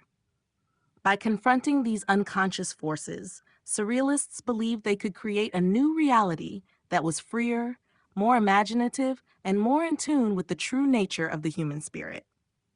The Surrealists' commitment to revolution was also reflected in their opposition to the authoritarian regimes that were rising in Europe at the time. They were vehemently anti-fascist and critical of Stalinism, rejecting any form of political oppression that stifled individual creativity and expression. Surrealism, in their view, was about freedom, not just freedom of the individual, but also the freedom to explore and express the full range of human experience, from the absurd to the sublime. In conclusion, Surrealism's political stance was rooted in a desire for profound social and personal transformation. By challenging the rational, capitalist, and authoritarian systems of the time, Surrealists sought to create a new world based on creativity, freedom, and the exploration of the unconscious mind. For them, revolution was not just a political act, but an artistic and psychological one, aiming to liberate humanity from the oppressive forces that limited both individual and collective potential. Through their revolutionary ideals, the Surrealists sought to reimagine a world where the unconscious could be free and human creativity could flourish without constraint. Surrealism and Marxism. Surrealism's relationship with Marxism was complex and multifaceted, intertwining revolutionary ideals with the desire to break free from the repressive structures of society. At its core, Surrealism was deeply concerned with human liberation, both on a personal and societal level, and it recognized that political and economic systems were crucial in shaping the conditions under which human beings lived and expressed themselves.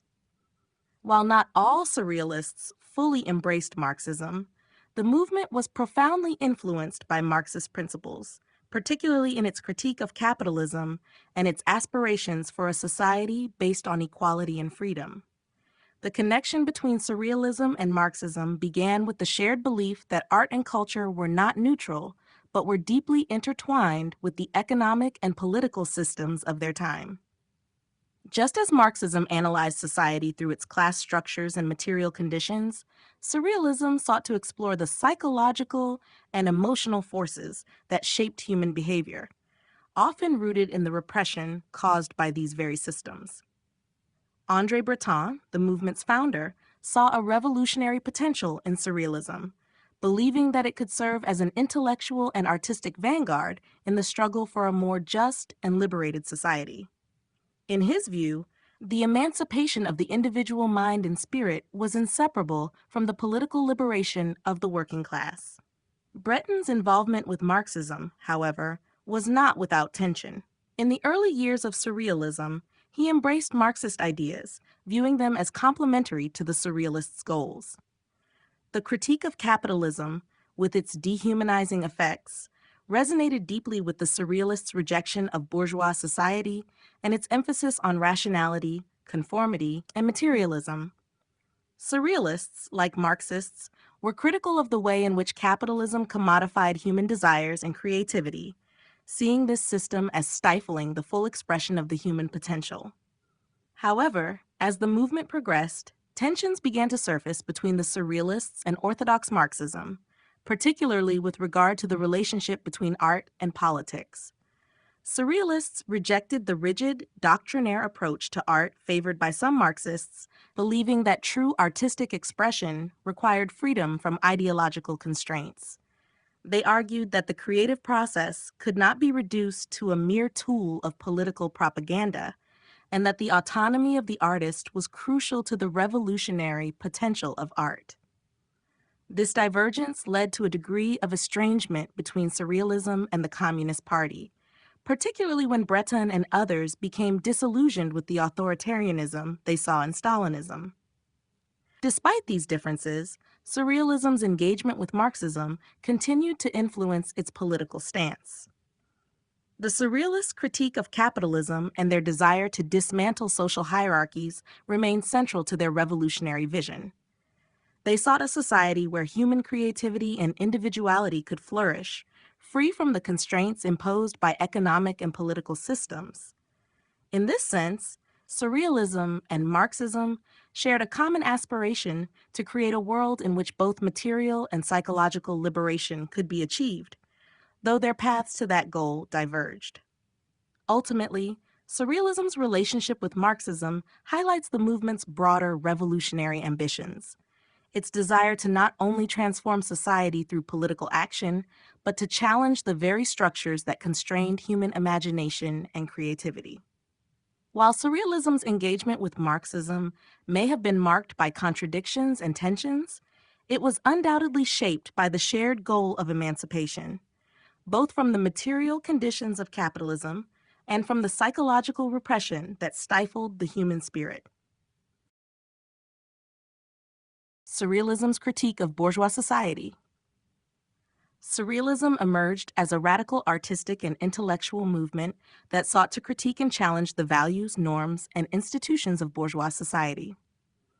The Surrealists, led by figures such as André Breton, were deeply disillusioned by the social, political, and economic structures that had led to the devastation of the First World War and the ongoing crisis of modernity.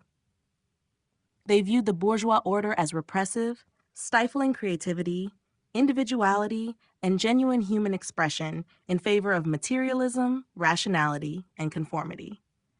Through their work, the Surrealists aimed to expose the limitations of bourgeois society and to call for a radical transformation of both the cultural and political landscapes. At the heart of Surrealism's critique of bourgeois society was its rejection of reason and logic, which were seen as central to the bourgeois worldview. The Surrealists believed that rational thought, driven by the demands of capitalist society, suppressed the irrational, emotional, and imaginative aspects of human experience that were essential for true freedom. They argued that bourgeois society's emphasis on order, structure, and control left little room for the exploration of the unconscious mind, dreams, and desires, elements that Surrealism saw as vital to human existence. By prioritizing reason and scientific logic, the bourgeois world had, in the eyes of the Surrealists, created a sterile, mechanized culture that dehumanized individuals and stifled creativity. The Surrealists also critiqued the commodification of life under capitalism. They saw how capitalism reduced human beings to mere economic units, exploiting labor, desire, and even emotions for profit. Surrealists were particularly concerned with the ways in which capitalism commodified human creativity. Under this system, art and culture were no longer valued for their transformative or liberatory potential, but were instead produced and consumed as goods within a market-driven economy. For the Surrealists, this process of commodification represented a deeper spiritual and cultural crisis in which human beings were alienated from their true selves and from one another. They viewed the culture of consumption as a force that both diminished the value of art and limited its potential to catalyze change. In their works, Surrealists sought to overturn the norms of bourgeois society by tapping into the unconscious mind, embracing irrationality, and breaking free from the constraints of traditional artistic forms. The use of dream imagery, automatic writing, and juxtaposition of the unlikely were just a few of the techniques employed to subvert the rational structures of society. Surrealism's challenge to bourgeois conventions extended beyond art. It was a cultural rebellion, one that sought to liberate human beings from the psychological and societal chains imposed by the prevailing order. Surrealism's critique of bourgeois society was not just about rejecting its materialism and rationalism, but also about imagining a new way of living. The Surrealists believed that by breaking free from the confines of bourgeois norms, individuals could access a deeper, more authentic form of self-expression and creativity. In doing so, they hoped to create a society that valued freedom, spontaneity, and imagination over control, order, and consumption. Through their critique, the Surrealists sought to ignite a broader cultural revolution, one that would transform not only art, but also the very fabric of social life. The Surrealists' involvement in social movements. The Surrealist movement was not just an artistic revolution, but also a socially and politically engaged force. The artists, writers, and thinkers associated with Surrealism saw their work as intimately connected with the struggle for societal transformation. Beyond the realm of art, Surrealists sought to challenge and disrupt the repressive systems of power that dominated their time, including capitalism, colonialism, and authoritarianism. Their involvement in various social movements reflected their belief that true artistic and cultural freedom could not be achieved without significant political change. One of the key areas in which Surrealists engaged with social movements was in their active opposition to fascism and other forms of authoritarianism.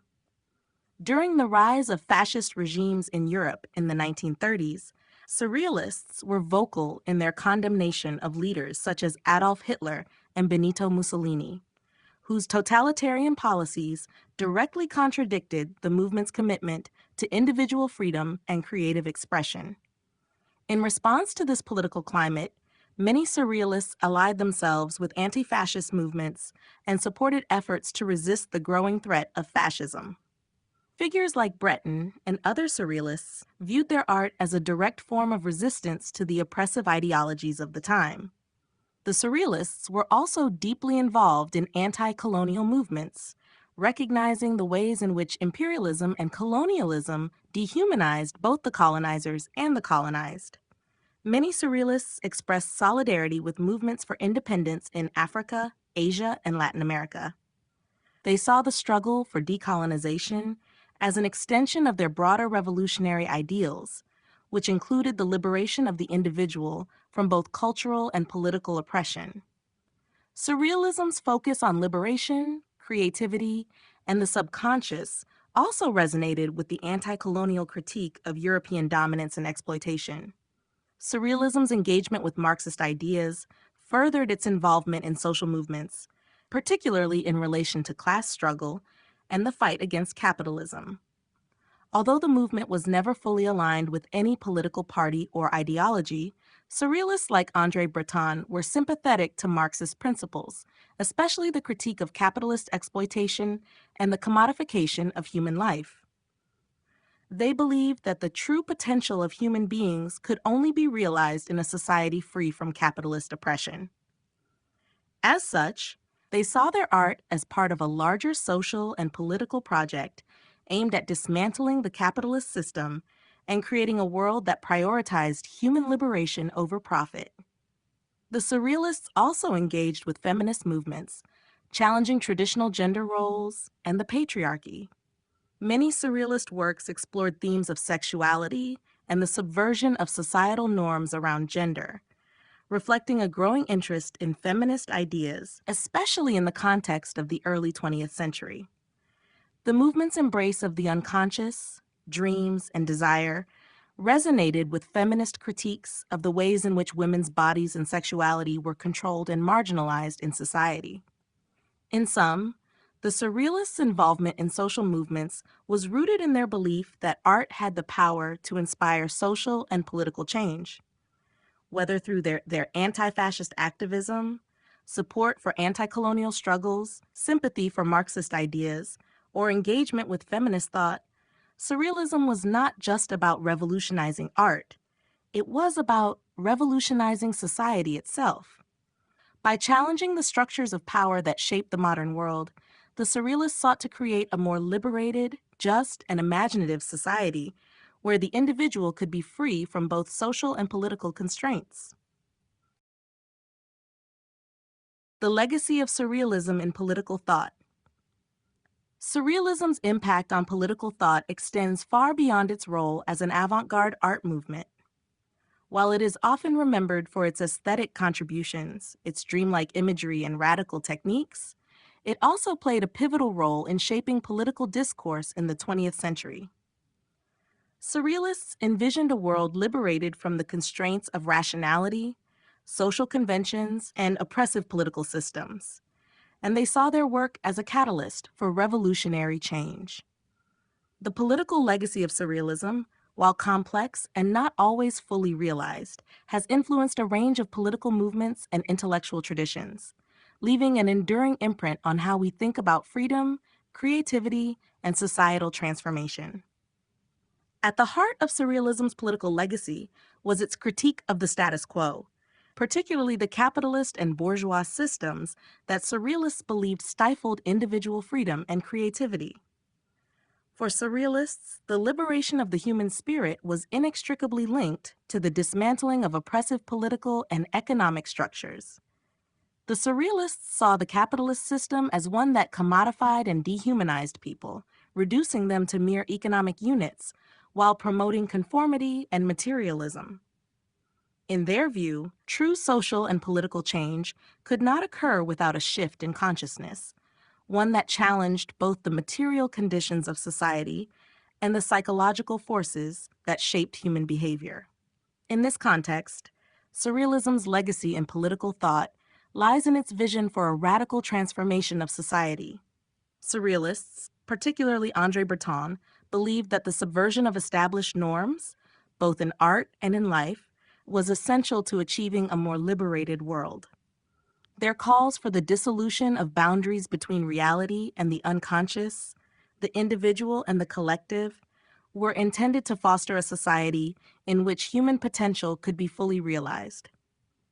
Surrealism's challenge to the rationality and order of bourgeois society was a direct challenge to the systems that maintained inequality and oppression. Surrealism's influence on political thought also extended to its engagement with Marxism and revolutionary ideals. Although there were tensions between Surrealism and orthodox Marxism, both shared a commitment to the idea of social transformation and the overthrow of capitalist structures. Surrealists were particularly drawn to the revolutionary potential of Marxist ideas, believing that both political and psychological liberation were necessary to create a truly free society. The Surrealists, however, were critical of the authoritarianism they saw in Soviet communism, and they rejected any political system that suppressed individual creativity in the name of ideological conformity. Moreover, Surrealism's focus on the unconscious, desire, and personal freedom has had a lasting impact on later political movements, particularly those concerned with the politics of identity, sexuality, and the body. Surrealism's engagement with taboo subjects and its exploration of themes such as sexuality, gender, and the subconscious laid the groundwork for feminist, queer, and psychoanalytic approaches to politics. By rejecting the notion of a fixed, rational self and embracing the fluidity and complexity of human experience, Surrealism has influenced the way we think about personal autonomy and the politics of self-expression. In conclusion, the political legacy of Surrealism is one of radical transformation and liberation. Its critique of capitalist society, its engagement with Marxist thought, and its commitment to personal and collective freedom have left an enduring mark on political discourse. Surrealism continues to inspire those who seek to challenge the established order, pushing for a world where creativity, imagination, and human potential are no longer constrained by oppressive systems.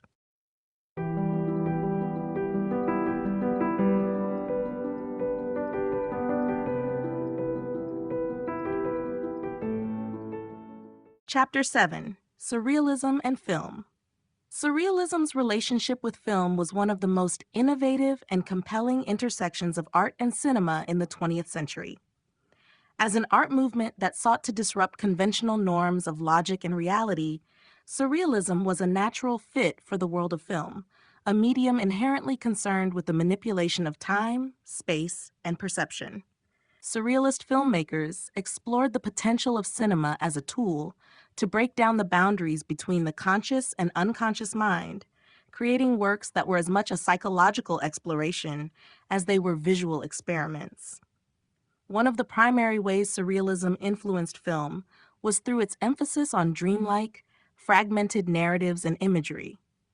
Just as Surrealist artists used collage, juxtaposition, and irrational symbolism in their paintings, filmmakers sought to blur the lines between reality and fantasy, creating films that functioned like vivid, nonsensical dreams.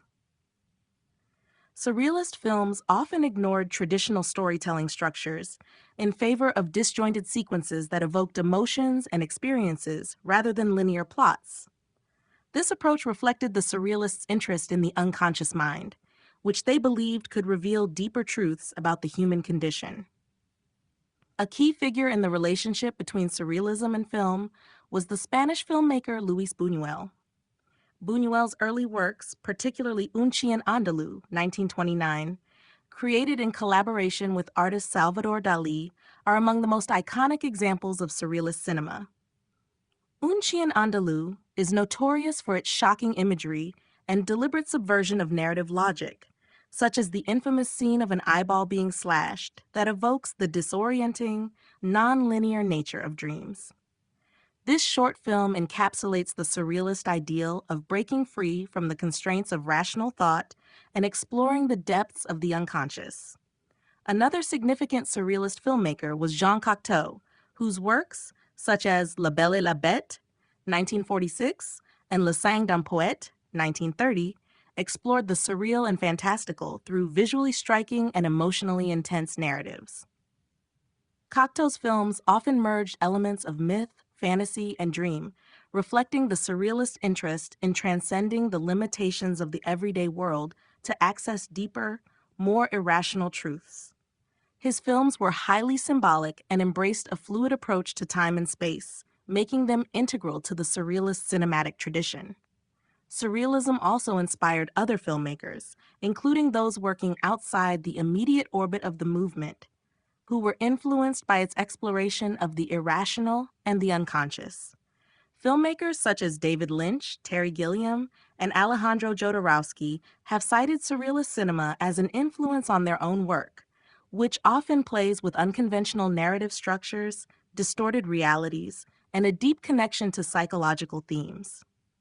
In addition to the formal experimentation of surrealist cinema, the movement's influence on film extended to its ideological goals. Surrealist filmmakers sought to challenge the status quo, subvert societal norms, and use cinema as a means of awakening viewers to the repressed aspects of their psyche. By rejecting conventional narratives and embracing the surreal and irrational, they aimed to create a filmic experience that could provoke a profound emotional and psychological response, forcing the audience to confront the boundaries between fantasy and reality. Ultimately, Surrealism's impact on film was profound, contributing to the development of avant-garde cinema and influencing generations of filmmakers. Through its exploration of the unconscious, the irrational, and the boundary-pushing potential of film as a medium, Surrealism helped to redefine what cinema could achieve both artistically and philosophically. Surrealism's influence on cinema.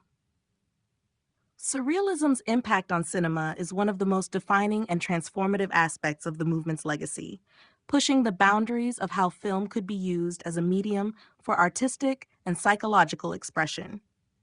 Emerging in the early 20th century as a response to the horrors of war and the stifling nature of bourgeois society, Surrealism sought to explore the unconscious, dreams, and irrationality. Filmmakers were inspired by the movement's emphasis on breaking free from traditional narrative structures and embracing the chaotic and illogical.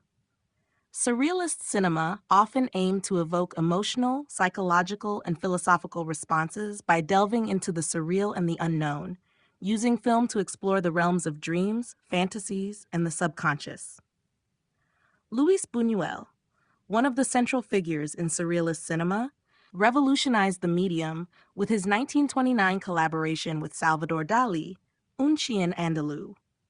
The film's disturbing and unconventional imagery, such as the famous scene of an eyeball being sliced, challenged viewers' expectations of what film could be. The lack of a coherent plot and the focus on shocking, dreamlike sequences reflected the surrealist principle of automatism, where the unconscious mind would be given free rein. Buñuel and Dali's work set the stage for a new kind of filmmaking, where narrative logic was replaced by disjointed, surreal imagery that focused on the irrational aspects of the human psyche. Surrealism's influence extended beyond Buñuel to other filmmakers like Jean Cocteau, whose films such as La Belle et la Bête, 1946, and Le Sang, 1930, incorporated fantastical and dreamlike elements. Cocteau's exploration of myth, magic, and dream imagery made his work an essential part of the surrealist cinematic tradition. His films embraced the fluidity of time and space, with characters and settings often transcending the boundaries of reality in ways that echoed the surrealist's desire to break down the barriers between the conscious and the unconscious. The cinematic techniques pioneered by the Surrealists, such as nonlinear storytelling, fragmented narratives, and shocking juxtapositions, continued to influence filmmakers for decades after the movement's peak. Directors like David Lynch, Terry Gilliam, and Alejandro Jodorowsky have drawn inspiration from Surrealist cinema, incorporating dreamlike sequences and irrational imagery into their own works. Lynch's Eraserhead, 1977, for example, is filled with surreal and nightmarish images that evoke feelings of disorientation, reflecting Surrealism's commitment to exploring the darker recesses of the mind. Beyond aesthetics, Surrealism's influence on cinema can also be seen in its philosophical impact.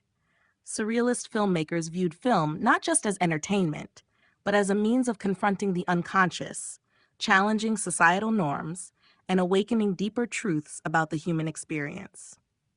The Surrealists' revolutionary ideals, which sought to overthrow rationality and conventional thought, were embodied in the way they approached filmmaking.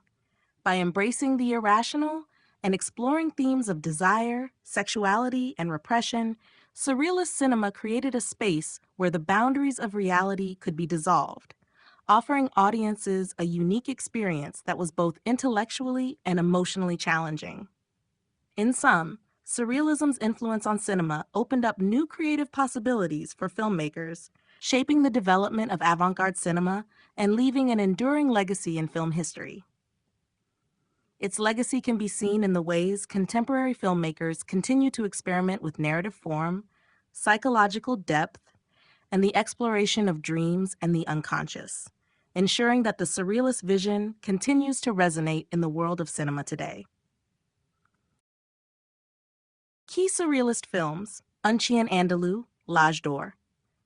Two of the most significant and influential films in Surrealist cinema are Un Chien Andalou, 1929, and L'Âge d'Or, 1930, both directed by Luis Buñuel and written by Buñuel and Salvador Dali. These films exemplify the core principles of Surrealism, such as the rejection of logic, the embrace of irrationality, and the exploration of the unconscious mind. Through these films, Buñuel and Dali created visual experiences that defied conventional narrative structures, offering instead a deeply emotional and psychological exploration of the human experience. Unyilandalu was a collaboration between Buñuel and Dali, marking the first of its kind in surrealist cinema. The film is notorious for its disorienting, dreamlike imagery that deliberately rejects traditional storytelling. The most infamous sequence, where an eyeball is slashed open with a razor, immediately signals the film's commitment to shock and the disruption of the viewer's expectations. The film's narrative structure is fragmented, with seemingly unrelated scenes that flow together, based on a logic rooted in dream imagery and subconscious associations rather than conventional cause and effect. The film's lack of coherent plot is intentional, as the surrealists sought to challenge the rationality of everyday life and open up new ways of perceiving reality. Un Chien Andalou was groundbreaking for its time, pushing the boundaries of what film could achieve both artistically and conceptually, and it remains one of the most iconic examples of surrealist cinema. Following the success of Un Chien Andalou, Buñuel and Dali collaborated again on L'Âge d'Or, a film that expands upon the themes of the first, while also introducing new political and social dimensions. L'Âge d'Or is more overtly provocative in its critique of societal norms and institutions, including religion and bourgeois values. While still employing the disjointed, dreamlike style of Un Chien Andalou, L'Âge d'Or introduces a more explicit critique of the social order. The film tells the story of a forbidden love affair between a man and a woman, but their relationship is constantly thwarted by external forces, including religious figures and the aristocracy. The film is filled with shocking and absurd images, such as a scene involving a group of people being attacked by a horde of flies, which serve as a critique of societal repression and the control of human desire. The controversial nature of the film, especially its subversive treatment of religion and sexuality, led to its being banned in several countries, but it solidified Buñuel's reputation as a filmmaker willing to confront taboo subjects. Both Un Chien Andalou and L'Âge d'Or represent key milestones in the development of surrealist cinema. They exemplify the movement's commitment to challenging the status quo, breaking down boundaries between the conscious and unconscious mind, and using film as a tool for social critique. These films are not just visually striking, they also embody the surrealists' revolutionary ideals, using the language of cinema to question and subvert the rigid structures of society and the mind. As some of the most important films in the history of cinema, Un Chien Andalou and L'Âge d'Or continue to influence filmmakers and artists, ensuring their place as seminal works of surrealist cinema. The aesthetic of surrealist cinema.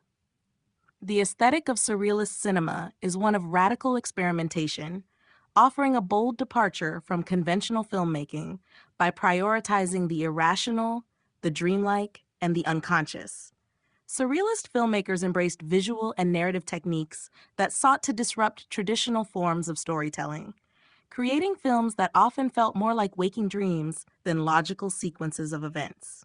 This new approach to filmmaking aligned with the Surrealist movement's broader goals of challenging rationality, social norms, and established artistic conventions, while unlocking new ways of perceiving and experiencing the world. One of the defining features of Surrealist cinema is its use of striking, often jarring imagery to evoke emotional and psychological responses. Surrealist filmmakers, inspired by the principles of the movement, sought to use the visual language of film to delve into the depths of the unconscious mind. The films often contain bizarre, disorienting imagery, such as distorted faces, uncanny landscapes, and seemingly random events that defy logic. These images, like the infamous razor-slashed eye in Un Chien Andalou, aim to challenge viewers' perceptions and evoke a visceral reaction, forcing them to confront the subconscious layers of reality. Surrealist cinema also often employs techniques that mimic the fragmented, nonlinear nature of dreams. Narratives in surrealist films tend to eschew conventional structure, favoring disjointed sequences, sudden transitions, and abrupt changes in time and space. This breaks away from the traditional cause and effect relationships that govern most films and instead mimics the logic of dreams, where events unfold without clear connections. By doing so, surrealist filmmakers encourage audiences to engage with the film on a more emotional, intuitive level, rather than relying on intellectual comprehension or narrative continuity. The manipulation of time and space is another key aspect of the surrealist film aesthetic. Time is often warped or compressed, creating a sense of fluidity and unreality. In L'Âge d'Or, for example, the film moves freely between different time periods, and characters experience events out of their usual order. Space is often similarly distorted, with the use of odd angles, mirrors, and reflective surfaces to create a sense of disorientation.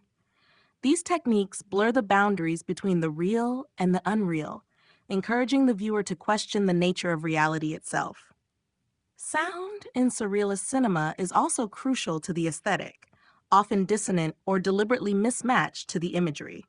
By employing unconventional soundscapes, surrealist filmmakers amplify the sense of alienation and strangeness, enhancing the emotional impact of the visual experience. The use of jarring or discordant sounds heightens the sense of dreamlike unease, creating an atmosphere where reality seems to constantly shift and unravel.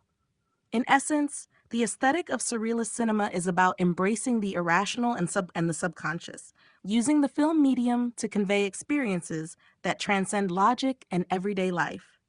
Through fragmented narratives, shocking imagery, and the manipulation of time and space, surrealist filmmakers created a cinematic language that was unique, subversive, and profoundly influential. Their work continues to inspire contemporary filmmakers, proving that surrealist cinema's radical aesthetic still holds power to captivate and challenge audiences today. Directors influenced by surrealism: Luis Buñuel, Jean Cocteau. Surrealism's influence on cinema is evident in the work of several filmmakers, with Luis Buñuel and Jean Cocteau standing out as two of the most prominent directors who integrated surrealist principles into their films. Both directors were deeply influenced by the movement's embrace of irrationality, the unconscious, and the disruption of conventional narrative structures, creating films that remain iconic for their bold experimentation and subversion of reality. Luis Buñuel, one of the most important figures in surrealist cinema, was instrumental in shaping the movement's impact on film. His collaboration with Salvador Dalí on Un Chien Andalou, 1929, marked a revolutionary moment in cinematic history. The film's infamous imagery, such as the shocking sequence of an eyeball being sliced, was not only intended to provoke, but also to challenge the viewer's expectations and provoke an emotional response that bypassed intellectual analysis. Buñuel's surrealist films, such as L'Âge d'Or, 1930, continued to explore themes of rebellion, societal critique, and the irrational, often targeting religious and bourgeois institutions. Through these works, Buñuel solidified his reputation as a filmmaker who pushed the boundaries of cinema to explore deep psychological and philosophical questions, using surreal imagery and fragmented narratives to depict a world where the subconscious ruled. Jean Cocteau, a multifaceted artist known for his work in theater, poetry, and film, also embraced surrealism, though his approach differed from Buñuel's in both tone and style. Cocteau's films, such as La Belle et la Bête, 1946, and Le Sang d'un Poète, 1930, are celebrated for their poetic and dreamlike quality. While Buñuel's films were often abrasive and critical of societal norms, Cocteau's works were more mythological and fantastical in nature. La Belle et la Bête, with its symbolic imagery and otherworldly set design, reimagined the classic fairy tale as a surreal exploration of love, transformation, and the subconscious. In Le Sang d'un Poète, Cocteau created a highly visual and symbolic work that reflected surrealist interests in dreams and the irrational. The film's dreamlike sequences, where a poet's imagination comes to life, captured the essence of Surrealism's quest to liberate the unconscious mind and reveal hidden truths. Both Buñuel and Cocteau's works contributed significantly to the evolution of Surrealist cinema. They utilized unconventional narrative techniques, such as nonlinear storytelling and fragmented imagery, to create films that mirrored the logic of dreams rather than the structure of traditional narratives. Their exploration of taboo subjects, the subconscious, and irrationality challenged the audience's understanding of reality, and in doing so, reshaped the potential of film as an artistic and philosophical medium. The influence of Surrealism in Buñuel's and Cocteau's films extended far beyond their time. Their groundbreaking approaches to cinema continue to inspire directors like David Lynch, Terry Gilliam, and Alejandro Jodorowsky, who embrace surrealist techniques to create films that defy easy interpretation and challenge the viewer to confront the depths of the human psyche. Through Buñuel and Cocteau, Surrealism found a lasting and powerful presence in the world of cinema. Surrealist techniques in filmmaking. Surrealist filmmakers employed a range of groundbreaking techniques that transformed the language of cinema and created an entirely new cinematic experience. These techniques were inspired by the movement's core principles, which included a rejection of rational thought, a focus on the unconscious mind, and an embrace of the illogical and the irrational. The result was a unique approach to filmmaking that sought to challenge conventional narrative structures, break down boundaries between the conscious and unconscious, and create films that resonated on an emotional, psychological, and visceral level. One of the most iconic techniques used in surrealist cinema is the manipulation of time and space. Surrealist filmmakers often distorted time, compressing or expanding it in unconventional ways.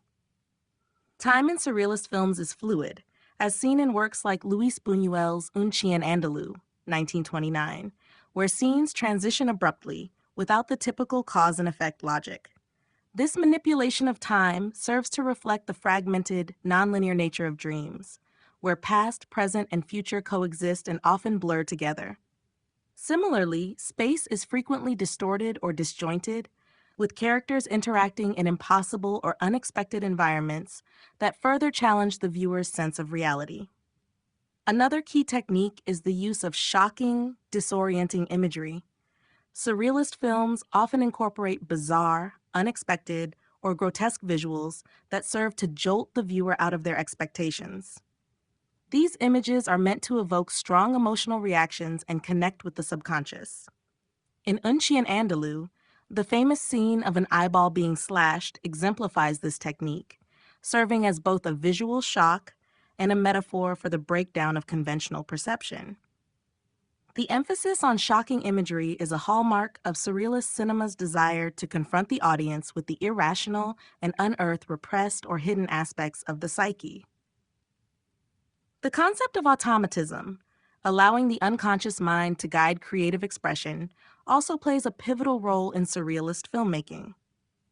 Filmmakers like Buñuel and Jean Cocteau used automatist techniques such as nonlinear storytelling, abrupt cuts, and disconnected sequences that mimic the random flow of thoughts and associations found in dreams.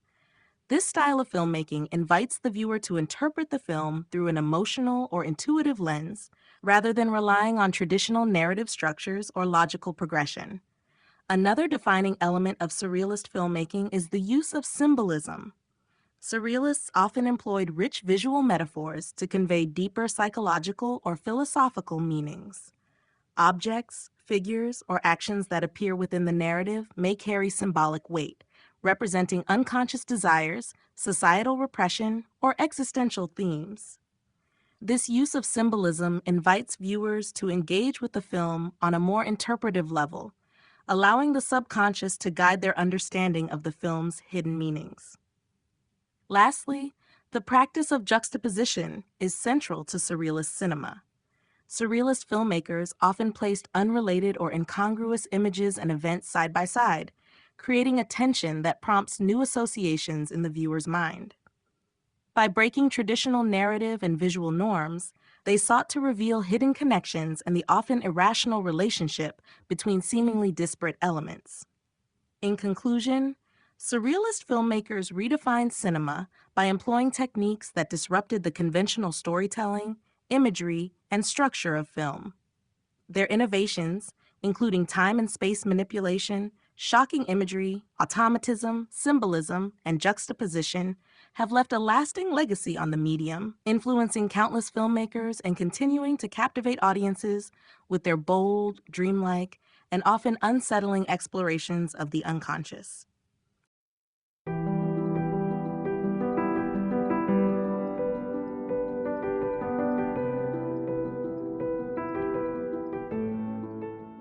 Chapter 8: The Legacy of Surrealism. The legacy of Surrealism extends far beyond its emergence in the early 20th century, influencing a wide range of artistic fields, including visual arts, literature, theater, photography, and cinema.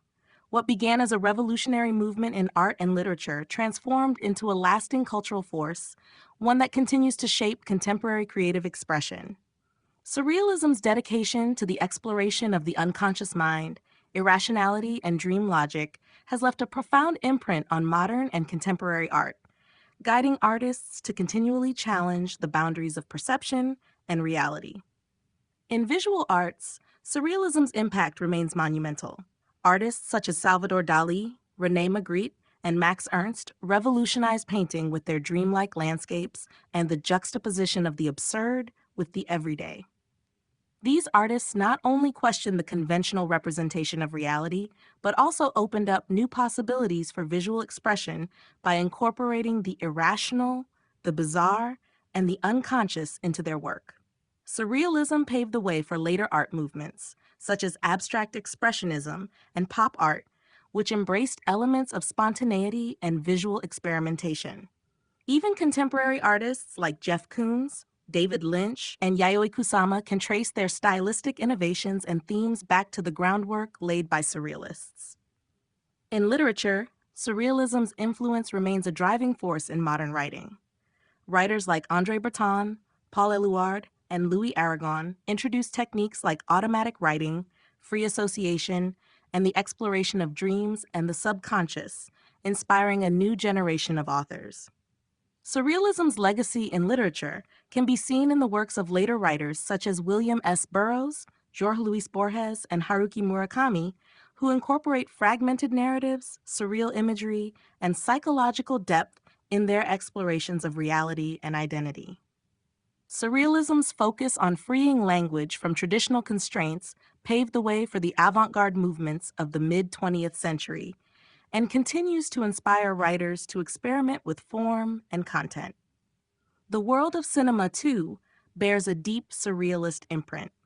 Directors like Luis Buñuel, Jean Cocteau, and David Lynch have carried forward Surrealism's revolutionary approach to narrative and visual language, creating films that play with dream logic, subconscious desires, and the disintegration of traditional storylines. Movies like Eraserhead and Mulholland Drive echo the disjointed, irrational qualities of surrealist cinema, which still influences filmmakers today. The movement's ability to break away from conventional realism opened new doors for experimental filmmaking and narrative structures. Perhaps one of the most significant aspects of Surrealism's legacy is its continued relevance in contemporary culture. The movement's emphasis on exploring the unconscious, disrupting the status quo, and challenging societal norms resonates with modern movements that push the boundaries of convention, such as postmodernism, cyberpunk, and countercultural art. Surrealism continues to encourage contemporary artists, filmmakers, and writers to explore the limits of human perception and question the assumptions upon which society is built. Ultimately, Surrealism's legacy lies not just in its historical contributions, but in its enduring influence on the way we perceive and interpret reality. Surrealism's impact on contemporary art and culture. Surrealism's influence on contemporary art and culture remains profound, shaping the way modern artists engage with the unconscious, challenge societal norms, and explore new forms of visual and conceptual expression. Emerging in the early 20th century, Surrealism was more than just an artistic movement. It was a radical philosophical stance that sought to disrupt conventional thinking, tapping into the power of dreams, the irrational, and the subconscious. Today, the echoes of Surrealism continue to reverberate across various disciplines, including visual arts, fashion, film, and even digital media. In the realm of visual arts, Surrealism's legacy is evident in the work of contemporary artists who embrace its core principles of spontaneity, imagination, and psychological exploration. Artists such as Jeff Koons, Damien Hirst, and Mark Ryden have incorporated surrealist influences into their works, blending unexpected juxtapositions, dreamlike imagery, and a sense of the bizarre to create art that is both unsettling and thought-provoking. The use of surreal imagery in contemporary art, especially through mixed media, digital manipulation, and installations, reflects Surrealism's continuing relevance in pushing boundaries and exploring the limits of perception. This freedom to subvert the conventional has also given rise to new art movements, such as postmodernism and pop surrealism, which expand on surrealist ideas while incorporating modern influences. In fashion, Surrealism's presence is often seen in the work of designers who embrace the unconventional, using dreamlike elements, distorted proportions, and unexpected materials to create visually striking collections. Designers like Elsa Schiaparelli and Jean-Paul Gaultier have long drawn on surrealist principles, with Schiaparelli famously collaborating with Salvador Dali to create iconic pieces such as the lobster dress. More recently, the works of designers like Rei Kawakubo and Alexander McQueen continue to evoke Surrealism's exploration of the irrational and the fantastical, blurring the lines between fashion and art in ways that challenge traditional notions of beauty and form. In film, Surrealism's influence is pervasive in contemporary cinema, with filmmakers like David Lynch, Terry Gilliam, and Alejandro Jodorowsky continuing to employ dream logic, nonlinear storytelling, and irrational imagery in their work. Films such as Eraserhead, The Holy Mountain, and Mulholland Drive have become cinematic touchstones for exploring the subconscious and defying conventional narrative structures. These films use surrealist techniques to create worlds that invite viewers to question the nature of reality, memory, and identity, much in the same way early surrealist films did. Furthermore, Surrealism's impact extends to contemporary digital and interactive media. Artists and creators in the digital age, including video game designers and VR artists, now use surrealist-inspired methods to craft immersive, fantastical environments that challenge traditional concepts of space, time, and reality. Digital platforms like Instagram and YouTube also serve as spaces for artists to experiment with surreal imagery, blending the dreamlike with the everyday in ways that resonate with a new generation of creators and viewers. In conclusion, Surrealism continues to influence contemporary art and culture by encouraging exploration beyond the rational, embracing the subconscious, and questioning accepted realities. Its radical ideas still serve as a catalyst for innovation in visual arts, fashion, film, and digital media, ensuring that its legacy remains a vital force in shaping the future of creative expression. The persistence of surrealist themes in modern media. Surrealism's themes continue to resonate strongly in modern media, influencing not only visual arts and literature, but also the worlds of film, music, advertising, and digital media. Rooted in the exploration of the unconscious mind, the irrational, and the disruption of logical systems, Surrealism has provided a rich reservoir of ideas that contemporary creators draw upon to challenge traditional modes of storytelling, aesthetics, and expression. These themes are evident in a wide range of modern media, allowing for new interpretations of reality and offering audiences fresh ways to experience and understand the world around them. In film, surrealist themes persist in the works of contemporary directors who explore dream logic, fragmented narratives, and psychological landscapes. Directors such as David Lynch, Terry Gilliam, and Charlie Kaufman continue to craft films that play with the boundaries of reality, often blending the bizarre with the familiar to create experiences that disorient and provoke thought. Lynch's Mulholland Drive and Inland Empire evoke a dreamlike quality where the line between consciousness and subconsciousness becomes blurred, reflecting the surrealist fascination with the irrational and the unknown. Similarly, Kaufman's films, including Eternal Sunshine of the Spotless Mind, showcase the persistence of memory and the fluidity of identity, concepts central to surrealist thought. In the realm of music, surrealist themes also make a significant impact. Musicians and composers have long incorporated surreal imagery and ideas into their works, using sound to evoke a sense of disorientation or explore the unconscious. The avant-garde compositions of artists like Frank Zappa and the experimental work of bands such as Pink Floyd draw heavily on surrealist principles, creating music that resists traditional forms and often challenges listeners' perceptions of sound and meaning. The music videos of artists like Björk and Radiohead further showcase the persistence of surrealist aesthetics, using dreamlike visuals and abstract imagery to enhance the emotional and psychological depth of their music. In contemporary advertising and branding, surrealist themes are used to captivate audiences and create memorable, emotionally charged imagery. Surrealist-inspired ads often feature strange juxtapositions, distorted realities, and imaginative scenarios that challenge conventional thinking and grab the viewer's attention. The use of the unexpected in advertising plays on the same principles that surrealists employed to shock, provoke, and elicit deeper engagement with the subconscious. Furthermore, surrealist themes have also permeated digital media, where virtual and augmented realities allow creators to craft immersive environments that play with perceptions of space, time, and identity. Video games, especially those in the art house or experimental genres, often incorporate dreamlike sequences and nonlinear storytelling to create experiences that evoke the subconscious mind. The rise of meme culture has also tapped into surrealist sensibilities, as internet users often juxtapose absurd and unrelated images to generate humor, evoke emotions, or create a sense of the uncanny. Ultimately, the persistence of surrealist themes in modern media highlights the lasting relevance of the movement's exploration of the irrational and the unconscious.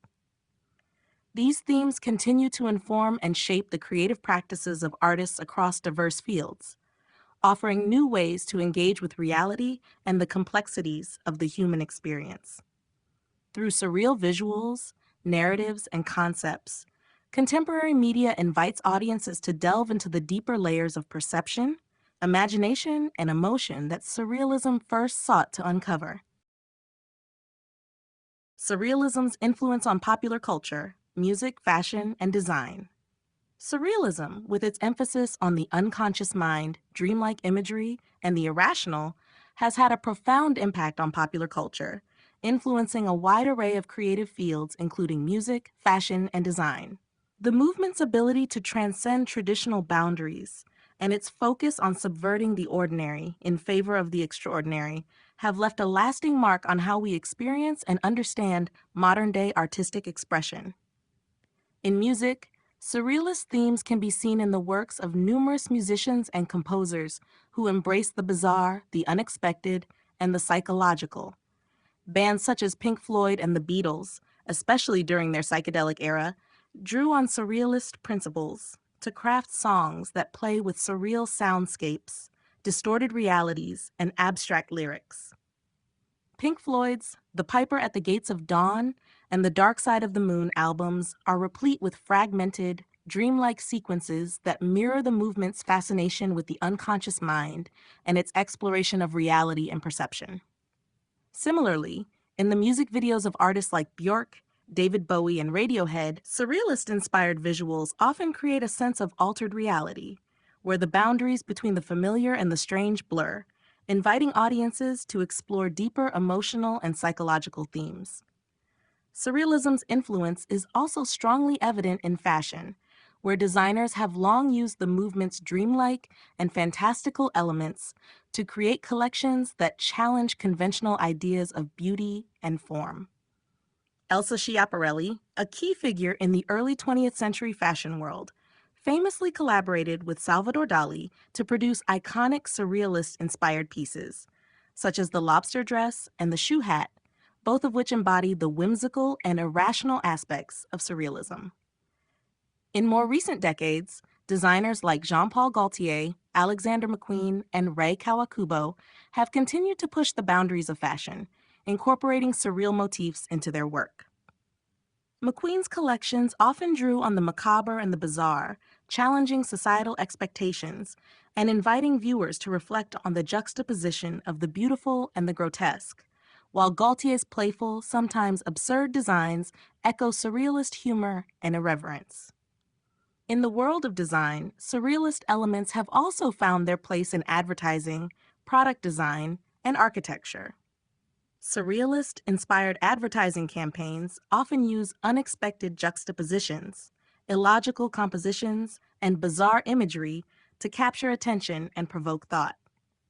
These elements not only challenge the conventional methods of selling products, but also invite consumers to engage with the brand on a deeper, more emotional level.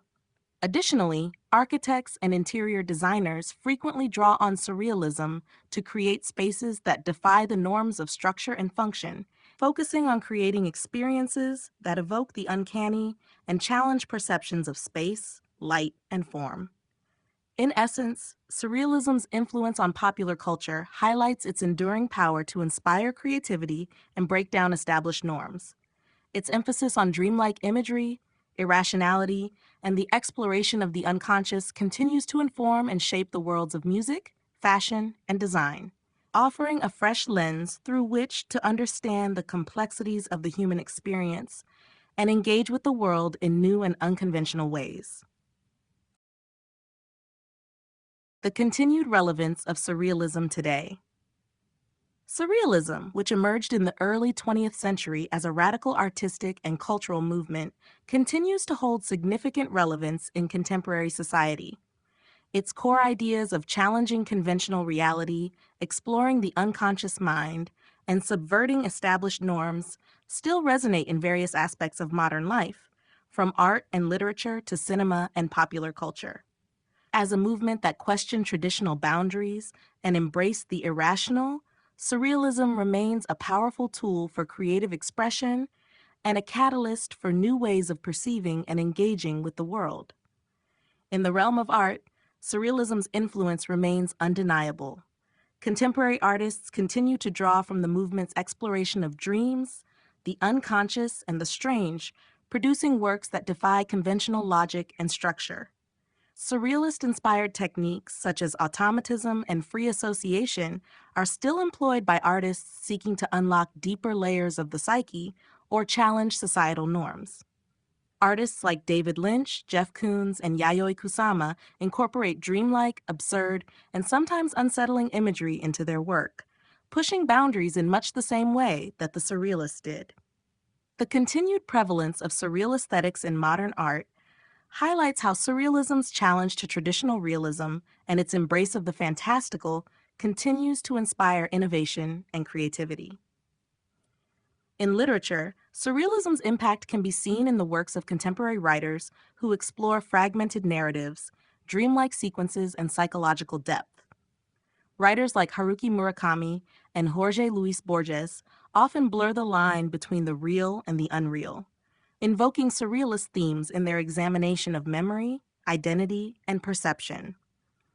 Surrealist techniques such as automatic writing and the juxtaposition of the mundane with the extraordinary remain central to postmodern literary practices, encouraging new forms of storytelling that transcend the ordinary and explore the subconscious.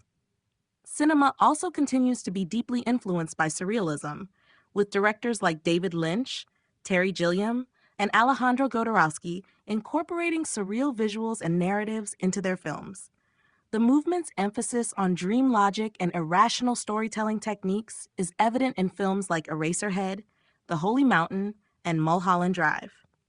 These films, often disjointed and nonlinear, invite viewers to question the nature of reality and the human experience, continuing surrealism's legacy of challenging the accepted norms of storytelling. Moreover, surrealism's relevance extends beyond the world of fine arts and entertainment. In the digital age, surrealist themes have found a home in new media, including virtual reality, video games, and digital art. These platforms allow creators to craft environments that push the boundaries of reality, creating experiences that are immersive, strange, and often unsettling. The rise of memes and internet culture also showcases a new generation's embrace of surrealism, with absurd, disconnected images often creating humor or provoking thought through unexpected juxtapositions. In conclusion, surrealism's continued relevance today speaks to its enduring power to inspire, challenge, and provoke. Its focus on the unconscious, the irrational, and the exploration of alternative realities offers a lens through which we can understand the complexities of the modern world. Whether through art, literature, film, or digital media, surrealism remains a vital force in shaping the cultural landscape, encouraging us to look beyond the surface of reality and engage with the mysteries of the mind and imagination. Surrealism in the digital age. In the digital age, surrealism has found new avenues of expression, evolving from its roots in the early 20th century to influence and reshape modern technology, media, and art. While the original surrealists were inspired by the dream world, the unconscious, and the irrational, the digital era has provided artists and creators with new tools to explore these themes in innovative ways. From digital art and virtual reality to social media and video games, surrealism continues to challenge perceptions of reality, pushing boundaries and inviting audiences to experience altered states of consciousness through interactive and immersive technologies. One of the most significant ways surrealism has evolved in the digital age is through digital art. Artists now have access to an endless range of digital tools, enabling them to manipulate and transform images in ways that were unimaginable during the early 20th century. Digital platforms like Photoshop and 3D modeling software allow for the creation of dreamlike, otherworldly imagery, reminiscent of classic surrealist paintings. Artists such as Eric Johansson and Carlos Lascano use these tools to create impossible, fragmented worlds that manipulate space, time, and perception, staying true to the surrealist tradition of defying logic and embracing the irrational. These works invite viewers to engage with distorted realities and explore subconscious narratives through the lens of cutting-edge technology. Virtual reality, VR, and augmented reality, AR, have also become significant mediums for surrealist expression, offering entirely new ways to engage with the surreal.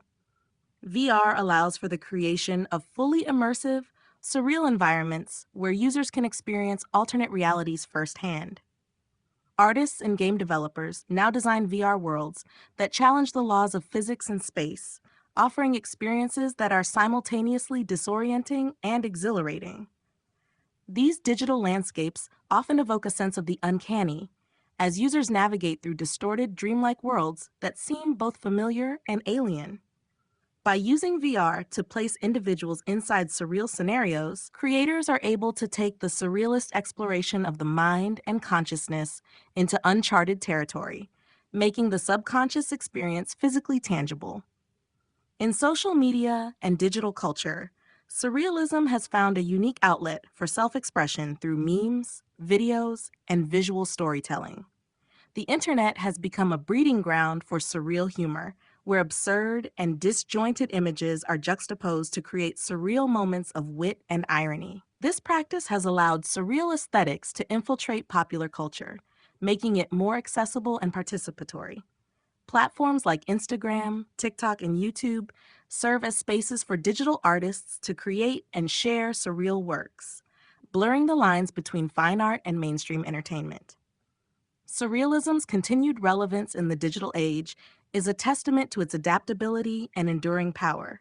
As digital technologies expand and evolve, the movement's core principles of irrationality, dream imagery, and subconscious exploration offer endless possibilities for artists and creators to push the boundaries of imagination, creating new realities that challenge and captivate audiences in innovative ways. In this sense, the digital age has breathed new life into surrealism, allowing it to thrive in ways that are both groundbreaking and deeply rooted in its original mission to explore the unknown and uncharted territories of the human mind.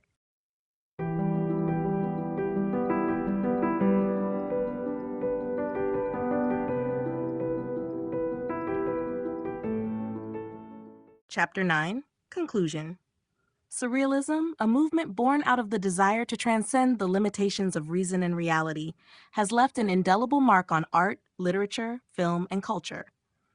Emerging in the aftermath of World War I, it sought to break free from the constraints of rational thought and explore the unconscious mind, dreams, and the irrational. Through its radical ideas and avant-garde techniques, Surrealism challenged societal norms, questioning traditional artistic practices and pushing the boundaries of human creativity. Today, the movement's influence is still deeply felt, extending far beyond its original context and continuing to shape contemporary culture in new and unexpected ways.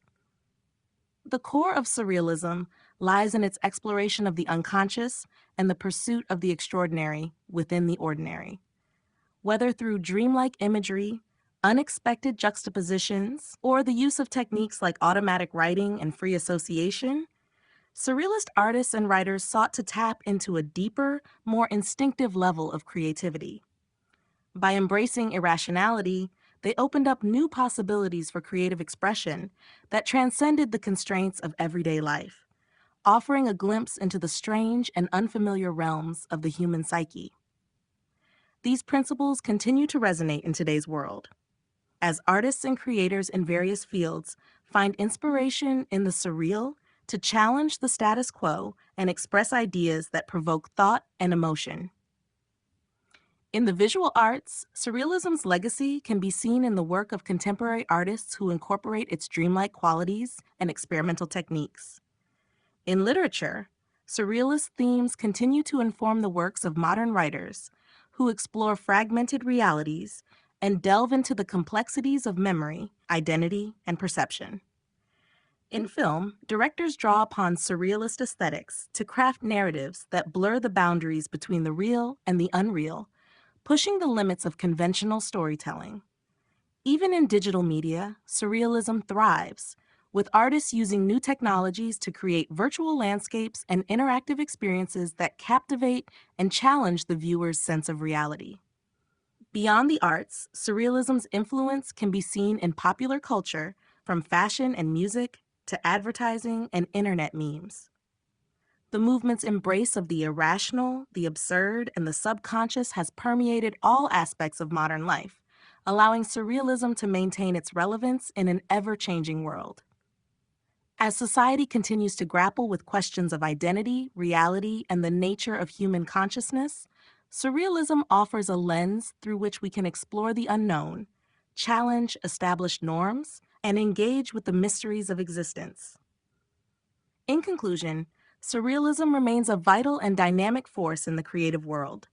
Its ongoing relevance speaks to its ability to inspire, provoke, and challenge, encouraging individuals to think beyond the surface of reality and engage with the deeper layers of the human experience. Through its legacy, surrealism continues to shape how we understand and interact with the world, offering a transformative vision of creativity that will persist for generations to come.